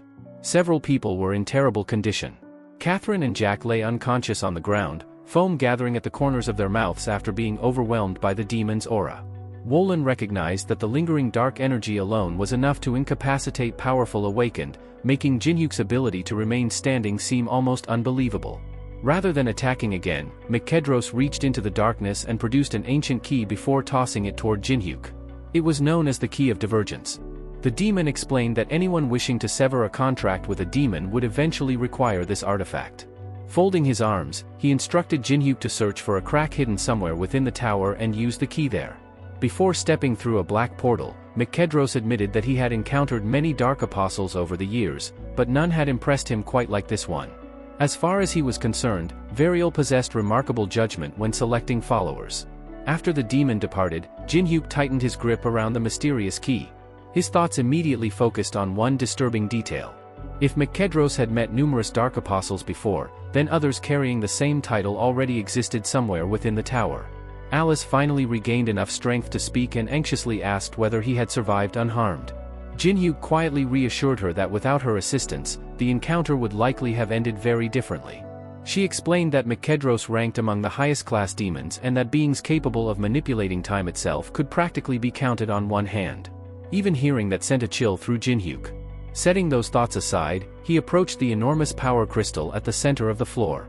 Alice wondered if deceiving a demon of that caliber would create problems later, but Jin-hyuk simply replied that he already had a plan. The moment he placed his hand on the crystal, the system announced the successful conquest of the 8th floor. Since Ade Shah, one of the 9th floor's rulers, had also been defeated during the dimensional overlap, the system recognized the 9th floor as conquered as well. Endless notifications flooded his vision as experience points, rewards, and level increases poured in. Wolin respectfully congratulated him on claiming yet another floor and asked what his next objective would be. Jin-hyuk merely sighed and answered that, before anything else, he intended to file a complaint. Soon afterward, he appeared inside the Great Magic Library, where Rick was casually adjusting his hat. Seeing Jin-hyuk's expression, the librarian immediately sensed this would not be a pleasant conversation. Jin-hyuk bluntly questioned how the supposedly secure barrier protecting the tower had allowed such dangerous beings to interfere. Rick admitted that the original barrier had indeed been his own creation, but while he had been absent, a breach had formed within it. Jin-hyuk immediately corrected him, pointing out that the compromised barrier had actually been maintained by one of the mid-level managers. Folding his arms, he asked Rick whether that excuse was supposed to justify abandoning his responsibilities. Rick remained silent for several moments before finally explaining the situation. During the recent conflict, Murim had unexpectedly launched an invasion against the Empire. As one of the tower's managers, he had been forced to oversee that crisis personally. The explanation caught Jin-hyuk off guard. After the Murim faction lost nearly all of its coins, he had assumed they would be too weakened to attempt another large-scale operation. Rick admitted that the circumstances still did not excuse what had happened and acknowledged that it certainly would not free him from the terms of their contract. To make amends, Rick decided to offer compensation instead. Removing his hat with a dramatic flourish, he invited Jinhyuk into a hidden storage room filled with extraordinarily rare artifacts. He explained that even being granted permission to purchase an item from this collection was considered an exceptional privilege. Jinhyuk immediately realized that Rick was still expecting payment and casually asked what currency would be accepted. Smiling mischievously, he summoned Kagyo and suggested trading one of the ancient dragon scales for the compass of cracks. Rick's expression instantly soured. Steam practically rose from his nose as he stared at the dragon before letting out a heavy sigh. Although an ancient dragon's scales were priceless, Kagyo was still immature. One scale, Rick declared, simply was not enough to purchase an artifact as valuable as the compass of cracks. Rick spread his hands dramatically and insisted that the compass of cracks was far too valuable to part with so cheaply.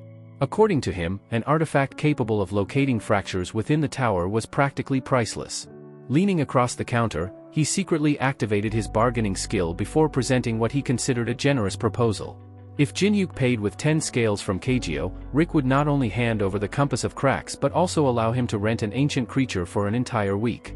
Smiling proudly, he even described the rental as a complimentary bonus. Jinhyuk couldn't help laughing. He knew Rick's reputation better than anyone. The old librarian could turn any ordinary trade into an exhausting negotiation. Instead of accepting the offer, Jinhyuk simply picked up Kagyo and turned to leave. Rick hurried after him in disbelief, shouting whether he truly intended to walk away despite needing the compass. Hugging the little dragon, Jinhyuk calmly replied that he had hoped to settle the matter peacefully, but Rick had pushed the price far beyond reason. If that was how negotiations were going to be handled, perhaps it would be simpler to discuss the issue directly with Hastings instead. The moment Hastings' name was mentioned, Rick's confidence completely disappeared. Jinhyuk casually reminded him that multiple tower managers had already violated regulations by interfering with events inside the tower. First there had been a mid-level manager, then another higher-ranking official. Surely the head manager would be very interested in hearing about all of it. Rick's face instantly turned pale. Panicking, he begged Jinhyuk not to take the matter that far and immediately slashed his asking price. Forget 10 dragon scales. One would be enough. Pretending to consider the revised deal, Jinhyuk rolled up his sleeves and approached Kagyo, explaining that he would only remove a single scale and would be as gentle as possible. The tiny dragon immediately looked up with watery eyes and let out a pitiful cry. Both Jinhyuk and Rick froze. Kagyo's miserable expression made the entire scene unexpectedly awkward. Unable to watch any longer, Rick sighed in defeat and waved his hand. He told Jinhyuk to take the compass now and pay with the dragon scale another time. Kagyo instantly brightened while Jinhyuk accepted the compass of cracks, whose needle automatically pointed toward hidden fractures scattered throughout the tower. Before leaving, Jinhyuk stopped one last time and made a final request. He quietly mentioned Carmen, the manager responsible for repeatedly violating tower rules and interfering with players. Rick adjusted his hat and assured him the problem would soon be resolved. With a firm expression, he promised that Jinhyuk would never have to deal with Carmen again. Elsewhere, Carmen's fate had already been decided. Kneeling helplessly before a mysterious superior, he desperately pleaded for mercy. Trembling uncontrollably, he admitted his mistakes and promised to correct everything if he were only given another opportunity. His superior calmly stirred a cup of tea while listening to the excuses. Rather than accepting them, he coldly pointed out that he had deliberately merged the 8th and 9th floors, even securing the support of a high-ranking demon, simply to ensure Carmen's success. Calling such reckless actions a mistake was nothing more than cowardice. The unseen authority dismissed every excuse with open contempt. Glowing energy surrounded the spoon resting in his hand as he declared Carmen utterly pathetic. Moments later, dark tentacles erupted from the shadows and seized the disgraced manager. Carmen screamed and begged for another chance, but no one showed him sympathy. Hastings watched the scene without the slightest trace of pity. He remarked that he seemed to be surrounded by incompetent fools lately before glancing toward an ancient statue nearby. Speaking almost as though addressing the beings beyond it, he calmly vowed that no one would ever be allowed to reach the sacred shrine under his watch. The following day, the tower's Hall of Fame released a newly edited battle recording. The footage showcased the mysterious masked fighter battling the rulers of the 8th and 9th floors, and it immediately became the most discussed video among players. As the unknown's fame spread throughout the tower, arguments erupted everywhere. The biggest question dominating every discussion was simple: if the unknown and Jinhyuk ever fought each other, who would actually win? While everyone debated, Jinhyuk quietly arrived at the Hall of the Defiled. Standing before an enormous sealed gate, he opened his status window and smiled with satisfaction after discovering he had gained 7 levels from the recent battles. Alice approached from behind, still looking slightly dissatisfied. Holding Port's necklace in her hand, she admitted that the artifact had functioned correctly, but whatever she had been attempting still hadn't produced the result she wanted. Only a short time earlier, the hall had been littered with corpses. Alice had activated Blood Trail and called out to one of her former servants, ordering him to awaken once again. Moments later, the vampire slowly opened his eyes and rose from among the dead. Alice smiled warmly as she welcomed him back. His name was Velas. Still confused after returning to consciousness, he looked at her in disbelief. She simply asked whether he would once again pledge his loyalty to her. After a brief moment of silence, Velas bowed respectfully and accepted her request without hesitation. Alice slowly surveyed the blood-soaked hall, taking in the familiar sight with calm eyes. Beside her, Velas immediately knelt and pledged his loyalty once more, swearing that he would remain by her side until his final breath. Yet the moment his gaze shifted toward Jinhyuk, his respectful expression vanished. He exploded with outrage, demanding to know why someone as noble as Alice had chosen to bind herself to someone he considered completely unworthy. Even the spirit sealed within the necklace joined the complaints, shaking violently while shouting that Jinhyuk should have been eliminated long ago. Jinhyuk merely sighed, grabbed the necklace, and twisted it back and forth until its protests became nothing more than muffled groans. Watching the childish exchange, Alice stepped forward and gently reassured Velas that Jinhyuk was far more capable than he appeared. Although the vampire still looked unconvinced, he reluctantly quieted down. Not long afterward, a system notification caught Jinhyuk's attention. After reading it, he announced that he would be leaving for a while and entrusted Alice with training Velas until his return. She accepted the responsibility without hesitation while the vampire reluctantly prepared for his lessons. Outside, the city bustled with its usual energy beneath a bright afternoon sun. Wearing an ordinary hoodie to avoid attracting attention, Jinhyuk walked through the streets until he found Penheimer relaxing on a park bench. The former imperial representative had traded his formal robes for a colorful Hawaiian shirt and oversized sunglasses, making him look more like a tourist than a powerful official. Sitting beside him, Jinhyuk listened as Penheimer admitted that life outside the tower was surprisingly enjoyable and jokingly asked whether he blended in well enough. Jinhyuk glanced at his outfit before replying that he still looked far too much like a visitor and needed considerably more practice if he wanted to appear natural. The two eventually stopped at a nearby cafe, where they casually enjoyed ice cream while discussing far more serious matters. Between bites, Jinhyuk asked whether the legendary Heavenly Steed had completed his preparations. Penheimer's expression immediately became more serious as he explained that the martial world's strongest warrior had already been sighted during the invasion of the 24th floor. Hearing that news, Jinhyuk silently pieced together the situation. The timing was all wrong. According to everything he knew, the Heavenly Steed should not have begun moving until the middle floors had already been conquered. If he had appeared this early, then Mirim's extremist factions were likely preparing something much larger than expected. Jinhyuk wondered aloud whether the religious sects had decided to unite under the Heavenly Steed in order to launch a full-scale campaign. Penheimer quickly shook his head when Jinhyuk asked whether the Empire wanted him to eliminate the Heavenly Steed. That conflict, he explained, belonged to Mirim, and asking an outsider to resolve it would cross every political boundary imaginable. Instead, the Empire had a completely different request. During the last invasion, their defensive systems had collapsed from within. After conducting an extensive investigation, they discovered that the sabotage had been committed by one of their own people. Someone inside the Empire had been feeding information to the enemy. Jinhyuk's expression hardened as he realized there was a traitor hiding among their ranks. Penheimer calmly asked him to uncover the spy's identity. In return, the Empire would openly support him and grant him access to the safest and fastest routes leading toward the upper floors of the tower. Before leaving, Penheimer added one final warning. Their intelligence network had intercepted signs that Mirim was preparing another massive operation, and whatever was coming would likely surpass every previous invasion. After parting ways, Jinhyuk wandered through the city lost in thought. A high-ranking demon had already appeared far earlier than expected. The Heavenly Steed was now moving before the proper time.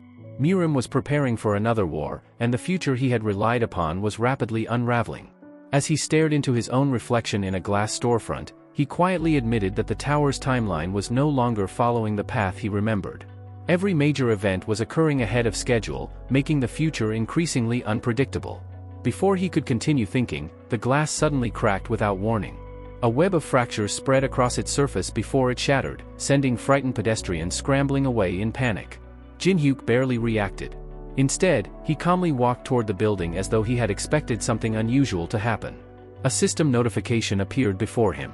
He had entered a hidden zone located on the first floor of the Tower of Trials. Moments later, the surroundings transformed into a brightly colored amusement park filled with attractions that looked strangely out of place inside the tower. Alice stared around in disbelief, unable to understand why such a location even existed on the first floor. Jin-hyuk explained that only a handful of people even knew this hidden area existed.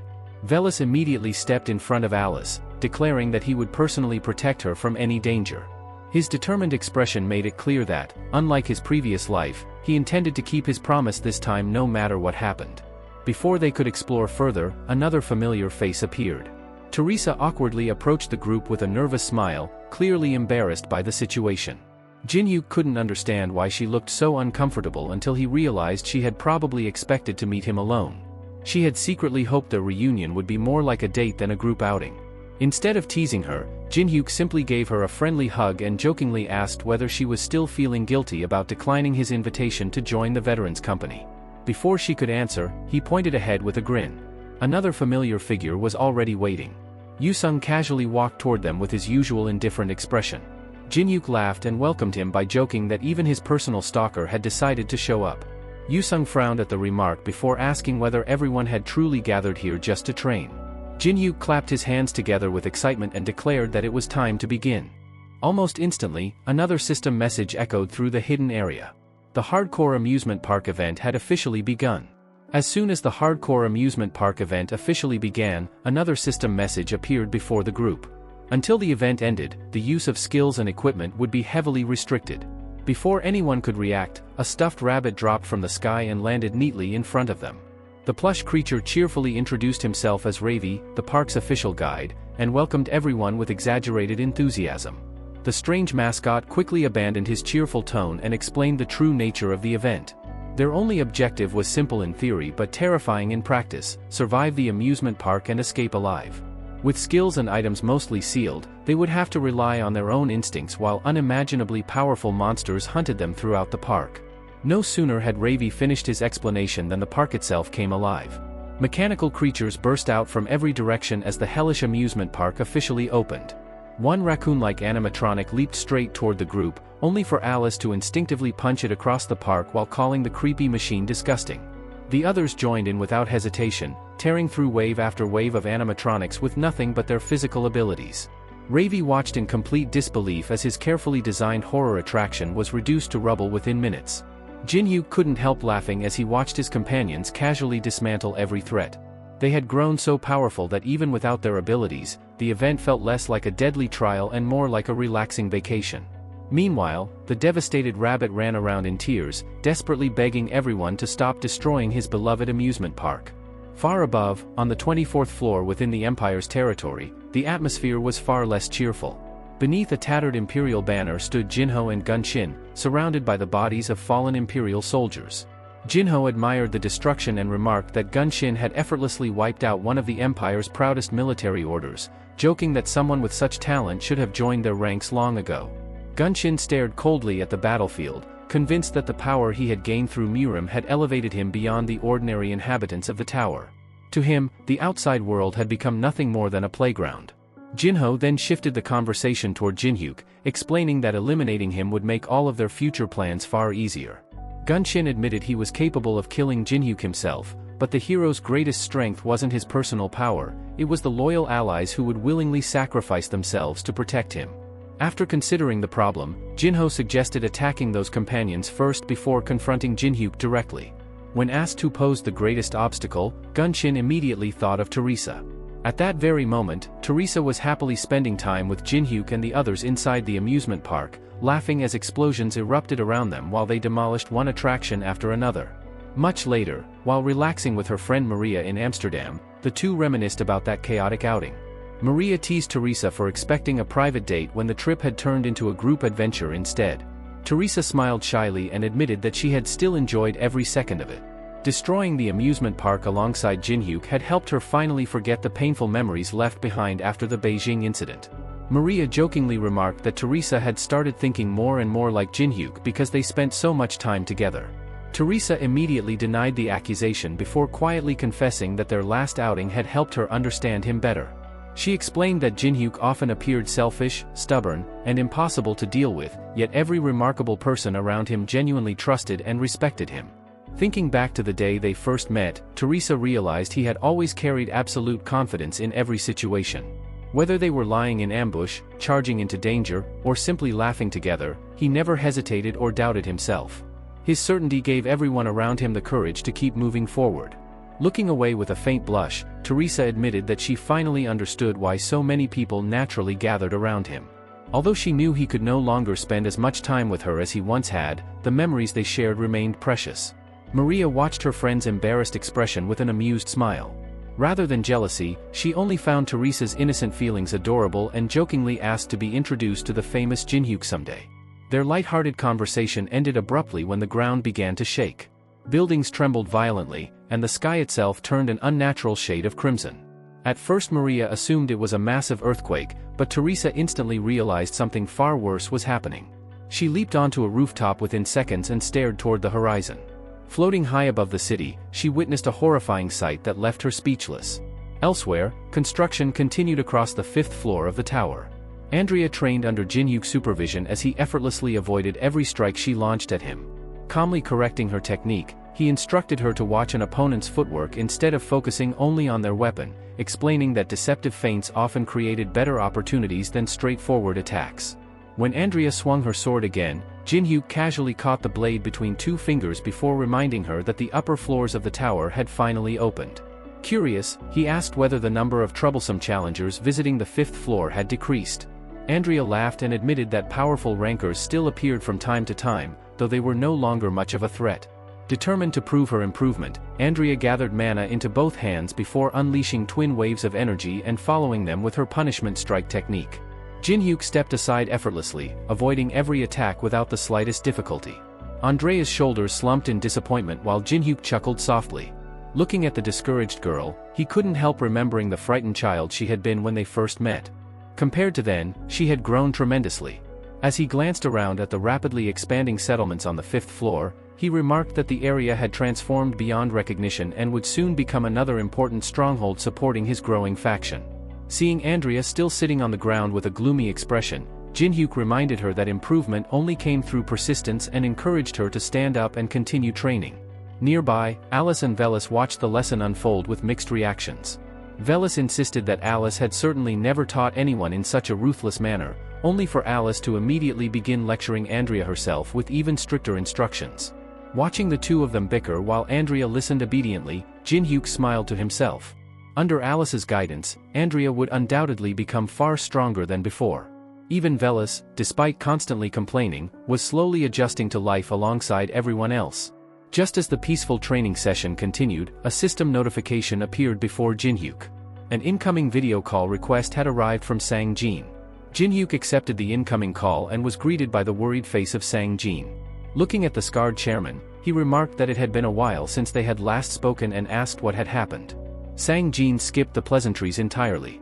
With obvious urgency in his voice, he told Jinhyuk to come to the Awakened Association immediately. Sensing the seriousness of the situation, Jinhyuk's expression hardened as he demanded an explanation.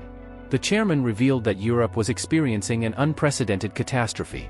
Massive dimensional gates had begun opening across multiple countries, unleashing endless waves of skeletons and other monsters into major cities. More than 60 gates had already appeared, and the number continued to climb every minute. It was the largest worldwide breakthrough since the tower had first emerged, and the situation was rapidly spiraling out of control. Across Europe, complete chaos had erupted. Monsters poured from countless portals, charging through city streets while civilians fled in terror. Military forces responded immediately, surrounding the outbreaks and opening fire, but conventional weapons proved almost useless. Bullets simply bounced harmlessly off the monsters' bodies, leaving soldiers increasingly desperate as the defensive lines began to collapse. Amid the confusion, awakened fighters rushed into battle. Maria unleashed a powerful flame strike that engulfed dozens of undead creatures in blazing fire. Turning toward the stunned soldiers, she ordered them to stop wasting ammunition on enemies their weapons couldn't harm and instead focus on evacuating the remaining civilians. Beside her, Teresa equipped her armor and charged fearlessly into battle while Maria formed another enormous magic circle that flooded the battlefield with roaring flames. Fighting shoulder to shoulder once again, the two women slowly pushed the monsters back. Maria noticed that Teresa seemed especially determined, risking herself repeatedly to rescue trapped civilians. Watching her friend tirelessly protect others, she quietly realized that Teresa was still carrying guilt over everything that had happened in Beijing and was trying to make up for it by saving as many lives as possible. Just then, an unfamiliar voice echoed directly inside Maria's mind, calmly complimenting her abilities by remarking that she fought remarkably well for a human. Before she could react, a gigantic skeletal hand burst from the darkness and seized her. An overwhelming torrent of mana engulfed her body as an enormous skeletal face emerged from the shadows. Spears materialized around Maria and shot toward her, piercing through her defenses while an immense beam of destructive energy ripped straight through a nearby building. Hearing the explosion, Teresa spun around and shouted Maria's name in panic. Before Teresa could reach her friend, a towering knight clad in black armor appeared behind her. With a single devastating swing of his weapon, he blasted the entire square apart, burying everything beneath a cloud of smoke and rubble. Teresa struggled back to her feet, throwing broken debris aside as she searched for her opponent. A deep voice praised her strength before announcing that he had finally found the one he had been searching for. Standing before her was an enormous skeletal warrior known as the Great Death Knight. The undead commander called Teresa by name, making it immediately clear that this encounter had not happened by chance. Teresa clenched her teeth, realizing she had become his specific target. Elsewhere in Germany, the undead invasion was equally devastating. Entire streets were overrun until two familiar warriors suddenly descended from above. The twins eliminated countless undead within moments, though Casey complained that fighting skeletons was far less satisfying than battling living enemies. As she twirled her spear, she admitted she already missed the days when she and Jinhyuk had fought together. Her brother glanced across the ruined city and muttered that Europe looked beyond saving. Before either sibling could continue the conversation, their phones rang simultaneously. Both answered with little enthusiasm at first, but their expressions immediately brightened the moment they recognized the caller. It was Jinhyuk. By then, Jinhyuk had already arrived at the association headquarters. While walking through the building, he questioned the twins about their current location. They quickly explained that they were still in Germany helping contain one of the largest outbreaks. Jinhyuk told them to listen carefully because he needed their assistance with an important task. Curious, they immediately asked what he wanted, and after hearing his request, they accepted without hesitation. 3 hours after the first gates had opened, the Awakened Association gathered representatives from every major nation for an emergency meeting. A massive map displaying the spread of the disaster filled the room. The association's leader delivered the grim report. More than 40,000 people had already lost their lives, and every system-based communication link with Europe had gone completely silent. Although the continent's strongest guilds were desperately resisting the invasion, they simply lacked the manpower to hold back the endless tide of monsters. If outside assistance failed to arrive soon, Europe itself would fall, and the disaster would inevitably spread to the rest of the world. Looking around the room filled with elite awakened, the association formally requested their aid. Every powerful hunter present immediately understood the scale of the crisis. Jinhyuk silently lowered his gaze, deep in thought. His mind drifted back to an earlier conversation. Before the current disaster began, Andrea had cheerfully asked him to pass along a message to Teresa, complaining that she had been bored lately. Smiling, Jinhyuk had gently patted Andrea's head and promised that he would deliver the message the next time they met. Satisfied with his answer, Andrea happily returned home. Back in the present, Alice quietly closed her eyes before speaking in a calm voice. If Europe had truly fallen into such chaos, there was no chance Teresa would stay out of the fighting. She would already be standing on the front lines. After watching Andrea head home, Jinhyuk quietly reflected that she still had a long road ahead if she wanted to become truly powerful. Her training needed complete focus, and exposing her to the terrible news unfolding across Europe would only shake her determination and slow her progress. Alice studied his expression before asking whether she should accompany him, pointing out that the current crisis was happening outside the tower. Jinhyuk gently shook his head. This disaster was on a scale that even she could not influence. Instead, he entrusted her with something far more important, staying behind to protect Andrea and continue her training. Alice accepted the responsibility with a confident smile, assuring him that Andrea would be safe. Before he left, she reminded him to return alive. Jinhyuk answered with a faint smile before setting off. Back in the present, Jinhyuk stood among a crowd, gripping his phone tightly as anxiety weighed on his mind. Across the world in Amsterdam, the city had already become a battlefield. Buildings lay shattered, streets were covered with rubble, and the undead continued their relentless assault. Maria had been overwhelmed and now lay motionless after exhausting herself in battle, while Teresa remained the last line of defense. She continuously exchanged blows with the towering Death Knight, each collision of their swords sending violent shockwaves through the ruined streets. Teresa activated her Divine Blade ability, summoning countless radiant swords that rained down upon her opponent. However, to her horror, the holy weapons barely managed to scratch the knight's heavily fortified armor. Instead of weakening, the undead warrior only grew more aggressive. Spotting the brief opening left after her attack, he swung his enormous sword with overwhelming force. Teresa realized too late that there was no escape. The strike exploded across the battlefield, burying everything beneath smoke and debris. When the dust finally settled, the Death Knight searched calmly through the haze before spotting Teresa lying battered on the ground. Her armor had been almost completely destroyed, yet she had somehow survived the devastating blow. The knight admitted that she had endured longer than most paladins ever could before turning toward his master for further instructions. Nearby stood the Lich Ram, his body surrounded by dense waves of sinister mana. Without acknowledging the Death Knight, he gazed down at the fallen paladin with quiet interest. At first, he recognized the extraordinary holy power flowing within her body, the very reason Miram had wanted her eliminated. But as he examined her more closely, he sensed another mysterious energy hidden deep inside her. That unexpected discovery immediately changed his plans. Straightening up, he declared that Teresa would not be killed. She would be taken alive instead. He then ordered his subordinates to capture Maria as well.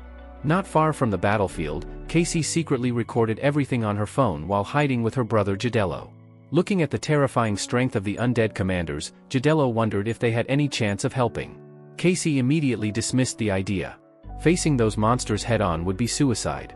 Rather than throwing their lives away, she snapped several photos of the battlefield and sent them directly to Jinhyuk. A notification vibrated in Jinhyuk's hand. As soon as he opened the message and saw Teresa being captured, his expression darkened. Another message from Casey explained that neither she nor her brother had the strength to stop the enemy. Rage surged through him as he realized exactly what had happened. Meanwhile, another group arrived in Amsterdam. Weibo landed gracefully alongside 4 siblings, all members of Miram's forces. The streets were littered with corpses and marching skeletons, a sight that disgusted Dano as she watched one of the undead brutally impale a survivor. Both she and Gunhyun questioned why Miram had entrusted such an important operation to an army of skeletons instead of sending their own elite warriors. Before Weibo could answer, a calm female voice echoed above them. Standing atop a nearby structure was a woman dressed in elegant robes. Weibo immediately recognized her in surprise. It was Solon, Miram's supreme master and the first martial artist of her era to reach absolute perfection. She greeted him without warmth before reminding him that a true warrior obeys orders instead of questioning them. Her words instantly silenced everyone present. The younger siblings lowered their heads in fear while the elder brothers remained respectfully silent. Moments later, Ram approached the group with a satisfied smile. Spreading his arms, he welcomed them to what he proudly called the new land of the dead. Gesturing toward the countless fallen soldiers scattered across the city, he remarked that although humans were individually weak, they provided an endless supply of corpses from which he could build an unstoppable undead army. The destruction of Europe, in his eyes, was simply an opportunity to create more servants. Solon showed no interest in his enthusiasm. She coldly reminded the Lich that they had only come to ensure he fulfilled the agreement he had made with Miram. Ram merely chuckled, joking that she had no appreciation for romance. Ignoring her disapproval, he bent down, picked up Teresa's abandoned shield, and smiled with an unsettling expression as he admired his newest prize. Ram glanced at Teresa's abandoned shield with open contempt, declaring that the paladin had never stood a chance against him. Gunshin and Danso eagerly accepted that conclusion, celebrating what they believed was her death. Convinced the troublesome Holy Knight had finally been eliminated, the 3 villains openly rejoiced. Solon, however, remained silent. Rather than joining their celebration, she simply watched them with a thoughtful expression, as though questioning whether they were celebrating far too early. Elsewhere, an entire fleet of military helicopters sped toward Amsterdam. Inside one of them, the mission supervisor informed everyone that they would soon enter European airspace. Every major gateway into the continent had already fallen under enemy control, meaning once they landed, retreat would no longer be an option. Standing beside Jinhyuk, Tun asked whether he approved of the strike team that had been assembled for the operation. Jinhyuk remained quiet for a moment before a confident smile spread across his face. He answered that the squad was more than sufficient. With himself, Younghwa, and the others present, he believed only 4 people were needed to turn the situation around. Younghwa's confidence made Tamman noticeably uneasy. He reminded everyone that they had faced desperate battles before, but nothing on this scale.